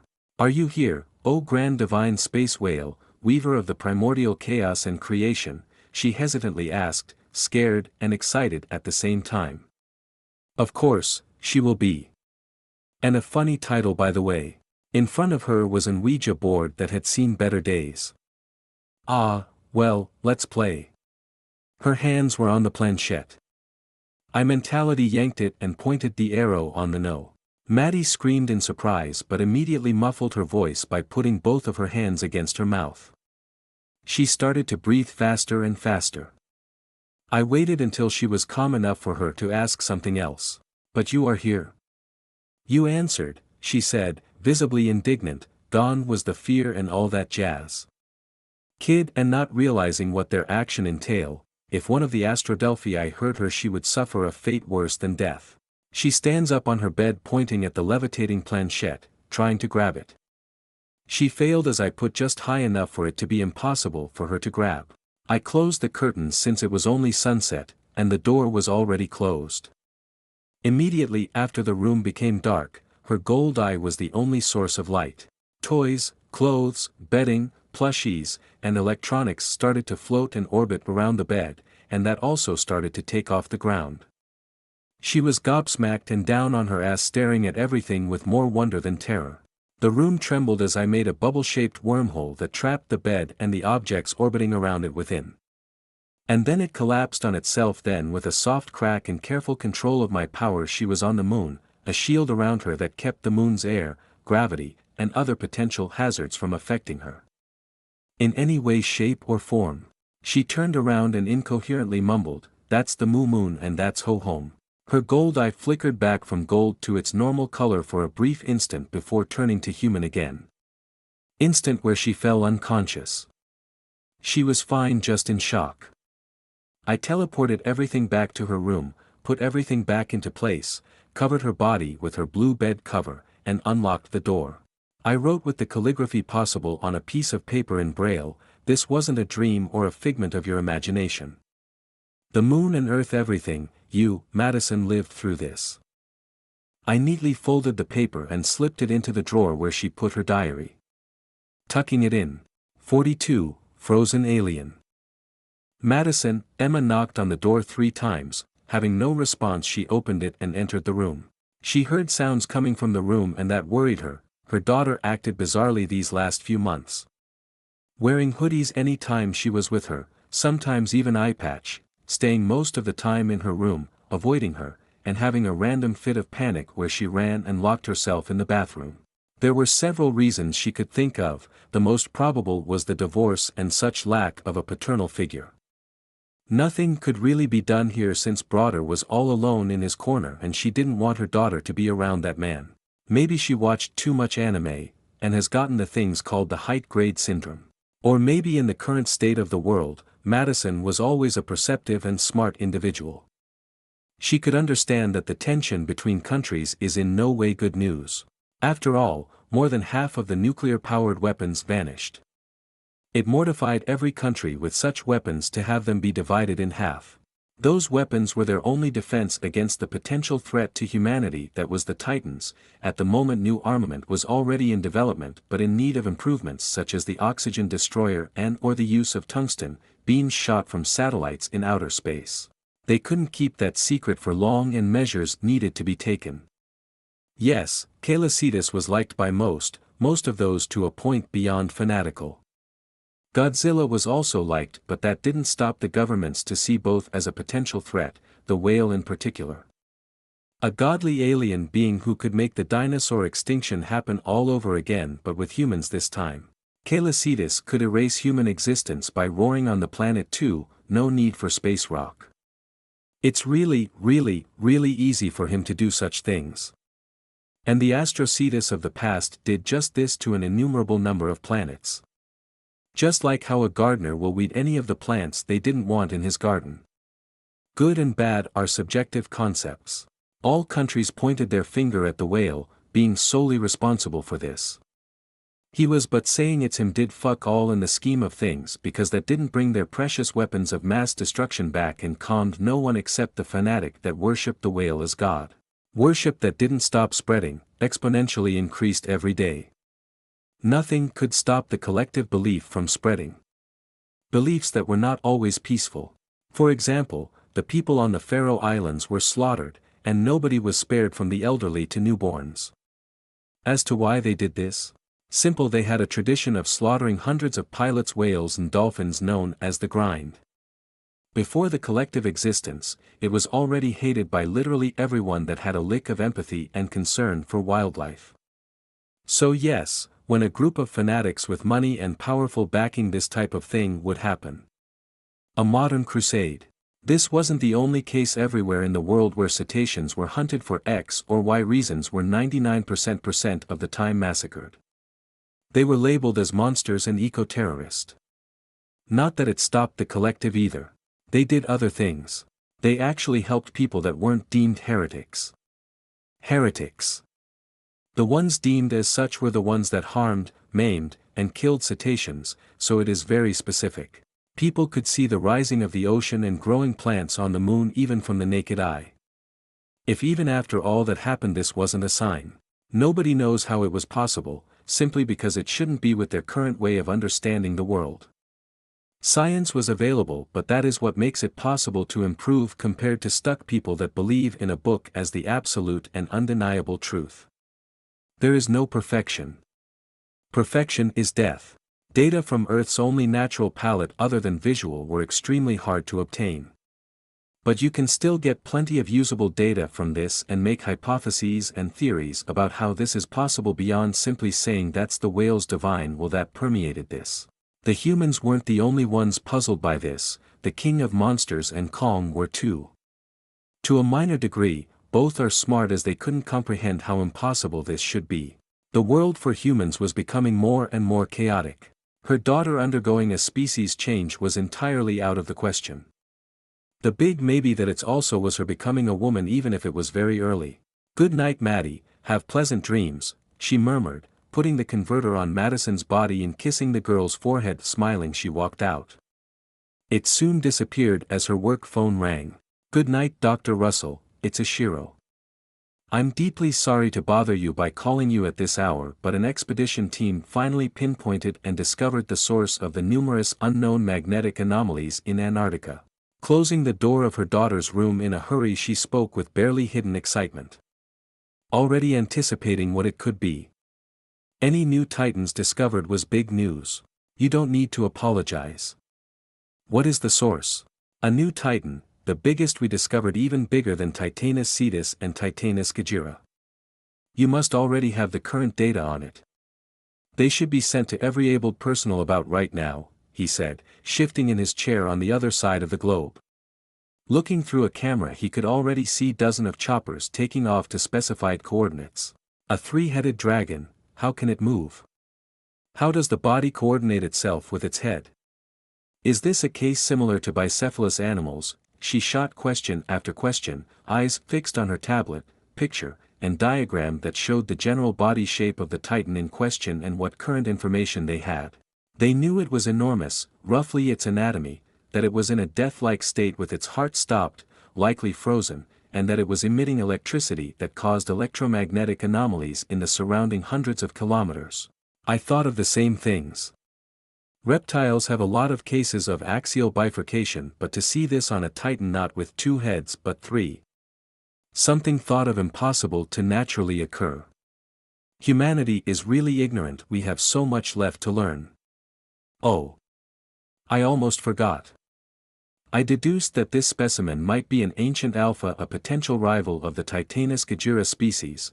As to why it's frozen in ice, only diving deeper will tell us. Finishing his coffee he strolled through his office.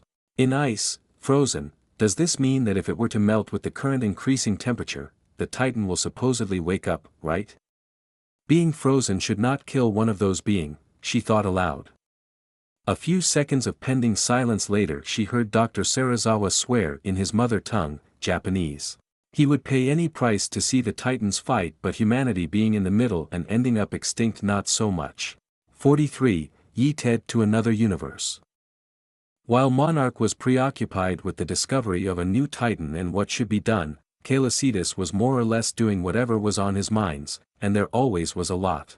Every second that passed without doing anything was a bore to him. First, it might be a second for a human, but for him, it might as well be hours with how fast his minds worked in comparison. Sleeping to pass the time was out of the question because he can't fully fall into it. He has 3 brains, but he didn't sleep like humans. At max half of his brain will be asleep, so he will be at roughly half capacity in calculation power, but he will still be fully conscious and cognizant. Or when he overdone himself and his brains need to cool down. And at that point, their temperature will be hot enough to melt rock. Speaking of, he was currently playing with matters. He could make diamonds with carbon. Maybe he does that with relative ease when unperturbed, but it's the case because he trained to do it and understand exactly what he is doing. He couldn't see atoms with his eyesight, none of his 12 could. At most he could see cells, he could see the millions and millions of microscopic lifeforms living on human skin, for example. But even then he could hear them through the graviton if he concentrated, and each had its own tune indicating its mass, making it possible for him to differentiate one from another, and also tell what molecules there are without needing tools or tests. His ears could essentially hear matter through gravity to an insanely accurate degree. His ears were good enough to do tasks like this. Just a single 1 carat of pure diamond has 10 septillion atoms of carbon, a 10 followed by 36 0, a number not even humanity as a whole since its existence could count to if they dedicated all of their life to it. A 1 carat diamond is 0.2 grams. That's how many atoms there are for one tiny piece of pure carbon that cost way too much for what it is. How much carat was the truck he made? Yes. And how many atoms? The same response is multiplied by a number with too many zeros to be comprehended by the human mind. Making diamonds was one of the simplest things to do for him. It was only 8 carbons arranged in a certain way to make a molecule that was arranged with other similar molecules in a repeated pattern to make the precious gemstone. The rest was basically sculpting.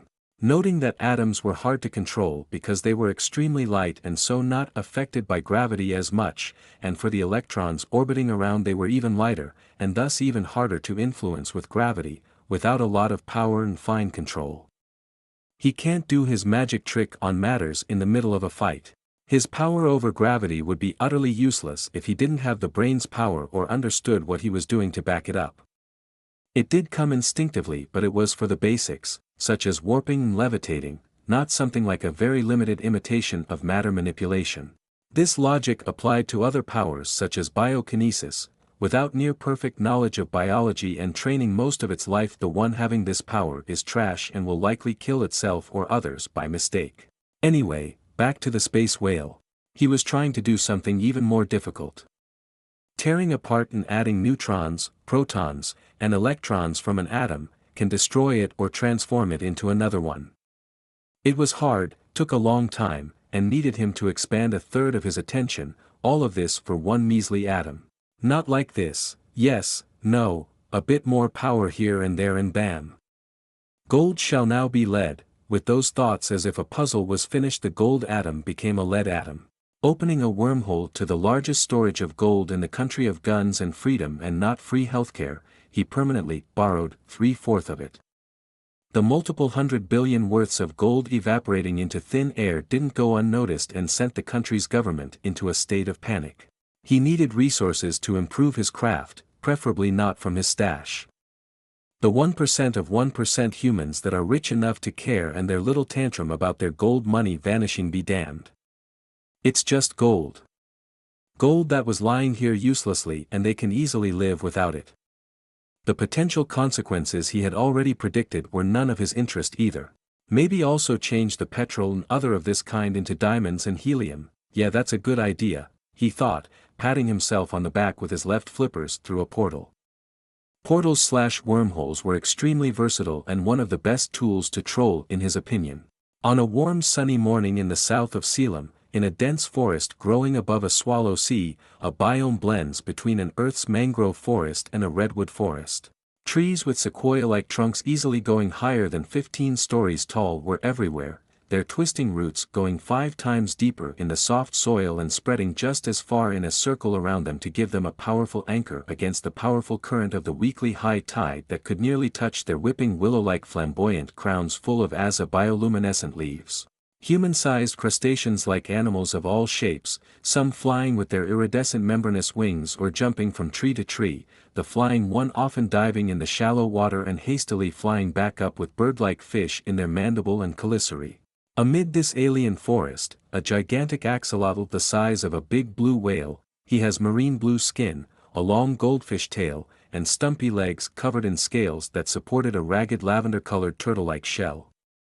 His chubby face was adorned with 2 fleshy horns and 3 sets of feathery gills on each side, 2 deep black beady eyes, while he sported an angry simpleton smile. It was the one and only Poyo, and he was currently very busy smashing his head against a particularly reflective stone that produced out of sea floor. The stone wasn't what bothered him but his reflection. He couldn't understand that the creature of the reflection that dared to invade his territorial and cowardly from his might was his own reflection. Oh, he was fully sapient, it's one of the conditions for being considered one of the children of the space whale, and it's also needed to be born out of his direct action or celian energy. Poyo was just special. Unique. It's your reflection, not some mighty enemy here to defy your hold over this area. In case you didn't notice, the overwhelming and exasperated voices of Celian echoed through the whole forest like a thunderclap as he warped here. Poyo. Poyo. Poyo. Yo, the salamander protested those outrageous claims by pointing his left paw at the stone to only stop moving when he saw the reflection do the exact same thing. Huh, you're in desperate need of new sceneries. Does Interuniversal travel with your sibling and fighting big humanoid humps of metals piloted by hairless apes, does sound like a plan to you? No objection. Good, then that's settled. With words Poyo the big dog, Olaf the titan of Eve, Peach the psychic starfish, and Tick and Tack the twin beetle were sent to another universe, some with or without their accords. A squadron of Astrodelphii would also be sent immediately after to watch over them. They needed experience. Peace was but an illusion. 44. Poyo can't make any friends. On the Earth of another universe, 5 massive wormholes opened. One above Los Angeles, Hong Kong, and Tokyo, and 2 above Sydney, immediately sending the world into a complete panic. Not that it wasn't already the case before. Humans tend to act like this in front of the incomprehensible. Los Angeles, a giant blue salamander with a spiky turtle shell could be seen falling from the sky with its tongue lolling out. Poyo spread his limbs and violently belly slammed the $295 million house, creating a Class 4 earthquake that could be felt all around the city. Crawling with a derpy smile out of the rubble he stared at what appeared to be tall metal sparkling trees. They were skyscrapers. Curious about those strange things he wandered in their direction. Maybe they were tasty. Oblivious to the billionaire's bloody pancake he left behind. In the Pan-Pacific Defense Corps headquarters, short PPDF, was created by the United Nations to fight the invading kaiju. There already was an ongoing Class 4 kaiju attack in Hong Kong and Sydney, but now mysterious portals appearing on every corner of the globe sending the population into mass panic and hysteria. More than it already was. Civilians were running for their lives at the bunkers built specifically for this type of attack. For the kaiju in Los Angeles the closest Jaeger will be sent, luckily that it was a small kaiju, around Class 2 if not less, and as such should be easily disposed of. A giant of metal 95.075 meters tall, 312 feet, armed to the teeth for a measly 1 ton. Poyo's shoulders were not even reaching the mecha's ankle, however, Poyo was around 790 tons himself. Very light for a titan.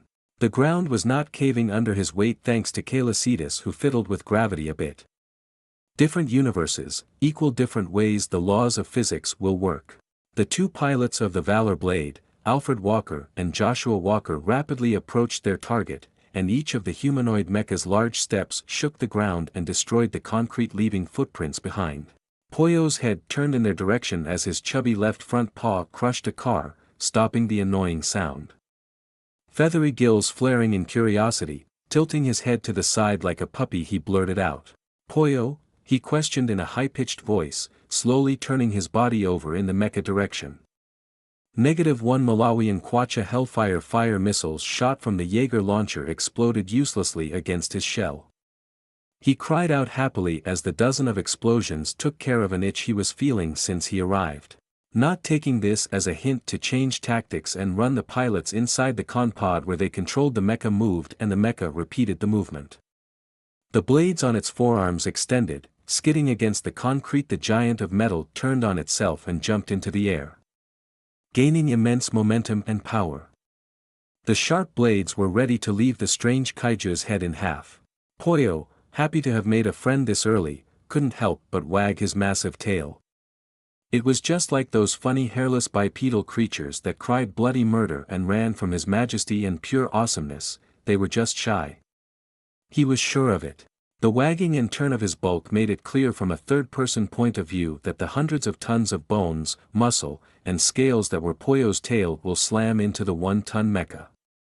The pilots, having realized this, didn't fear for their safety, confident that the hit was just blunt force and that they will escape if this indemn thanks to their Jaeger, having full confidence in the mecha. And this kaiju was small. Die monster. Boom. The Jaeger's entire structure exploded with the hit, legs, and hips staying in the same place before falling while the torso was a thing of the past. Shrapnel of metals was shot in a cone and destroyed half of the smaller buildings behind.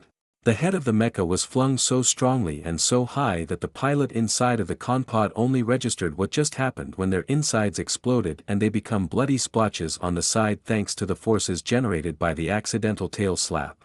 Poyo, he sounded sad and betrayed. They already abandoned him. He didn't realize that he was the cause behind this, of course.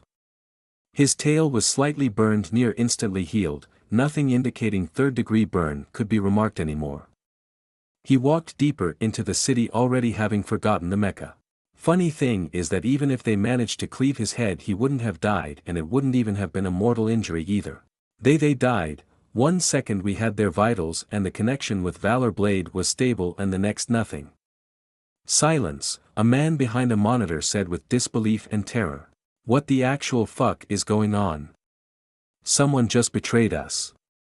Tokyo has fallen. Not even 5 minutes later another snapped under the pressure as he saw a giant floating purple starfish with one eye by what could only be magical means above the Tokyo Tower. Hundreds of thousands of little starfish, spore, were being expelled by the gargantuan starfish. The defensive turrets builds around and in the capital of Japan that were shouting at Peach all simultaneously stopped working. While below thousands of people with starfish gripping their faces. Peach didn't kill any of them, just mind control and mind draining. Knowledge of their lives transferred into Peach's mind and they could understand why their father found them interesting, for inferior lifeforms. Particularly the strange position they make and invent while mating. Their father, before forcefully putting them here, informed them to avoid uselessly killing, no precision on what should be avoided killing, but knowing it's him it can mean everything or literally nothing and even something unrelated. Let the little piggies dance. Thinking of this, Peach picked up the most viewed song from those hundreds of thousands of humans' memories and made them all execute it with perfection. The music was also reproduced by beatboxing and the lyrics sung by a chorus. All meticulously decided by them. The pilots of the Jaegers present could do nothing but stare incredulously at what was happening. 2 of those 3 Jaegers were under the starfish's control via the pilot inside and it's the traitors. Peach was the second smartest being of celian, but still far from even reaching one brain of Calicetus. The 3 Astro CDI levitating behind Peach were communicating with the 20 others present on this planet and they were planning to conquer it for the glory of the God Emperor of Cetaceankind. Calicetus knew of this but didn't care to stop it, he was letting the kids play so to speak. This was an Earth, like many others, only the one of his home universe really mattered to him. Not like he is destroying the planet.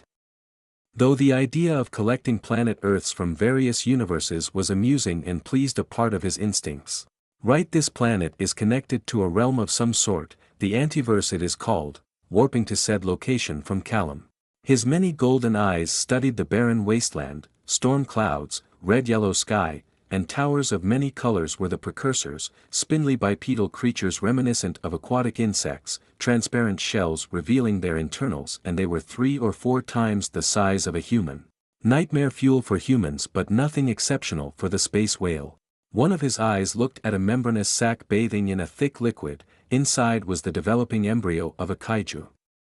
Nothing was particularly eye-catching to him but the planet in itself. It could bend space and time to create portals to other universes, but only the one close by. That's quite a unique ability for a dying planet. Did one of the Astrodelphii just died? Did one of my precious Astrodelphii just die? Who in the ever-living the fuck of this corner of the Omniverse had the balls to do that? 45. Poking at an hornet nest. Calicetus POV. One of them died. It felt like someone tore a strand of hair but from my mind's, but beyond that, something killed one of mine. I could feel the entire hive mind was set ablaze in a roiling vague of burning hot rage. I could also feel Maddie break down into sob and pass out. One Astrodelphis that I knew since birth, as she is but a calf that was restricted by me and every memory of every Astrodelphii since their first thought in the world when their brain was developed enough in the womb. Hard to not get attached to one of those silly space belugas. I'm not emotionless, they are even more pronounced than when I was human. They are just not centered on the same things. Her name was Petunia, a naive, adventurous, and hyperactive calf that wanted to be one of the fighters and fight for me. She was 4 years old, born as an orca in the Pacific Ocean before getting captured by humans who isolated her from her pod and sold to a marine park that is now destroyed and burned to the ground by the cult that worships me. Everyone felt her last moment, her eyes widening in terror as 2 blades attached to a clawed reptilian hand stabbed through her upper left eye and then perforated her brain, killing her near instantly. Everything was shared throughout the hive mind, particularly with me as I'm the source and conduit of it all. Something that will forever be inscribed in my memories. I felt her die, her praying to save her and everything at that moment from her point of view. Her last memory was of her playing with sets of sparkling stones she made with the help of her adoptive parents, reproducing constellations with the sunlight they reflected. She was located on planet AB 14526L, a swampy planet half the size of Earth with no sapient life or sign of ancient civilization, and she was right next to the settlement. It wasn't so empty of sapient life. This planet was located in the outer rim of the backward galaxy, human naming sense. It's because it seems to spin backward compared to the Milky Way. A galaxy we didn't explore and are present in for less than 3 weeks. It was a scouting team that was on this swampy planet. I should have been stricter. Regret won't, however. For my part, it was cold fury and I kept it on my side. Even then I felt my emotions leak out in the hive mind. My body's natural bioluminescence increased tenfold, blinding in golden light the alien city. I commanded the flocks as they all took off and will collect data from this planet while I'm away. Crack. Bending gravity with a mental flex, I entered the kaleidoscopic tunnel of the hyperspace. Flapping my tail and flippers, I swam with haste, passing billions and billions of universe. Ignoring the appearance of a strange cluster of the multiverse artificially isolated from this small part of the omniverse. Kark. Reappearing with the twisted and reversed sound of space cracking in my home universe. Floating down above the planet, the yellow sulfuric clouds parted away as I descended upon a small clearing next to a cliff that led to a series of caverns.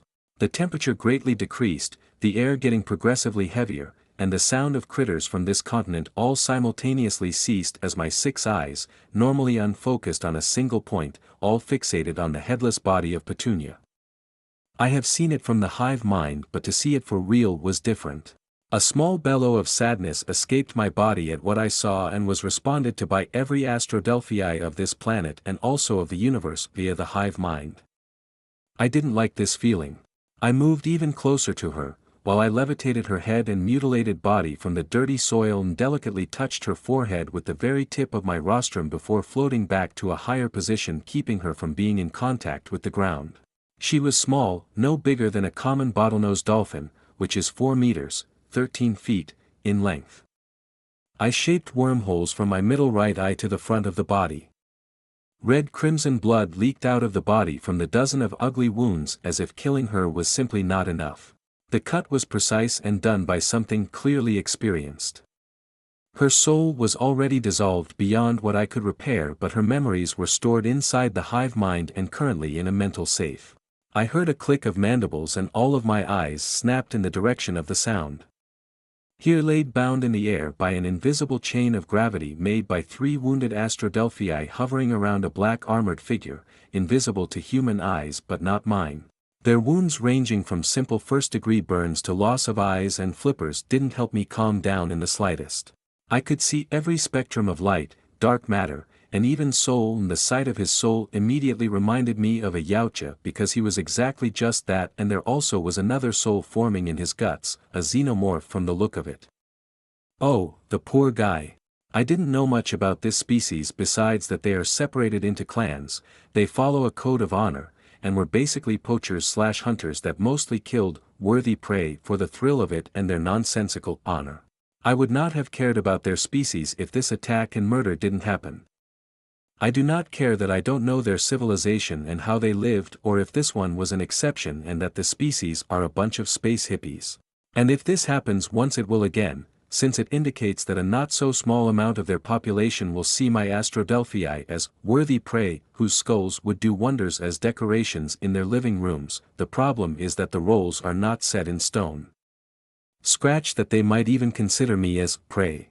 With but a command, his black futuristic armor was full of scratch and everything else but a loincloth was left from his eyes and the snapping sound of his mandibles. I could see he wasn't that much afraid of me or his current situation. The shivering from his body was more related to the instinctual fear this inferior being's body must have. He was no taller than 2.6 meters, 8 feet 5, barely an ant in comparison, but his eyes didn't hold any fear. He doesn't realize what he just has done. That's what happens when you act this way. At some point you will inadvertently anger something you shouldn't have. The joy of ignorance. Alan, sorry to bother you, but I have someone I want you to take information from. Any method will work as long as he doesn't become brain dead or die. After this you will inform the closest Astrodelphii units and give them the data, and also him. They demand blood, and blood they shall have. Do not worry, soon enough you will be in no lack of test subject. I mentally informed the local mad scientist of the abyss. I can't make the links between his mind and mine, or does his range goes to other galaxy. The only reason we could communicate was me forming wormholes to his location. It's also how I can make that the hive mind goes even beyond this universe, and that range isn't a problem. Still, there is a delay as it could still be improved upon. 46, Stabby Stab the whale is. On Celian, in the deepest part of the abyss, was a farm. A farm could be seen that radiated joy and happiness. A robotic centaur could be seen waiting in front of a steel gate that hued green light. Alan, just having received the call from the space whale, was patiently waiting and perked up as the telltale sound of space folding entered his artificial eardrum. From the portal, he saw a tall muscular humanoid covered in battle scars. The portal closed and Alan caught the Yautja mid-fall with 2 of his holographic arms and held the alien in the air via a force field generated by the latter. This would have ended very badly for Alan if the Yautja wasn't only wearing a loincloth and still had his equipment. Though he would have been shredded apart by the 2 heavily armored Reaper Queens behind the portal right after, while Alan would simply transfer his consciousness to another body. The joy of being an inorganic life form. Welcome to Celian, Leader Tain Cuyel, he telepathically said to the Yautja, whose head snapped in his direction and roared in anger at the invasion of his mind. Alan didn't go in deep as he learned his lesson, but a 785 Earth-year-old Yautja mind was incomparably weaker than Calicetus, and he could break Tain Cuyel's mind if he wanted to, but everything inside will be lost and not what he wanted. Get out of my head, the Yautja mentally projected, outraged by what the strange thing did, and if he could move he would have broken it beyond recognition. I must inform you that you do not have any right in this place, Leader Tain Cuyel. You murdered one of His Majesty's subjects. From what His Majesty sent me and what I can glimpse, your entire species hold an extremely strict code of honor, and breaking it means a fate worse than death. To calm you down I will give you information about who you killed, he said, and turned around to the Yautja floating behind him. They passed a garden with the most beautiful flower beds they discovered, most found by Astrodelphii who often visited this place, mostly to eat, but a pleasant area was only a bonus. It was flat and the time-space anomalies of this area were stabilized by celian to avoid any potential accident. All in all, this place was the size of a human city. A pending silence filled the mental conversation as the Yautja was given data on the calf he killed, and Alan was pleasantly surprised as the facade of pride and courage crumbled like a card castle and was replaced with self-laughing, dread, and terror. He broke the code and was a bit shocked. Quit the spectacular change of mood, leader Tain Cuyil, or now bad blood Tain Cuyil. Fear not, this was not the worst part. Beyond you dooming yourself, you likely started the process of the extinction of a spacefaring species if it escalates even more. And His Majesty is, pardon me, paranoid and has predicted every outcome if no drastic measure were to be made against your species, the architect explained, and it didn't help the Yautja who realized he made the biggest fuck-up of his entire species. Whatever that golden beast that descended from space was, it's certainly powerful, and if it can make a portal from one part of the universe to another, his species couldn't do much but fight until the very end. He needed to inform every clan and inform them of the threat. Sadly that will not be possible. And you do have a parasite in your abdomen cavity, but that must already be known by you and I want it. Do not worry, you will not be killed by me, not like this will bother you as far as I can glimpse. With this he catches other juicy pieces of information such as this Yautja's home planet and the home planet of their species. The notion of a parasite made the Yautja freeze, as it shouldn't be possible. The last xenomorph nest he wiped out was half a century ago. Is it immoral, monstrous, cruel, and unfair to condemn an entire clan and potential species for the fault of one? Yes, it is. Celian and Alan understood this. Celian wanted certainty that nothing like that would happen again. Maybe it wasn't logical and necessary to go to such length. But nothing could stop the whale. An option was sure the whale had taken was to safeguard the species on a remote planet if it were to explode in a full-blown war, and maybe send some to him to see how they fare in the abyss. The problem was the Yautja's culture and tradition as a whole. Or they could simply leave the galaxy and find another one, but the recent event and Celian stopped this future from happening altogether. He thought of this and sent the image of Yautja Prime from the old Yautja's mind to Celian. So that's how the planet looks. Thousands upon thousands of kilometers with only volcanic desert with active volcano and stream of lava, and on the other half a dense rainforest composed of 3 bigger than me, Celian warped above the planet. It was 10 times bigger than Earth and a place no humans would ever want to lay foot on. He was calmer than before. His second right bright golden shifted and he saw a giant city dwarfing even medium-sized countries on Earth. A forest of metal, smoke, and skyscrapers. Giant spaceships were docked and thousands of smaller ones floated in and out of the city. It was very impressive. Another of his eyes moved as it was met with a small one-passenger gray spaceship in the form of a metal mental manta ray. The lone Yautja inside stared at the thing. He was no hunter and instantly went into full-blown panic. Trying to break and fly away, he realized with horror that the ship didn't budge. Then the door was forcefully opened and he wanked out. His mind stopped working as he was turned around like a doll, studied, then gently placed back inside his vehicle. He felt a tap on his shoulder and woke up from his trance. What? He clicked, trying to understand what just happened and miserably filling. Then he saw the giant golden eyes bigger than his vehicle and started to hyperventilate. The alien just experienced being kidnapped by an alien and then placed back to where he was as if nothing happened. No, this one isn't from their clans, the whale titan thought, and memorized the skinny Yautja in the one to not kill. He searched for a symbol put on their body at birth. He didn't know what it meant before, but now he does, and that helped in who to kill and who not to. Inside the city, alarm were sent off one after another as an unidentified flying object in the form of an aquatic life form of titanic proportions suddenly appeared above the capital city of Yautjakind. Blooded Yautjas armed themselves and entered spaceships, preparing themselves to fight the space whale. All of Celian's eyes widened in terror as he felt something incredibly sharp perforated his abdomen and another right into his skull. One was aimed at his heart and another at one of his brains. Reacting immediately, he managed to bend gravity around the one aiming at his heart, making it miss, and continued to dig through his flesh until it exploded out of his back in a gory rain of neon blue blood. He would have immediately howled in agony if not for the spiky hooked matte black tail that speared him through his head, stabbing through his ventral pleat, one of his brains, and then out of his cranium, right next to his blowholes. His eyes started to spasm and a low grunt of confusion escaped his body. Both of those that stabbed him was tails, extremely long tails belonging to a three-headed dragon that rushed at him. All three were eyeless, adorned with two golden horns that twisted behind, and their skull twisted extended even more at the back of their head. Their wide-open lipless maws filled with a second mouth inside were drooling. They were asleep for a very long time, their master and father's recent roar having awakened them. They didn't have any names, but in the past, they were known as the xenomorph progenitor or the sudden death by the Astrocetus. For the simple reason that they were designed to be invisible to an Astrocetus's senses, and that came with a price.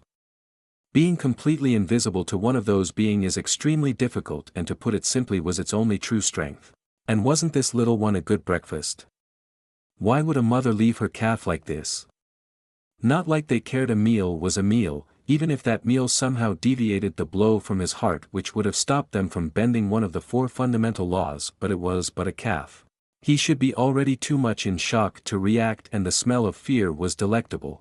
47. Consequence. It was as if time stopped. 1 second the Yautjas prepared themselves to risk their lives, fight bravely and die honorably to defend their home planet against the incoming monster that suddenly appeared. The sudden appearance of a new one, viably more powerful, shook them to their very core, but its appearance sent them into a state of rage and bloodlust. They must kill it. Giant turrets on the wall encasing the capital turned and fired plasma bullets at both of the giant monsters, but had very little effectiveness beyond causing superficial burns. It hurt. It hurt. It hurt. It hurt. It hurt. I heard, Celian thought like a broken record, his many eyes spasming and unable to see. He was in the dark with only his hearing to count on, as it's not connected to the pierced brain. These waves of thought are spread in every corner of the hive mind, and every creature tied to it froze, in mind and body. Then a pre-programmed order was sent and unfroze, then all were forcefully warped by using every individual brain as a makeshift processor, warping them to the deepest part of the abyss in a giant bunker. On Earth, Madison was eating with her mother when suddenly her eyes became golden as the other rolled back and she was herself warped away with a part of the table, floor, and chair she was sitting on, vanishing from Earth. Her mother stared at where her daughter was, her mind catching up to what just happened. She felt her heart stop and she cried out, horrified, frightened, worried, and many more emotions in one word. Maddie. Back on the home planet of the Yautja. The xenomorph progenitors' 3 mouths each elapsed alongside the space whale's spine, digging right through the skin, blubber, and muscle meter away from the spine, and the sudden sensation of imminent death snapped Celian to the real world. Immediately trying to warp away, he stopped midway as the pain, loss of a brain and general chaos in his 2 remaining minds made nigh impossible without essentially committing suicide. The brain that was shredded also played an important part in self-warping, which wouldn't have been a real problem without the above. Bellow, the planet shook, and lava flowed out in abandon between cracks that divided the earth-defying gravity. Mountain-sized piece of stone escaped the crust, spaceships on the ground and the air lost all control and floated one by one, and numerous Yautja started to float, skyscrapers were torn off their foundation and entire city blocks crumbled and flew. Inside the capital, the hundreds of millions of non-combatants Yautja of all ages and sex felt the apocalypse dawning upon them and hysteria was setting in. Gravity inverted for the biggest tower where the Elder Council took place in the center of the city. The tower then was shot at the xenomorph Ghidorah, a shock wave in its wake as its speed broke the sound barrier not once, not twice, but thrice. The structure didn't survive such force and crumbled on itself with only the tips and half of the metal skeleton surviving. The 3-headed alien dragon immediately sensed the incoming projectiles and took the risk of letting go of its prey. The brunt force of a projectile this size was capable of seriously injuring them. It wasn't only the tower that was sent at them by Celian. The barbs and spikes of their 2 tails scraped flesh on their way out, Unlocking their jaws with a chunk of whale meat they flew away, dodging by an air breath the equivalent of half of the capital. Celian howled in agony and stopped all projectiles from touching him by nullifying their weight and making them float around him, forming a field of debris. That was soon enriched by other debris, alive or not directly from the ground. At this point, more than 3% of the planet's total mass was in the sky. Multiple times the total mass of the moon. All of it spinning faster with him at the epicenter. The three-headed xenomorphs flickered in being out of the space whale hearing and feeling them slip away. He forcefully bent gravity at their location, and the thunderclap-like sound was heard followed by a crunch and an ungodly piercing shriek of pain. Municipal pools worth of toxic blood fell on the ground, melting it and everything in between on contact. "Where are you, cowards?" Celian taunted. Instead of 3 voices it was 2, one of a kid and the other of an old man, both weaker. He was not fine. He fucked up, was grievously injured, lost a brain, and an untold amount of neon blue blood escaped the 5 giant wounds, of 2 showing his internals. None were mortal but they easily could have. It was as if they escaped gravity, but it was impossible. If they could do that he would already be dead and would not have been able to injure them at all, unless they played with him, so unlikely and he will not abandon either way. You can't escape from something omnipresent. Particularly something like gravity. This means they somehow hid from his senses, and it terrified him. His sight was gone and his hearing was the only thing left for him to explore the world, and everything that happened enraged him. He felt stupid. He was angry at the 3-headed xenomorph but it was a small percentage compared to the one directed at himself. He was very disappointed in himself. Everything up until the death of the Astradelphus calf, and even before could have been avoided if he didn't anyway he did. All of it was his fault. He continued to tear the ground apart and bring up debris to him, invisible from his senses they might be but they are still there. He formed a shield of gravity around his body but it was likely too weak to hold against his foe, and he knew it. That's why he didn't count on it. The xenomorph progenitor's 3 pairs of eyes studied the changing battlefield, snorting in contempt at the desperate trick of the Astrocetus and rushing in. The calf still manages to crush their back leg. Impressive for his age, and even more, that he didn't abandon. This one was strong. It excited them. Their massive bulk flew through the field of stone, building, yautja, lava, and more. Each thing they hit was followed by a small black hole appearing right at the same place, and where they will likely be. If it was all the whale got he needed to do better. It did injure them but they healed just as fast. They rapidly approached the calf and in the same manner, they engaged the fighter. Attacking from below, one tail aimed at the brain in the back and the other at the heart. There was resistance against the thin shield, but they ignored it. Not taking this as a threat, they stabbed, and at that exact moment, their tails impossibly twisted. They felt the grip on them and instantly responded by snapping them off, very much how a lizard would. Once an Astrocetus take a hold of you, death is inevitable. Boom. Both then exploded in toxic green acidic maelstrom on Celian's skin, melting and forcing him to tear it off his back with even some of his flesh. He was starting to see red even though he currently was blind. This repeated 1 more times, tails snapping and exploding and he snapped. This was not going well. Predicting where the xenomorph Ghidorah would be was not effective. He was starting to feel lightheaded. He couldn't feel his tail anymore, and nearly all of his back was a horrifying sigh of chemical burn. He was truly realizing that if he doesn't do something fast he will die. The xenomorph progenitor tails having already halfway regenerated, dived again. Bloodlust emanated from their body, jaws salivating and endless hunger festering for billions of years needing to be satiated. The gravity holding the field suddenly became back to normal, all falling to the planet in an apocalyptic rain of death. A mountain-sized rock fell where the Ghidorah were. This forced them to fly backward, wasting time. Right above Celian's head, a small black hole formed, the size of a needle head. All of his concentration went on it. There was only him and gravity that mattered at that exact moment. Desperate time call for desperate measure. The planet will suffer and likely die, possibly even risking the existence of this solar system. All of this because of his own ego. They never were consequences until now. I'm sorry, this is selfish, but this is for my own survival, he said firmly to the planet, and it shook in response. Then everything froze except him and the horrified xenomorph progenitor. They couldn't believe what the space whale was going to do. 48. A solar system has gone poof. Above Celian's head, light unnaturally bent and was absorbed by a needle-sized black hole. Time around him seemed to slow down. Winds picked up, the sky cleared, dust particles flew, and debris that was falling started to float, first petals, then ist-sized stones, quickly increasing in size and mass. All getting crushed and sucked in by the growing black hole, the difference impossible to notice as it was not the one he usually made. This one was not an imitation, as such, it needed to be fed more mass. The xenomorph progenitor didn't stay idle, and with a mighty flap of their wings, they speeded to Celian. A city block flew off the ground and smashed the Ghidorah on its side before getting swallowed by the baby black hole. The only thing it did was slow it down, but time was of the essence. A black hole this size would not be dangerous in itself for a being such as them. But it was forcefully fed by the space whale, and what would take millions if not billions of years was done in mere seconds.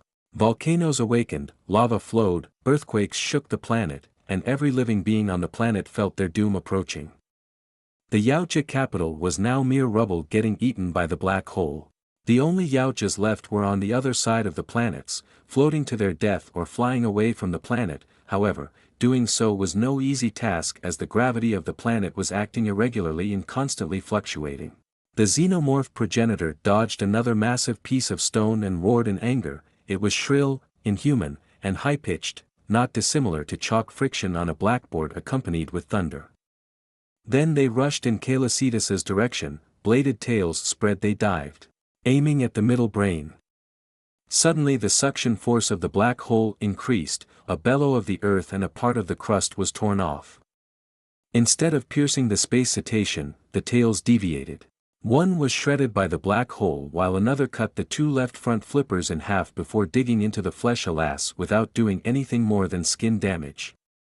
Detaching the tail, it exploded, acidic blood burning the whale's skin. Celian barely felt the acid and loss of two limbs, too concentrated on the task at flippers. The atmosphere shifted, gaining the attention of the Hydra, whose left head looked up, and they thought, we need to retreat. It was already too late to run, however. And they will learn it in a very short time. One of the 5 moons orbiting around the planet, the smallest of the 5, changed orbit. Its speed, while seemingly slow, was all but. It pierced the atmosphere. From the ground it was a giant fireball. The inhabitants on the base burned and died on the spot as this moon, which was a third of Earth's moon, approached Celian. It broke apart in 3, each dwarfing the space whale, but all bent unnaturally under the force of gravity. Crushed, it was devoured by the baby black hole. The entire moon barely affected its size. This caused a chain reaction as another moon orbit changed, then another followed, and another before the biggest of them all, no smaller than Mercury, followed. The planet, as big as it was, roughly 5 times Earth in mass, didn't fare any better. From space where Celian was located, lava flowed in abandon, the crust peeled off, and nothing alive remained, turned to dust. Now the size of a penny, the black hole gained strength. Strangely, it didn't affect the space whale, as if immune to its effect. After all, compared to the one at the center of the Milky Way, this one was puny, and incomparable, in mass, size, age, and power. And his body could swim in it. Unlike the xenomorph, whose escape was impeded. Already hundreds of kilometers it tried to fly into outer space but couldn't, roaring in rages they pushed even harder. They were not safe, as from here they could but feel the terrifying power of the black hole devouring everything and only growing stronger, faster and faster. Boom. The biggest moon slammed into the planet, shaking it in its entirety, and bright orange cracks formed all around at extreme speed. All visible from space. If it were to be Earth-sized, the planet would have exploded. This was soon followed by the 3 other moons, each causing their little apocalypse. The shockwaves traversed the planet so loud that they blew everything that was still standing, mountain bigger than Mount Everest was blown away like cards castles. Ground flattening before cracking and exploding. In a remote area, a small 4-year-old youngling, a juvenile yautja, stared with terror as the approaching dooms in the far distance. A tall female yautja on his side clicked, her voice broken and full of despair before the shockwave transformed both of them into blood droplets. What have we done to deserve this fate? The black doubled in volume, and Calicitas in trance only cultivated it even further. It felt good to bath in its powers, it felt safe. But that was not enough, the Ghidorah was alive, and it wouldn't have died that easily. The crust on his having been devoured let place with the mantle taking its place, it was hell. Magma from deep within defied the planet's gravity, soon the mantle thinned out, and at that moment a piece of the planet broke off.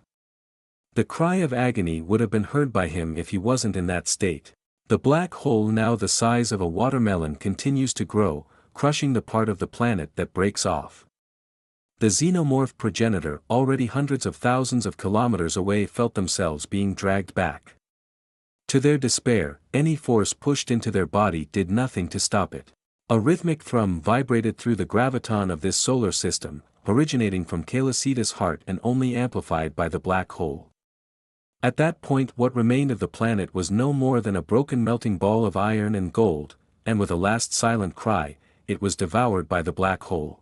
At the heart of it, all was Calicitas, wavering between consciousness and unconsciousness. The black hole, now more than 300 meters in diameter, covered him like a warm and comforting blanket. The sound it made was like a lullaby. His skin slowly mending. Alien to the human ears, capable of breaking their mind into fragments. On its rim, the Ghidorah desperately moved to move away, but the traction was too strong, the TS body progressively getting shredded apart, from tail until only the 3 heads remained, all soon disappearing into the black hole. At that exact moment, the black hole stopped getting bigger, and a part of its energy gets absorbed by Calicitas, invigorating him and fully waking him up, not fully comprehending at the moment what exactly transpired beyond the mind-boggling pain cracking his body. He would have noticed the tingling around the golden sphere of his head, right behind his last pair of eyes. The rest of it concentrated above him in an unstable colorless ball no bigger than a tennis ball but half the mass of Jupiter. It's going to explode in 37 seconds, and I can't control it, he instantly remarked, and this explosion would kill him. The only sure escape was warping, but with his current state warming safely would take more than 1 minute, and warping it precisely would take even more time. This is why before his thought was finalized he was already swimming, his speed rapidly surpassing the fastest plane, exponentially increasing every microsecond, approaching 1/10 of the speed of light faster than he ever did. And it exploded, burying everything its paths, Calicitas out of the solar system, and felt his body shiver as the waves of energy washed over everything behind him. Destroying dust particles, moons, planets, and the red sun at the heart of the system alike.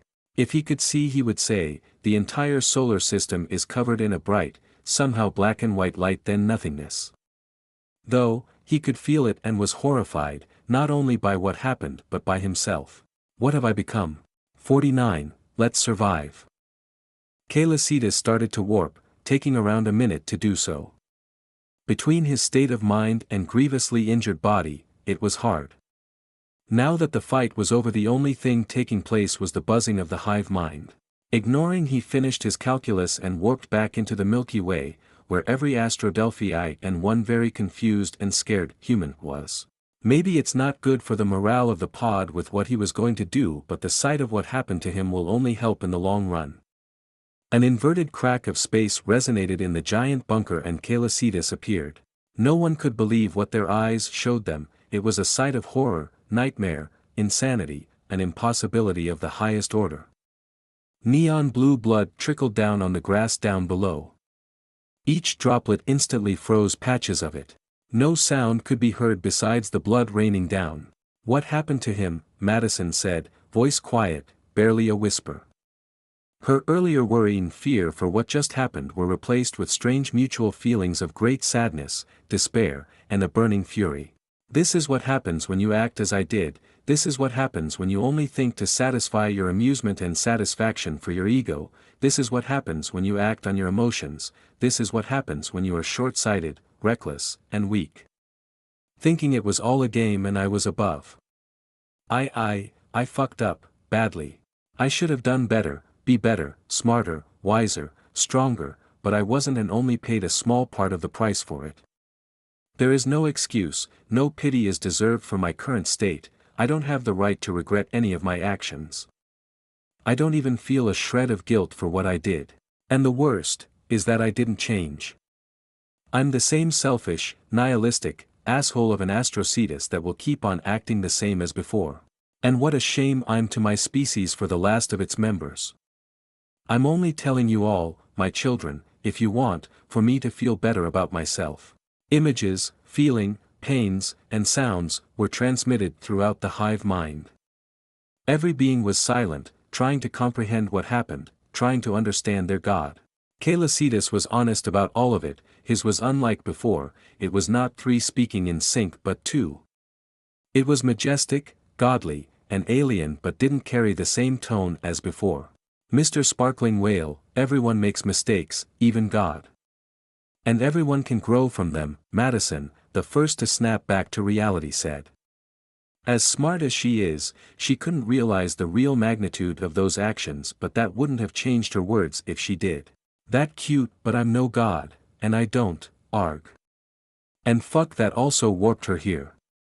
She really is getting integrated into the hive, the space whale thought. His many golden eyes stopped uncontrollably spasming. His head brain amidst fixing itself already, tons and tons of nervous tissue knitted themselves back together at unreal speed.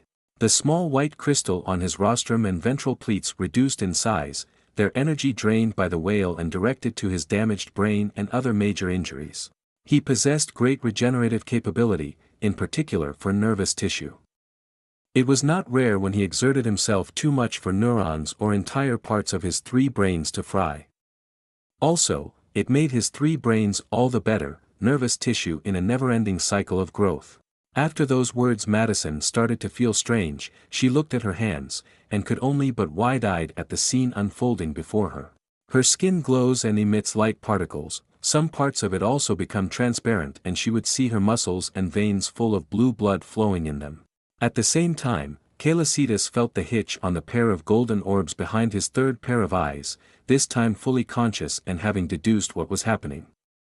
The hitch grew stronger and stronger until the two orbs exploded and a new pair of eyes could be seen. Contrary to the other 6 eyes, this too were not directly connected to the head brain but to the one fused with his ribcage. He could see an infinite amount of streams, some in negative blue, red, white, and many more flowing through the air in what seemed to be another dimension.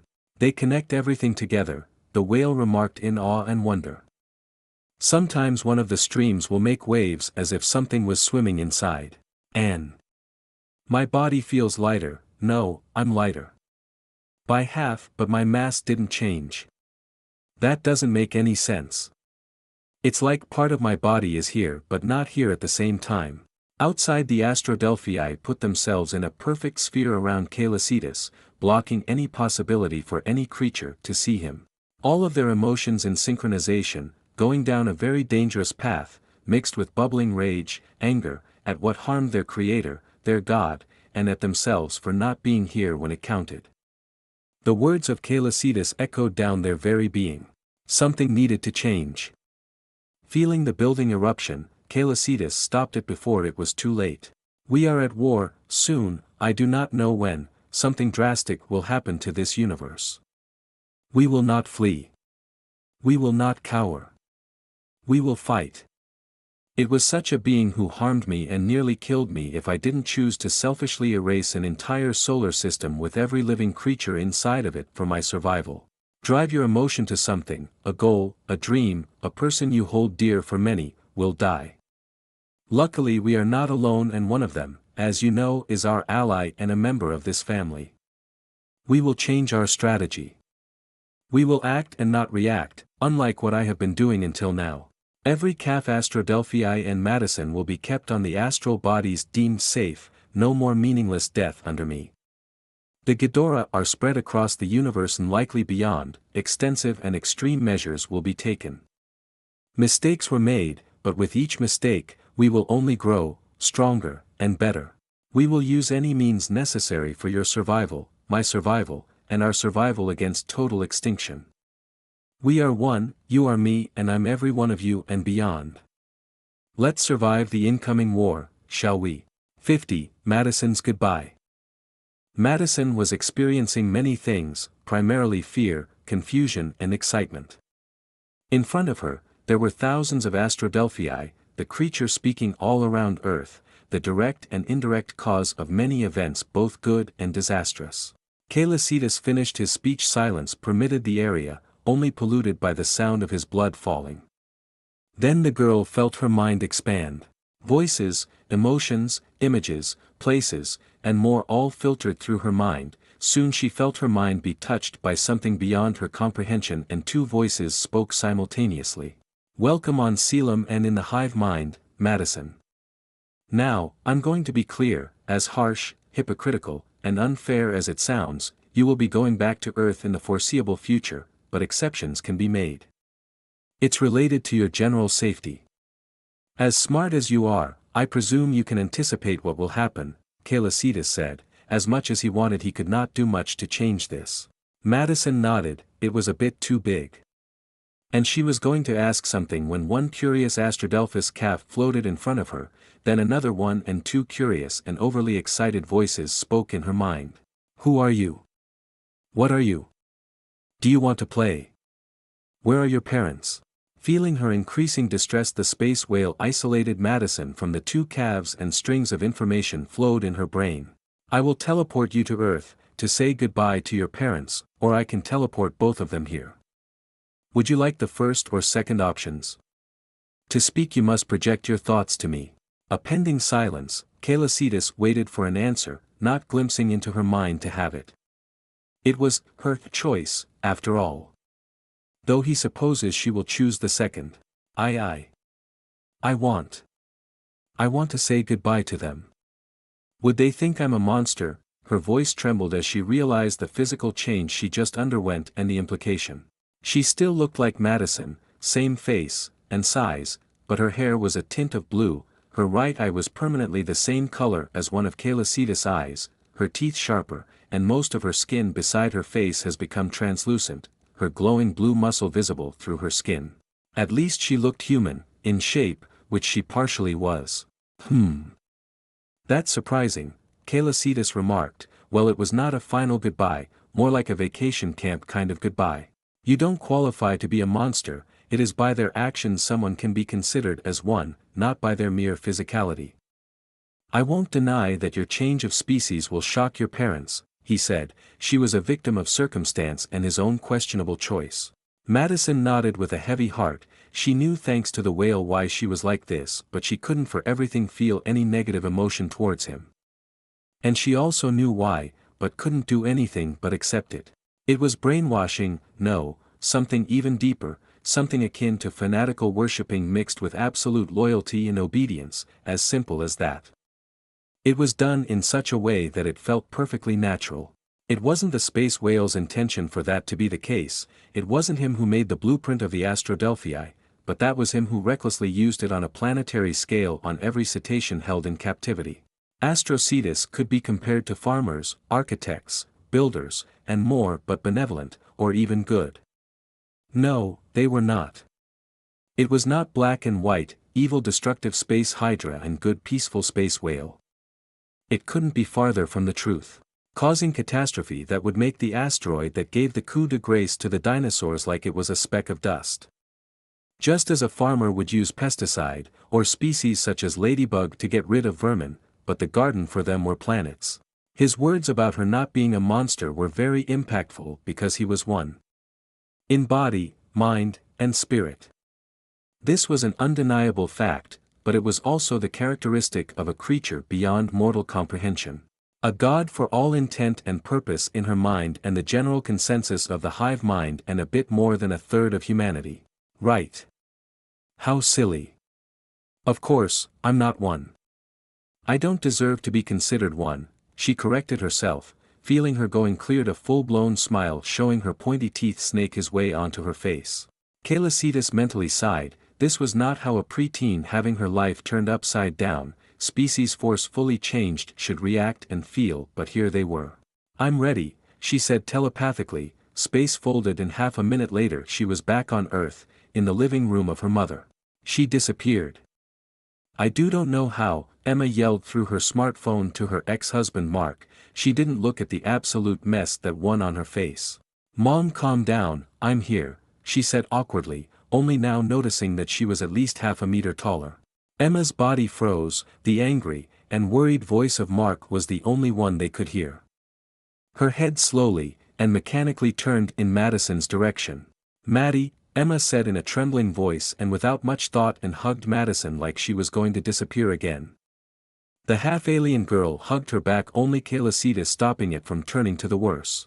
She was not only taller but stronger, and if he didn't reduce her strength she would have folded her mom in half, effectively paralyzing her or straight up killing her. She now could bend stainless steel like it was modeling clay. A hug from her can be quite deadly. What happened to you? The woman said, in an in-between terror and distress. Her eyes fixated on the face of her daughter, getting paler as she saw the translucent skin of the arms. I evolved thanks to Kaylee. Though. I'm sorry, but I must say, my goodbye, Mom. I don't want to be dissected and put you in danger, Madison responded jovially, a strange glint in her more human eye. Almost too jovially. Kaylee. Seriously, a pet name, but that is a breath of fresh air from the usual Your Divine Majesty and other such fanatical nonsense. What was the only thing the human mother could think before space folded and Madison was teleported into a little village in the middle of Alaska. Good morning, Dad. Sorry for the confusion and distress I caused you, hee, Madison said, and hugged her dad, who could only babble nonsense and incomprehension about what was ongoing. And another one saved. Control your strength, will you?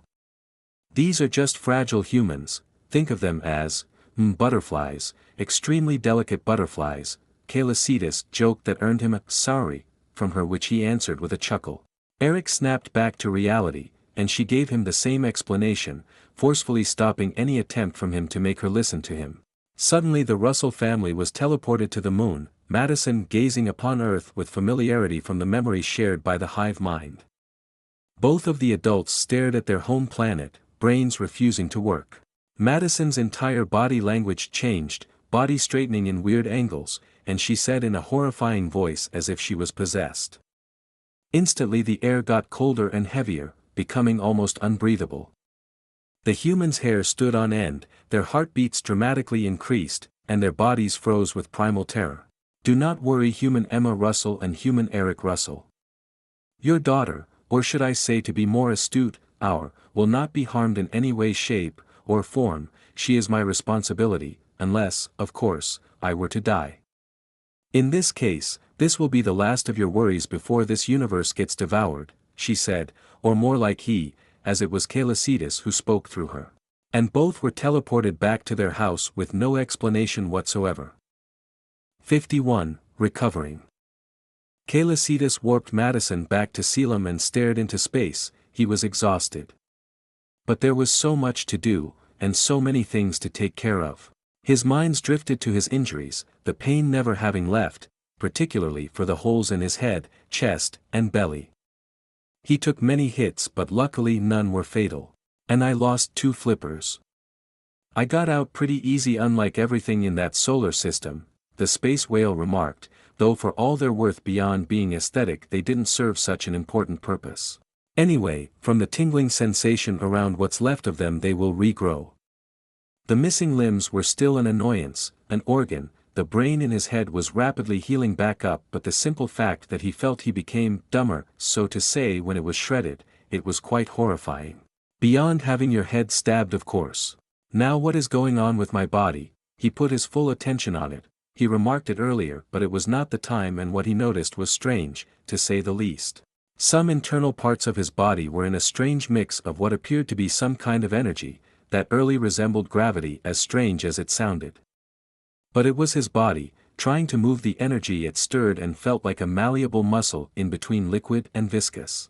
This is related to my new pair of eyes. Will it spread as I grow? I suppose I shouldn't really worry. I mean, it's good news, Calicitas thought, perplexed and confused. It's in moments like that he would like to have in-depth knowledge of the biology of his species, if biology is even the correct term to use here. With efforts he willed dozens of wormholes into existence, one leading to the white dragon on Triton. The wormholes that led to different suns were cut off when he was stabbed in the brain. Putting the connection back, he saw the white dragon shift and shiver. She was crying, thinking it must be some sort of nightmare. Starting at her through the wormhole, he made Io float. Uranium from the deepest part of celian was warped, ground to sand, infused with a small amount of life energy, and placed below her in a makeshift bed. On the Earth of another universe, Poyo slapped a tin can otherwise known as Jaeger before he was forcefully warped back home. He barked in indignation but still at the time to take a souvenir in the shape of an arm with a sword. This was followed by every other of Calicitas' titans and the flock he left in another part of this same universe. All of this didn't come without cost, as he was even more exhausted than before. He wanted to take a nap. And so with that in mind, he took half an hour to teleport himself into the super black of the Milky Way, Sagittarius A, going deeper than he ever did before.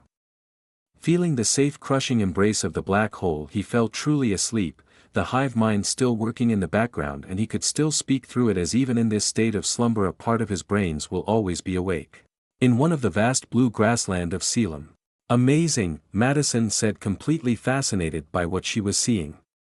1.5 months passed since her arrival on celian, and everything was so amazing, fascinating, and fabulous in her mind.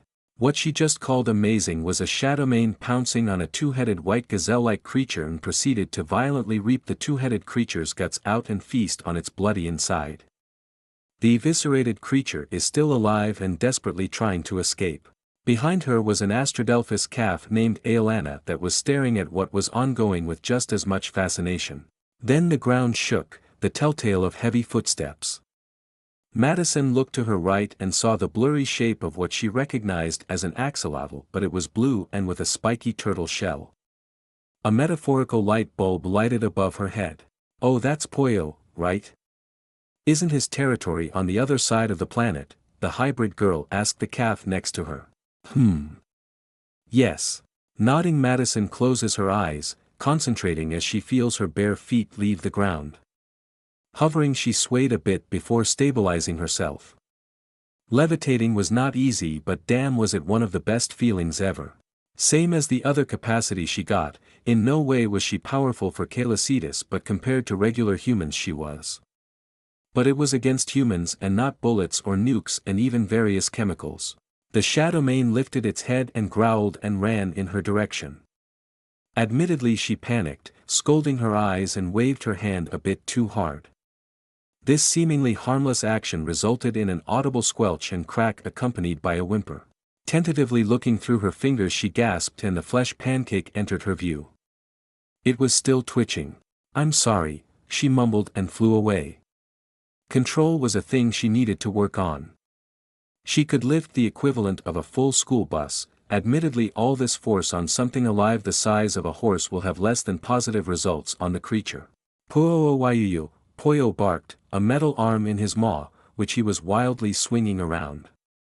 Madison stared at the robotic arm, recalling it was from another universe. Chuckling, she imagined if others were to learn of this. And she was going to reveal it. She asked Calicitas in a dream if she could have a phone or something that will let her have access to the human internet, and she got a positive answer. Funnily enough, in dreams, the space whale was palm-sized. Calicitas likes being a titan, but it would be a lie to say he would like to be able to change sizes. Alas, changing size was something for the current him nothing but magic. This project was on the strange centaur, Alan, shoulders, and many things needed to be done before it became a possibility without the need of Calicitas creating a wormhole that would let the signal traverse from celian to Earth and vice versa. Madison wanted world peace, not only between humans but titans too. She was aware that it was far from easy, but what was ongoing on the Red Planet was proof it was possible. On the extreme south of Earth, a cold and unforgiving desert of snow and ice, otherwise known as Antarctica, Monarch was building a containment site round none other than the Golden Hydra. Humans were running around working, vehicles digging through the million-year-old ice to where the Titan should be. "It's cold as all hell here. Why are we even needed here?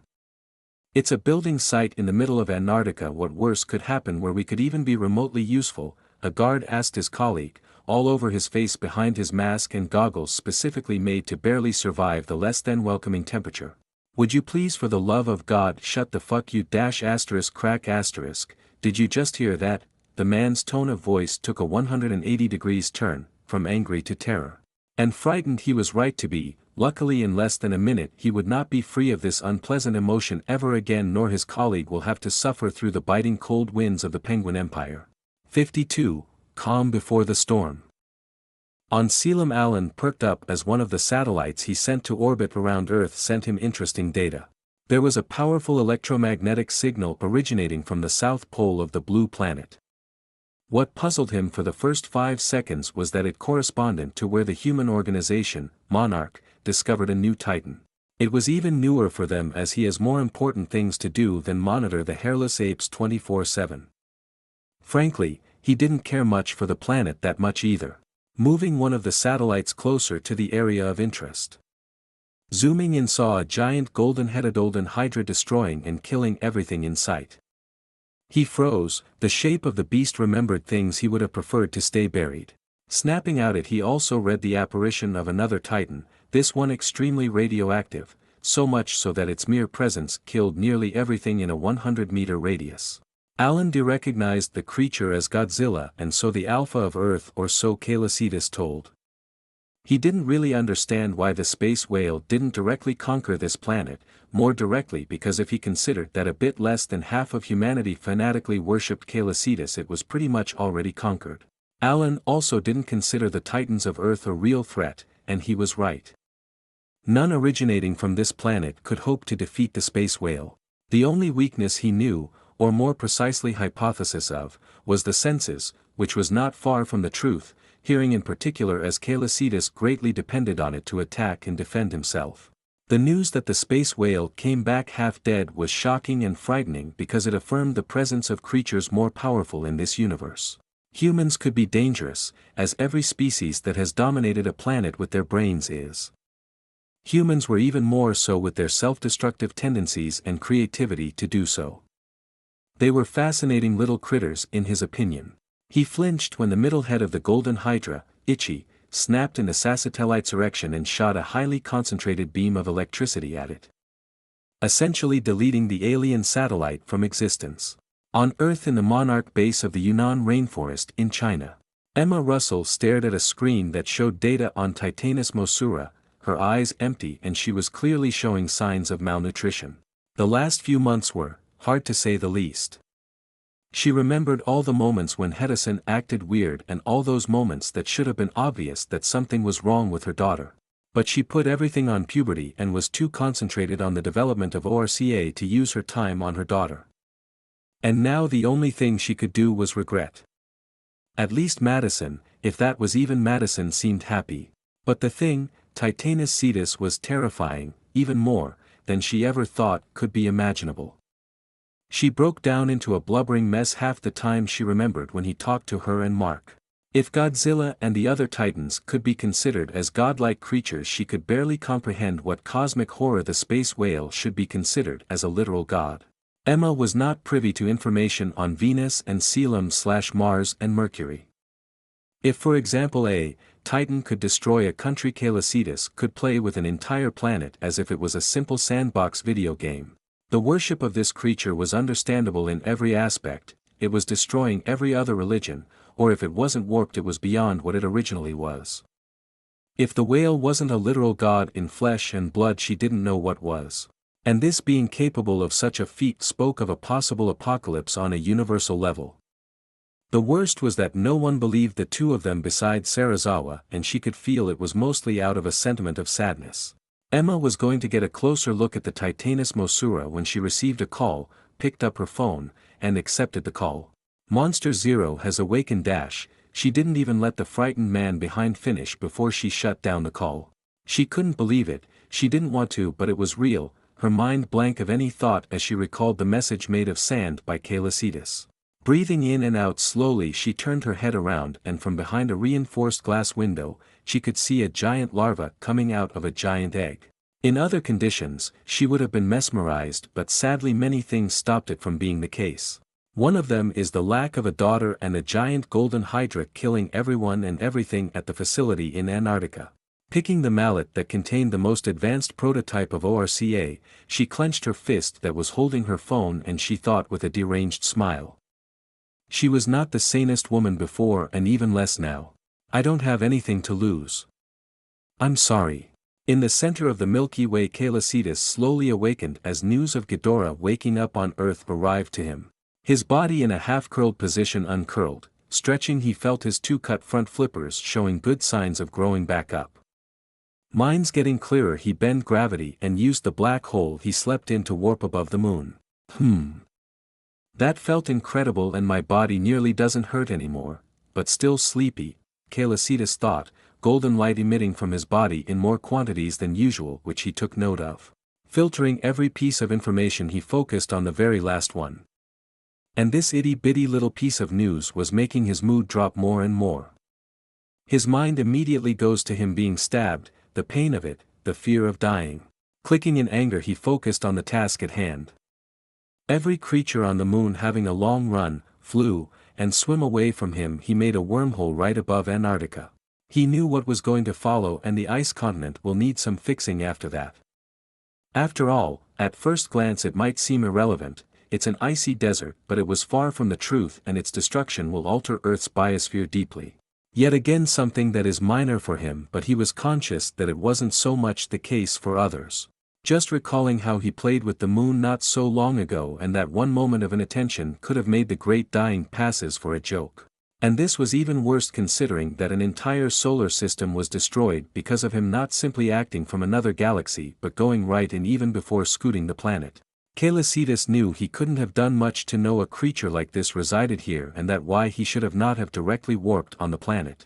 The worst part was he was also aware that a scenario like this might happen, but the probability was so low that it was irrelevant. Though this would not happen again, he will try.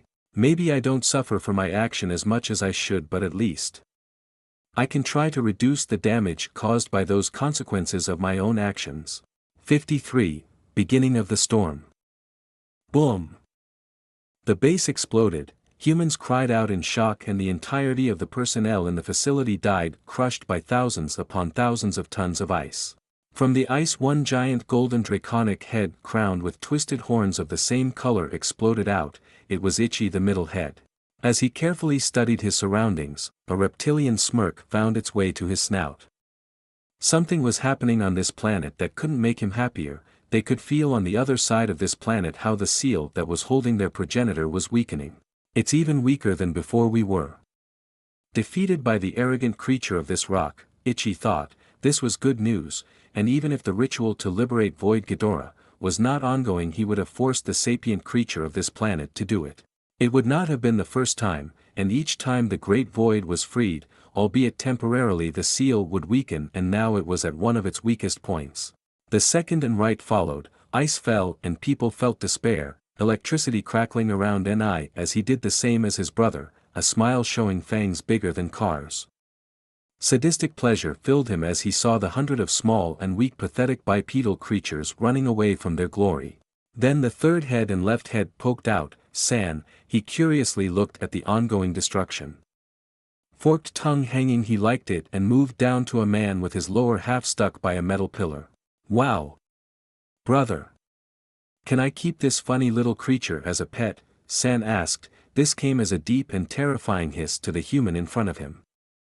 Ichi simply answered by shoving San aside and eating the upper half of the poor soldier. Ow! San hissed in sadness before his attention shifted to another human stuck below the rubble. Ahhhgg, the human in question, a woman, her mind filled with pain and despair as her entire lower body from her belly button was crushed, but none other than San. Shoo! Or they will hear you. The right head hissed in fury as he perceived in the distance a very familiar shape, with two muscular legs, short stocky arms, and plates of a vibrant electric blue growing out of its back, standing in the far distance where Godzilla stared right at Ni. Godzilla's mind clouded with anger roared and started to run, gaining immense momentum, each step shocking the ice and breaking it apart. The two other heads snapped in the King of Monsters' direction, the three minds of the golden hydra full of untold rage, but buried deep within was fear. Standing on their hind legs at 158 meters, 521 feet, in height, their two tails whipping the air and crackling with electricity, spreading their gargantuan membranous wings wide open, they faced their nemesis. With an insanely powerful flap of their wings, they took off, shockwaves followed, and wind powerful enough to erase entire cities of the map impacted everything below them, killing and destroying everything that was. Class 6 hurricanes filled with turns appeared all around them, making the air electric.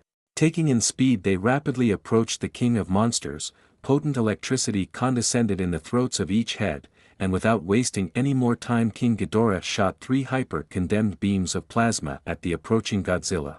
The 3 beams of pure energy slammed into the Titan's chest. With a grunt of pain and no apparent wound but burn marks, Godzilla continued to charge on, his throat glowing blue indicating an incoming atomic breath. "My fucking god, we are fucked," Dr. Eric Stanton mumbled as he saw footage of the 2 Titans engaging in a fight. He was in the new flying headquarters of Monarch, and the current situation was an urgency that concerned humanity as a whole. 2 alpha-level Titans fighting for dominance. Next to him was Serizawa trying to call Emma Russell but never getting a callback. Not only she but the entire facility holding Titanus Mosura did not respond either. This was bad, extremely so. Yet somehow Serizawa stayed calm about all of this ongoing chaos, and it was only the start. Calicitas was the one in possession of Madison. If what her father and mother said was the truth, which as insane as it was seemed to be the case, then humanity will survive. They also searched the teen room and computer, and what they found was something that explained many things, most of it about the many breaches in Monarch's data security, and that this little girl was in direct connection with the whale religion. On another side of the planet, Emma felt her muted phone through her pocket and fearlessly walked in front of the recently hatched giant caterpillar. Crouching down, she opened the mallet that was holding the device known as RCA and without hesitation turned it on. The caterpillar instantly froze as white noise escaped the device, smirking as she changed some of the parameters, amplifying the Titanus cetus frequency. A multitude of sounds started to reverberate in the air, clicks with rapid beats and rhythm constantly changing, high and deep hum echoed in perfect harmony. The plants of the surrounding area seemingly started to grow faster. Emma felt her heart beat faster and faster, the ever-changing alpha call only increasing in amplitude with time. It was alive. To think it was but a pale copy of the original with many pieces of it missing or wrongly translated. Mother. Mother, the larva thought. Mothra in that stage was far from being at her top both physically and mentally. Memories since long forgotten of life, many rebirths before this one.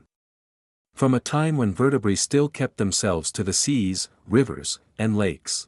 The larva's head turned and focused on the device. In one instant deception and a great deal of anger were present in the Queen of Monsters' mind. Mothra's attention shifted to the human, and the fleeting thought of harming the creature passed through her mind. The Queen was going to destroy the device but instantly froze and emitted a high-pitched screech when Emma by fear amplified the alpha frequency intensity and added the one from Titanus Gajira. "It works! It works! It works!" Emma shouted in euphoria. She did it. She did the impossible. She controlled a Titan. This bastardized version of Celitus Alpha Call had another effect. It was no mere sound, and so the still unknown to humanity and powerful energy deep within the hollow earth was shifting. This same type of shifting caused 200 million years ago resulted at the end of the Triassic. Back in Antarctica, the battle between King Ghidorah and Godzilla was reaching its end. One was still recovering from his fight not even 5 years ago, and the others who only recently awakened from their deep and forced slumber, and yet. The right head was strangling Godzilla while the left trying to tear through his flesh, and the middle one was draining the energy of Godzilla. A whimper escaped the King of Monsters when suddenly the entire world for them took on a golden color. 54. Bullying the cause of the storm. Space folded and cracked 10 kilometers above Antarctica, a wormhole of a size never seen before, the golden light escaping from it made visible from hundreds of kilometers, bringing to a stop the month-long night of the ice continent. Thousands of fighter jet-flying manta-like creatures flew out of the wormhole in a never-ending stream, each creating a sonic boom as they entered Earth's atmosphere. This was the flock of celian. They flew never going past 30 meters from one another. They were flying in a predetermined pattern in the shape of a giant net, all in perfect sync. Their purpose was to scout the entirety of Antarctica and more. On a boat barely 200 kilometers from the wormhole were the hundreds of passengers on it. They were here for one simple reason: to hunt a certain type of humans. Each and every one of them was a member of the Celian collective, the religion-worshipping celian, and they were one of the most pious believers. They were one of the many squads deployed in the world to take more drastic measures against whaling. One woman pointed at the sky, in particular the sun-like apparition in the sky where a black swarm was flowing out in a hypnotizing pattern. This made everyone on the boat look up, all instantly spread their arms perpetually apart and started mumbling. The Goto on their head recording everything. A soft but powerful click inaudible to the human's ear emanated from the wormhole. The hurricanes and snow storms that were ongoing suddenly and unnaturally calmed down. The temperatures dropped, and pieces of ice and infrastructure started to float. The fight for dominance between King Ghidorah and Godzilla for the title of Alpha came to a standstill. Both stared right at the hole in the sky. Did I mayhaps interrupt something? 3 voices of an old man, a middle-aged man, and a child rang out. Those were mocking, slightly arrogant, and lashed with a hint of venom. It was directed all in particular at the Golden Hydra. So it was not out of our imagination, the 3 heads thought in unison. They were too young to have truly participated in the war as long as other members of their species. But they knew enough about those hateful beings that played with gravity, these wormholes, the 3-layered voices. They should be extinct, no space whale should have survived. They took particularly great care for it to be the case, and even then they should have all sacrificed themselves. The only possibility was insane and sent 2 of the heads into a blinding fury only calmed down by sand. Their aunt, Munhidora, was a traitor, yet it was one of their greatest assets against the Astrocetus thanks to their unique biology and capacity to control photons and to sacrifice a part of themselves for temporary protection, so when she befriended a pregnant Astrocetus all hell broke loose in both camps. Gravity was interconnected with time and space. Stories long forgotten of Astrocetus doing the forbidden of traveling through time in this universe were not unheard of. None survived by their collective knowledge, but separation led to many things that would never have been done otherwise, and with Munhidora this insane hypothesis might be possible. Who would have thought that one of you weaklings would have survived? The right head snapped at the golden light of the wormhole, light that briefly intensified. The Golden Hydra's body was then covered in a veil of electricity. Alas, it was not strong enough. The only response the right head got was a feeling of suffocation, which should be impossible. Then his eyes started to leak black tar-like blood. WH**boom***. The right head exploded, and the neck became limp and fell to the ground, and the pieces of bones, flesh, brain matter, scales, and tendon were then levitated through the wormhole into Celicidus's mouth. The middle head and Godzilla were shocked by what just happened, but the left was too preoccupied with staring at the glowing petal. But soon the flesh wiggled and knitted itself back together as the wound closed up and the wound slowly started to regenerate back. My fucking god, someone swore as the video was shown of the right exploding. This was in the control room of the mobile fortress of Monarch, the USS Argo. I do not possess any enmity toward each of you in particular. This was in the past, a past from where I was not, but you see 2/3 of the encounters with your species ended quite badly, and in the death of many. I'm here to avoid as much death as possible, and also because I cannot help but instinctively loathe your species. The voices rang out again.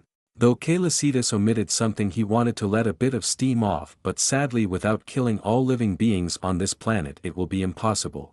Anger started to overtake the middle head of logical thinking. Finally, the left realized what just happened, and a hiss of fright escaped him as he stared at the headless neck and the sky. Show yourself, coward, the middle roared at the sky, the intensity of current coursing through their body and the air intensifying. This spurred the left head to repeat the action of his brother. Yellow arc of lighting emitted from their entire body.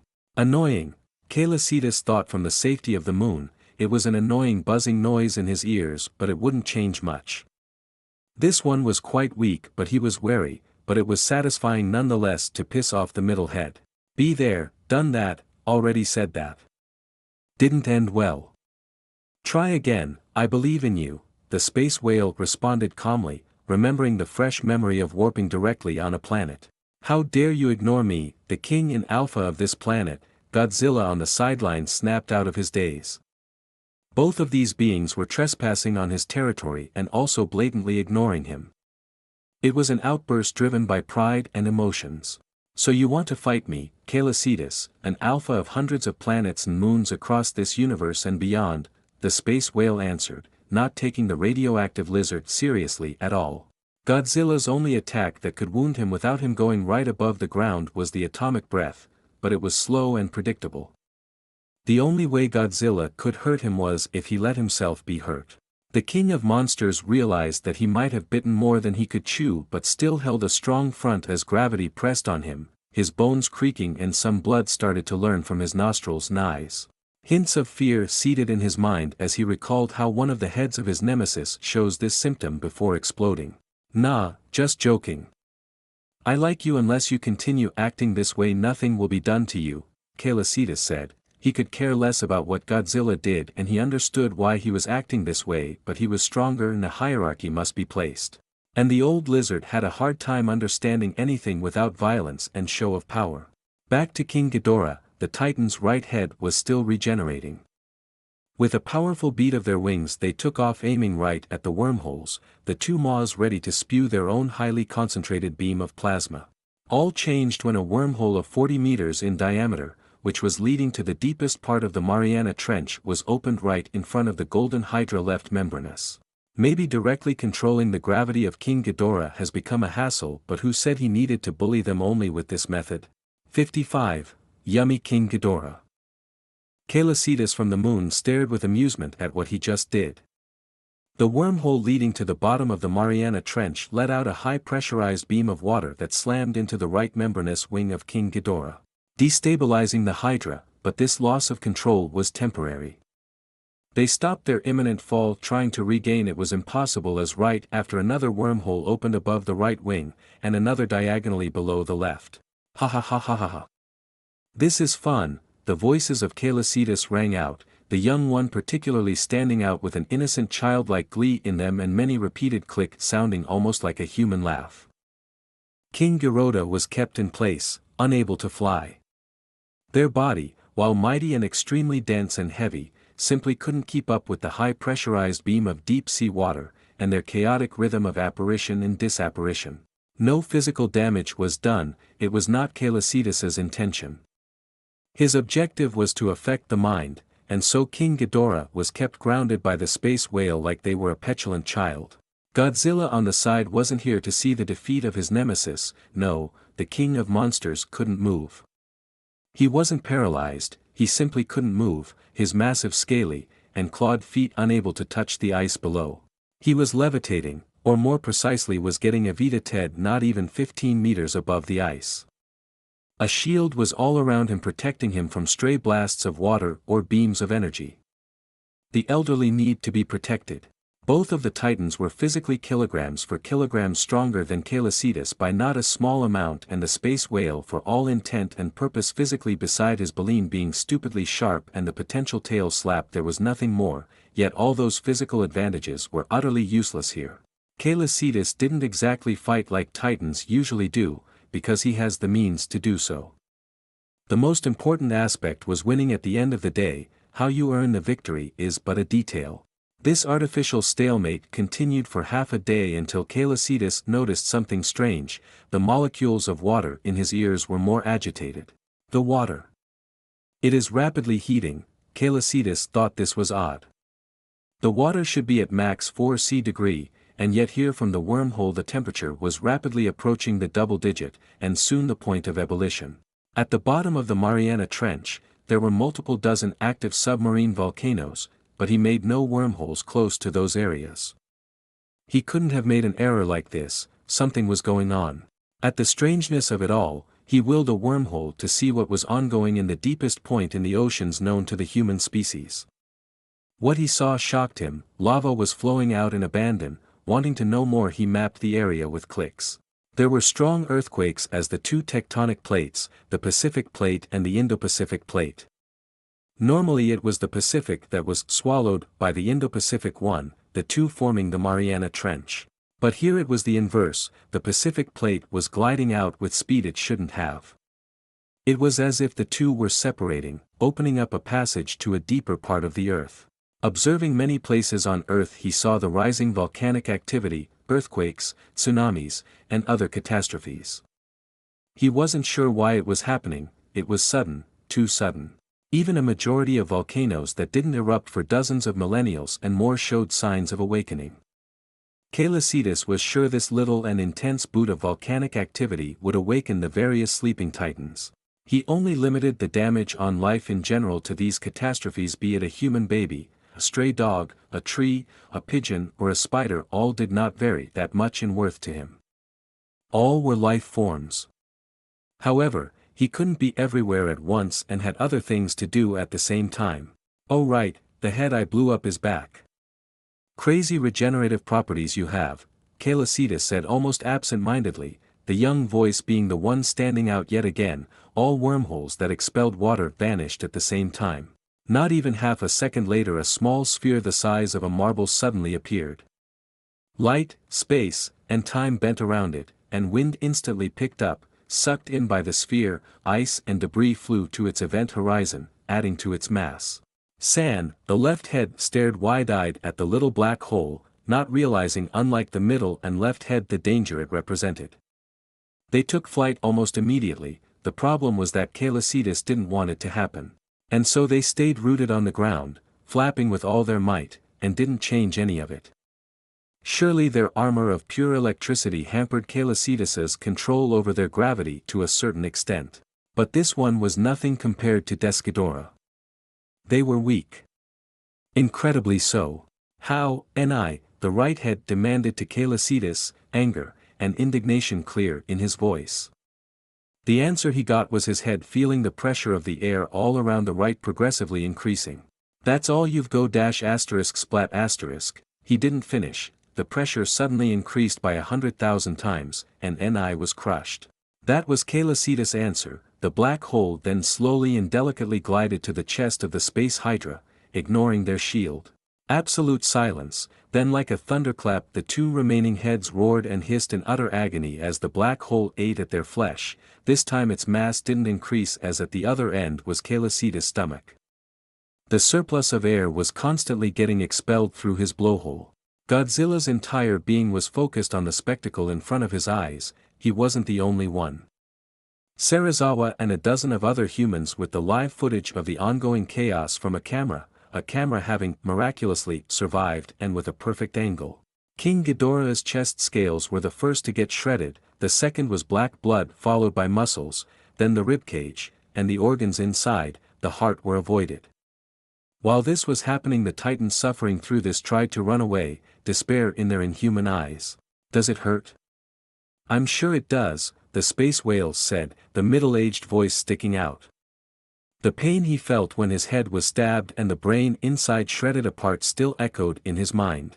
He is torturing them. He could have killed them all along from the start, Vivienne Graham next to Aizawa said, horrified. This was a sight of madness, a creature suffering the wrath of a god. This. I agree, Aizawa responded. He didn't know what the history between the two was, but he was more amazed by the sheer power of the whale. The way it treated both of the Alpha Titans as nothing more than toys. Then all of a sudden the power of the black hole increased. King Ghidorah was but two necks connected together by a thin piece of flesh.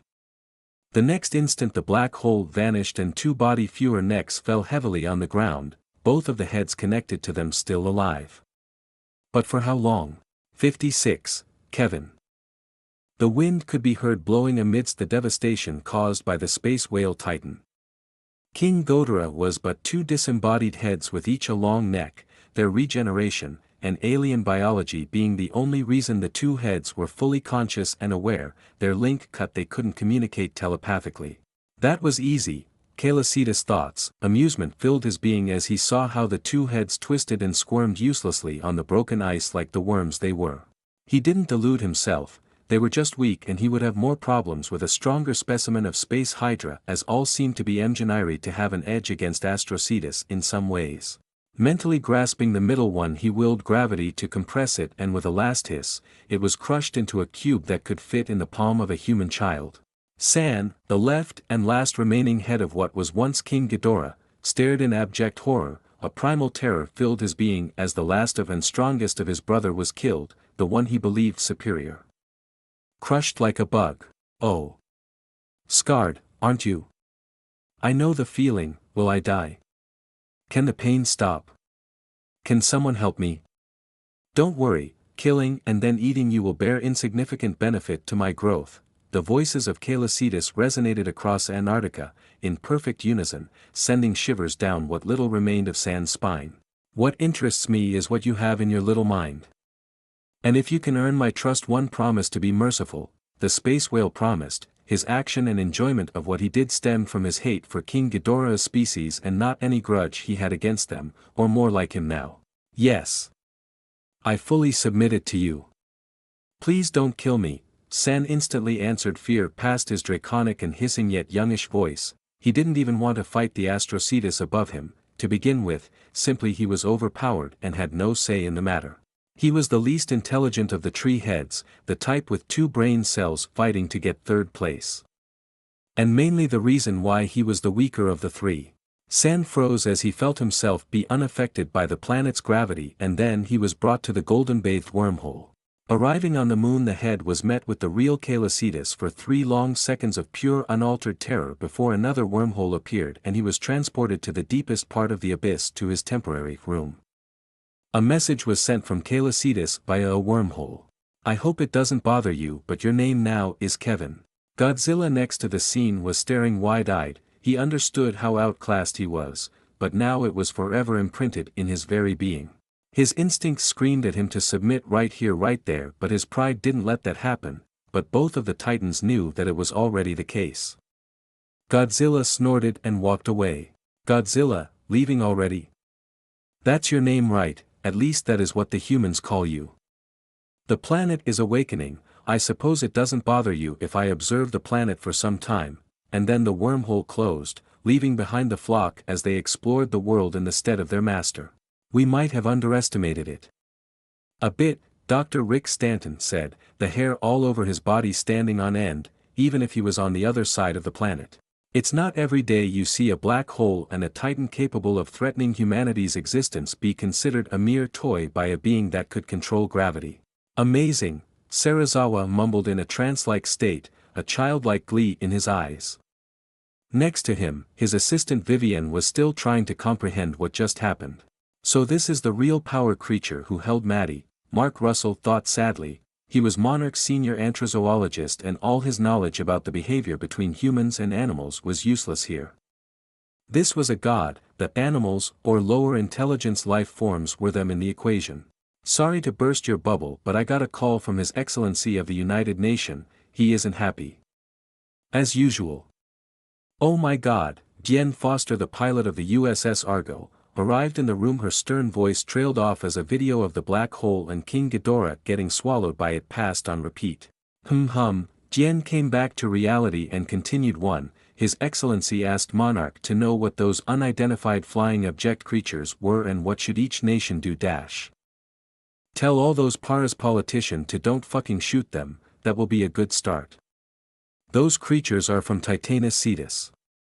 And you have an idea of what he is capable of with this footage.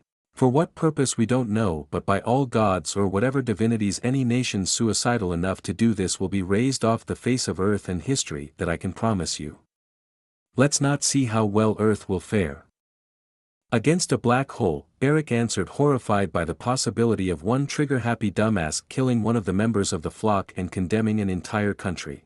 As if I will do that, Celicetus thought, having fun at the little human's antics. He found them cute worrying about this, like how an owner will see his pets. The flock was immortal in mind as long he lived, the perfect scooting tools.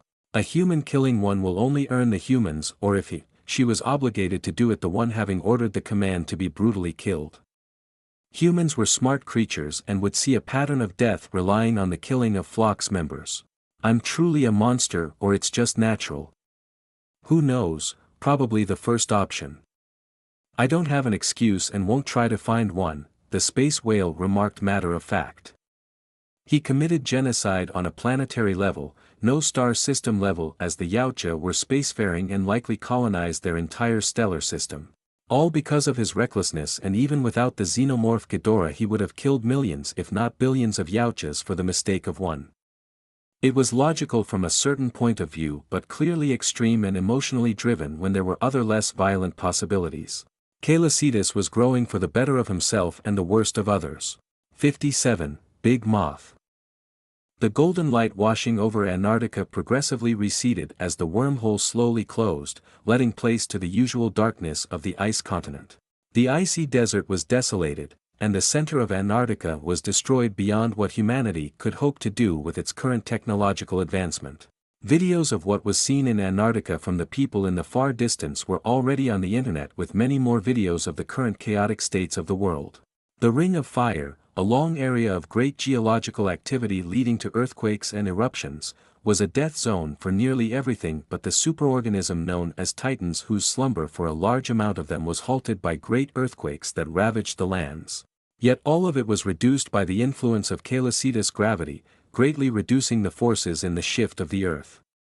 An activity that was taking great amounts of concentration and precision.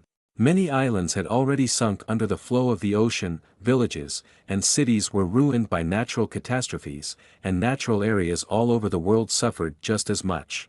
He wasn't omnipresent, but if he didn't intervene, the planet's biosphere would greatly suffer, or more accurately be mostly wiped out. The flock gives real-time feedback through the hive mind, with him sending regular clicks to Earth via wormholes. He was stopping most of the damage, the rest will be Godzilla and humanity's problems. He was already doing too much in his opinion. Why is this happening? The space whale contemplated from the safety of Celian, Mars, and the immediate response was that it was related to him. How the blue planet currently was made him think of when he revived the core of a planet. There was uncontrolled and powerful geological activity, which was normal as it was the objective. A dead planet with no geological activity. The planet he had claimed reacted positively in his presence, which was translated into various geological activities. But it was when he sang, he was a whale after all, but that was something he found himself doing less and less. Oh. So that's it, he concluded as a hypothesis formed in his mind, it was the ORCA. The device was engineered to pacify/control Titans. He didn't claim ownership of Earth, but his mother did, and he knew that the humans had records of his alpha call. She fucked up so badly, he thought, in a mix of amusement with a hint of schadenfreude at the future reaction of Emma's when she will learn what she unintentionally did, and irritated as it will make one of his children sad. Using the microchips, he made Alan implants on both of the two most important humans, the biological parents of Madison.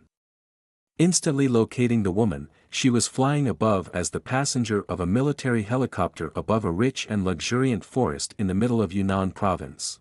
Emma Russell was breathing calmly, the ORCA turned off and right next to her. Her expression was hard. Opening her eyes, she stared right into the eyes of a man she hated but could work with for a better future. This was a criminal, an eco-terrorist, leader of a mercenary squad, and it was Alan Joe. All of a sudden the world seemingly came to a stop, the sound of the wind, the engines, the moving forest down below, and the mercenaries all stopped moving. Emma was the sole aware of this change and didn't have the time to think more. A wormhole formed right in front of her and led to one of the massive golden and vantablack eyeballs of Celian. She felt as if the great whale could stare right at her very soul, which yes, Celian could, and it was a simple human soul, one not in the best of shape but nothing out of the ordinary. Emma's very being was filled with primal terror, despair, and anguish. Her instincts screamed at her to flee and run, but her muscles didn't respond, paralyzed by fear. And she was a kilometer above the ground, either way. The ORCA, the work of her life, floated in front of her and was folded into a beautiful orca origami. The next instant she was falling through the sky, entering wormhole after wormhole, each showing the current state of the world. People dying, from a dead teenage girl the age of Madison impaled in the gut by a tree to a Titan waking up and swatting a helicopter like a mosquito. Blinking, she found herself levitating a meter above a metal floor. People she knew, such as Sarazawa, his assistant, and her ex-husband, were all looking at her with wide eyes. Then the hold of Celian disappeared and she fell, slamming her head against the metal, knocking her unconscious and breaking her nose. Another wormhole frowned and the orca origami made of the ORCA was gently and carefully placed next to Emma. Eco-terrorist. What do I do with all of you? Celian pondered upon this life-changing question, for the humans, for approximately a third of a nanosecond before deciding he will take their helicopter and parachutes. Unfreezing their body, he let fundamental laws of gravity work as it was intended. His attention shifted as he heard a piercing and melodious cry resonate through the forest. Mothra, the space whale thought, recognizing it. Willing a wormhole at the origin of the cry, he was met with an ethereal Lepidoptera, bioluminescent wings spreading wide in all of their magnificent glories. The queen of monsters, Mothra, the oldest and wisest earthborn titan of this planet, is capable of infinitely reincarnating by her power. Mom, he froze as the regal and insectoid feminine voice filled with hope and genuine happiness rang out. Mom, he repeated back, utter coswindle fusion and bafflement in his voice. It was the last he thought of hearing from the queen of monsters, then it clicked as to why she called him that, and understanding now a part of him was sad. On Celian, Madison was with Alan, riding his back like he was a horse. An action the architect for the love of Celian couldn't even begin to understand, but he let it happen. The girl was brilliant and had taken him as a sort of uncle, another concept he had trouble wrapping his head around. Why did humans have such alien concepts, to begin with? But it's what makes them fascinating, he presumed. Al, in your honest opinion, what type of flavor would Kevin like for his cookies? Madison asked, her eyes sparkling with wonder, on the holographic screen where Kevin could be seen curled in a ball reminiscing her of a species of snakes she particularly liked, ball pythons. Sadly, her mom had ophidiophobia and so she never could get her hand on one, or maybe she was too young, or both, who knows. Electricity or some other plasma, I suppose, Alan telepathically answered the hybrid girl, nodding happily as she levitated herself off his back and flew as fast as she could to the 3D food printer. 58, Mothra. Mom, Celian repeated after Mothra, voices wavering with confusion, minds rapidly searching as to what could lead to such a ridiculous claim from the undying moth. He rapidly got to a very likely hypothesis, one he was unsure how to feel about. Earth was under the reign of his mother, she created life just like him and as such Titan too. Mothra being from what he knew capable of infinitely reincarnating herself with her memories as long as she has laid an egg. If his mother's relationship with her creation was similar to his own, then that made Mothra his sister. And also make any first-generation Titan that would have survived this long his sisters, and brothers, and all of their descendants related to him even if not by blood. He needed confirmation before getting to a hasty if very plausible conclusion. He was already having emotional turmoil at this discovery, anything related to him was a touchy subject. Celian was a kid for his species biologically speaking, an orphan at that. His species was highly social, empathetic for one another, and incredibly intelligent didn't help. Emotions were illogical and his computing power didn't change that. He was the equivalent of a wild child to a human, one with enough power to destroy stellar systems. The space whale willed a giant wormhole below the clouds. Mothra surprised him, she took flight and flew right through the wormhole. Not even letting him the time to speak again. Mom, the giant moth once through the wormhole said, voice distressed and hopeful, she looked around with her compound eyes. Her majestic wings at her emotional glowing and ethereal blue. The non-battered, wild, and alien nature of the moon was none important as her gaze fell upon the glowing golden light that Celian naturally emitted, and like a moth drawn to a flame she flew right at him. Before she could advance any further she was stopped in the air, the hold was gentle and stopped any movement. This snapped her back to reality, having realized the intensity and foolishness of her act, and before she could panic Celian spoke. No, I'm not, Mom. If I understand who you are referring to, then I'm deeply sorry to announce this. Mother passed away eons ago just before giving birth to me. Mom is not with us anymore. I'm sorry to have given you false hope, his voices were deathly calm and grave. The youngest sounding of the three voices nearly got out of sync, wavering on multiple occasions. Freeing Mothra of his grasp, he swam downward while the moth, shocked by this revelation, one she dearly didn't want to believe, let herself fall, only stopped at the last second before she violently hit the ground by Celian, reducing her momentum to zero. The Queen of Monsters rose on her 6 legs, her mind clear if shaken. Tucking her wings, she gazed with an instinctual reverence at the Astrocetus peacefully floating above. Hundreds of questions floated in her mind, and before she could speak, the space whale did as he felt she was calm enough. Let's introduce ourselves first and foremost.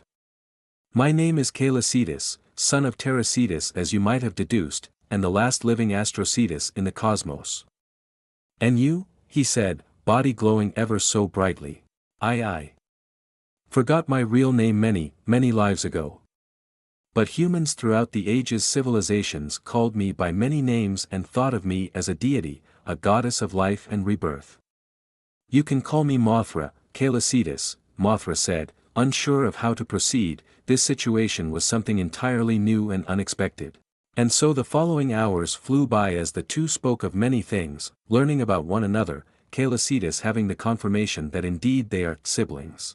Celian asked about how was their mother, wanting to learn more about this being who gave birth to him, but he was slightly disappointed as Mothra's memories of that time were merely vague feelings and sensations. She needed to think of that and dug deep to get anything significant. A part of him was jealous, envious of her about this aspect, and he honestly communicated to her there was no need to lie. This greatly saddened her, but that truth was always better, even if it hurt. But there was no enmity, there was no reason for such human concepts. They are two prideful beings, one ever rebirthing older than humanity and another that could control one of the 4 fundamentals. Both knew and acknowledged it was beyond her control, and as such, it was merely a fact for them. A fact with no true consequence, but one that needed to be said. Stupid drama over a misunderstanding was for humans. Mothra asked one question, something that bothered and confused and made Celian's eyes boggle out nearly comically. Celian. Without sounding offensive, Mom, why are you so small? It was blunt and without context, but after his initial reaction. I was put into cryptobiosis by our mother at birth before the last Earth mass extinction event. And woke up around 10 Earth years ago. And I'm not small, he responded with irritation mixed with amusement at the end. He was small compared to an average adult male, was 3 times bigger, and an average female 2 times bigger. The size also varied depending on the number of eyes and as such power. That must have been hard. And you are this strong? Her bioluminescent wings flashing at her surprise, but it explained why her brother's presence and overall feel were peculiar. She could also roughly cause the power of a titan, and he was strong, as if not superior to Terracetus. However, it was unrefined, but he was incredibly young, so young that she had difficulty comprehending how that was even possible. Astrocetus were strong, but a calf of this species normally isn't as strong as an adult of this same species. Ghidorah supplement does wonder to me, even if some are more hardy and gimmicky than others to kill, he said, showing his 2 flippers that were slowly growing back. His demeanor told her he didn't want to talk about his injury, and she respected that. Gimmicky, Mothra thought, confused about this word in this context. The discussion continued on, and he informed her of a potential threat in the forms of other Ghidorah, one being the Great Void and the current chaos on Earth thanks to one foolish human. Information that scarred her to her core, the Great Void in particular, and what the human did make her furious. She should have killed the female human and not let it use this strange metal box with shiny light. Oh, I'm curious about one thing. You are the Queen of Monsters, and Godzilla is the King of Monsters. He paused, a dangerous glint in his golden and vantablack eyes. Interesting titles. I do think it a bit derogatory, as you aren't monsters, and not wanting to sound like an ass. Can't even begin to understand what it truly signifies, but that's beside the point. He trailed off before continuing. Does the royalties part of it have any correlation to your actual relationship with one another? I mean a giant glowing Lepidoptera and a giant radioactive squamate. How? Simply how there should be some morphological problem, he asked seemingly innocently, a real question. Huh. Yes. It's a secret between me and hubby. Titanus Mosura is back on Earth. Magnificent. So they must be able to speak, which following this meant that she has a degree of sapience and as such probably all other titans. Fascinating and terrifying, Sarazawa said to no one, dark bags under his eyes. It was the middle of the night and he couldn't sleep. Too many things were on his mind, and working himself till exhaustion was a good way to distract himself while being productive. He is a workaholic. His eyelids felt incredibly heavy and he suddenly fell asleep, face planted on the state of art keyboard. 59, Baldy on the Moon. 2 months later. How is our new little friend Kevin doing? Telepathically asked Kalesitis to his favorite mad scientist android. Alan, surprised by the sudden intrusion of the space whale's booming voices in his mind, reeled back in shock and stomped on one of the crystalline flowers of the main garden in the inverted city above the abyss. Your Majesty. Yes, specimen Kevin is in perfect physical condition. The specimen's incredible cellular regeneration has let it regenerate all of its spines. By my estimations, if fed enough plasma it should have a fully functional body in 1 to 3 years, Alan said while sending data about the cellular structure, speed of mitosis, and more on the biology of the no-so-hydra anymore. However, this was new until now. The space whale wasn't able to engage in telepathic conversation with him. Alan could tell it was rough, unrefined, infantile, but he was sure that the loudness was on purpose, and the amusement from his god at that thought was but a confirmation. And mental, Kalesitis had every memory in the hive mind, as such the ones from Madison as well, but it was from the hybrid girl's point of view. It wasn't the most accurate or unbiased data. Various degrees of depression have been found in its mind, but overall the subject is happy, particularly when in direct contact with Madison. As Your Majesty predicted, a potential attempt at entering specimen Kevin's mind will cause even further loss in memories and mental faculty, Alan spoke matter-of-factly. Ah! How low the mighty have fallen, Kalesitis thought, the image of Kevin acting like a dog seeing his owner after a day of work when Madison was teleported into his room by hundreds of Astrodelphii guards all fully armored flashed in his mind. The telepathic conversion continued with Alan giving updates on each of his ongoing projects. The conversation finally ended with Kalesitis informing Alan about the fact that Earth was hollow and an expedition that might be needed to do. The hollow Earth, it shouldn't be possible by his understanding of the universe and by anyone with at least a 1-digit IQ. Earth lacked an outer core. Instead of molten minerals, there was an entire biosphere protected from the inner core and upper-lower mantle by an alloy similar to the city Io was powering, and the unique way the fundamental force and time worked down there. There was only one explanation for this to be feasible, an Astrocetus. His mother made or modified the planet to be this way. It was incredible. Not in a feat of power, but in control and technique. All detail and minute information needed to be fully understood for it to work. It was stable at all points, letting the planet's inner function work seamlessly. It acted more as a separated universe, and its only connection to the surface was via tunnels connected to wormholes held by nothing but gravity, held this way to be this way, forever unchanging until he was to change it. It was an eye-opener. And the planet core, the moment he let his presence know all catastrophe above, suddenly stopped. Like a kid calming down from a tantrum after having been given candy. And this was how he became Earth's alpha by accident, the core having instantly bonded to him. This means he dethroned Godzilla by accident, not that the old lizard could have ever hoped to do anything if Celiacetus decided Earth was his. Anyway, many things needed to be taken care of.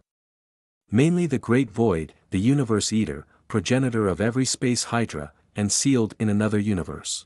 A dimension re-universe in this same universe he was in, lost and hidden on purpose. One he didn't know the location of, cut from the hyperspace itself, and from what they could get from Kevin, it was crumbling apart, and something on Earth increased that erosion, some way.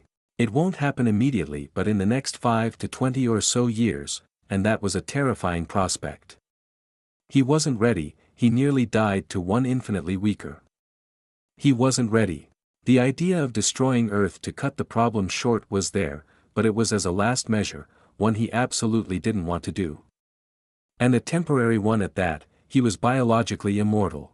He needed to find whoever was responsible for that, which is why he ordered multiple squads of Astrodelphii to learn programming and hacking, each gaining experience from one another and also himself with regular input.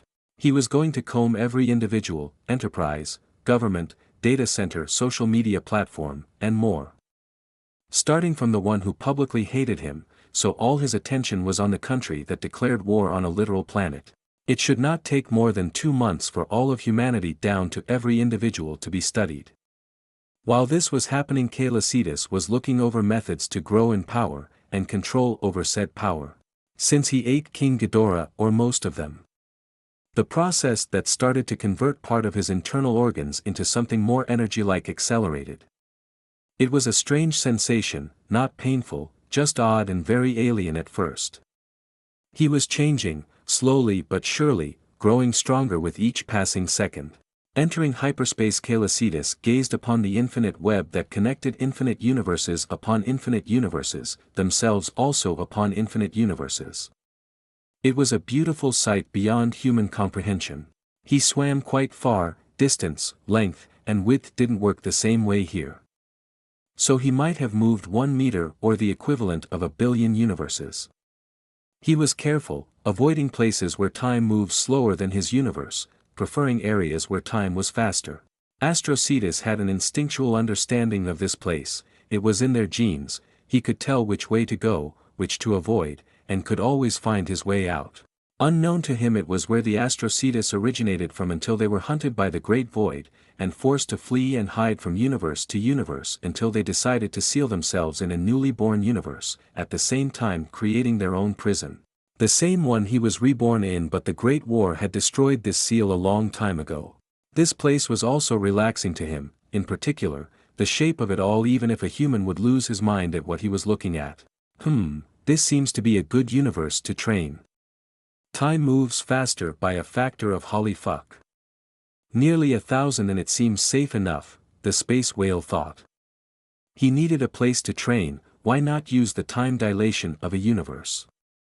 In front of him was a parallel universe, the most common type of universe here. And it was normal that the universe tends to affect one another and make similar thought processes he couldn't even begin to fathom. Caelicidas made several other tests to be certain of the safety of the place, to be sure he won't die by some higher dimensional being after he entered it. Because you can't barge into a random universe without expecting some kind of danger, that he learned from experience with the Force Priestess. Why won't they let him, a poor orphaned and defenseless space whale calf, play around a bit? Arriving in the in-between of galaxies, he acclimated himself to the slight difference in the way this universe's gravity operated and willed a wormhole to the moon of this alternate Earth. Calmly swimming out, he saw the beauty of Earth before his gaze fell upon that of a bald man in a slightly damaged yellow and red superhero costume playing with a stone while standing on the moon. Confusion was clearly written on the human face as he started upon the golden whale that just appeared out of thin space. 60, small whale.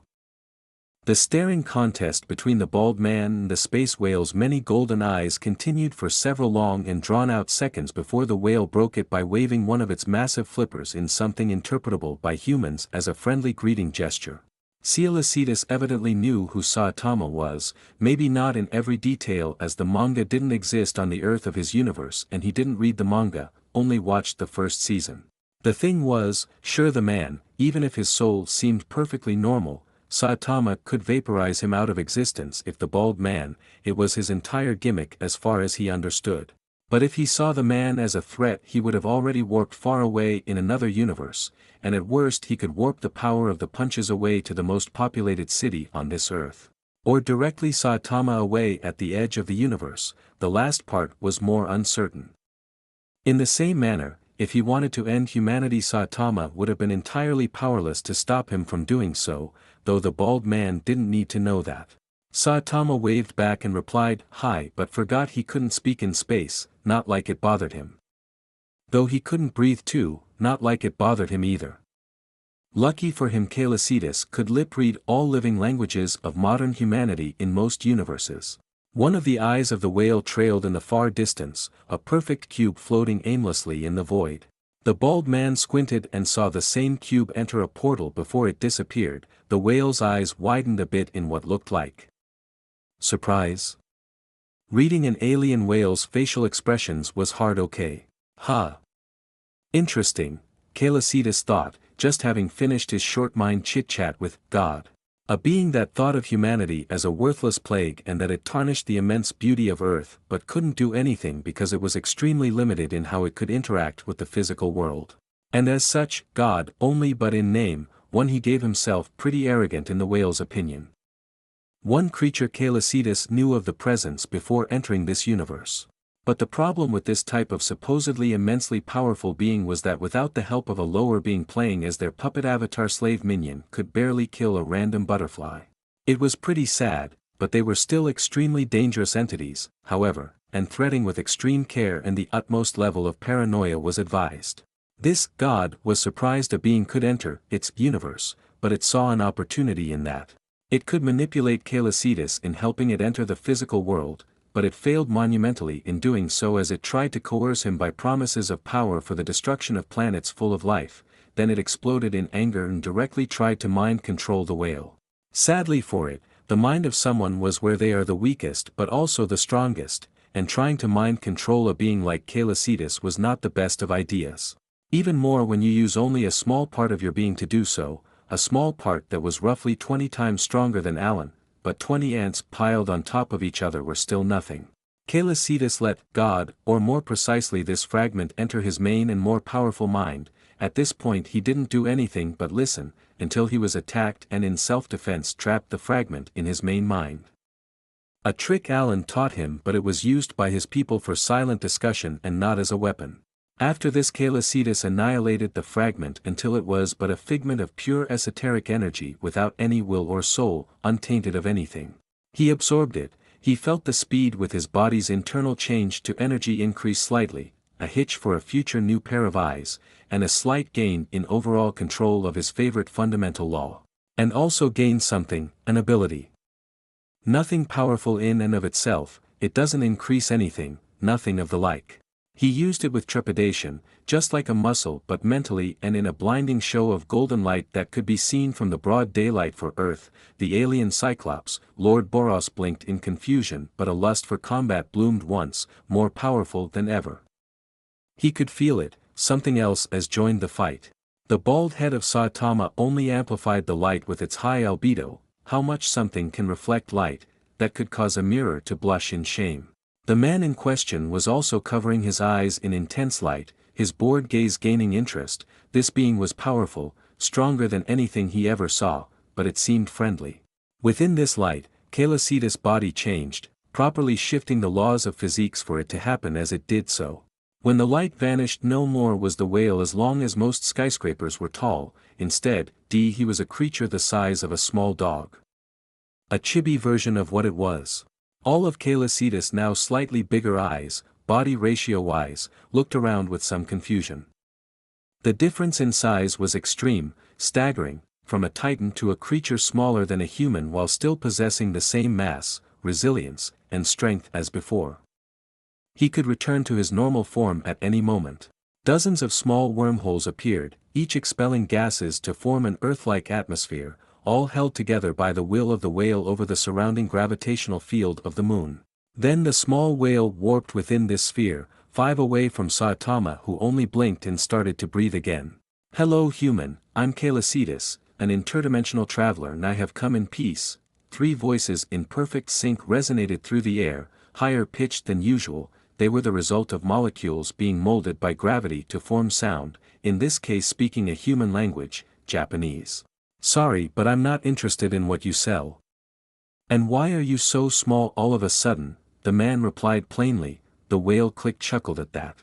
"Well, no, I just absorbed a part of a likely higher dimensional but surely mind-pissed entity that was posing as God. I'm not here for that, but effectively I could theoretically create a product capable to regrow the hair of a 25-year-old hum." Calicitus didn't have time to finish as the man moved at the speed of light and grabbed him like a plushie, with enough force to bend the strongest material known to man, and Calicitus emitted a squeak of bewilderment as if he was a speaking toy. Staring unblinkingly at one of the small cetacean pair of slightly bulging golden eyeballs, Saitama said with a bone-chilling voice that was also followed by immense despair and distress of a man clutching at his last chance, literally in this case, deal. But first. The next instant a pouting wail in the hands of Saitama, who has jumped from the moon, nearly all damage being suppressed by Celian, and he fixed what he didn't suppress, stopping the formation of a giant crater that would have otherwise caused various problems. Zapping through space, Celian tried to wriggle out of the man's grasp. Only when they broke the atmosphere and arrived on the city-sized half-destroyed spaceship, did he escape the vice-like grip of the bald superhero. Freedom at long last, he yelled with a pillow and a click that destroyed in a cone shape nearly everything to such the extent of its power. Even half of Lord Boros's body was shredded apart by the shockwave, his soul eye was bulging out of shock then maniacal glee at the new small levitating creature and its immense power. 61. A small whale versus the dominator of the universe. What are you? Lord Boros yelled with fervor, blood leaking from a shredweed mouth, the eye on the middle of his face and torso transfixed on the strange small glowing creature that just destroyed half his body. Oops, he might have talked too loud. Oh, and me? The small whale spoke cheerfully, a piece of alien ship twisted in the form of a hand that pointed at himself, a being of power you cannot even begin to fathom. My name is Celian. Nice to meet ya. Arrogant. I never heard of you, Boros said, not having a clear grasp of his current situation and the irony of his words. Buddy, you're so outclassed by me it's more sad than funny, the space whale thought with schadenfreude, an expression of amusement on his rostrum that didn't translate quite well for a humanoid being. Oh, certainly physically speaking the cyan-like alien with super regeneration was at the lead by quite a bit. Kicking someone to the moon demanded quite a bit of strength. The problem was that Celian wasn't a physical fighter setting him apart from most titans, he fought by playing with one of the four fundamental forces of physics as if it was a mere extension of his being. Hey, little whale escaped my grasp and can you two stop ignoring me? A flat voice resonated as Saitama walked out of the rubble, no wounds or scratches on, his body only his cape was shredded, and some of his costume. Lord Boros' head snapped in the man's direction, and the sole eye of his face widened before narrowing blood vessels all around, in both euphoria and irritation. He jumped destroying everything from where he was, breaking the sound barrier a dozen times but just as his punch was going to connect with the human's bored face two wormholes instantly formed before Boros could react, one right where his glowing white fist was, and the other right between his crotch. Ha, he can do that, Saitama thought, his mind going to what would have happened if he attacked Celian. Though it made his heart beat faster in excitement, it meant the whale was going to be fun to fight with in training and he would get his magnificent hair back. Everyone happy. Boom. Boros' eye lost a bit of its luster as his own punch connected with his crotch ripple was sent through his flesh as it was tipped apart just as fast as it regenerated, and he was sent flying backward with just as much speed and force he arrived with. Stopping himself in midair with a manic inhuman smile, blood falling from it as Lord Boros spoke, so be it. I will defeat and kill both of you.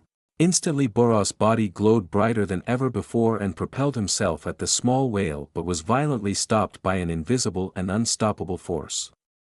The alien overlord bellowed in rage, trying in vain to get off the gravity hold. As effective as one trying to empty the ocean with a bucket. You have quite the quantity of life force in you, something quite remarkable for your small stature and I'm feeling slightly peckish. Anyway. Do you get the gravity of the situation you are in? Each of the words said by the voices of the whale caused Boros' confidence to decline further and further the more and more energy he pushed behind each of his moves. Gravity manipulation. Cool, Saitama said to the side, observing the future and imminent death of this alien man. Ha, he forgot what the alien overload was called. Lord Boros' gaze suddenly changed as he reached a dreadful conclusion. More and more energy was used as he started to overload and breach his body more and more for one last final and suicidal attack. While this was happening in the heart of the city-sized spaceship, the energy core, a perfect sphere of ethereal purple the size of a city block was slowly entering a hole in space. The passengers inside panicked and ran around like headless chickens at the sight of the only reactor of the ship being taken away before their very eyes. We are doomed. We are all going to die. A pink creature with tentacles for arms, 3 green eyes, and the body of a crab yelled in absolute horror. Next to him, another alien was crying about wanting to go home and his mother. All light, every machinery, the ventilation, the anti-gravity motor, all shut down at the time same once the core was too far away from its original place and all broke loose. The metal shook and cracked violently but all of a sudden stopped as it was held still in the air by gravity. Celian could hold tectonic plates when he was years younger. What is a ship this size in comparison? Back above the spaceship. Of course. You will do that, go thermonuclear in a suicidal attack when you have realized your own ultimate demise. Classic.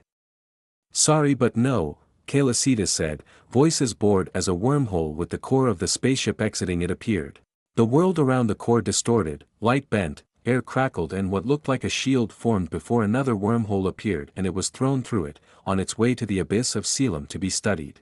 At the same time, Boros' arms snapped in the inverse direction of their joints, this was followed by his legs, then his abdomen caved inward and blood spurted out in abandon from his mouth. His eye on his chest popped like a balloon and soon his chest followed. All the while the power accumulated by Lord Boros only kept increasing to all of a sudden be crushed and compacted by the transformation of his body into a tiny black hole. The eye on his face was torn off and just as his head was compressed, said I was looking around everywhere in fright desperately trying to regenerate his own body. Boros experienced for the first time the fear of death, of his imminent destruction. He was a being who destroyed entire planets for his own amusement. Him the dominator of the universe, a ridiculous prospect that will have earned the death of anyone who told him that it will have happened. The next instant a barrier formed around the eye, what was left of Boros, and he was sent through a wormhole identically to the core of his spaceship. And the alien overlord will soon discover that his death here would have been infinitely better. Swimming in the air and eating the tiny black hole Celian which tasted of peppermint and he barely felt a small increase in his strength. The whale looked over where Saitama was and as he already heard the man was far away looking for his way off the ship.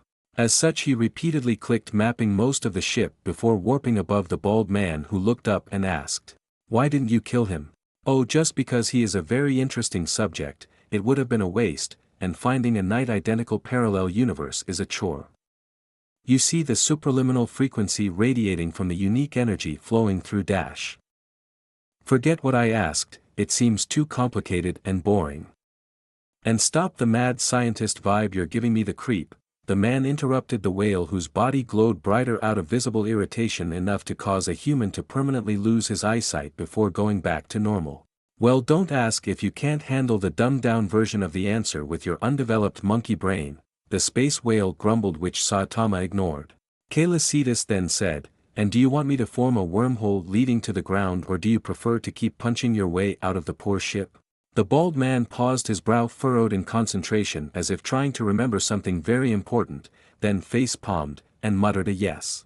Floating slowly above the ground a girl with curly green hair and only a black robe looked perplexed at the spaceship. Right next to her, space distorted, she furrowed her brow in worry thinking it was the number 1 S-class hero, Blast arriving, and if he was here it meant horrible things were going to follow. However, what came out of it was beyond her wildest dream. A bald man followed by a small golden whale-like creature respectively walked and floated out of the wormhole. And they were arguing about who was the best character of a video game. The number 2 S-class hero Left Eye repeatedly twitched, anger rising as she felt stupid, utterly tricked, and probably bamboozled. 62, Space Whale Level Disaster. Tatsumaki stared from the bald man to the small alien whale, the green glow around her body before she exploded and yelled, "Why are you here? What is that floating you're talking to, and aren't you too weak to be here?" "Shush, child, adults are speaking," Celian said, his childlike voices resonating far and wide, and a nanosecond later Tatsumaki's voice couldn't be heard by anyone. The whale had muted her by creating controlled miniature wells of gravity in precise areas of her larynx and mouth, disturbing the sound coming out to no more than silent puffs of air. Her mouth closed as her eyes turned to pinprick, cold sweat, trembling hands, and heart hammering within her chest. She realized what this creature just did and, the similarities, it phased right through her psychic barrier, and it felt similar but different than Blast's power. It felt like a part of reality itself was being manipulated. "Huh, that's a nice trick," Saitama muttered. How he wished to be able to simply shut people up sometimes. "I never," The green-haired Esper reached a conclusion and started to fight back by trying to crush the monster, which seemed to have no effect. To her shock, she suddenly stopped as rubble all around City A started to float, but without her intervention. From that rubble, grievously wounded, both conscious and unconscious, floated in neat rows. They were of all ages from newborns to elders. Celian calculated their chance of survival with their souls, as even a mangled, barely breathing body could be saved if it had one. Wormholes appeared and disappeared in quick succession. With each apparition a click was heard, a click which point of origin was right in front of her. Of the 10,070,033 dead inhabitants, I could only find 5,004 survivors. Only those one can be saved, the alien whale said briskly but with a hint of sadness. Displeasure even. Not because Celian felt particularly sad about the loss of human life, but would a human feel sad if a random colony of ants was drowned by a flood? Not particularly. The same applied here. What he felt sad about was more on the great loss of life itself, the loss of all future potential for nothing. However, Saitama and Tatsumaki didn't know that. The next scene shocked the two humans as a child not even 5 years of age was brought from a pile of debris right next to them. The little boy was buried below hundreds of tons of concrete, only surviving by sheer luck. But his body. He was barely breathing, eyes unfocused, skin deathly pale, his left leg was gone, his left arm no more than ribbons of flesh, and his chest caved with ribs poking out. It was a miracle he was still alive. And another happened as the child's blood flowed in a way that defied gravity, and medical utensils and products appeared through space. And the child was operated on in a way humans cannot even begin to fathom, a heart from an already dead young man that was perfectly compatible, and the older brother of the child. Wisps of golden light from the whale intercepted it and it started to beat again. It was warped within the child's chest at the exact same time the child's heart was warped outside. What is happening? The green-hair Esper said, all arrogance and aggressivity gone as she floated to the ground where the child that 10 seconds ago would have been considered dead took in lungfuls of air and slowly sat looking emptily into the air. His two lost limbs were replaced by glowing green metal prosthetics of alien technology that had grown out of two green metallic orbs that flew out of portals. Right from celian to here, prosthetics made by Alan and fully functional on humans as they were tested in labs on humans. If it perfectly works on pedophiles, murderers, and rapists, it should also work on children. This child wasn't a unique case. Thousands of people were operated on in a similar fashion, but with a slight difference depending on each case. She saw a woman with a twisted neck start to breathe again when her head was jerked by an unknown force in the right position. This is tricky to do. Living beings are extremely complex. Changing gold to lead is easy in comparison. And this is why I am doing what I am doing, Celian thought. 4/5 of his 3 minds processing capacity were used on the task at Flippers. He was manipulating objects of infinitesimal size and mass, atoms, molecules, and electrons to be precise, forcing them to bind together with nigh-perfect precision to heal wounds. But nothing like lost limbs or organs. He sutured, in the sense that as long as the parts existed in good enough condition he could connect everything back together. It was very rough. It only sewed matter together on an atomic level and nothing near DNA complexity. Doing more was out of the question as he was simply incapable of doing more, for the moment. Mast, Geno, stop and stay silent, Saitama said seriously to the newly arrived cyborg who just arrived and was pointing his cybernetic hand-turned plasma cannon at the glowing monster. This thing. It's saving and healing humans, Geno said, his brain more inorganic than anything, having a hard time processing the sight before him, his mind going over hundreds of possibilities as to why this monster was doing so. This thing has a name, Cyborg Boy, the whale said, warping right above Genos to pat him on the head with his flipper before instantly warping away. The cyborg's orange eyes burned and he punched ere the whale was to only feel something punch the back of his head while he heard the monster's voices say too slow. The phones of humans started to float and take videos and do lives as Celian started his little earth-shattering speech. Well, presentations are long overdue. I pardon you, Genos and green-haired psychically gifted human female, as you didn't know better. We have a bit of a crowd around, be it the human, such as this tall nude man, not that I shame him as I don't wear clothes either. And also hello to the non-humans watching this too, the whale declared with a chuckle at the mention of the non-humans. I'm not a lower life form such as a human if that wasn't obvious, neither a monster by your world standard, but if I were antagonistic you would never know of my existence before the core of this planet falls on its surface like a moon-sized meteor. He Halharihuldi joked, but beside Saitama snorting nobody seemed to appreciate what he just said. I'm Celian, a space whale from another universe, and here on this little ball of dirt floating in space to, let's say, have some fun, but not the killing of innocent kind of fun. If you are unhappy about this development then you can contact me and we can talk that over a nice cup of tea. Celian finished his speech with a deep bow.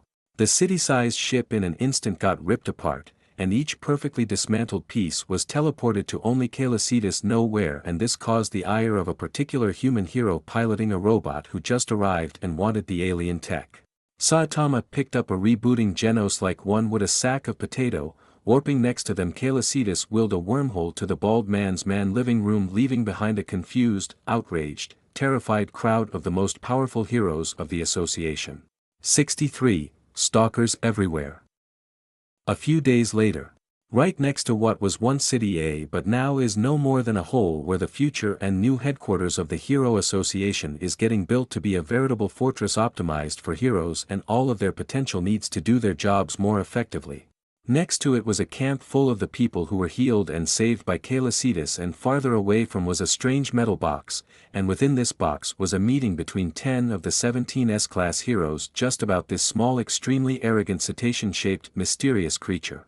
Do we have any new information on that fucking whale? Where the actual fuck did it come from? What are its intention and why aren't we hunting it down? And where is our number one? This arrogant shit fucking dared to threaten that it will whip up humanity out. Metal Bat, the rank 15 S-class, a young man with a pompadour yelled out with clear disbelief and anger at the apparent inaction of his colleague. His incessant yelling was suddenly stopped by the rank 2 S-class, Tatsumaki aka Tornado of Terror. One glance and the sound escaping his mouth was kept in a psychic bubble around his head. First, silence. Second, it is at least on the upper limit of the dragon-level disaster, maybe even God if it's truthful, you absolutely retarded dim-witted punk. Third, speaking of rank 1, it has powers similar in nature to him, and fourth, it could have killed us all and we wouldn't have even realized it. Tatsumaki lashed out at Metal Bat, and her words more than her actions shocked most of the heroes within the room, the one spoken to in particular. Murmurs and voices more or less loud started to echo in the room, but before anyone did anything or the situation escalated more and more, only a few stayed silent, such as Pig God, a morbidly obese man too preoccupied with munching on a durian fruit. Everyone please calm down, infighting will not help or save anyone. This isn't the time for an internal quarrel. Superalloy Darkshine, a tall extremely muscular dark-skinned completely hairless man spoke loudly. This earned him a glare and various other expressions of displeasure but also of thanks. It had the intended effect. Thank you rank 11 for calming this petulant child babbling. This Celian has not shown any kind of enmity toward humanity, great disdain but no direct want to harm or destroy. Remember that they saved civilians and healed them, binding their wounds together on an atomic level, and used alien contraption that perfectly morphed into the lost body parts of the survivors. The Child Emperor, a brown-haired 10-year-old boy said, pausing as he took a lick at his strawberry lollipop. These actions are very puzzling.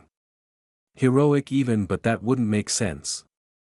Unless they are deceiving us in some way, which is likely the case, but again, if rank 2 is accurate, then why? Why do this? What are their objectives? It is a unique case never seen before, that concern the fate of millions if not billion. Acting without planning or having more understanding of them and their capability is foolish. I propose we let them be for the moment and obverse. He explained his opinion, earning nods of understanding, but some were disgruntled, such as Metal Bat. Drive Knight, the rank 9 S-class hero, a one-eyed cyborg, stood up. At the same time various screens appeared above the table, attracting the attention of everyone as they showed video and picture speaking in a calm and composed mechanical voice. Those are mostly from Demon Cyborg, Genos, as he has passed the last few days close to them. As such, most of this footage, picture, and information are from him. Also the reason he is absent, Drive Knight informed them. Only a few truly cared about where the other cyborg vanished, and this information with context confused them even more. As videos and pictures of a small golden whale killing and eating monsters all around Z-City passed, Drive Night each explained the humans and material damage of each attack, the time, and the exact location. 0 human casualty, only 2 injured due to the crowd panicking, the 2 were healed into full health right after. 86 monsters from wolf-level disaster to tiger-level and even 1 demon-level were taken care of by Celian. And this is not all. As some of you may know, this new concept on the internet referred to as memes are from Celian. He said that an image appeared.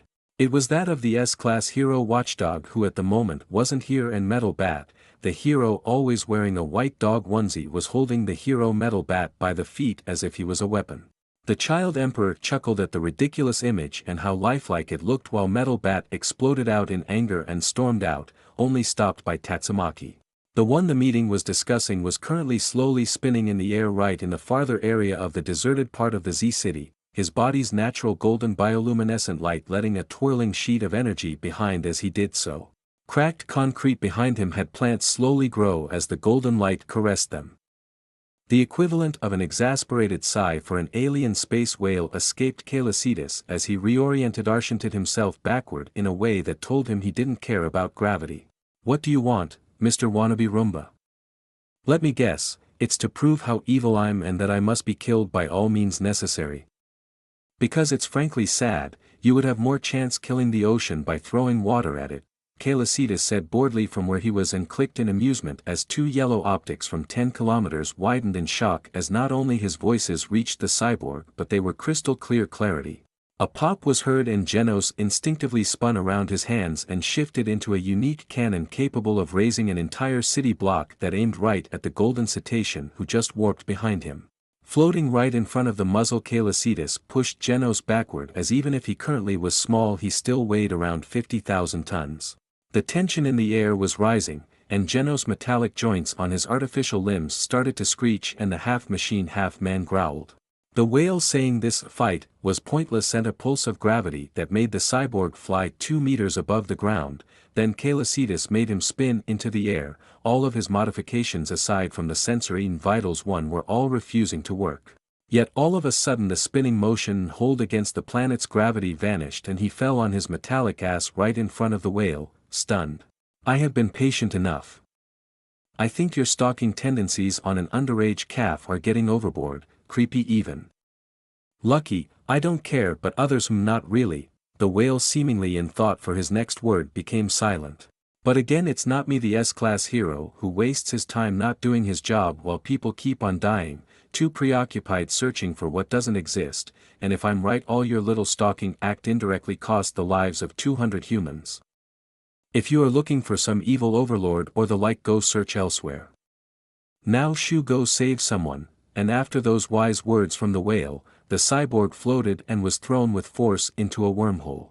The force was enough that when Genos appeared on the other side his body, arms and legs spread apart, gored a hole of the same shape as his body troughs a building-sized monster that was happily gorging itself onto the blood of children before continuing for hundreds of meters underground, leaving a hole similar to the one left in the now dead and falling monster. "Since I'm on the topic of stalkers, let's cut this straight to the point. What do you want?" Celian said to the empty air. Earning no response, he clicked in amusement and decided to use violence. A small pink slug-like creature with one single eye was flung right in front of him. At the same moment, far away in another city, Psycho, a purple-haired woman, widened her eyes in shock before a smile, and a wide smile found its way onto her face. "Greeting, Celian," the Esper spoke through her meat puppet, her voice completely unrecognizable and alien to her real one. 64. Fusion. "Greetings, Celian." Greetings voice behind this meat puppet. "So I ask again. What would you want from a friendly dimensional hopper?" Celian asked. His eyes lazily studied the puppet in all detail. It had no soul to speak of, but he could see the link and where it was directed. He knew with this the one behind was a human woman, an Esper to be precise. She was in one of those giant towers built under the Z-City ghost town, funnily also not far from where he was and saw Tama's apartment. He didn't know who she was, but at any point never had it crossed his mind that she was a good person. the entire area was infested with food/monsters. There was more than one of such towers below, it was an entire town of monsters connected through tunnels to other cities. He was curious and greatly amused. On the other side, Psychos felt like she was being observed, which made her slightly nervous and could only be put on the whale, and it could be both bad or good. And she was less than pleased at this fact. She couldn't understand, and that pissed her off. Her mind went over various possible questions as this wasn't planned, and she held doubt about the whale's origin. He wasn't from Earth, which was certain, or he was just born, as there was no prior information about him. However, his coming from another universe was more likely than not, that the whale simply being delusional than anything else. In all accounts, Celian seemed extremely powerful, how even just him staring at her puppet made her feel uneasy, which should be impossible, and the most important and obvious fact, he wasn't human. I wanted to ask you. What are your thoughts on humanity? She paused her question, and the equivalent of an amused snort was emitted from the whale. Philosophical much? Honestly, if I grossly generalize with their histories from hundreds of universes, I will say despairingly illogical and hilariously suicidal primates with a love for self-destruction and destruction of everything in general, though this isn't unique to them. Sapiens can bring out the worst and best of every species. Otherwise, I found them pretty funny, he responded offhandedly. Oh, and I would prefer we talk face to face. I'm warping in. Not that I need your authorization to do so, he interrupted her. What? As he warped right in front of her real body, and she stayed frozen in place. Psycho stared agape at the whale that was slowly emitting golden particles in the air and was studying the well-furnished room she was in. Her body and mind screamed she was in danger, but she couldn't move, as if the air had become increasingly heavier. She was shocked and furious, but not afraid, as she was certain she could fight back or run. At least that was what she told herself, as she was trying with most of her psychic might to suppress this pressure until she finally succeeded and stood up, which made Celian internally chuckle, as that was just him who stopped the pressure. Yet she still sent a message to Orochi that things could be very, very bad. Psycho stayed composed, but her demeanor has entirely shifted. However, she didn't attack. Interesting, is it some kind of monster society? Is that why you stalked me, to see if I wanted to join? He asked as he played with various glass containers full of strange organs that for intent and purpose looked like tumors of stage 4 skin cancer. The ground shook as one of the walls broke apart. The face of a giant humanoid being could be seen, the skin of unnatural blood red filled with irregular cracks, hundreds upon hundreds of serrated teeth in an inhuman mouth, pale yet bright pupilless eyes, the whole adorned by dozens of smooth fleshy horns growing chaotically from the skull. Then it spoke. If you will wail. And will you do so? Or let those inferior beings rule over this world while we must hide? Don't you want to prove how superior we are? Will you join us? Will you join the Monster Association? Will you join me, Orochi the Monster King, or stay here playing as a pet for the amusement of inferior beings such as humans? Will you help us destroy and bring death to the heroes? A deep menacing, and a rumbling voice echoed. There was a short pause as Celian stared into Orochi's eyes, straight at the Monster King, earning a small frown from the latter. The whale stopped himself from bursting out laughing. It was cute how Orochi thought he was superior, and the classic evil villain was evil, wanting to kill the heroes. The funniest part was that Saitama was living right next to them and could have them erase them of existence and nobody would have known about them. Celian warped in the big expanse behind the 27-meter-tall, 88 feet 6, Orochi. A quick click and all of the dimensions of the Monster Association headquarters were in his brains. A bit tight, but with a bit of effort I will fit just fine, he spoke. His body glowed a burning gold, and as the light vanished his real size was shown. Monsters all around that were too weak and not fast enough to close their eyes became blind by the light, but nobody really cared about such weaklings.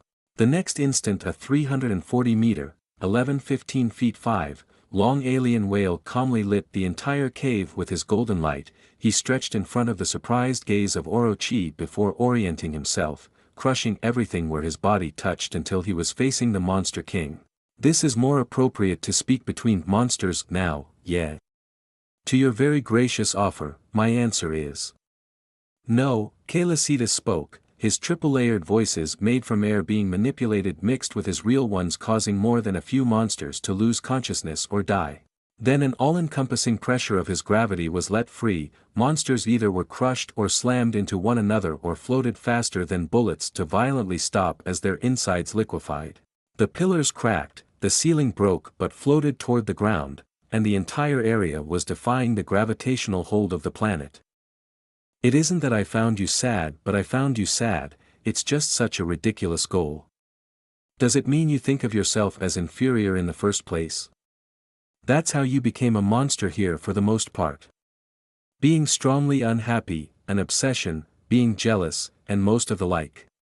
It's frankly pitifully sad, not the mercy-worthy kind.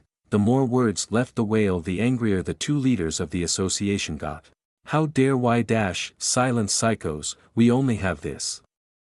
We have yet not made a mistake, but we must stop before it becomes so. She was interrupted by Orochi, whose glare at the giant whale caused the latter to chuckle, enraging the two even further. There was a pending silence only broken by the occasional scream of agony from random monsters. The Monster King's face hardened and one of his horns snapped and like tentacles grabbed the Esper woman, who only shouted in surprise and mild outrage. Bloody red cracked flesh dragged her as she let herself be, and as she disappointed within the head of Orochi, a familiar presence made itself known to Celian. He could see a strand of an inhuman soul wiggle inside the soul of Psychos. Oh, it's God! Voices filled with sarcasm he warped in the stratosphere, while the skyscrapers attached to the entirety of the headquarters that until now were underground started to float and move exactly where he was, leaving behind a hole in the ground that was multiple kilometers deep. Also very confused, Saitama came back from shopping, a bag full of food in hand. His left eyebrow twitched as his gaze alternated from his perfectly intact apartment violating the laws of physics to the gaping void that was now the entire city block. On the rapidly ascending area was an almost holy cocoon covering the two leaders of the Monster Association. An arrogant and joyful laugh escapes as a white gigantic feminine left hand busted out. It was followed by the right one as Celian said to himself with not much worry. Oh, so they fused. Quite the spotless one on the physical aspect it seems. 65, Psychorochi. From the cocoon both pearly white feminine hands burst out in a splendor of ethereal almost divine light. It was followed by the forearms just of the color, the rest of the arms.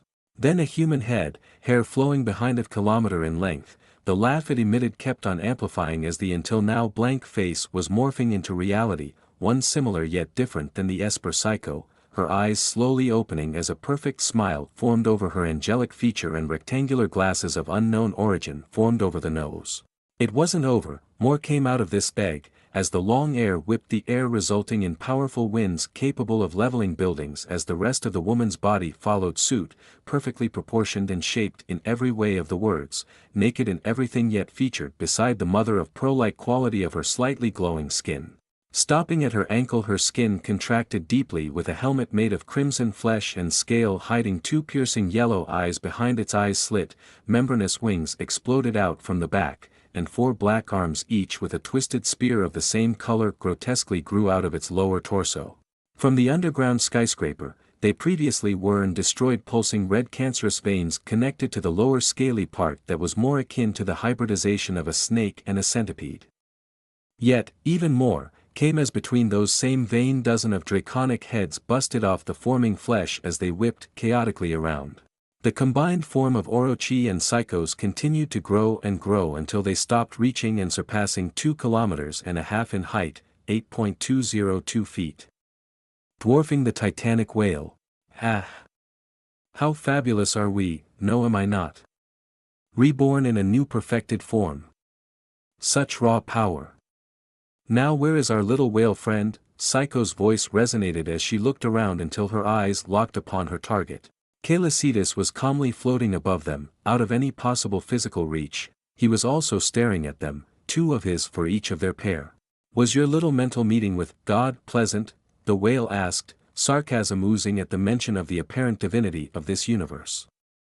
Outrage could be seen in the little tie from the fused soul to something hidden and locked in another plane of existence, greatly amusing the whale.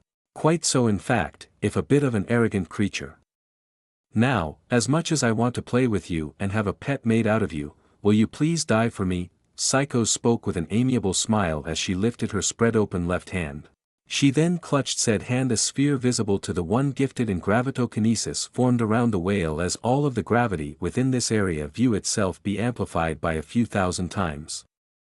Her smile disappeared as if nothing was happening to the whale. Lady, I can sleep into black holes. That little amount of power won't cut it. Arrogant God, maybe, but don't forget he isn't a unique case. We have 3 such cases right here, or 2 depending on your point of view. Or 4 if Saitama can hear or see us from down there, Celian explained, disappearing from Psycho's sight as he warped right in front of the puzzled giant woman.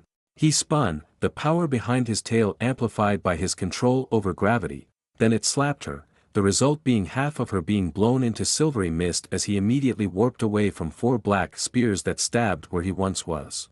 A cry of fury whipped the air and buildings apart as the head regenerated just as fast as it was slapped away into fine mists.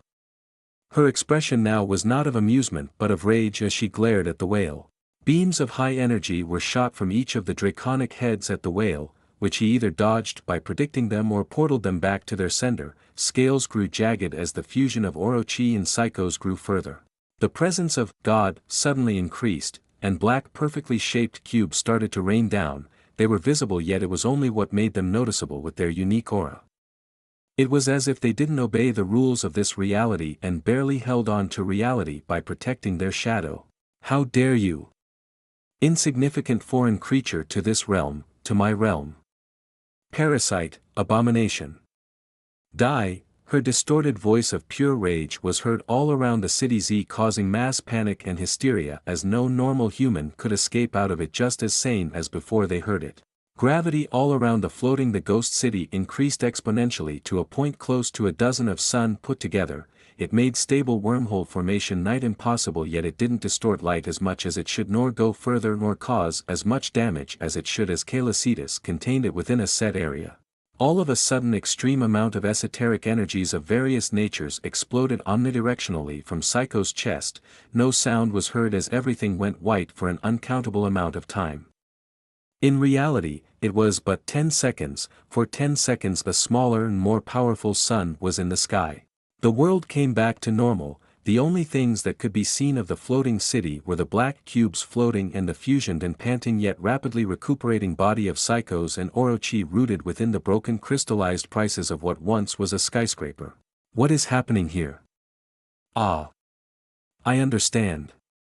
It's him, God. A new voice was heard, a male, and right after this a person-sized portal appeared. From it, a tall human male floated out, a look of extreme concentration as his portal vanished with a loud crack, and the shield he maintained around the entire area and contained the blast vanished as he expelled a sigh of relief from the strain. Oh, a new guest. And isn't that the #1 hero we have here? I was wondering where you were wondering. Good shield, by the way, if a bit infantile.